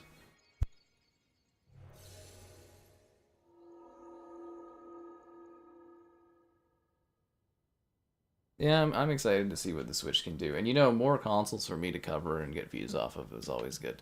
What did they change in Yakuza? Oh, it's just Yakuza 0 coming to Switch for the first time. They added Yakuza Kiwami 1 about 2 months ago, which I did a video on, and now they're doing Yakuza 0. They're gonna port all the Yakuzas to Switch every like few months or so. Yeah. I get a glider later on. I am aware. I have beat this game. Like I streamed all of it a few years when it came out, a couple years ago or whatever. Yeah, I did a whole, I just marathoned it like 8 days straight. It was crazy. It was crazy. Crazy King. Ba ba ba ba. I can now ascend. Oh yeah, the ascend ability, the thing you always forget is a thing in this game. Yeah, ascend is the #1 ability that I forget exists, but is super helpful for getting places. Resident Evil. I don't really have any of the Resident Evil games. I have like maybe we can take a look quickly. Like I can look at, where do I see where my library is? Game share, virtual game cards. Is that where I check where my stuff is? Yeah, so is this all my games or? Okay, I've only 220, that's it? Wow, that's fucking awful. I thought I had like 300 or so. Animal Crossing. I have, oh, the ARMS Test Punch. I have the Ezio collection. Oh, good for me. Got the Batman games. I got the Bioshocks. Got the Borderlands games. Obviously Cyberpunk. Dead by Daylight, Donkey Kong, Doom. Kind of crappy selection of games. I just never really cared much for the Switch 1. Like, I covered some stuff on it, but I wasn't, like, super, like... Because Nintendo didn't really support me at all, and then I started working with them last couple of years, and then I was like, okay. And then, like, it's off and on what I get from them. But yeah, kind of a pretty crappy library, honestly. Pretty crappy library of games. I'll have to look up some things and email some companies. Oh, I got the Outer Worlds. I wonder if that would run better. Yeah, that's a good one to do. But yeah, kind of a weak selection of games. Like, what else do they got in the shop? We're just taking a small break from Zelda for a second here. SNES Battletoads. Huh. But yeah, I don't have that. We'll see how the classics videos do. And it's Capcom's usually pretty good for me recently too, but I didn't get Street Fighter. I got Bravely Default. Yakuza I requested. I'll start getting more codes for things over time. Survival Kids. I don't know what that is. Maybe I do have more games and they just didn't show up in the thing. Like, I don't know. It's not a great system for like things carrying over, if that makes sense. Like, it's really awkwardly done. The Lost Dino. Can I get a code for this? Oh, that looks spectacular. That looks hilarious. I love this picture too. Like, clearly not what the game looks like. I love it. What is this switch to? 6th of the 20th, 2025. Oh, it's like 800 megabits. So it can't be that great. Echo Memories? Oh, wow. Hentai Girls. We don't even get that on Xbox. Even Nintendo gets the better games? Wow. Pets and Friends? There's like a guinea pig. Oh, it's like a little puzzle game for children. Oh, do you get to do a little art thing? We got a little guinea pig on there. Well, that's cute. Yeah. I mean, if things, like, if I get lots of views on Switch stuff and, like, things go on sale, I'll buy games to do videos of, but we'll just have to see how everything goes. Oh, is this that game everyone was talking about? Fast Fusion? Maybe I could get a code from them. Hogwarts, yeah, I don't have that. Didn't hear back on the denial or not. I did get, I have Hitman, so I got that. Ridge Racer. Yeah, I didn't find anybody for requesting Ridge Racer. Coming soon. Virtual Girl, The World's End. That's what I've always wanted. Virtual Girl. I don't know, but it doesn't hurt to, like, you know, request things and stuff, and I see what I can cover in that. Pick up the Battle Pass with code. Oh, the Fortnite Battle Pass. The guinea pig should be $100. I think it does cost like $100 for guinea pig. Well, actually, no, you gotta buy the cage and everything like that. Download Mortal Shell. Oh, yeah, Mortal Shell. I gotta get on that. Mortal Shell. Okay, so what were we doing? Oh, yeah, we're doing the ability thing, right? Can you take me? I solved so many problems just using this. Like, I thought it was so funny. I would read, like, some things that people were, like, how they got through areas, and I was like, you can just ascend through a lot of stuff in this game.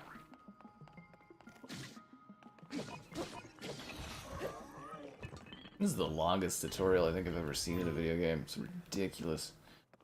Okay,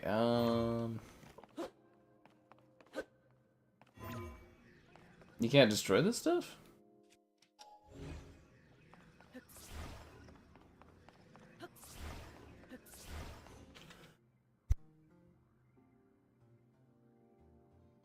You see a what game in the eShop? Yeah, hentai game, of course. Yeah, they got all the good stuff on Nintendo. As I was saying, we don't even get the stuff on Xbox.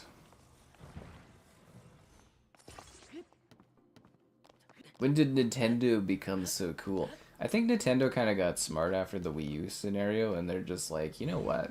We're gonna let them do whatever. Anyone that wants to release games can release games. Because that was a huge issue for the, what was it? The Wii U was like the lack of third-party support. You can cut these, then why didn't it cut last time?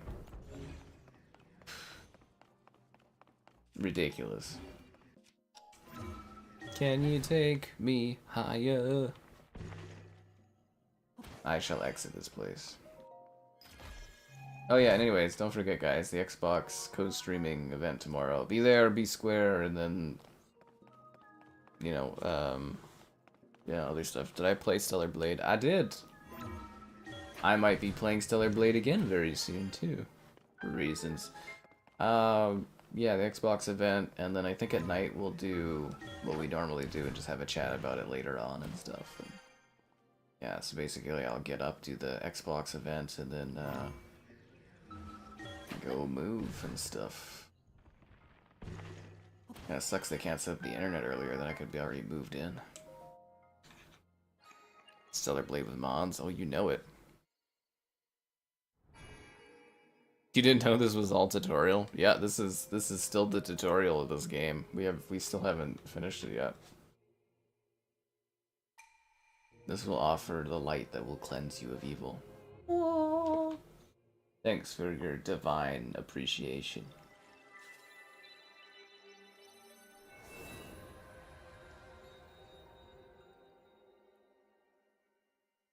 Bum bum bum.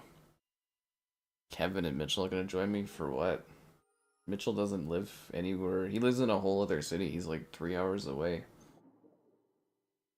And Kevin is, Kevin did offer to help me, but I was like, I don't really have much to move, so. Yeah.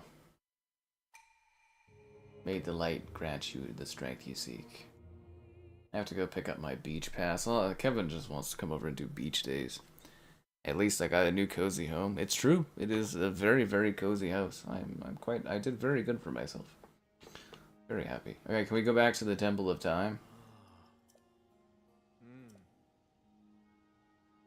I'm wearing a freaking skirt and a toga out here. I'm freezing to death. How the hell do I get back over there? Am I dying of cold? I am dying of cold. I better eat, something. Think of friggin' cold feather, or peppers. Yeah. For Kevin W. Yeah. No, Kevin's offered multiple times. It's very nice of him, but like I'm just like I don't really have anything. Ooh, warm greaves. Guys, they upgraded me. I don't have a skirt anymore. That's nice. Ba ba ba. I need the thingy that shoots the thing, right? Yeah. Wow.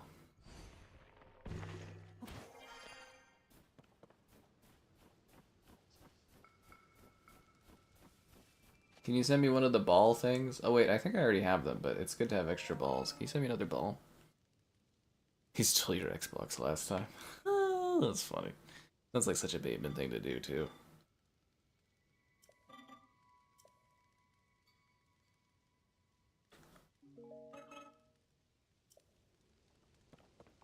I need you to shoot me a ball. Yeah.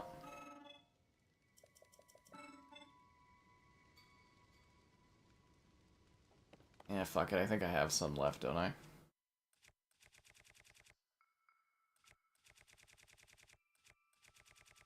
Yeah, I do. I got 2 of these left. Alright, let's go. That's actually pretty high. Don't worry, I'm jumping into snow.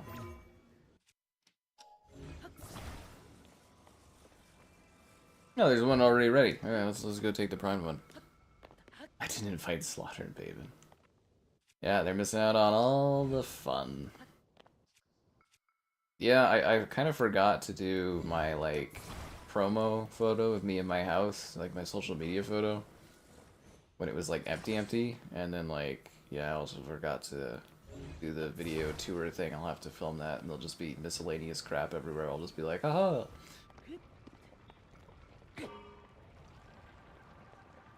Fly like an eagle. Let the link fall. I can't wait till they do a remastering of this game someday. It's actually really weird because like they don't really seem to remaster their games necessarily too often. But like if you bop this up with like better textures and stuff, this game would look really good. Like I do think this game looks pretty good, but like you know with higher res textures and stuff, it'd be really cooking. Just saying. Boom. Got it. You're outside. Gabe's usually outside too. You guys could be outside together. Does this take place after Ocarina of Time? I'm not even gonna try to take a crack at the timeline for this game. If you want to look up the timelines for Zelda, that's something you got to do on your own time because it's like it is a very convoluted timeline of where all the Zelda games take place. They're all like there is a timeline, but it is a very it's super convoluted. Yeah, it's ridiculous. Yeah, it's like literally one of those. If you ever heard of the show Dark on Netflix, it's like that where there's like multiple timelines of things. It's ridiculous. Devil May Cry. I don't necessarily think so at the showcase. Zelda, my love. We never got that Hawaiian pizza you promised me, or well ignored me while I was asking about.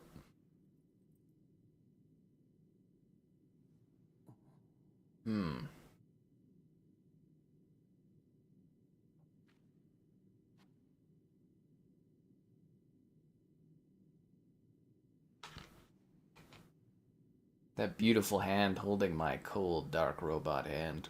She said my right hand was her favorite, and now it's gone. Yeah.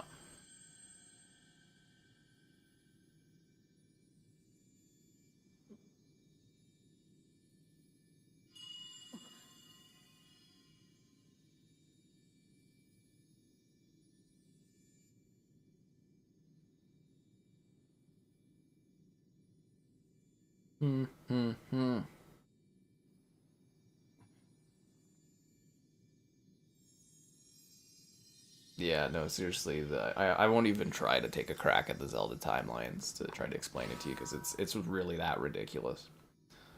It's kind of like Kingdom Hearts lore, but not as bad.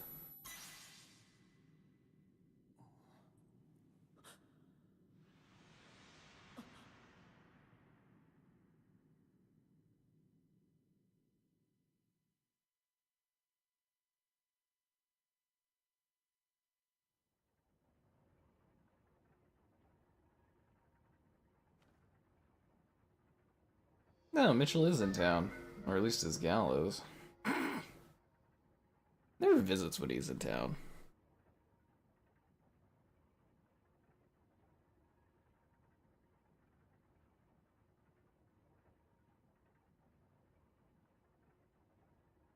Recall. Oh yeah, where we can turn back time.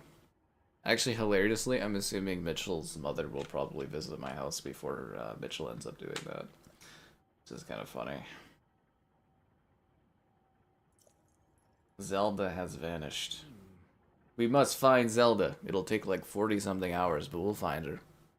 Kingdom Hearts got you confused? You gotta like have a degree to figure out the Kingdom Hearts timeline. Zelda's not as bad, but it's like, yeah, it's pretty bad for that kind of stuff. Okay, how did we do this last time? Is it like I just jump and like climb on?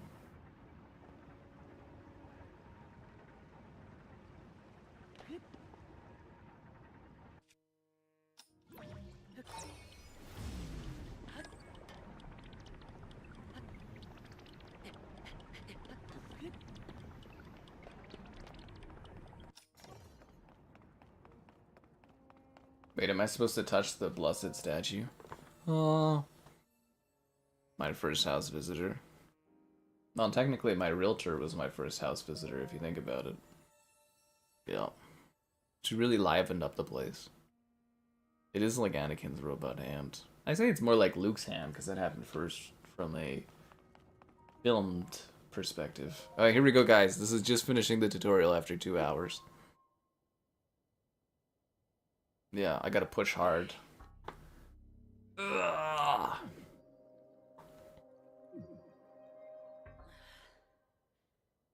I'm not strong enough to push the door?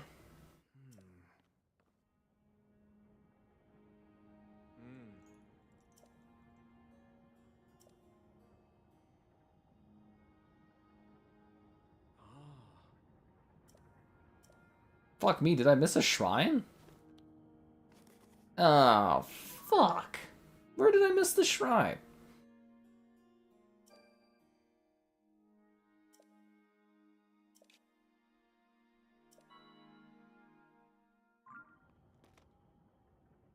Fuck. Fuck.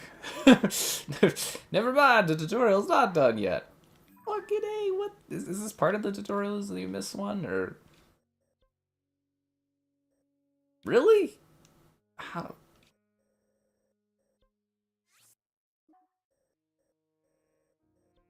Was there like a fast travel point? The Room of Awakening. Where was this? Ah, oh, crap. God damn it. The map is huge? Yeah, it's the same map as the original. Oh.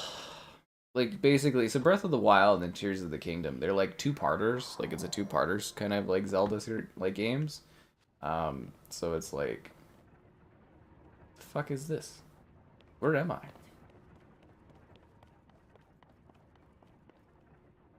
Where am I actually?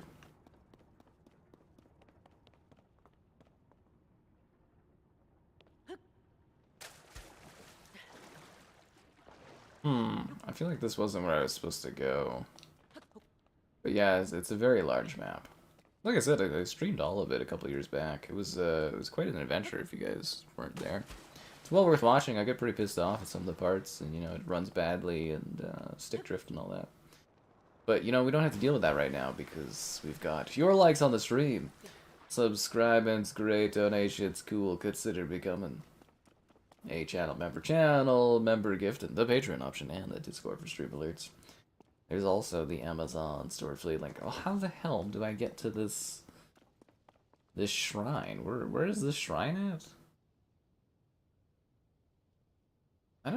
Where the hell is this shrine at?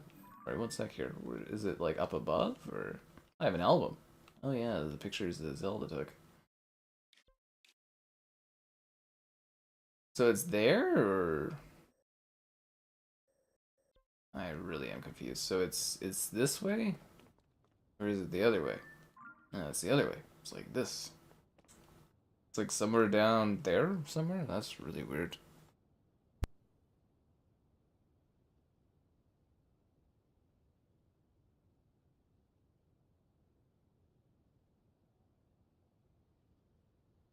Yeah, I've got the Elgato X thing or whatever.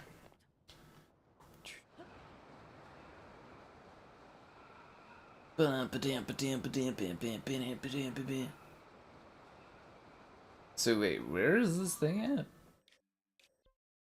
All the way over there. Fine.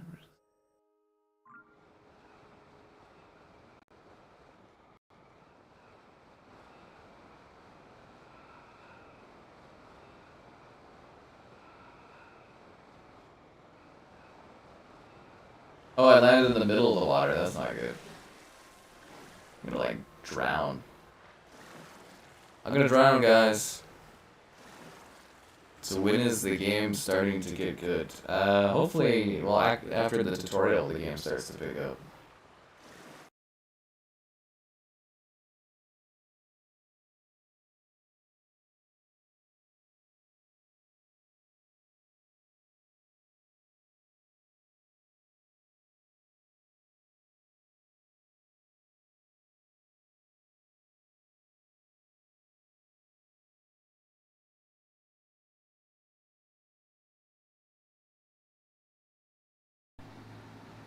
Yo, hello? Okay, my mic's working. Thank you. That's a good sign. Bet. I'm back, yo. Oh. Da, da, da, da, da, da, da, da, da, da, da, da. So what should we play? Hey. We got reinforced kick. Oh my goodness. Okay. We have reinforced kick now. Oh my goodness. Yeah, I'm getting into the combat, bro. I'm getting into the combat.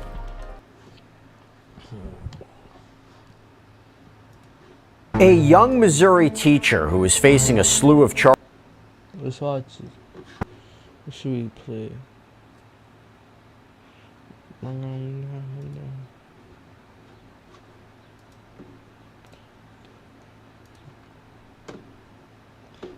Ha.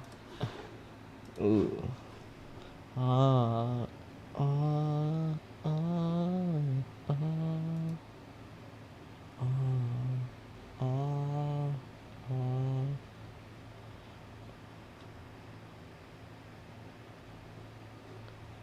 Play Dead by Daylight, chat. How long has my stream been up? 9 hours. Okay. I'm gonna have to end soon and restart.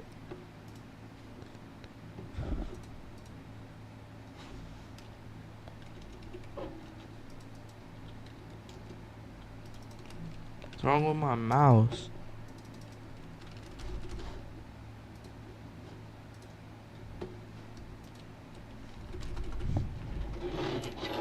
Yo.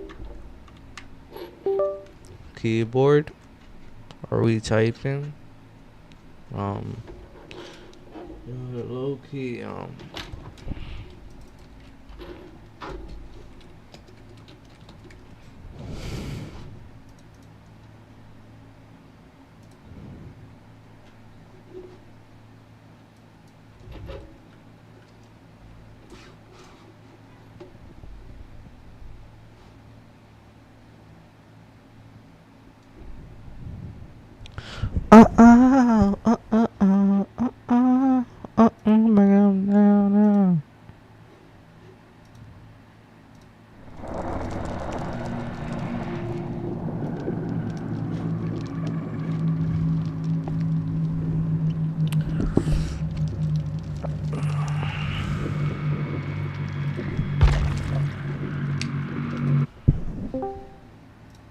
Hello. White one's the better one. What do you mean? It's not true. That is just true. That is everything and true. Did you think that was like a good thing to say?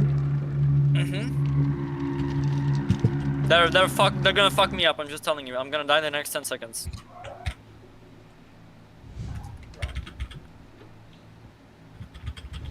Apparently only 2 of them are playing.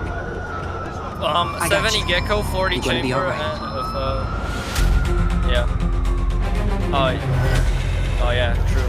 I was just 1 HP from getting wallbanged 2 times by Shore.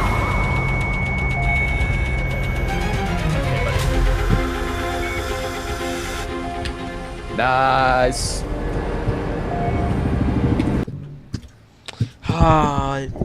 What y'all playing? Wait, do you have a good op skin? I want op. I don't. It's the only gun I don't have a skin for. What? Do you have a skin for Odin that you bought? Willingly? Oh no. Okay. Wait, you guys are on Valorant? Hell yeah. Can I join? Alright, we are EU. I be forgetting you can't cross play. This EU is a better region, of course. Yeah. Oh! Please, What- please help. What rank are you guys? I'm fucked. GG. Wait, I'm gonna like double smoke your body. Hold on. No, I'm dead. Oh, you're dead. Okay. I just get ulted while I'm standing in the middle of the site, like, they would... What is Celsius doing? Oh, they're playing in 4 people? What? That's not possible. It kind of is. I think he's tree. Three. At least 2, 3. Use another blind tree. One more blind, defuse, more one blind. defuse. Another blind tree, please. I asked for a blind tree and they didn't give one. Did you have another flash? Bro, these guys are on Valorant. I can't even play with them.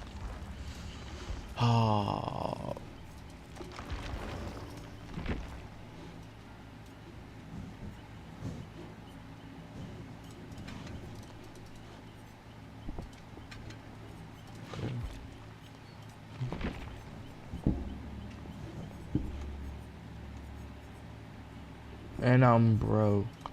Ooh.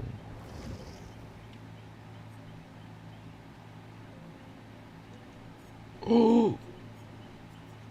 Stranger Things.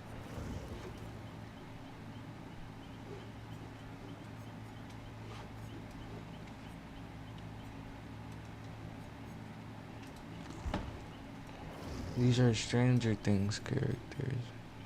Wait, where's the crew? They only have the couple. Yeah. He's not from Stranger Things, right? Who's this? That's right.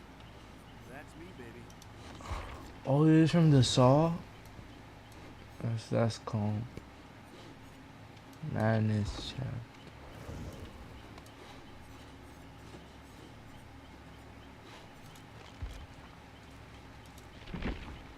Oh, I have to pay for that? No. Wait, am I still waiting?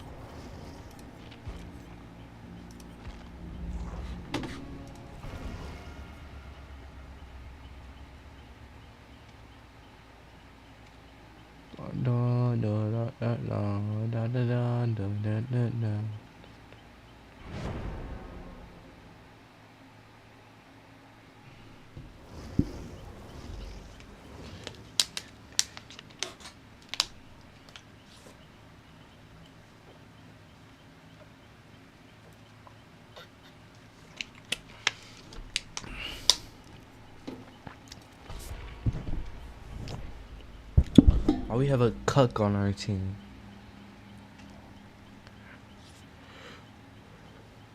Okay, we're waiting for we're just gonna call him Lyra, cause that's his character. Lyra.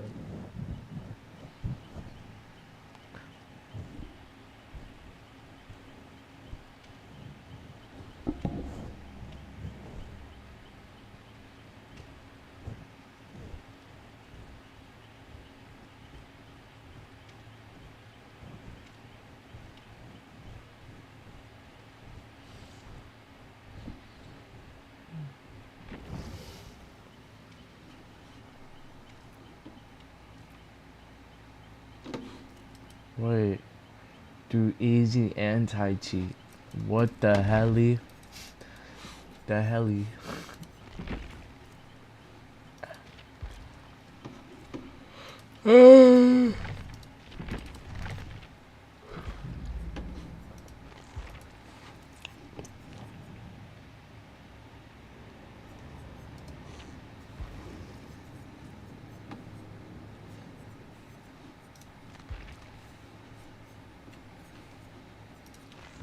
We're on Valorant then, I guess. Wanted to play some Dead by Daylight. Talking about some verify. Like I know how to. Apparently. What the hellionte? What the hell? What the helly?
Had a lot with them.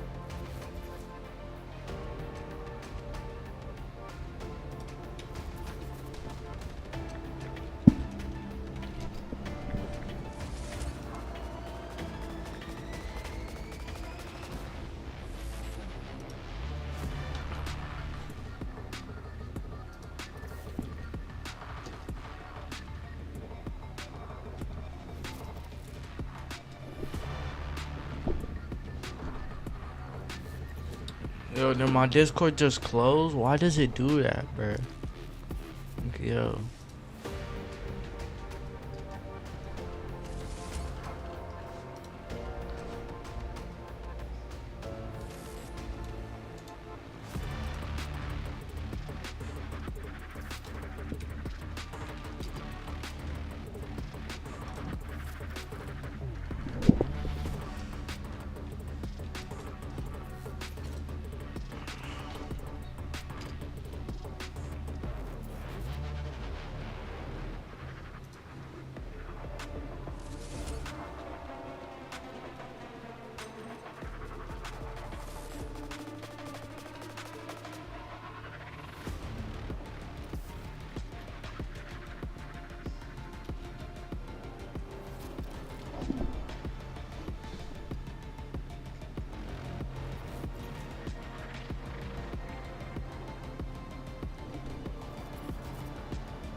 Yo, so chat, let's play the game. Bro, oh my god. I wish I could stream from console, bro. Y'all would see a goat Valorant player go crazy.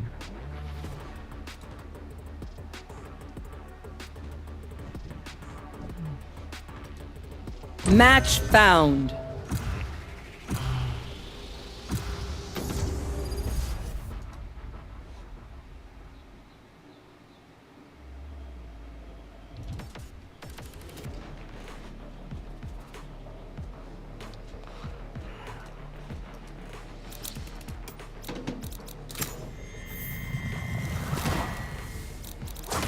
They have no idea how heartless I am.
I shouldn't have to say this because, you know, my vibe, but stay clear on my explosions, okay?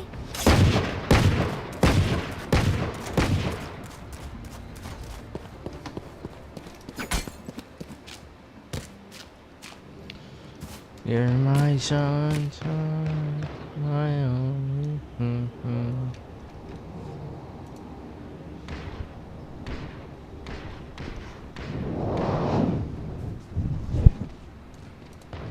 Blinding prepped. Launching thorn. I'm gonna shut market door right away. What you said? I'm gonna shut market door right away. Alright. Alright. Yeah, go Dizzy A.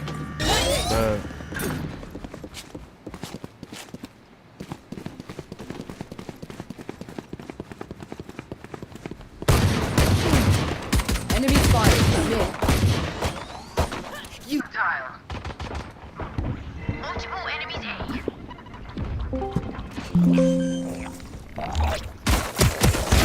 No Spike planted.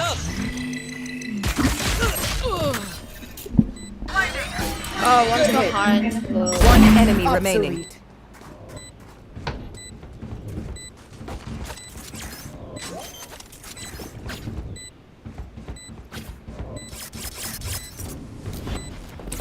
The spike is diffused. He won. The backs will be towards at least one of us. Okay. Ah, chat.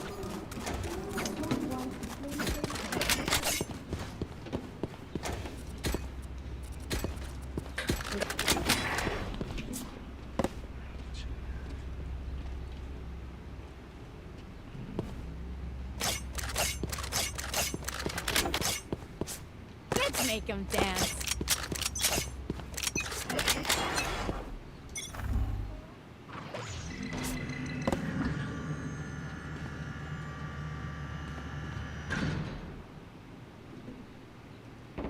Pick it up. They're B, they're B, they're B, they're B, they're B. Bad.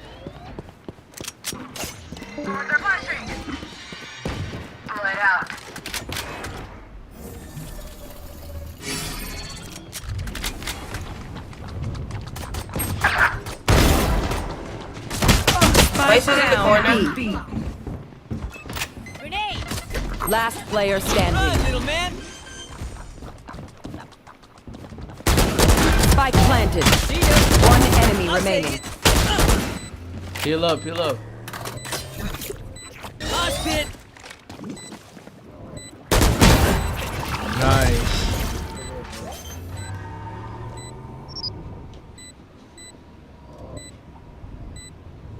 Clutch. Your first mistake was assuming I couldn't. Bien hecho, Gecko. Ustedes también, chiquitines.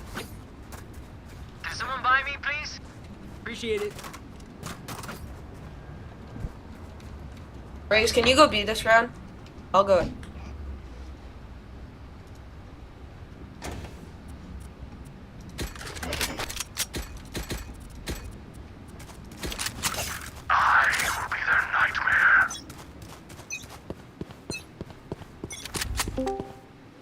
My blind is dead.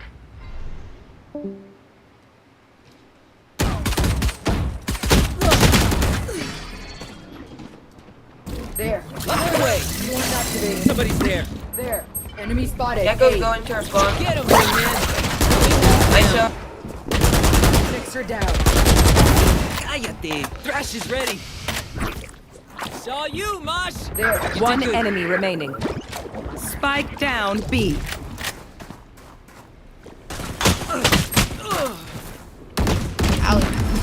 If you can't do something right, don't do it at all.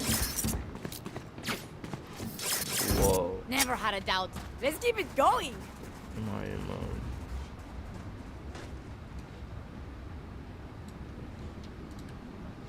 Okay, thank you. I have to do my career every time.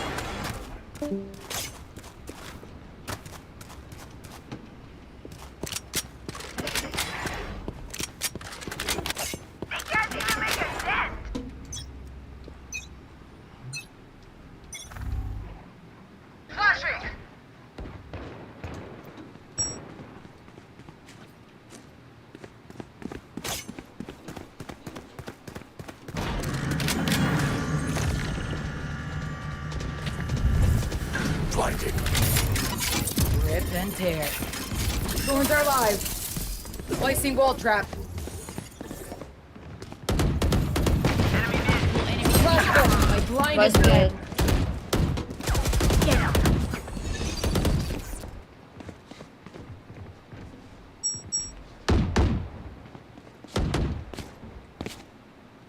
There.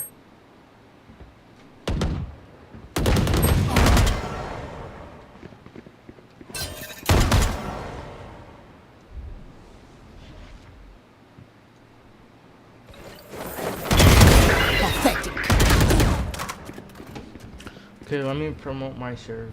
Spike planted. Beep boop, beep boop.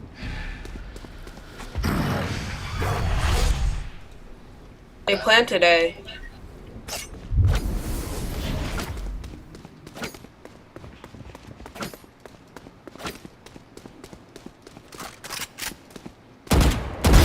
Silence.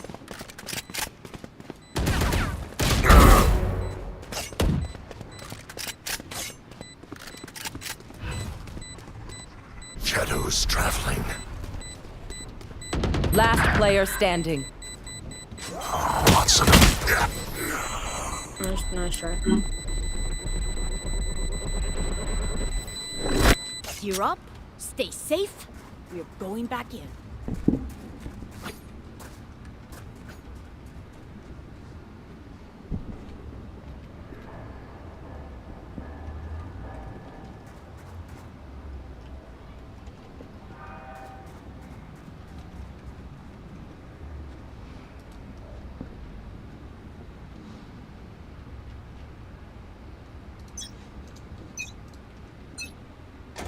Oh, I forgot to buy. Oh my god. I'm selling, yo. I'm selling. Oh yeah! Monster on the loose!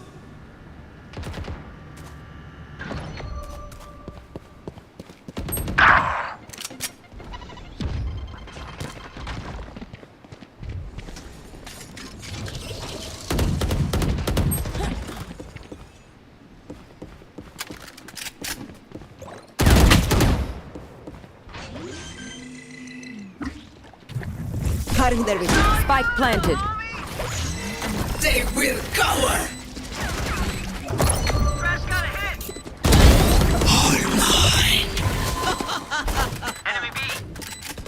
Last player standing. Damn it, bro. No one told me the location. Anyone have any splints? I may have jammed my fingers. Multiple fingers.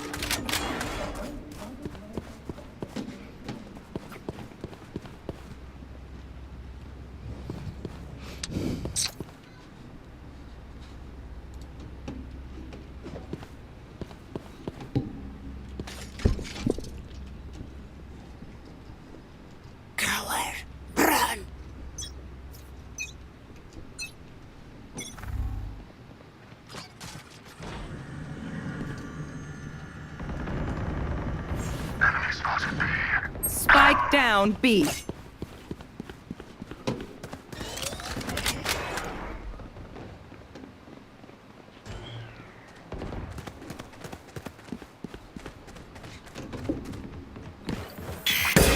Adapt or die! Still in sight. Spike down B.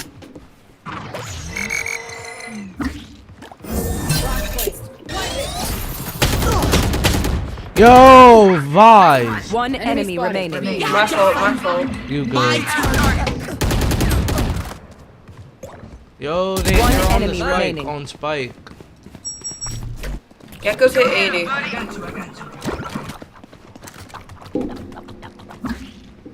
Oh, you can't play with bronze. Getting me killed. Sana. Dizzy's up top. 30 seconds left. They're going A. Oh. How to get it played. Keep playing with hands in the air. Big sick on man. Spike planted. Don't care. Berries out there. Shoot like you ain't gotta say. Defuse it.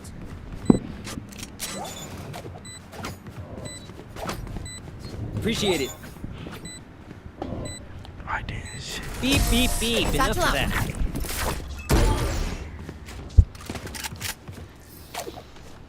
You say something?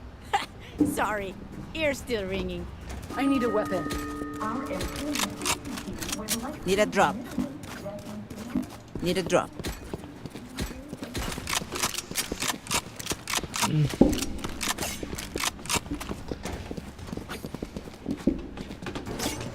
Watch them push A. Wes, keep your guard up.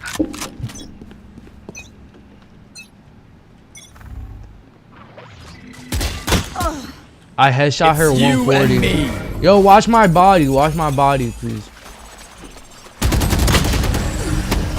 Oh yeah, Sky hit 140.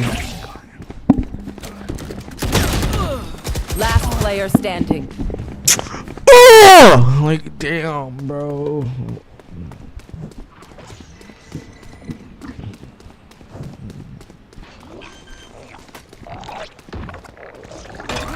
Spike planted.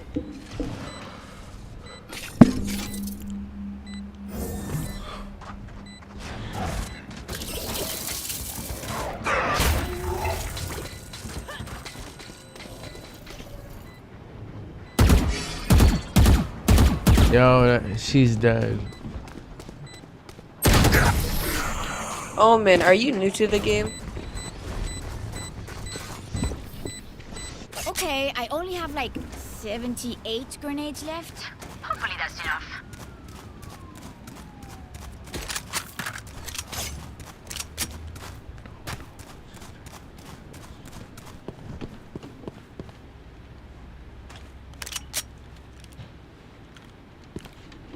Outfit. I am everywhere.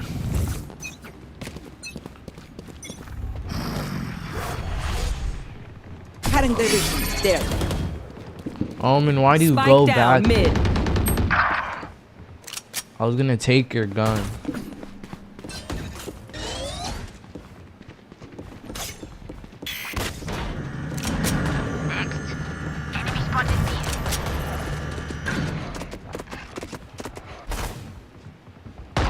One enemy remaining.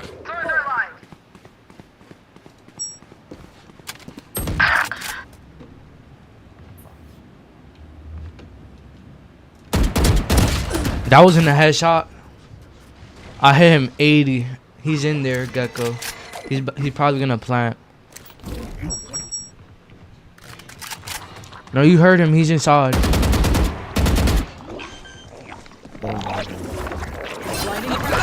Spike planted. Nice.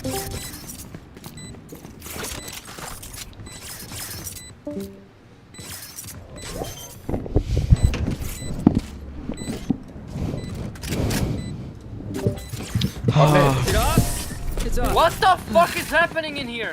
Okay, that was my fault. I'm stupid. That's my fault. No one beats my firepower. I got this. Where's our fucking commando?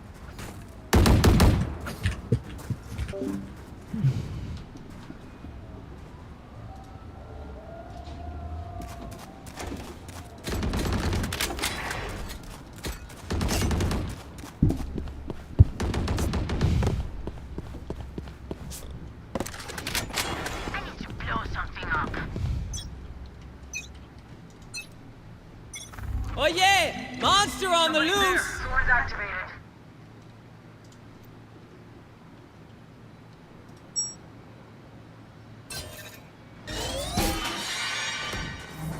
Swords activated. Enemy spotted. Rush is ready. Pathetic.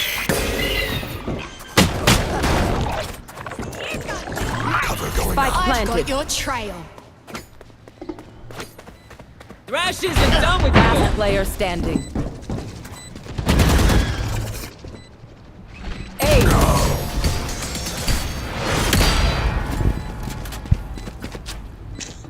We just gave We're here this dude an because we're the ace. best. Oh, hell yeah. Don't any of you forget that. I'm saving. I need this.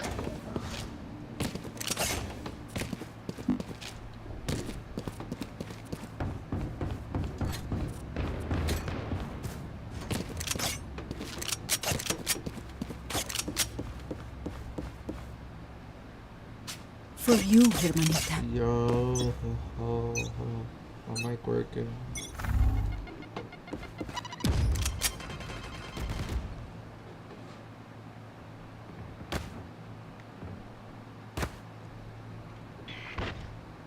There be.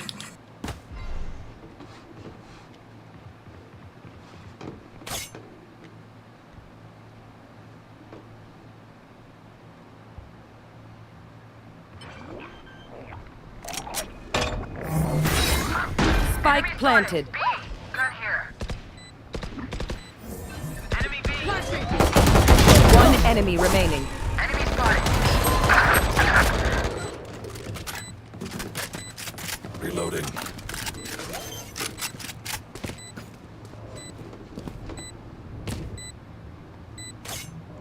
Beep, beep, beep. Enough of that. Reyna, Oh, yeah. I have your Vandal skin, please. Need a drop. Thank you.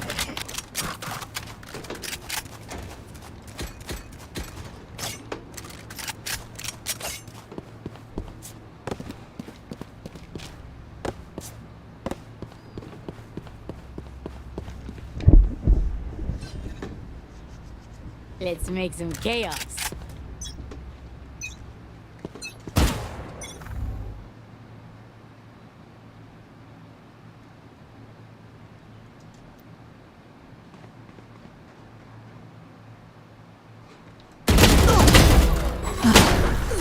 Yo, bro, she's just spamming the judge.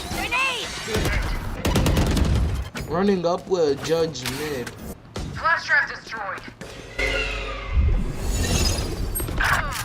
Shit, why so much? Last player standing.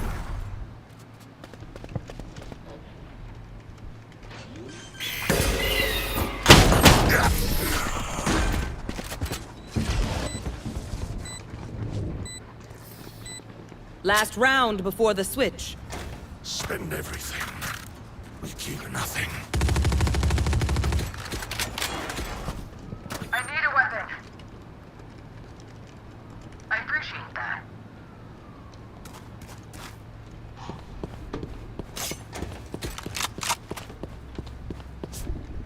Satchel out. No more theory. Launching thorns. Saw you, little homie. Thorns are live. Ow! Trash got him. Someone's there. And you're done.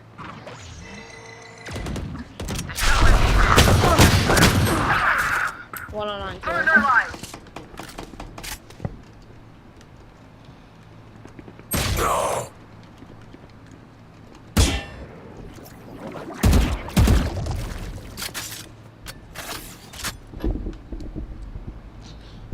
Sky hit 104.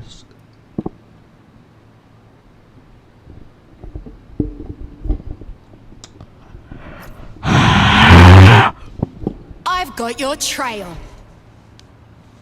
Okay. Okay. There B. Spike planted.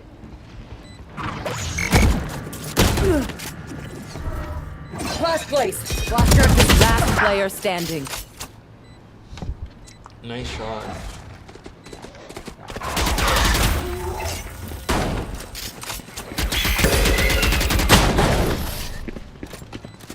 Okay, bro, I'm dead about spam mode, and if she keeps using Judge. Switching sides. Can someone buy me? Let it drop.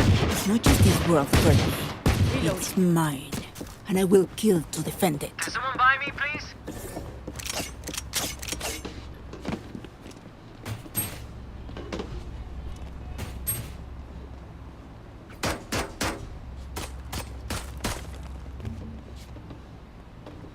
I should mid right away.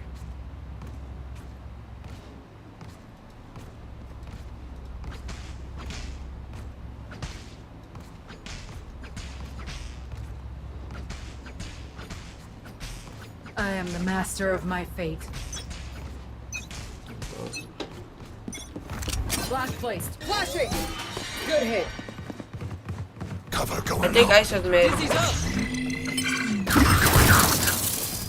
P. Rip and tear.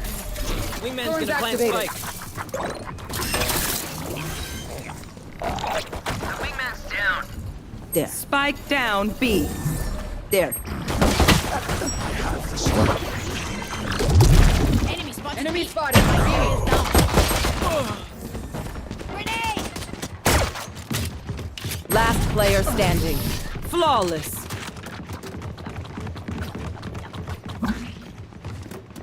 Vibe check, we feeling good? Hope so, hope so. I'll fix it in a second. Guys, we need to force.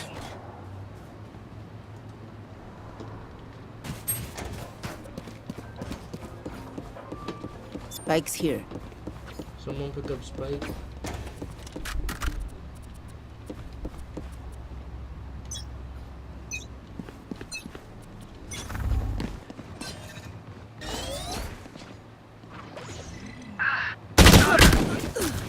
Enemy B.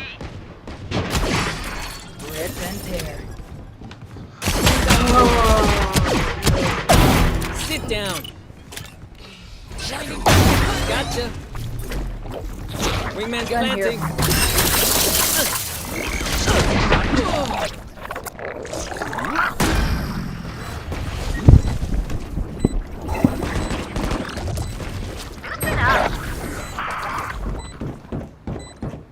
One enemy remaining.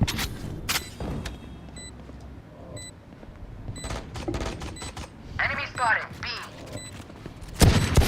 Flash placed. Last player standing. Retrieving flash.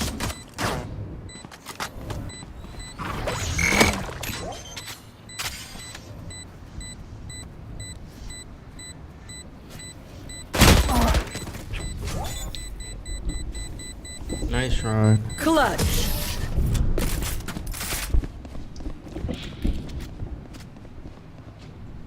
I feel no empathy for them. What does that say about them? Don't answer. It was rhetorical. Can someone buy me, please? Appreciate it.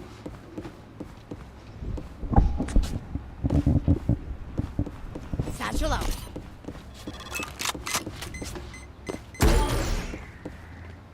to explode. There. Yo, we should go away.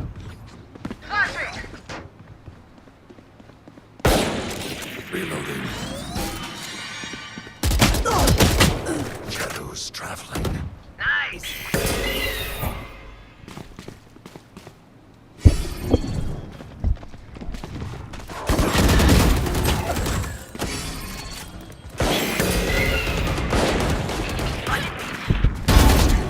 What they? String loud. One enemy remaining. I'm good for 3. Crash is ready. Yo, here, come here. Reloading. Gone here. Reloading. Plant the spike, Wings. Settings, big settings. Spike Come here planted. to Thanks, Wings. video. Here. Choose the resolution. Yes, resolution. Normal screen resolution. Yeah. Then the output you want, what you want to be recording or streaming. So you just choose it here. Yeah, I have to fix that when I end.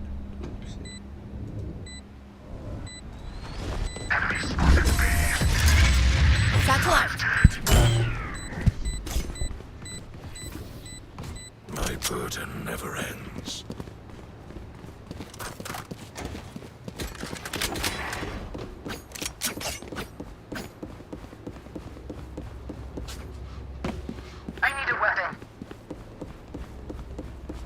I need a weapon. Thank you.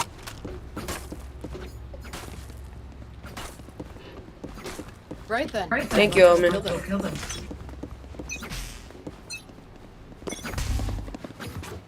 Wall set. Cover going out.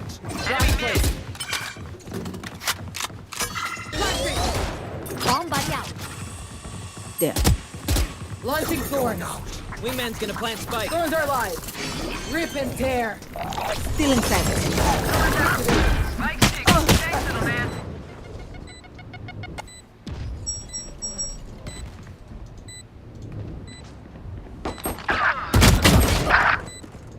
Omen, can you maybe not blind me, please? Last player standing.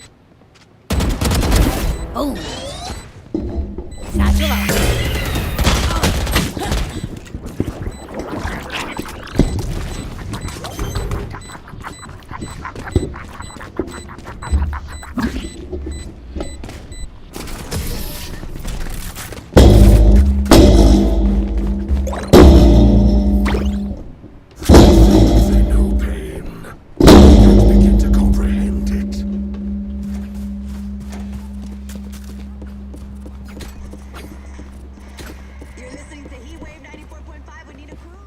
Can someone buy me, please? Low key, I think Oh, we man. should just go You play like solo. smoke here and here, No please. prisoners. Now we wait.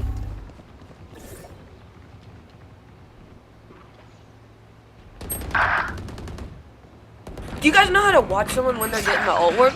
Like, do you guys like know what that is? What?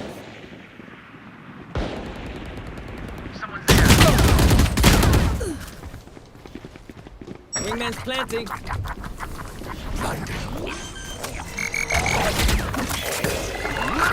Spike planted. Thanks. Last player standing. Shadows traveling. Nice try.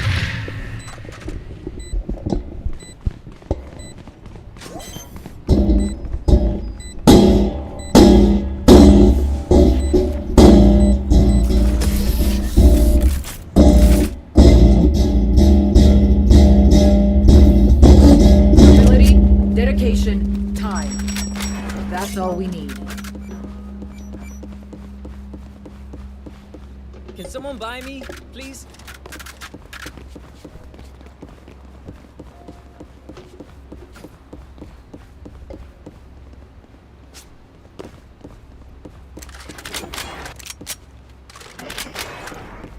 Coward, run!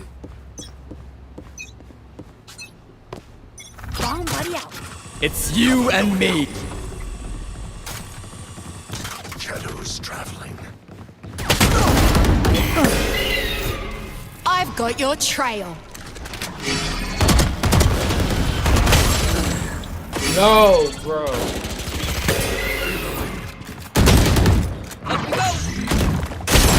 Last player standing.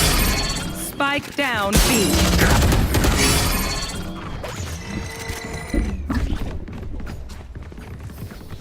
Speak up and ask questions.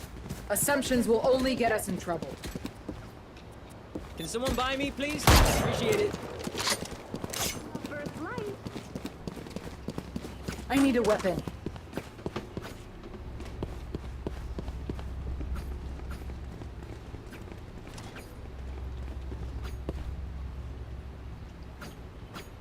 I will rip the light from There. them. Blinding trap. Cover going out. There. Watch them run.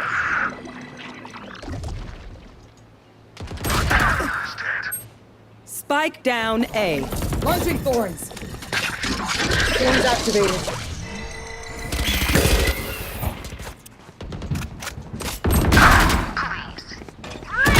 Last player standing.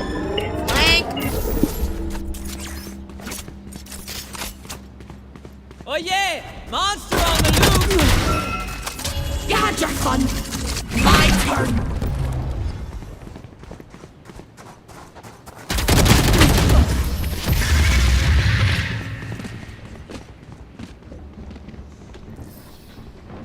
Match point. Their lives are so meaningless. Might as well give them to me. Can someone buy me, please?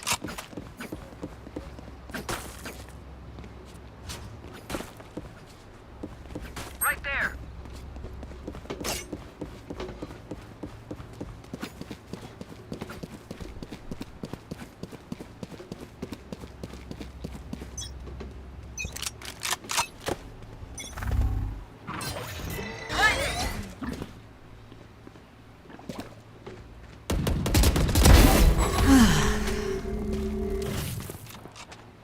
Gun here. Going out. Swords are alive. Placing wall trap. The spike. Tiles. I have the spike. Our spike's down. Last player standing. Spike down mid. Defenders win. Oh man, you quit the game. You're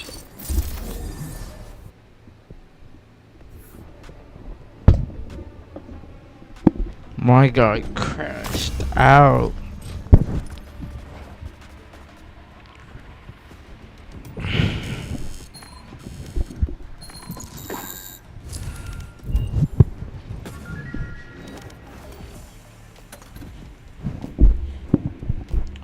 Oh, this is a knife from the beta. I thought they re-added it. That's cool. But $40 for a knife is crazy, bro.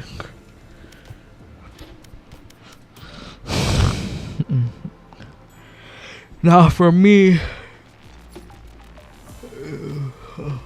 Too broke for that.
Match found.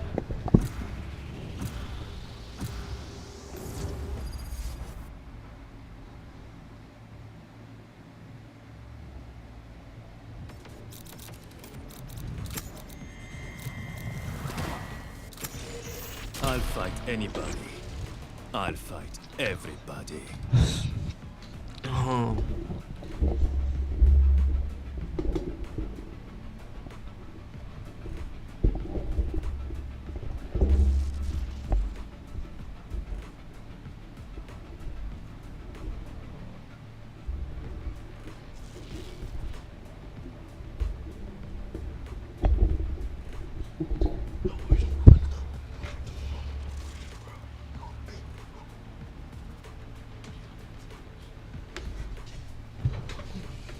What was good, man? Maxie.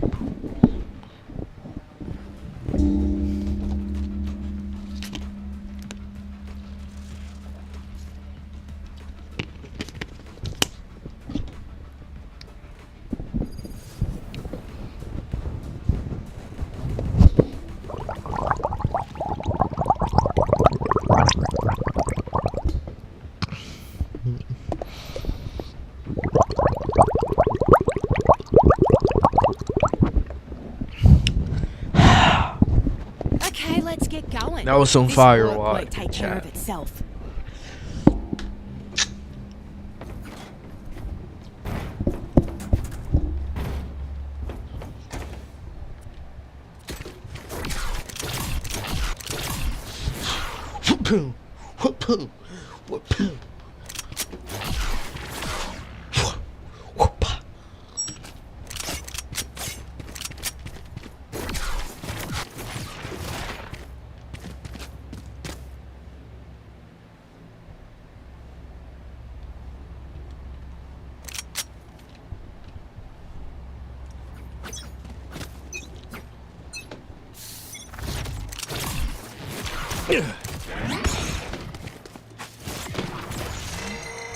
Cutting through.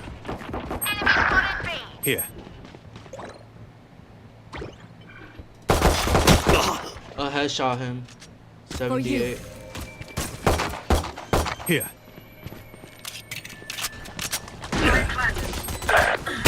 Close on yellow.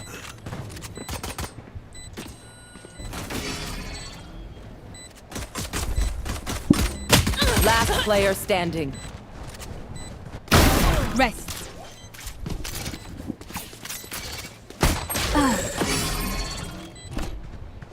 Nice try.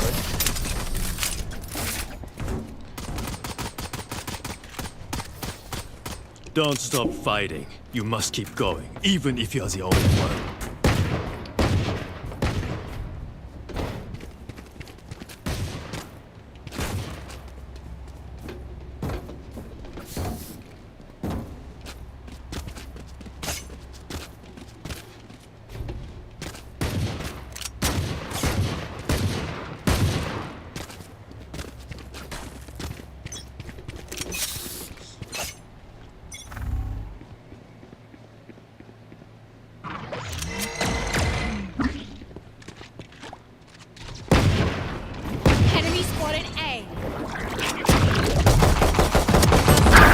Anyone else? Spike down A. Time to hunt. I have this fight.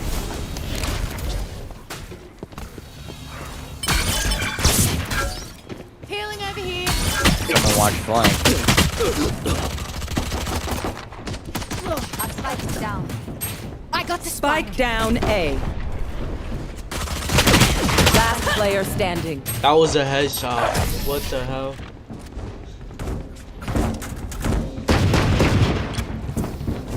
I'll choke their sight.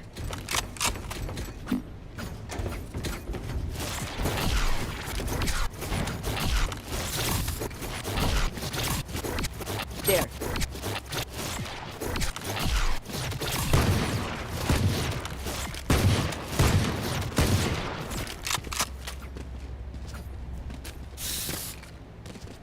Embarrass them.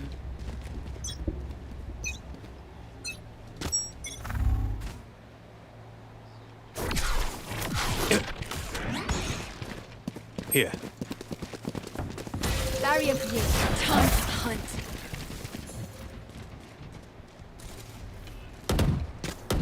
Enemy spotted B. Hawk out. 144 on Vise, mid boiler.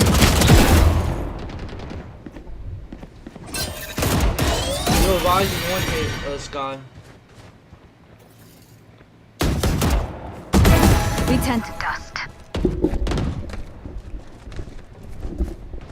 Here. Toxins going up. Toxin screen down. Reloading.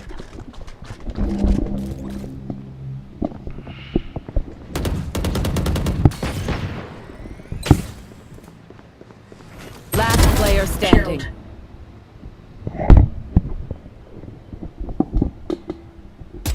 Just rotate. 30 seconds left. Nice try.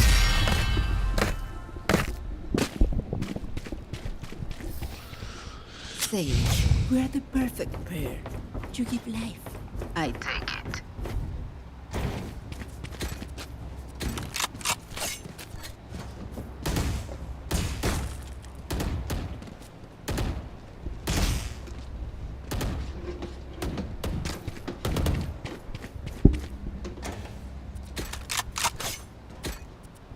Staunch the bleeding. Fight back!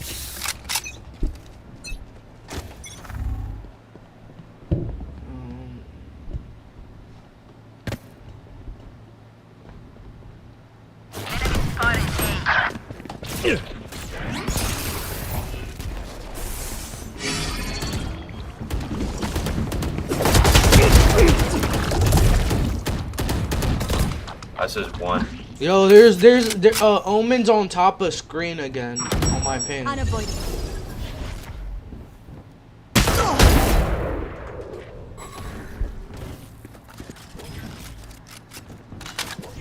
Healing you. Cypher's on site. One enemy remaining. Cypher on site, so be cool. I know exactly where you Ores and ore To the remaining. left. Yeah, over there, over there. Yep. Reloading. That's it. Keep going. I need a drop. I need a drop. Thanks.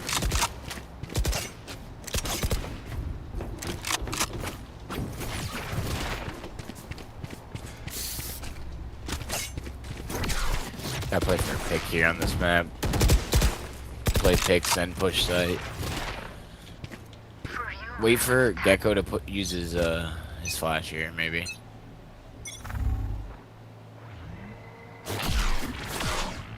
Shield, don't push. Cutting through. Here they come. He's mid. Plant the spike. Someone who's watching heaven, watch mid. Or he's in heaven. There. Out. Found one. Toxins going up. Time to 3 for 3. Spike planted. Enemy and attacker spawn. For you, Barry. Toxin screen down.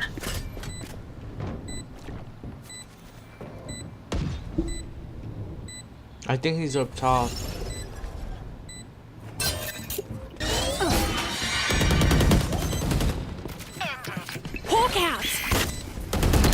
One enemy remaining.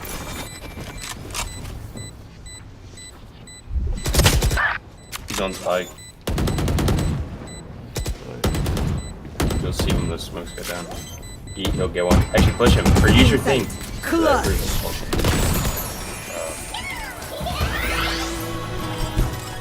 Reloading. Stay alive. I want their life, not yours.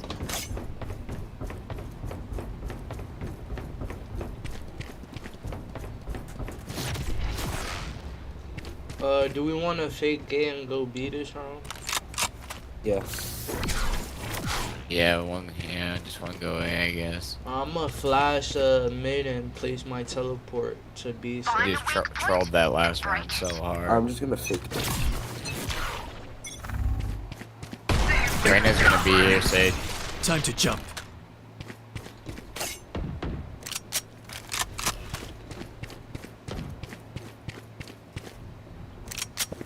There's no one A. So they're B, be careful. if there's no one A, do you guys want to rotate? Yeah. Wait. My ult's Yo, someone, stay B, stay B. Make some noise. Hawk out!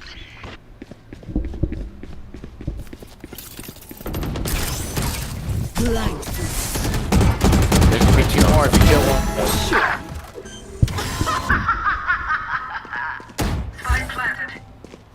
Oh yeah! Monster on the loose!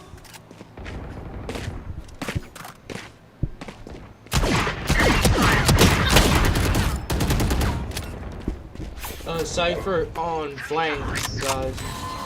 He's one. Yeah.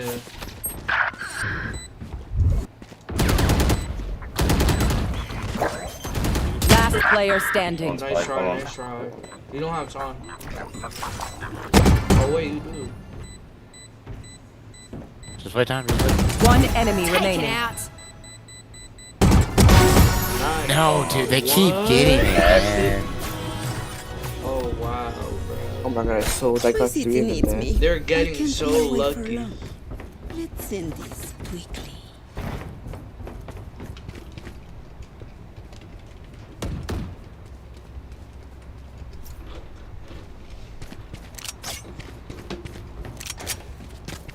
Let's just go beat stuff. I'm gonna save this round. That Cypher is a dead man.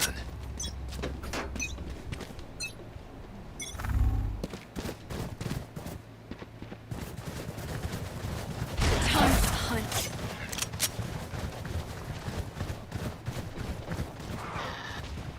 I don't see anyone. That should be 3. Wall race. If I were you, it's one of you. Time to jump.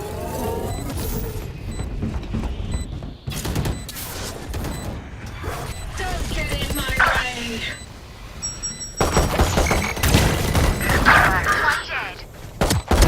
way. Idiot. Downside.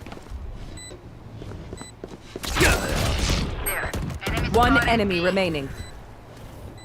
He might be flank. I don't know where he's at. Yeah. Yo, this Vandal gives some skill, bro. Watch their backs.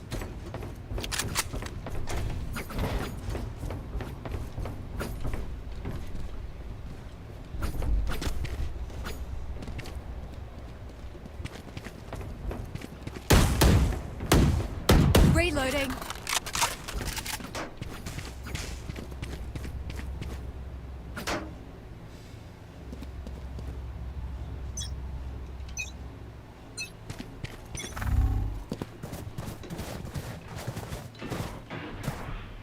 Use the gun. Hunt.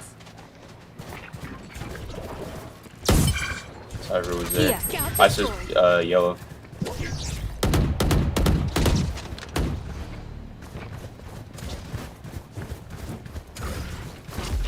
Decoy.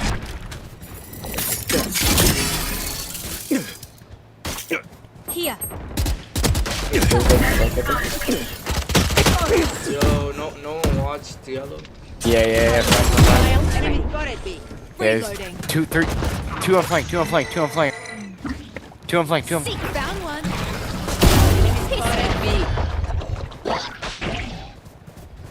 There. Yo, y'all can hop on site even if they're flanked.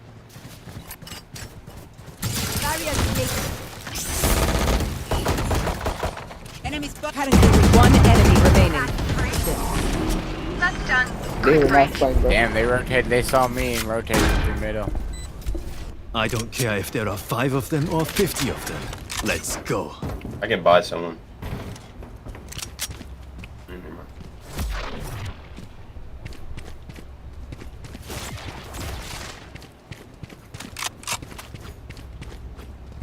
Anyone have funds to Oh spare? my god, I ought to go there. or Anyone something. have funds to spare? Time to mobilize my pack. I'm gonna ult a.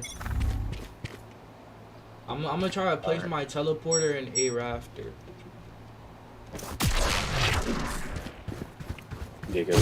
I'll handle this. Enemy spotted A. Decoy. It's you and me. Someone.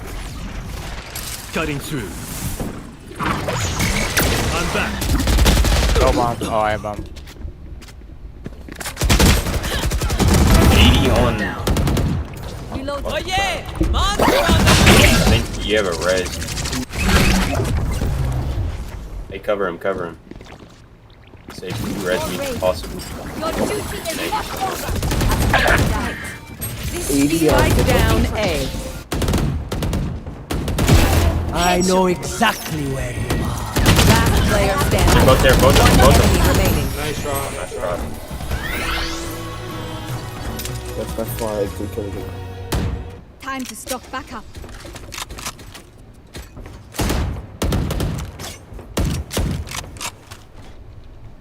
I can't do nothing. Oh, let's go B, cause like all the rounds you won with B.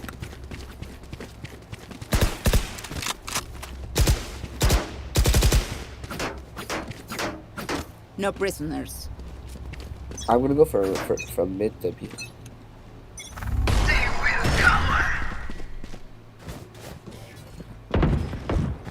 Enemy close. spotted me. Time to hunt. Yo, get your ultimate, Sky. Here. Yeah, I got it.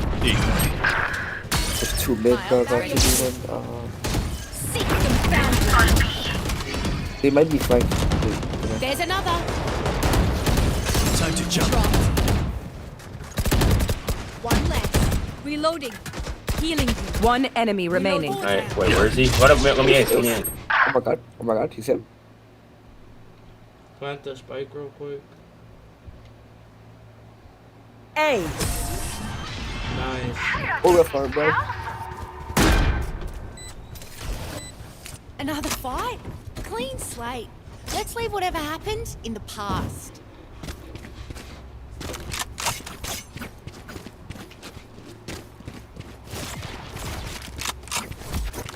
Let's see, can I get the rifle?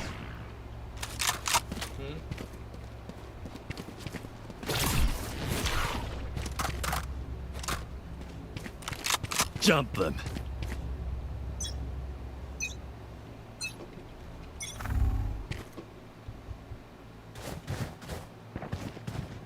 Time to hunt. Mid for sure. Mid, fast mid. Somebody flash. Still in sight.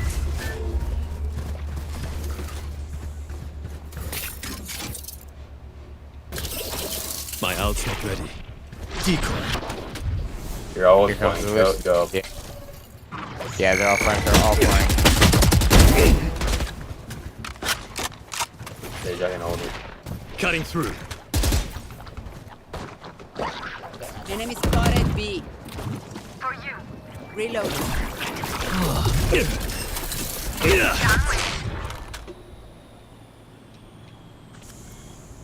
I don't know if anybody else is there. Cypher was and I killed him.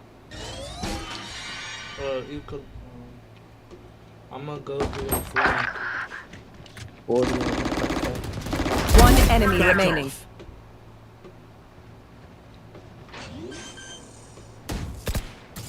Enemy spotted. 30 seconds left. He's just long down there. One Don't left. play overly aggressive. Item. Never mind, I guess it didn't. Yeah, he's one hit. Just play time. Can't use this yet. Wait, Viper, wait until it says his reveal. Healing you. There. Go. Go from distance. They were not.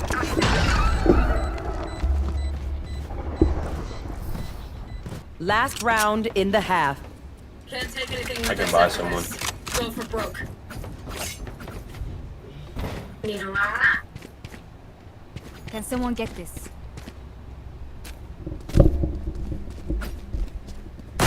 Reloading. Reloading.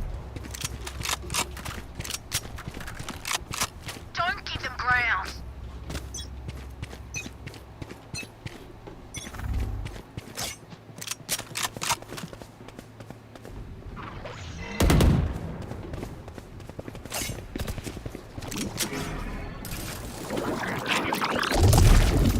Plant the spike. Somebody's down there right there. Back soon. Here. 80 on Vaz. I low-key think we should Barrier rotate. created. They're all already here on site. You disappoint me. I just rotate. I'm gonna make noise. I'm just gonna make noise. Found one. Yeah, they're all on A site. Just rotate, guys. Rotate. I'm just gonna make noise. 3 for 3.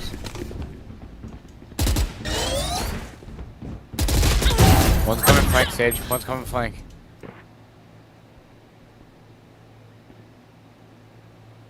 Yo, keep holding.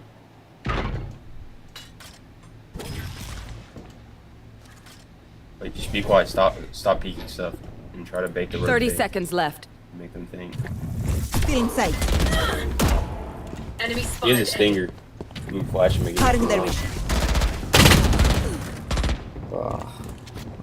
Get on side. Last player standing. Nice try. Spike down A. Yo, save. You don't have time. One away. Dude, 10 seconds last round. Oh yeah. Oh yeah! Monster on the loose! Switching sides. Never show weakness. Ever.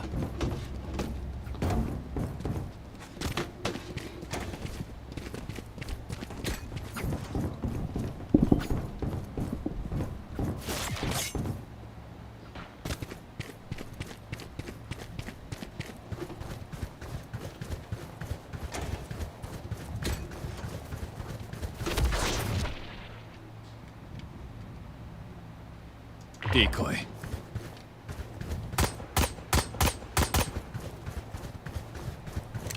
I got yous, okay?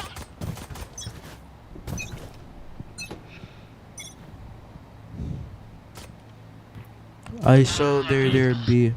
I'm behind you. Enemy spotted. Spike down B. Reloading.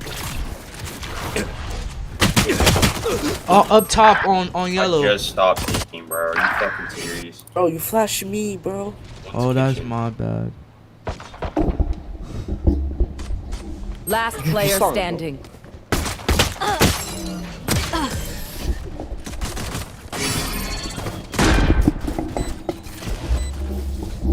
These parasites aren't going to take one step past this place. No, just save up, guys. Just save up. Fine.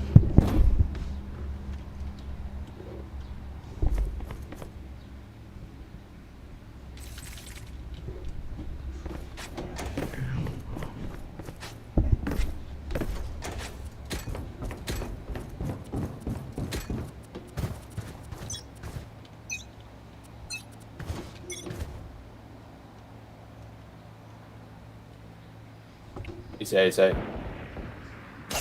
Enemy spotted A. Alright.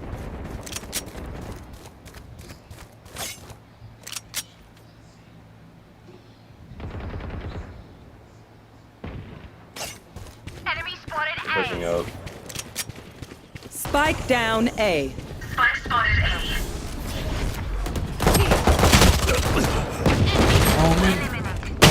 Vice. Omen's up top. One enemy remaining. Spectre, yeah. He's on site, with a jet. Last player standing. Nice. You wanted to be a hero, didn't you? I'm no doctor, but I can help a girl out, would you? Cheers, mate. Thank you.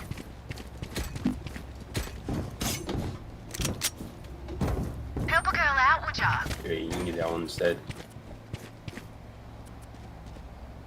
Cheers, mate. Thank you.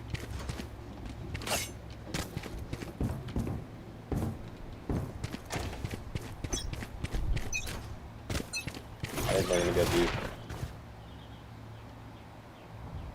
I hear them, Thera.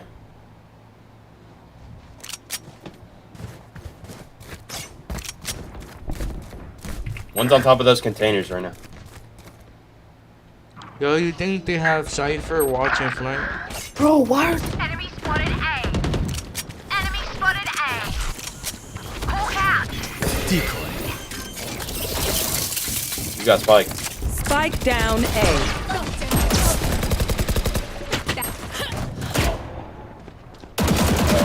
They're both there. Both of them. Yeah, 80 on Gecko. He's low. Omen's with him. To your right. I just watch it. Spike planted. You saw someone behind that green box.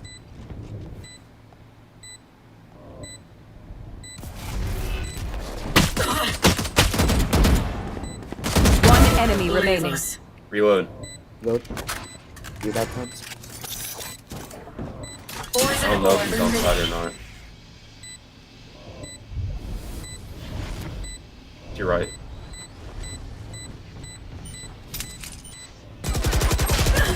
Nice try.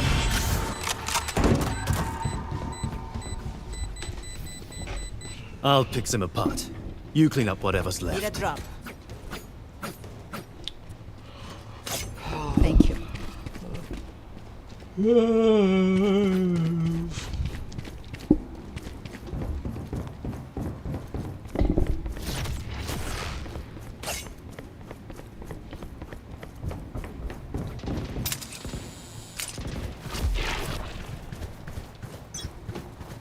Decoy. Time to jump. It's A. Enemy spotted Never mind. B. I think we just smoked it. Smoked mid. It's B. Cutting their vision. Finished. My ult's ready.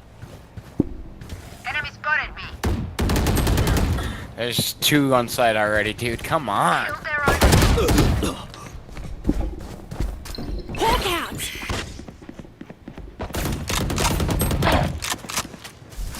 Hawk out. Blinded.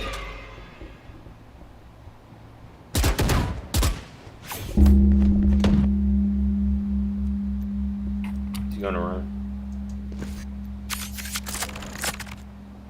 He's still there, Reyna, in the deep left pocket. Spike planted. Oh, no, he's not. Never mind.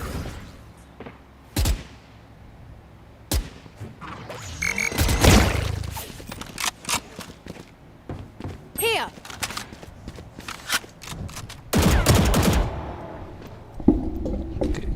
Okay, you tag him. Wait, where is he going? They're both on site right now. Just save. Nah, they got this. Last player standing. Oh, he's behind. What? Nah, you're retarded. One enemy remaining. Exactly where you are. Hey. Oh my gosh, bro. Are you serious? I told you they were both on site. Who told me that? It helps with accuracy.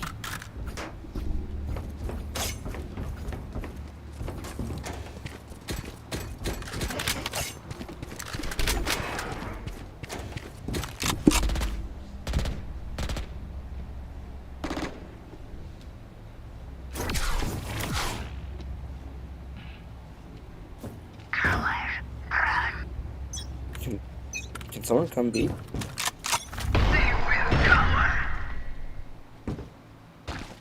They're right. Oh yeah! Monster on the loose! It's you and me, Decoy.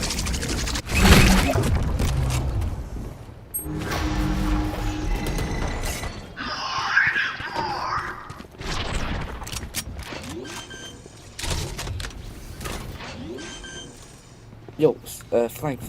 Come, go back. Spike planted. Look at that! Seek them out! Found one. Why the fuck are you hitting me? Just get on. Toxins going up. One enemy remaining. Last player standing. He's piped. Sure dead. Just push him. Yeah, you have to push. Nice. Can't use that. Nice.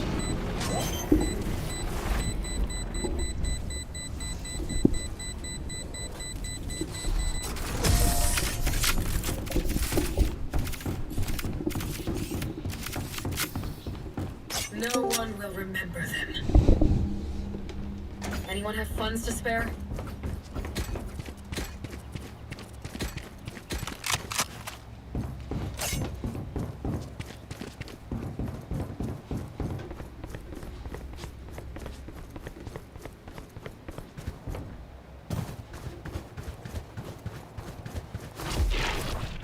I'm gonna go for headshots here. Cutting through. They're B.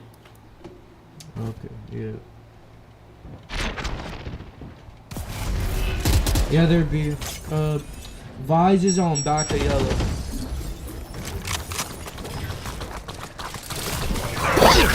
Hey, kill Gecko's thing.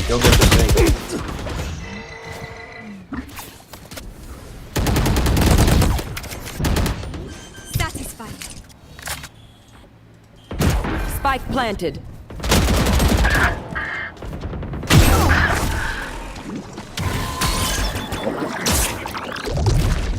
Sage, can you go up to... Yeah, that works.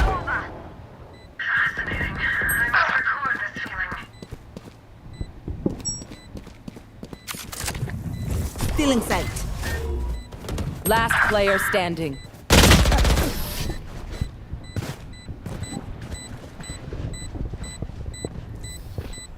I hear them scurrying.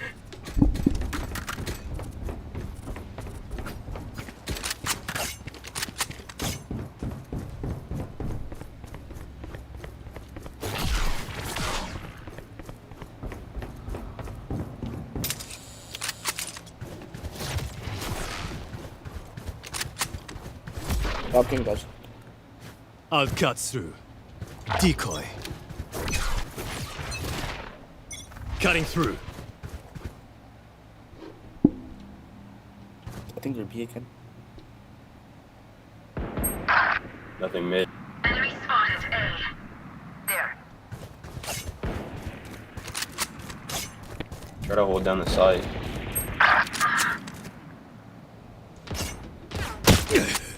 Adapt or die! Spike planted. Last player standing. I know exactly where you are. Long.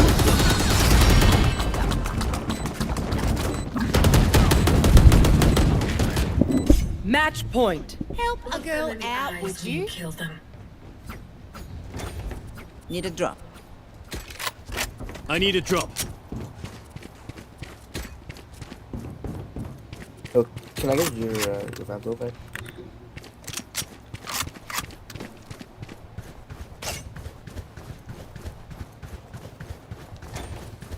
Try not to die. Decoy.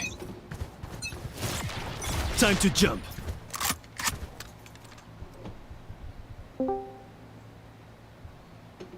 It's you and me. Enemy down. Don't get in my way.